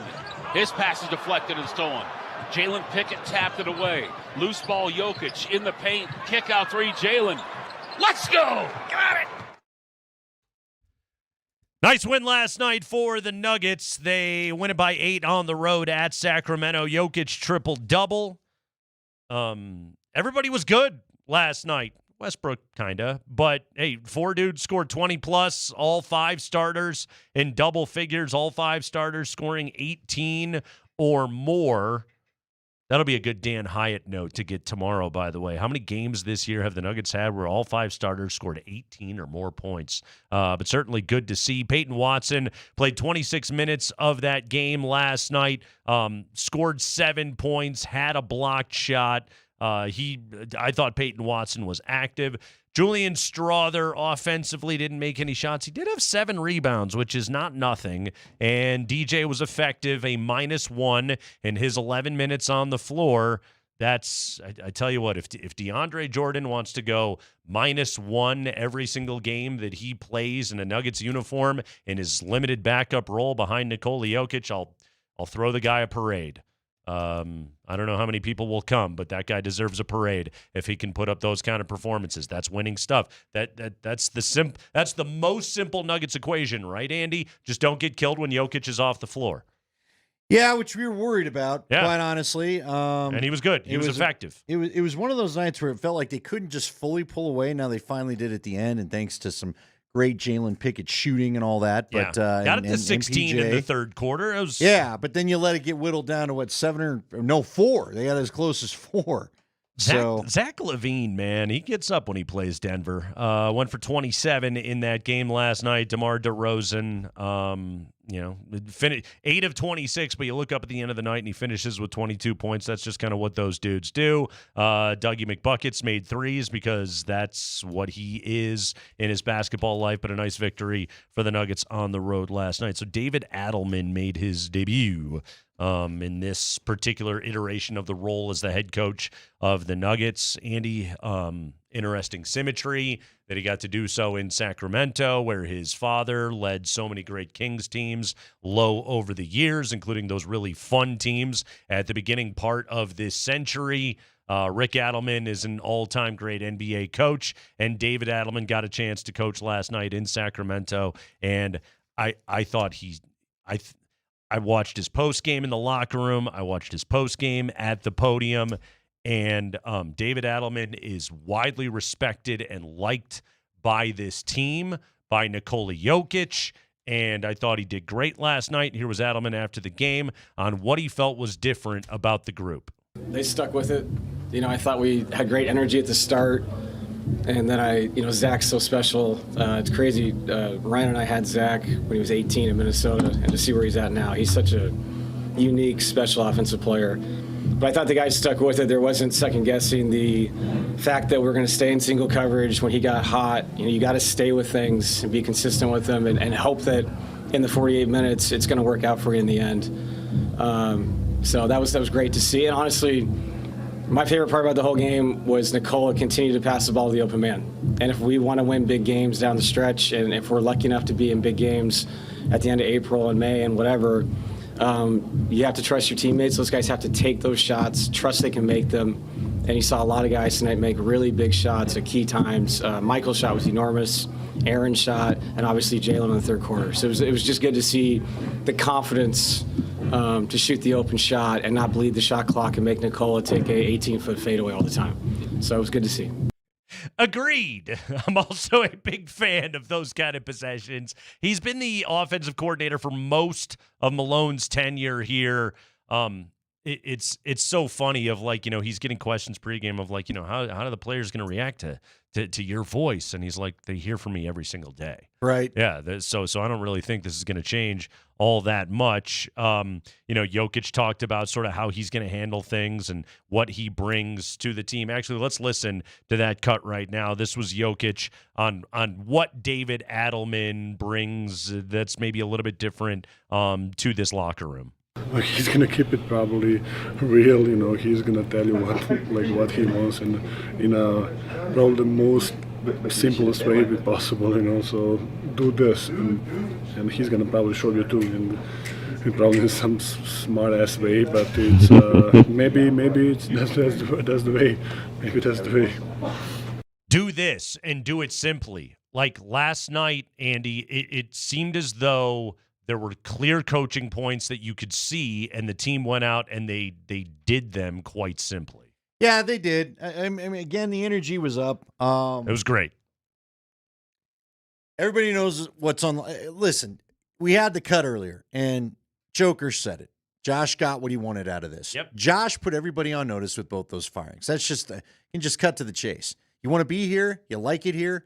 Well, show me. Show me that you like it here. I think a lot of people went out and showed him a little something last night. I do think it's interesting. Do you think, because I've got the box score in front of me, I couldn't remember.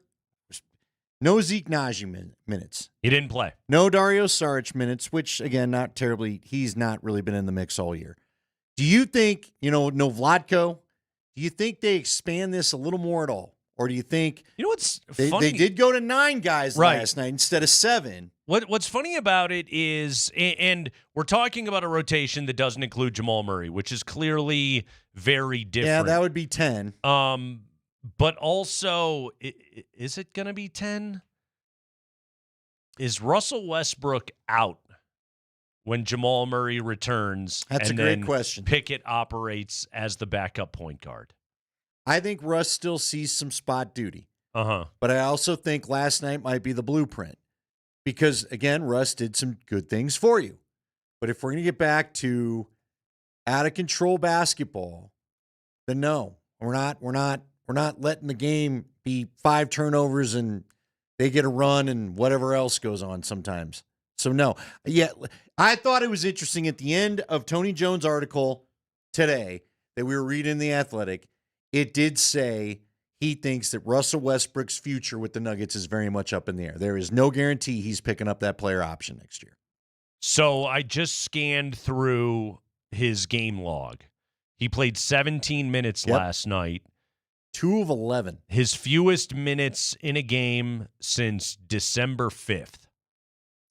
Which is about the time we had the first Murray injury, right? Right. And it was, we kind of went from there into him in a starting role, into Russ is going to start and CB is going to come off the bench. That lasted very briefly, again, because of injury, and that changed everything up. That feels like a flashpoint moment of the season, by the way, now in the context of everything that happened.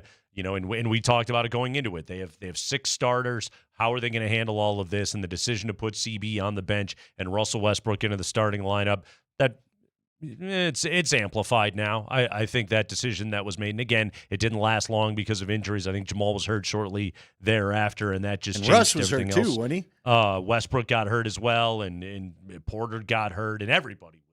Everyone's dealt with something this year, except for CB. Exactly, and Jokic, basically. And even he's had a couple of little things here and there. But, yeah, that to me feels like a flashpoint. I don't know what Westbrook's what his role is going to continue to be going forward, but his minutes were down last night. And in the fourth quarter, I want to pull up the fourth quarter box really quickly. Westbrook played 2 minutes and 53 seconds. He played a short rotation there, and then boom, he was out of there, and it was Pickett the rest of the way. Jalen Pickett played 9 minutes and 7 seconds of the fourth quarter, and he played well. Yeah. All right. How much does Russ, because Russ could switch to 2 if you needed to, but how much would that even depend on Julian Strawther? Because Strawther, 11 minutes, 0 for 3, field goal, 0 for 2 from three-point land, a guy you really wish could get going. He did hit one of his 2 free throws, but finished with a point. Yeah. Was a -12. He did chip in 7 rebounds, so he did hit the glass a bit. Well, he was the second on the team behind Nikola. Okay, here's another thing I'll be really interested to see. And if Murray plays tomorrow night, and we hope that he does, the report in The Athletic suggested he very well could be back. Chris Marlowe hinted he very well could be back. On Friday night against Memphis, tomorrow night specifically, I suppose it is Thursday. But What is that then going to look like? Will David Adelman continue to stagger him with the second unit? He was staggering Porter last night with the second unit. Will he continue to stagger Murray then in those minutes? So would that first point guard substitution in the first quarter then go to Jalen Pickett? He would play with CB for the remainder of that first quarter, and then you would start the second quarter with Jamal Murray back in at point guard and perhaps playing alongside Jalen Pickett, maybe more off-ball stuff for Jamal playing with Pickett. The Jamal and Russ stuff hasn't necessarily worked, but also Jalen Pickett plays kind of a different version of point guard than Russell Westbrook does. Again, this is me trying to talk out a way that Russell Westbrook is not a part of the rotation, which honestly kind of feels like that's what's about to happen right here. Yeah, I guess we'll get our first taste of it tomorrow night if, in fact, Jamal returns. Although, like you said, all indications are, and I think Scotty felt like he was going to return tomorrow as well. So I guess we'll wait and we'll see. Yeah. That would be great news. That would be absolutely great news. And didn't even Adelman refer to it, Jamal coming back in his post game at one point? Yeah. He had said that as well. For those that missed it, Chris Marlowe said that he got the vibe from the folks that he's talked to being around the team as much as he is, that if Jamal was not coming back, that maybe Josh doesn't make these moves, that they just stand pat. But because Jamal's coming back, they do want to see if they can breathe new life into the team. I think Russ is probably going to get put to the back burner. Then we see how Russ deals with it, which could be interesting. Yeah. Maybe he's used to it. You know, he's kind of had the up and down path the last couple of years, so maybe it won't be any big deal at all. Again, if Strother could get going with Pickett and Strother, ultimately, isn't that what they wish the rotation would be anyway? That's the future. Well, you hope. You know what that was? Calvin Booth's vision. That's right what there. I think is funny about all of this. Right. But Which, in so many ways, Andy, like that still has to be the vision because those are the players that you have. Yeah, we said it yesterday. The easiest path to this thing getting healthy is all these guys actually playing up to their potential and finding that chemistry among the starting five again. That's how you get back to being the team that you were.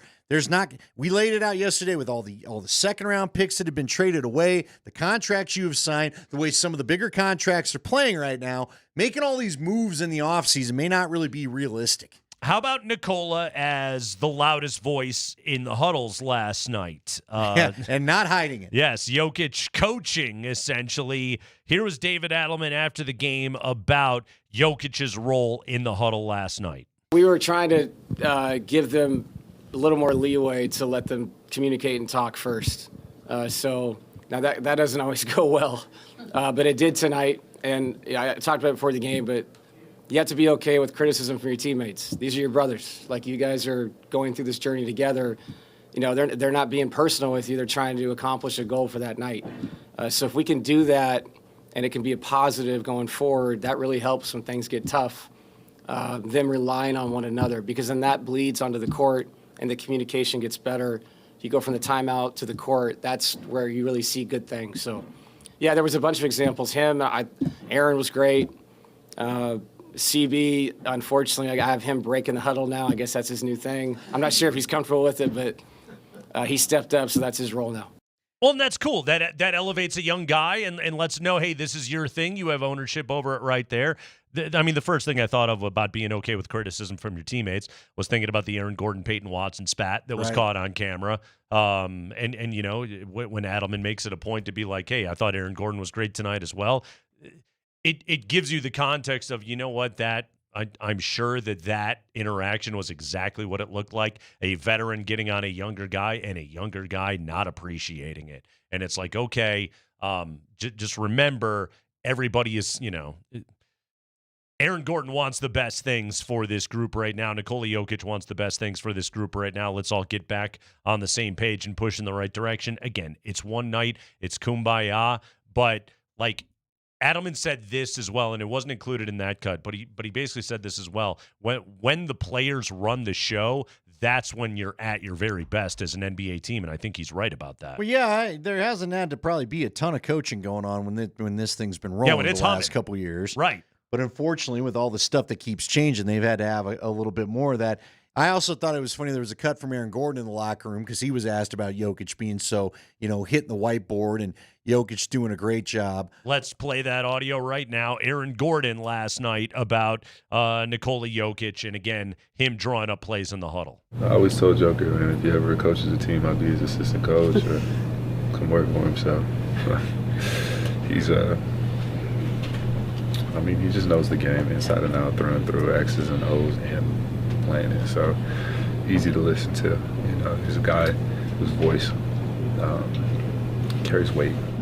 Jokic and Gordon as the coaching staff. Could you see that? That'd be a tall coaching staff. I'm not saying there's a bunch of small coaching staffs in the NBA, but it's. Is David Adelman the shortest NBA head coach right now? He might be. Okay. He might be. Well, you saw he and Christie go for the hug, and I think Christie was like, all right, dude, just let's knuckles up. This is like hugging my little brother. So how about this? You've got. Plus, it is literally like hugging his little brother. Doug played for his dad forever. Yeah. Which I'm sure they were all. By the way, Adelman, we don't need to play that, but Adelman had the nice cut talking about how great the city of Portland is. Mm-hmm. Or no, where were they? Sacramento. Yeah. Although his dad did coach in Portland as well. But talking about the passion of the fans and how much basketball means here, I was like, yeah, well, you know what? I guess if things don't work out in Denver, because he's going to get interviewed. It's Scotty and everybody has said he's going to get a job. He's going to be hired. Honestly, the rumblings out of Portland or Chauncey could be out and Adelman could be in. Yeah, I could swap that. Yeah, which that would make sense. You hear that and it kind of makes sense. Adelman, it's his family kind of is from that area. I believe his sister is a legendary girls basketball high school coach in the state. He coached high school basketball up there for a long time. So, that very well could be in his future. Or, the Nuggets could just make a conference finals run and everything could look great. And David Adelman could just be the very obvious choice to continue as the head coach of this team. I mean, Andy, this is not like Antonio Pierce stepping into it or anything else like that. Like David Adelman is an X and O's guru.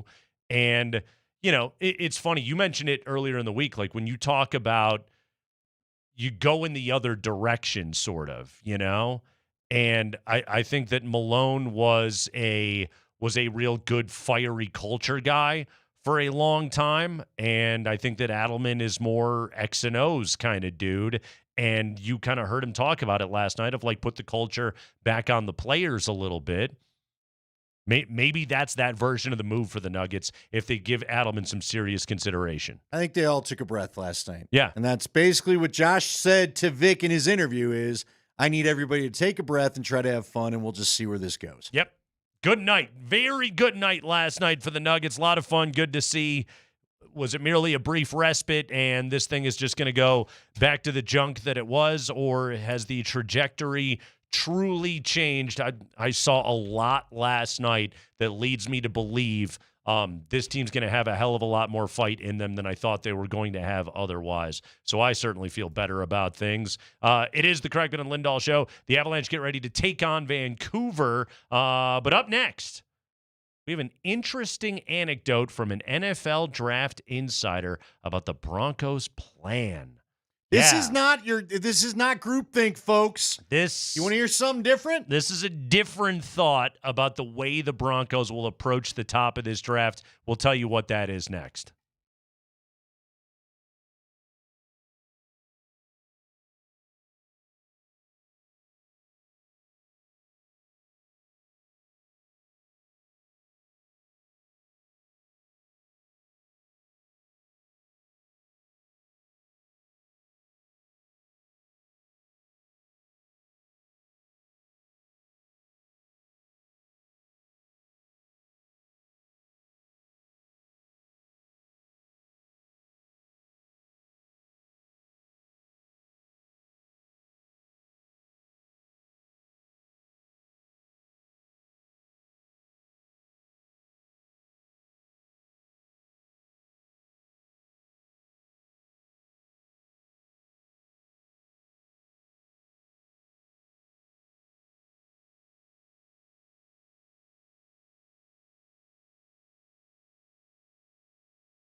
Second intermission. Piles got their work cut out for them. They trail Western Michigan right now 2-0 at the Frozen Four in St. Louis. So DU, much to do over the final 20 minutes of regulation here, taking on the mighty. That's a Broncos, right? The Western Michigan Yeah, Broncos. they had some weird The deal. Broncos! Did you see they used some different logo and everybody was getting all upset about it? And then I guess some people found out that it's called the Ghost Horse, and so it was not the wrong logo. Cool. But apparently it looked different than the gear that they were selling, and I saw a guy tweeting about it. He came back and goes, well, I didn't know about this. I wish they would have told everybody. But they're calling it the Ghost Horse, and it looks a lot like the Broncos' actual logo. Tony Scheffler, Western Michigan alum, right Double there Bronco. for you, right there. Went Bronco to Bronco for you. That's all I got on Western Michigan. Anyway, 2-0 right now. So here we go, Andy. Here we go. This is some good draft stuff right here. This is you know what we gravitate towards? Anything different, quite frankly. Yeah, we've all seen enough of the mock drafts, and 5,000 of them saying Omari and Hampton is going to be a Denver Bronco, although now he's starting to move up and blah, blah, blah, so who really knows? And Okay, this is latest news and questions for all 32 teams in the NFL draft. This is up on ESPN Insider right now. Let's give you what the Broncos could be thinking. Jordan Reed of ESPN, one of Legwold's colleagues, by the way. We'll talk to Jeff Legwold tomorrow. But Jordan Reed says this, what we're hearing about the Broncos draft. He pens, the Broncos have been linked to the running backs in round 1. But the depth of this running back class makes it more likely they'll wait until day 2 to grab a player such as Travion Henderson from Ohio State or Caleb Johnson from Iowa. Instead, league sources have told us Denver might use its first-round pick to add to what is already one of the NFL's best defenses. Safety Nick Emenworry out of South Carolina is a wild card to keep an eye on there. now he's the one we've talked about. You've heard this name on the show before because he was the athletic freak at the Combine. Yep. He's got Ed Reed-like qualities. He's big. He's physical. He could easily slide down. And everybody says, what about they just signed Tufunga, right? Talanoa Hufanga. Yeah. Talanoa Hufanga from the 49ers. Now, there's a little bit of an injury thing going on there, but I do think they got a good pickup. The great thing about this was if you add Emenworry from a lot of the things that I've read about, because I love this kid, I really do, he could be your nickel-type linebacker. That one. Remember when they tried to do this? They tried to do this with a couple players. Honestly, they tried to do it with Justin Sternad. It never worked out. Who was it? He goes by I Am Susie. He punched Suak Cravens. Yeah, Suak Cravens was supposed to be the answer to this thing years ago. I just know his Twitter handle because I haven't called his name in forever. I was like, Susie Essman? No. He Susie Greenberg? I don't even know where Susie? Yeah, Susie Colber. Name is Susie. Go ahead, text line 303-5040925. Have it out. We did Arts already. We did our thing, yeah. Let's do Susie's. Let's do it another one. All right, but seriously, if he can come in and he can be that physical presence that still allows you, he can cover a tight end. Mm-hmm. He can still keep it physical in the run game, which is a key. One of the things that has bit the Denver defenses, and especially I think a lot of teams are starting to see this, put the spread personnel out there, get your smaller defenders out there, then we're going to run it at you all day because you don't have big enough people to handle our running backs sometimes. Well, this is a guy that could solve the problem, so I don't hate it. Now, I will say, I don't think the Broncos are going to select a back in round 1. I feel like it's just too cut and paste, and I think the exact points made by Jordan Reed here, right? Yeah. The first name, got to check that first name.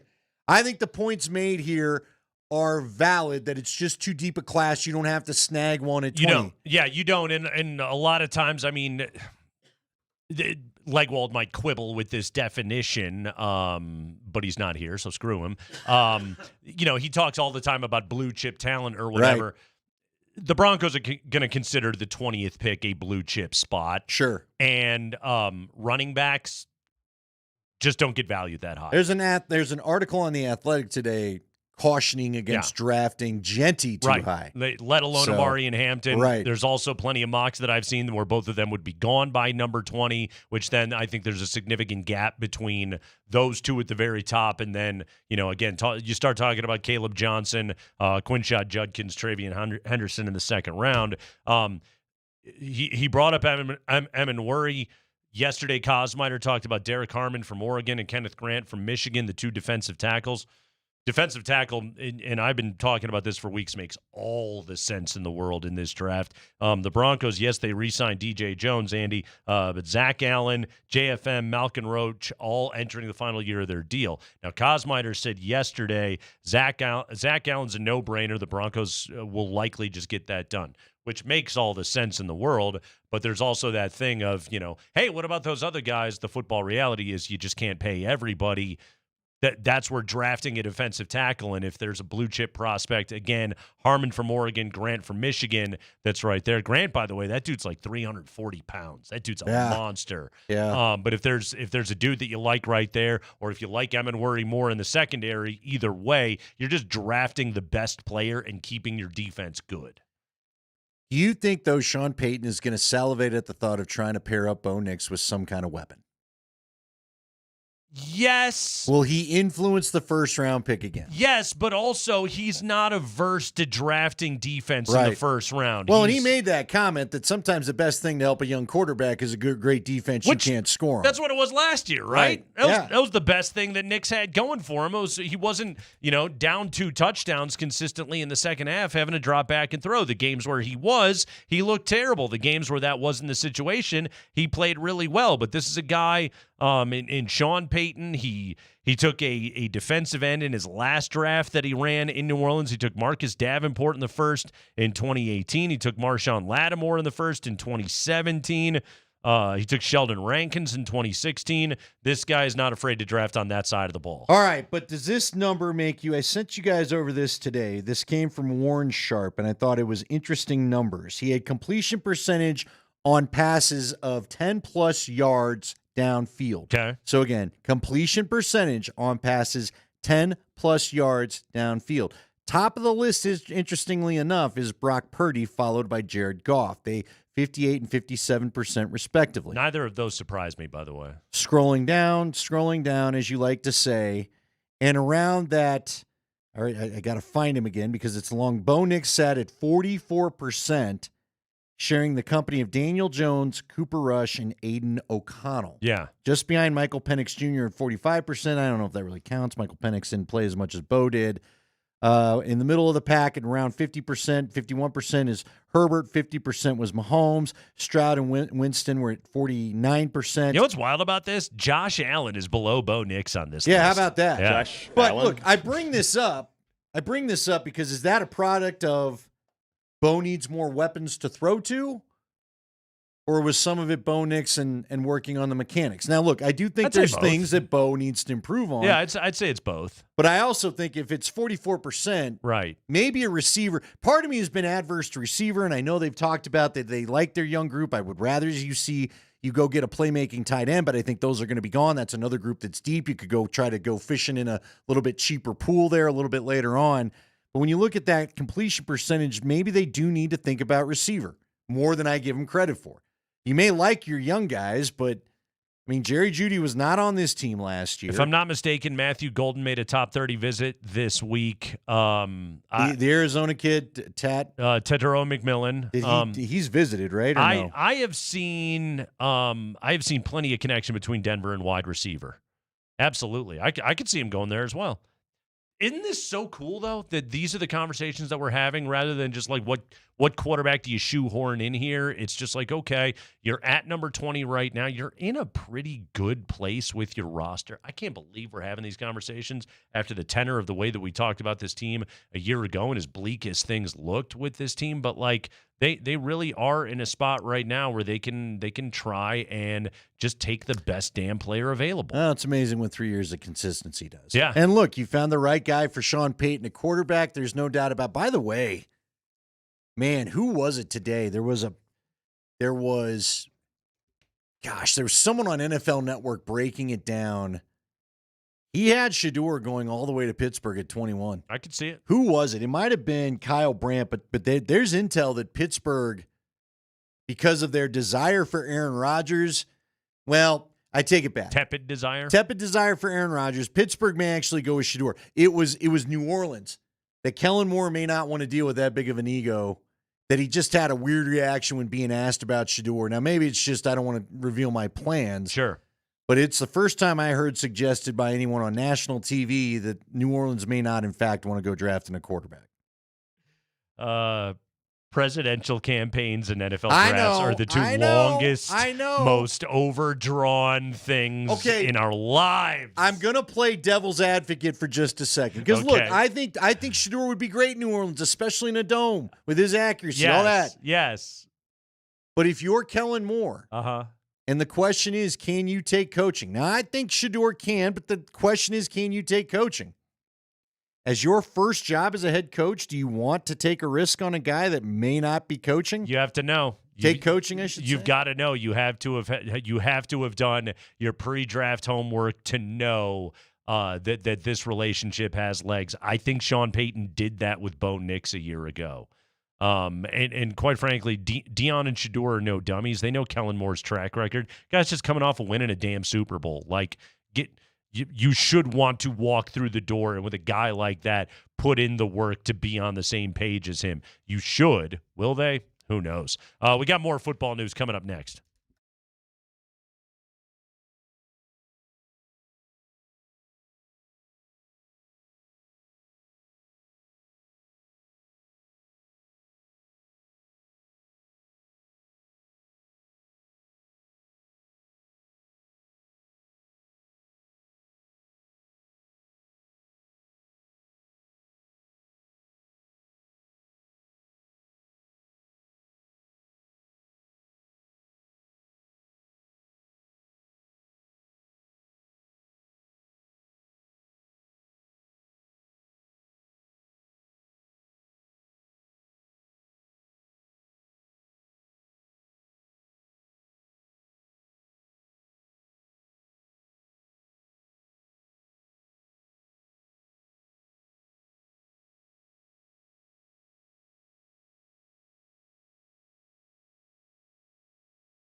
5 biggest stories of the day from around the NFL before we dive back into Nuggets talk as the Adelman era is upon us. Plus, we got the latest injury news on Jamal Murray coming up in 7 minutes. Let's go, Spring.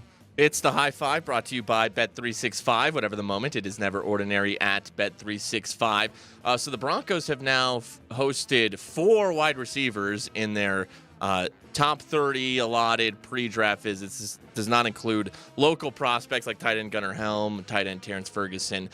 So last Friday, they hosted Missouri wide receiver Luther Burden III. Yesterday, they hosted Texas wide receiver Matthew Golden. The other 2 receivers that the Broncos have hosted are Wisconsin's Bryson Green and Eastern Washington's Efton Chisholm. He is also the third, much like Luther Burden. Matthew Golden, Luther Burden would most likely be first-round guys. If the Broncos are going to take a wide receiver, I don't see a planet on which both of them are available at number 51. After that, Denver could certainly go looking at more depth guys. But kind of back to the conversation that we just had, Andy. I think the Broncos are they're very aware of best player available, but also, it's got to be the best player at a spot that, helps us win immediately and helps Bo Nix win immediately. And that to me screams wide receiver and running back on offense, defensive line and secondary defensively. Yeah. I'm going to be very fascinated. This is the most unpredictable first round we've had in years because there's not a bunch of quarterbacks to push everybody down. I mean, you're going to have to be savvy in your scouting and get this one right.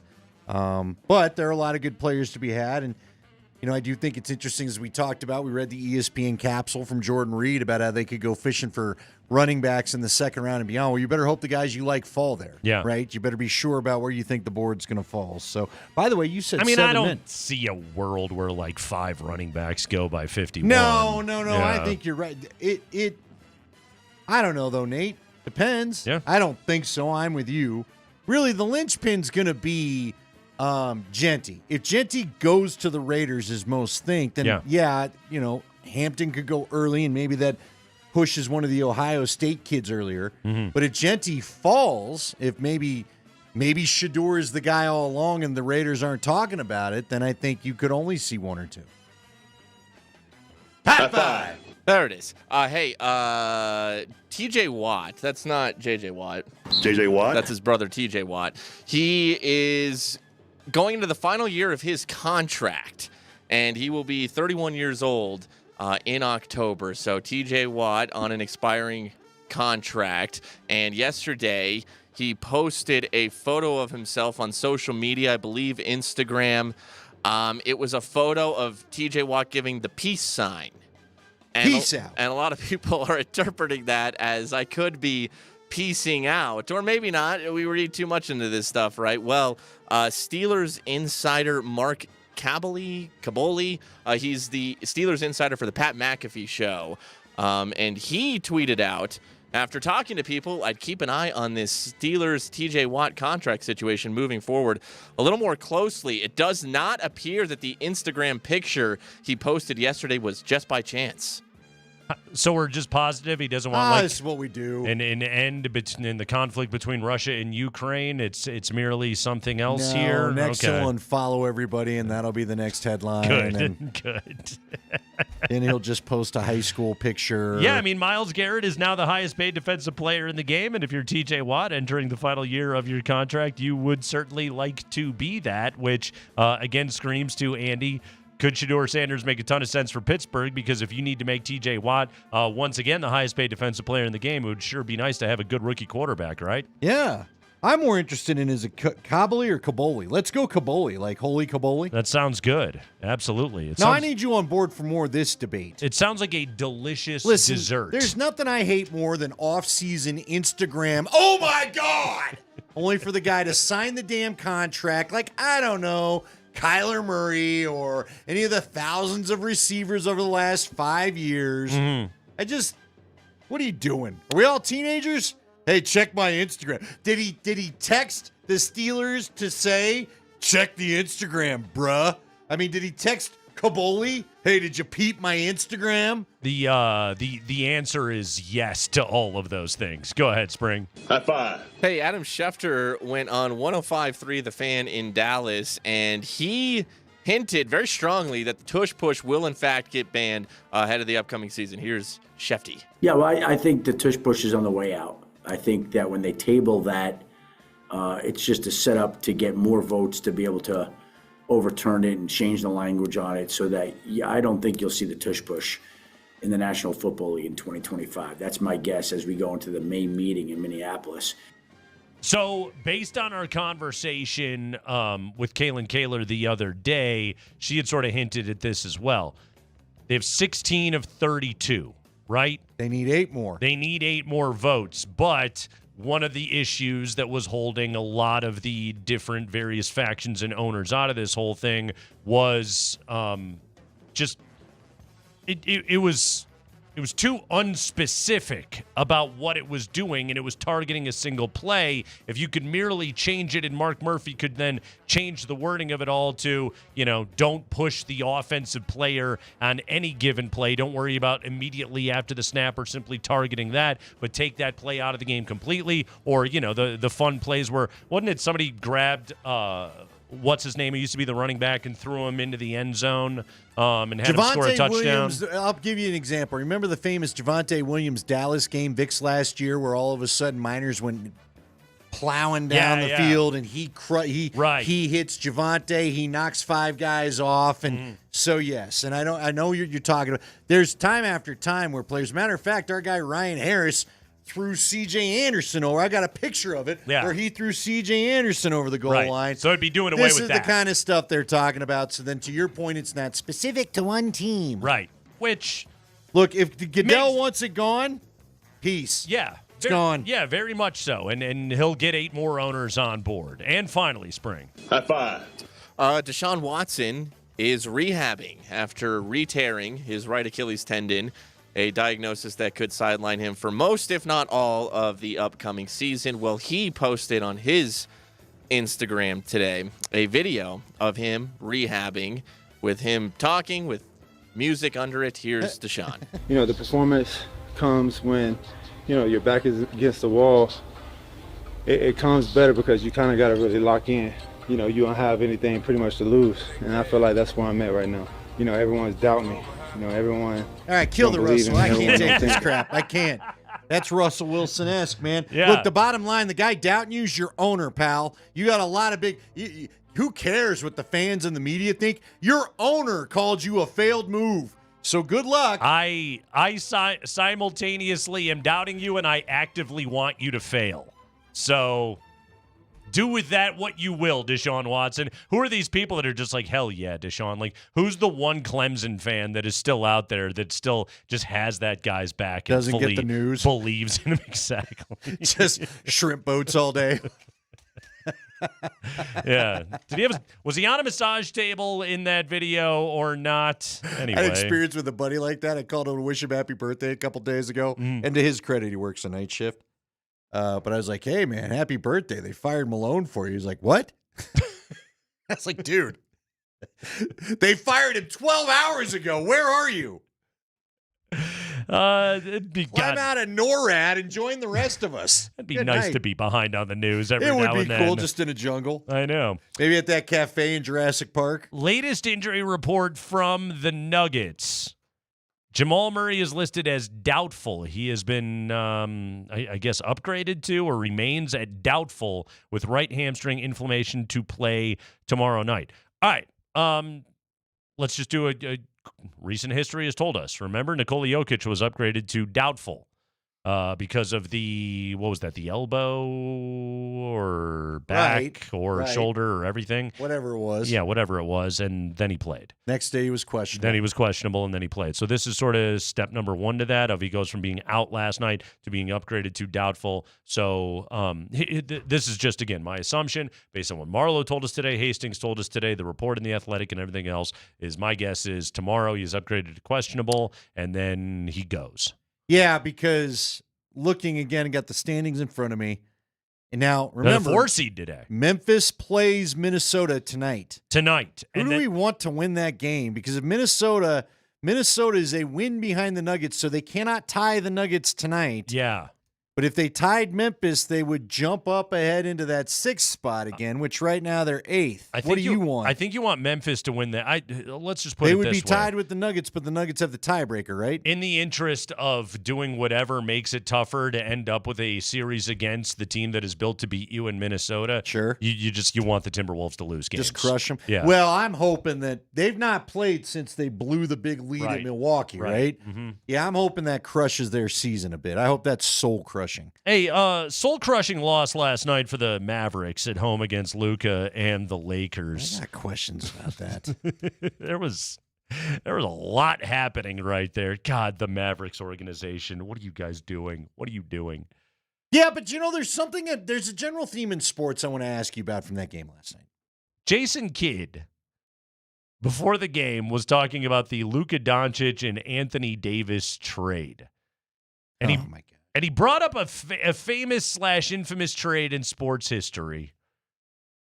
And he made an interesting comparison. This is Jason Kidd, the head coach of the Dallas Mavericks, who traded away Luka Doncic. This is a business. It happens, right? Trades happen. This won't be the last trade. Some are comparing it to Babe Ruth, which is kind of cool. Why is it cool? You do realize that in the Babe Ruth comparison, you're the Boston Red Sox. Yeah, and you were cursed for 100 years. Yes, you didn't win the World Series for 86 years then, or whatever it was. Yeah. After that, that's many decades, my guy. You do realize that you're the organization that dispatched the generational talent, also, right? this might be the last trade you get to be a part of here. Yeah.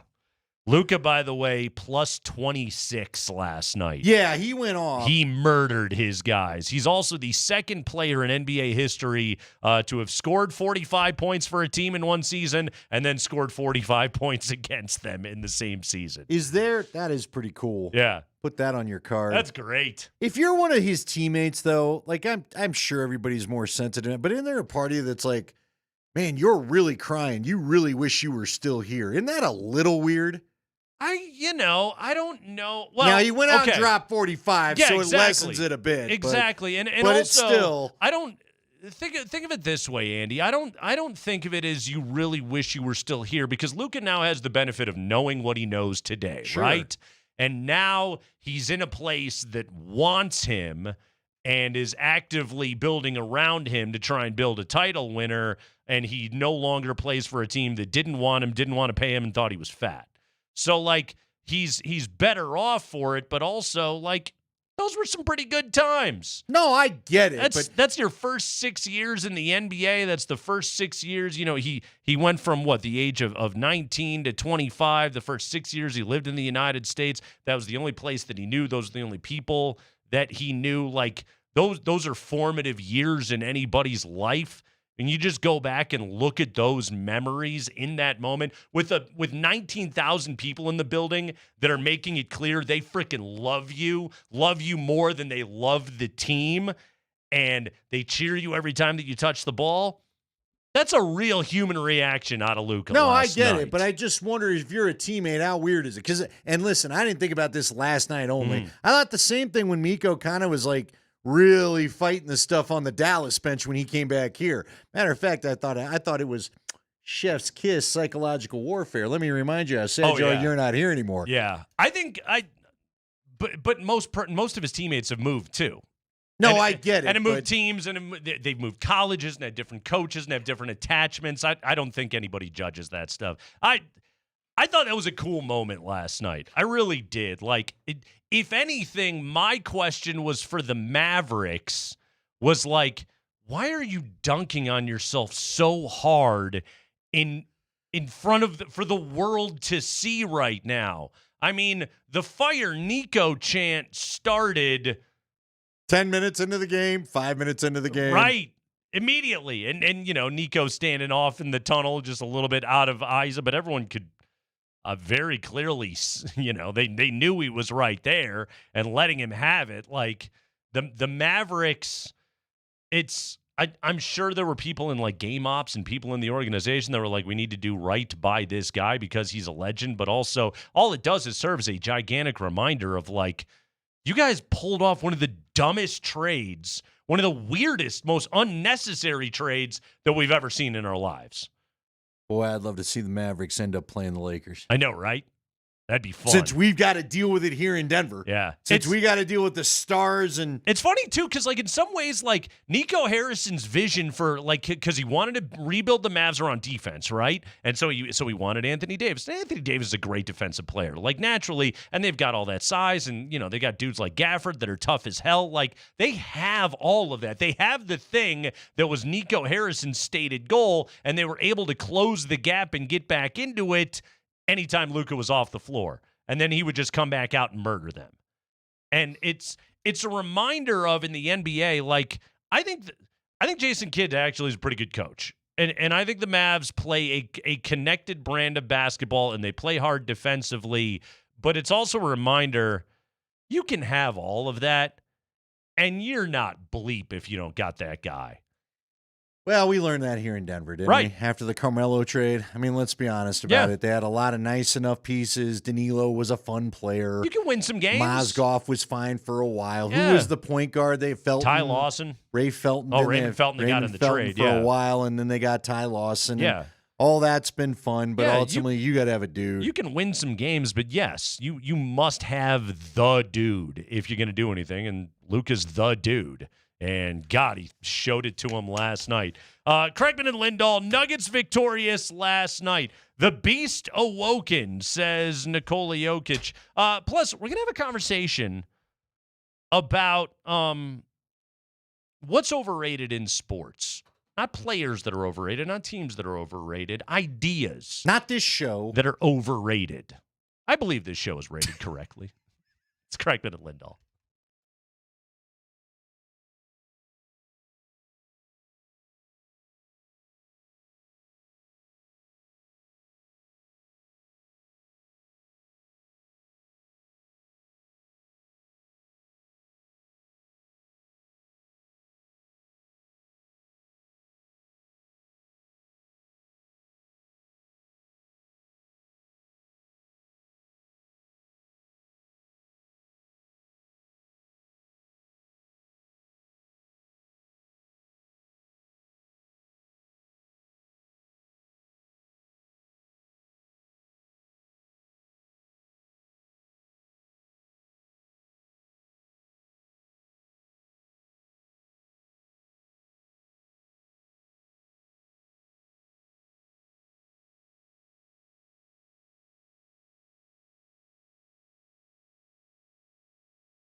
people say that we are vulnerable, but I think the beast is always the strongest or the most dangerous when they're vulnerable. So maybe he woke up the beast.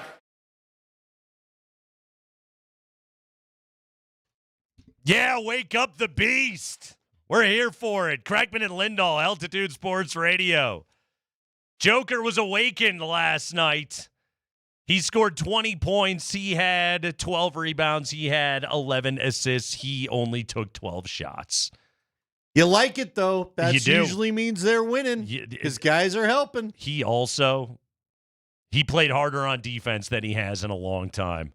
And it made a massive difference in that game last night. Well, you know what, Nate? I mean, you're not only, I'm sure the change and all that had something to do with it, but you pointed it out. He also didn't have to take, and it goes back to the comment, I'm not having to take not only the shots, but I'm not having to fight three big men to get the dang shot to begin with. I don't think it's a coincidence that he carried less of an offensive load last night and played that much better defensively. He only took 2 shots in the first quarter of that game last night. He's been averaging 7.5 field goal attempts in the first quarter over the last 12 games. That's extremely significant. He was 6 total shots in the first half of that game. I ripped his defense. I believe justifiably so after Golden State, after Indiana. And he also was doing everything offensively for the team. Again, I think these things are very much related, and I'm sure one of the conversations that was had was, hey, get everybody else involved. Don't do everything. Adelman talked about it after the game. Jokic doesn't want to play that way, and you saw a better all-around game out of Nikola Jokic last night. No, I would agree. And look, it was not only you trust your teammates, get them the ball, but I think they also probably talked to everybody else. Listen, if he gets you the ball and you're open, you better take the shot. Yeah. You're all out here for a reason. Take the shot. And Porter last night made 4 of 8 from 3. None bigger than the one he hit in the fourth quarter, but Porter played great last night. AG had renewed bounce and vigor in his game last night. Christian Braun was lights out in the first half, and then Jalen Pickett was a revelation in the second half last night. The biggest shot to me in the game for Jalen Pickett, and I know he hit those back-to-back threes in the third quarter, but to me, Andy, it was that catch and shoot that he had inside the paint, the possession before the corner 3. Because that, to me, it basically mirrored the possession at the end of the Indiana game when he wet the bed. And instead, last night, he caught and he shot confidently in that moment, and he hit that bucket. I think there's a good NBA player in there with Jalen Pickett, and it's on this organization to unlock it. And again, that's something that Calvin Booth wanted to see out of this team, and Michael Malone simply didn't have the patience for. And to be completely fair to Michael Malone, and we have to be in this conversation, if anybody watched the Summer League games last summer, you would have seen a guy in Jalen Pickett where we literally had the conversation, we don't think this guy's an NBA player. Yeah, he's been a heck of a turnaround. Yeah. Because there were not rave reviews coming my way when I would ask people about him and his improvement. Yeah. It didn't look like it was going to happen, but it did. And right now, he looks like he's poised to be the backup point guard on this team hopefully it's when Jamal Murray returns. The work of Nikola Jokic in the huddles last night. Again, I don't think this was any accident.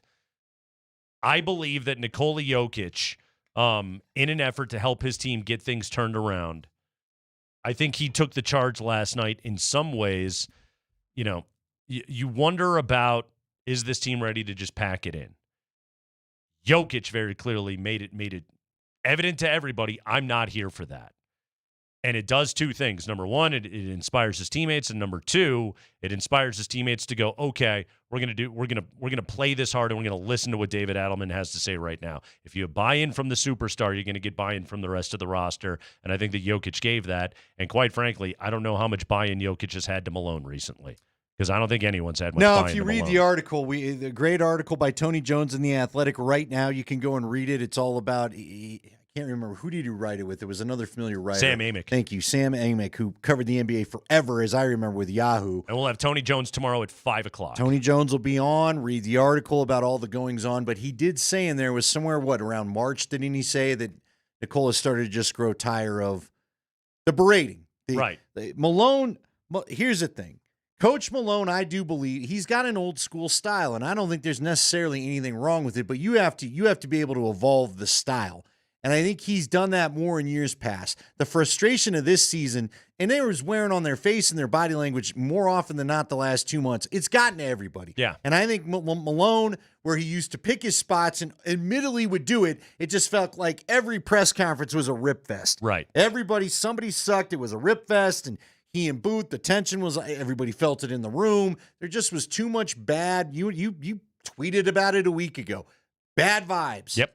So at least now the vibes are gone. Now, will the vibes improve enough for them to get to the second round of the playoffs? Time will tell, okay? I love that DeAndre Jordan admitted there's a honeymoon period when you change coaches. Guess what, though? You got 2 more games to get through. Yep. Boy, I would love it if they leapfrog the Lakers. I was looking at the Lakers' schedule, though.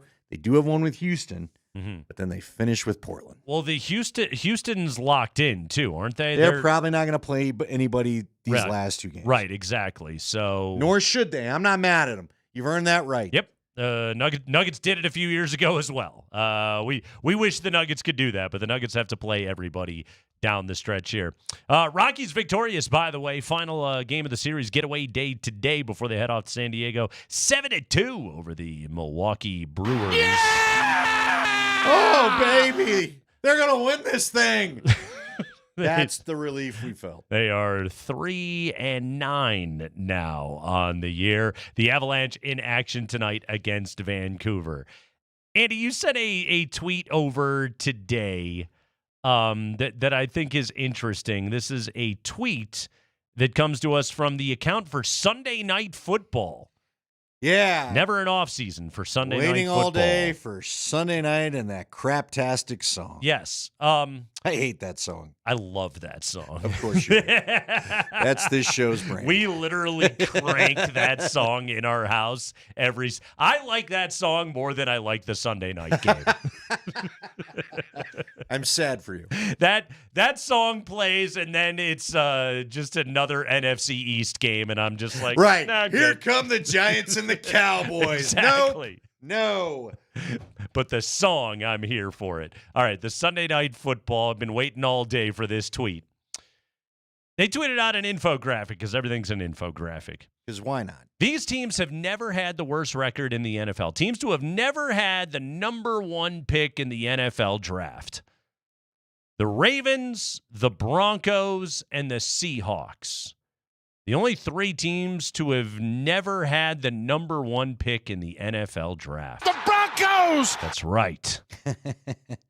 Andy, what's interesting to this about this to you? Here's what caught my eye, because it's a mundane tweet, but I'm thinking as we are in draft season. It's actually Thursday, Andy. Well, okay. Oh, yeah. Okay. What is? Sorry, go ahead. It's not Monday. Just go ahead. Not a Jimmy Buffett song. Continue. On Monday. Anyway, I noticed this and I thought to myself, you know what? And all 3 of those teams have Super Bowls. Uh-huh. And the Ravens and Broncos have multiple Super Bowls. Yes. And they've never owned the number 1 pick. And yet how many teams can you think of? Jacksonville's had the number 1 pick. That's how they got their quarterback right now. I can think of 29 other teams to have had a number 1 pick. Very good. Thank you. But not all 29 other teams have Super Bowls. Right. Right? Right. So, and certainly, like the Jets don't have a modern era Super Bowl. The Colts do have a modern era Super Bowl with their number 1 pick, Peyton Manning. What do you call the modern era? When was the last time the Jets won a Super Bowl? Super Bowl to me, 3. Our lifetime, you and me. Okay. The enough. 90s, the Fair 80s, enough. something. Not the 60s. Gotcha. I know that. Gotcha. Joe Namath Boy, we're going to have gets to no love. redefine that. You know what? Frankly, Nate, the Broncos may only have 1 modern era Super Bowl by some accounts. Because the NFL traditionally, they call it the Super Bowl era. Right. But the Jets do have. But I'm just saying, it's been a long time since they've had a Super Bowl win. My point being that number 1 picks don't lead to Super Bowl success, okay? You know, it's just fascinating to me because you all want the number 1 pick around this time of year. You want the top pick of the quarterback and on and on and on and on. Uh-huh. But that's what I started thinking. Is the number 1 pick overrated in a way? Especially, listen, this year, to me, number 1 pick's a little overrated this year. Is it not? Do you think Cam Ward's going to be a surefire stud in the NFL? No. Well, I don't know for sure. But if But you that's had, just it. we're all probably going to bet against it, right? It's not one of those years, I want to say it's not last year, and yet Caleb Williams isn't exactly off to a great start either. But isn't this a technicality? How so? Where did John Elway go in the draft?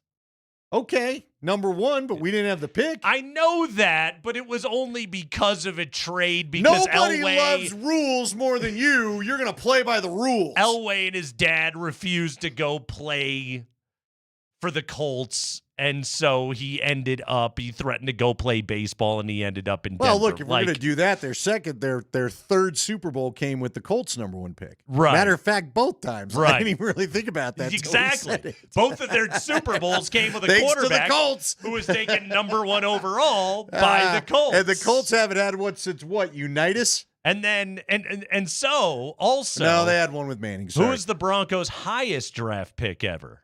Their highest personal is Von Miller. Von Miller, number 2. Super Bowl MVP. Number 2. I would argue high draft picks are good, but can be overrated. Yes. In the NFL, because you're generally you're compelled to go and take a quarterback, right? Right. And quarterback is uncertain. Like, let's see, the last number 1 overall pick quarterback to win a Super Bowl. Cam Newton played in one. He did not win it, as we know. Oh, we broke him that day. Would have been Matthew Stafford. Really? Okay. And he didn't do it with the team that drafted him. Yeah, because it's crazy. The number 1 overall pick was not Mahomes, if you can believe it. Burrow played in one but lost. Andrew Luck went to an AFC Championship game but lost. 45-7, by the way. That was the deflate game season. Let's see. Stafford, the last number 1 overall pick quarterback to win a Super Bowl with the franchise that drafted him would have been Eli Manning 2004, but it's the same technicality as Elway. Yeah. Because he was drafted by the Chargers. Okay, so I continue to go backwards then. Peyton Manning, 98. Yeah, there you go. Would have been the last one. There you go. That's a good point. All right, so let's take our little break so we're not in trouble. Let's come back. Everybody give us some good text. Mark, I think Mark Springer has a great one. Mm-hmm. You've got something that you want to talk about, and I have another one. But what are the most overrated things in sports? Let's talk about it coming up next on the Kreckman and Lindahl Show.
Yes, it is the Kreckman and Lindahl show.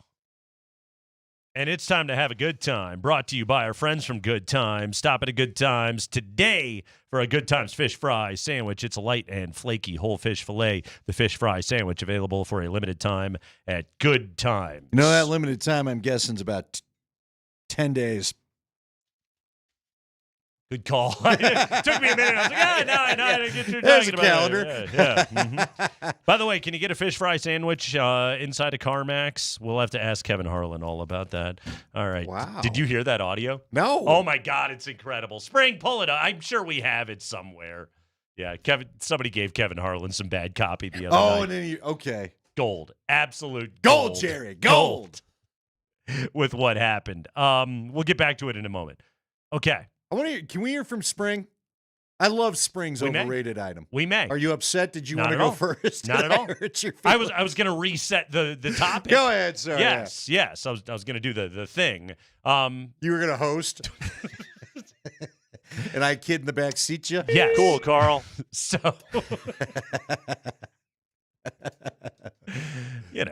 just catch everybody up to speed. So we were talking last segment, all right? A tweet from the Sunday Night Football Twitter account was the Ravens, the Broncos, and the Seahawks have never had the number one overall pick. Andy argues number one overall pick, one of the most overrated things in sports. By the way, my retort is, in the NFL, I'd say yeah. In basketball, definitely not. But basketball, it's massive. It's also, though, but it is really also depends on the year, right? Totally. There's, you can get LeBron James. Sure. You can get Tim Would've Duncan. loved it that year. Right, exactly. You can get Wemby. You can get you can get Akeem. Even you can get Akeem 2 picks before Jordan. Pretty damn good, right? You can get a Hall of Famer. It's really hard to not draft a Hall of Famer. You can pass on Jaden Daniels. Exactly. You can also, in the NBA, take Anthony Bennett. And it can be the year where Anthony Bennett goes number one. But now let's talk baseball. Yeah. Totally overrated. Totally You don't even know that you're ever going to see the guy. Yeah, unless it's, a Bryce Harper or a Strasburg, and did Strasburg really live up to his potential? Yeah, he had a bunch of arm problems, but he also, he did some big-time things as well. So, yeah, that's another one.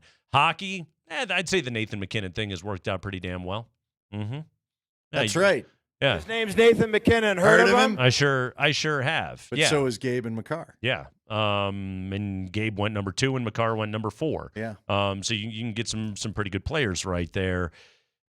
The NBA, it's all about the year, but you have the best chance to get a generational talent. Like whoever gets Cooper Flag this year, congratulations. You got yourself an awesome player. Well done. He should get your franchise turned around. But to your point in the NFL, I mean, Trevor Lawrence was supposed to be generational, right? It's been highly overrated. Exactly. Shocked by it, frankly. Andrew Luck. Kyler Murray. Baker Mayfield. You can just keep going down the list, and these guys very rarely turn out to be generational. But we're talking about what is overrated in sports. Spring had an interesting suggestion. Spring, fire away. Yeah, home field, home ice, home court advantage, perhaps. Yeah, toss it into the hat. Yeah, seriously, it especially it feels like in hockey anymore. I don't know why is it hockey and basketball doesn't feel the same as it was. I still think there's some of it in football because, again, if you get a team that comes from the South into the elements up north or somehow bad weather games where you're more used to playing in it than they are. Yeah. Again, Eagles and Rams from this past NFL. All right, there's something to it, but it feels like more and more in sports, let's just point to the Avs in Winnipeg last year. Home ice didn't do anything for them. I think it's most pronounced in football and basketball. Football, what's weird about football is if you get home field advantage throughout the postseason, you also get the benefit of not having to play the wild card round. So it's like, yes, you have home field, but also you played one fewer game. Sure. And I know that that's not automatic. Obviously, we saw what Philadelphia did a year ago. They had to play on wild card weekend. Kansas City. Yeah, exactly. But how many years did we talk about, wow, Patrick Mahomes has never had to play a road playoff game before until this past season. And that was another box he had to check. And by the way, he went and checked it. But still, you would look at it and you'd go, all right, well, what is truly the advantage there in the postseason? In terms of actual NFL home field advantage, last season the home team won 53% of their games. In the NFL, the year prior to that, 2023, 55% the home team won. So it exists, but it's not the most massively pronounced thing. And in fact, to Spring's point, over time, I mean, home field advantage used to mean as much as 3 points in a point spread. Now it's maybe a point? Maybe? Yeah. Point and a half is really all that it's how worth. Close all these teams are getting, because there's parity in every league. Yeah, exactly. Every league is striving for parity. Most are getting it. I believe no team outside the top 3 has ever won an NBA championship. So that would suggest that home court is important, but also, why would no team outside the top 3 ever win an NBA championship? Because, of course, the best teams are in the top 3, so naturally they would win an NBA championship, I think home court advantage is most pronounced in college basketball, more than any other major sport that we probably pay attention to. So much so that, in the metrics, in the quad system and the net rankings, they award road victories more so than home victories. So that's absolutely massive. But in I think pro we'll see it sports, matter in college football playoff, too, as we get going. Yeah, you know I think what I mean? If you've got to go to Alabama and you're not used to that environment. Well, didn't the home team win all 4 games I believe opening so. We weekend? went chalk. Yeah. So, but then again, you go back and you look at it and go, well, weren't they better teams? I don't know, But I think there's something to that. What do you got? Cap space. Oh, really? Wow, really? Okay. I think cap space is overrated. I'll be honest with you. I'm not sure I totally disagree with you there, because the Broncos, remember, all we heard about was all the phenomenal cap space they were going to have, and you sign 2 or 3 players and it's gone. It's out. Also, last year they didn't have any cap space. No, that's true. And they won a ton. They did. And they took a massive step forward. I mean, they also got a benefit of a good schedule. How many years are there teams that just, going into an offseason, and I'll say this about the NBA, how many times do you hear about a team is clearing out cap space, and then they get into free agency, and it's like, hey, congratulations, you signed Paul Millsap. Not to pick on any team, but you know what I'm saying. I'll give you another example. Remember when Melo was here, and then this summer's going to be it. They're going to go get Manu Ginobili. They're going to go get they were going to go get 9 guys. Instead, they ended up with only Kenyon Martin. That was it. I have this distinct, and maybe it was because this came from my childhood, but a distinct memory of the offseason for the Bulls after the dynasty ended. And I think it was like the 99-2000 offseason. So it was the first year after they sucked. But Jerry Krause cleared out all the cap space in the world. And Grant Hill and Tracy McGrady were free agents in the exact same offseason. And the Bulls hosted them, and they did college visits. Or it was like Benny the Bull and the cheerleaders are out there at the airport, and they're throwing this party because Grant Hill's coming to town and Tracy McGrady is coming to town. And then they both signed with Orlando. And not that worked out great for the Magic because Grant Hill's body broke, but you can get all the cap space in the world, and it gets hyped up of we're really gearing up for this summer. And then you might not do crap with it because just guys might not want to sign with your team. They might decide to go sign elsewhere. It's in some ways, cap space and the number 1 pick are in the same boat. They're great if you do good things with them. They're worthless if you don't. So but again, you hype it all up of just But see, I feel I would say this also about free agency. Mm-hmm. Yeah. We hype up all these, and in the NFL especially, more and more and more, you're overpaying for somebody else's best years. Right. Somebody else, by the way, real quick from the text line, a lot of great ones, but someone wrote in and said the halftime reporters, or not reporters, the questions, the interview at the half, the coach's interview, I've told you, and I do them. Yeah. Well, I did them. I don't do them now with Dion. I wouldn't disagree. The halftime coach's interview, they are now every now and again you do get a good one. Yeah, most of them you're not. You're just getting the same crap. It's 100% dependent on who the coach is. Well, and what's your role? Again, if I'm home guy like I am for the Buffs, I can't upset you. We got to do this again next week. I can't push you on a topic if I don't want to. You know who was an elite in-game interview? Michael Malone. He was. He gave great answers to people. He gave thoughtful answers. He talked about what was happening in the game. He was the master of the trick of talking long enough that they didn't have time to ask him a second question. That's by design. And don't call me Mike. That part of it, too. Poor Cassidy Hubbarth. She's a delight. That's going to do it for us here this afternoon. We were real guesty in the first hour. Connor McGahee, Scott Hastings, and Chris Marlowe all stopped by the show today, and they were all terrific. Check it all out. AltitudeSportsRadio.com. Download the podcast. DMac will put it on the YouTube thing. All that good stuff. DU tied up. Yeah, Pios and the Broncos headed to overtime. The Broncos! In the Frozen Four. So everybody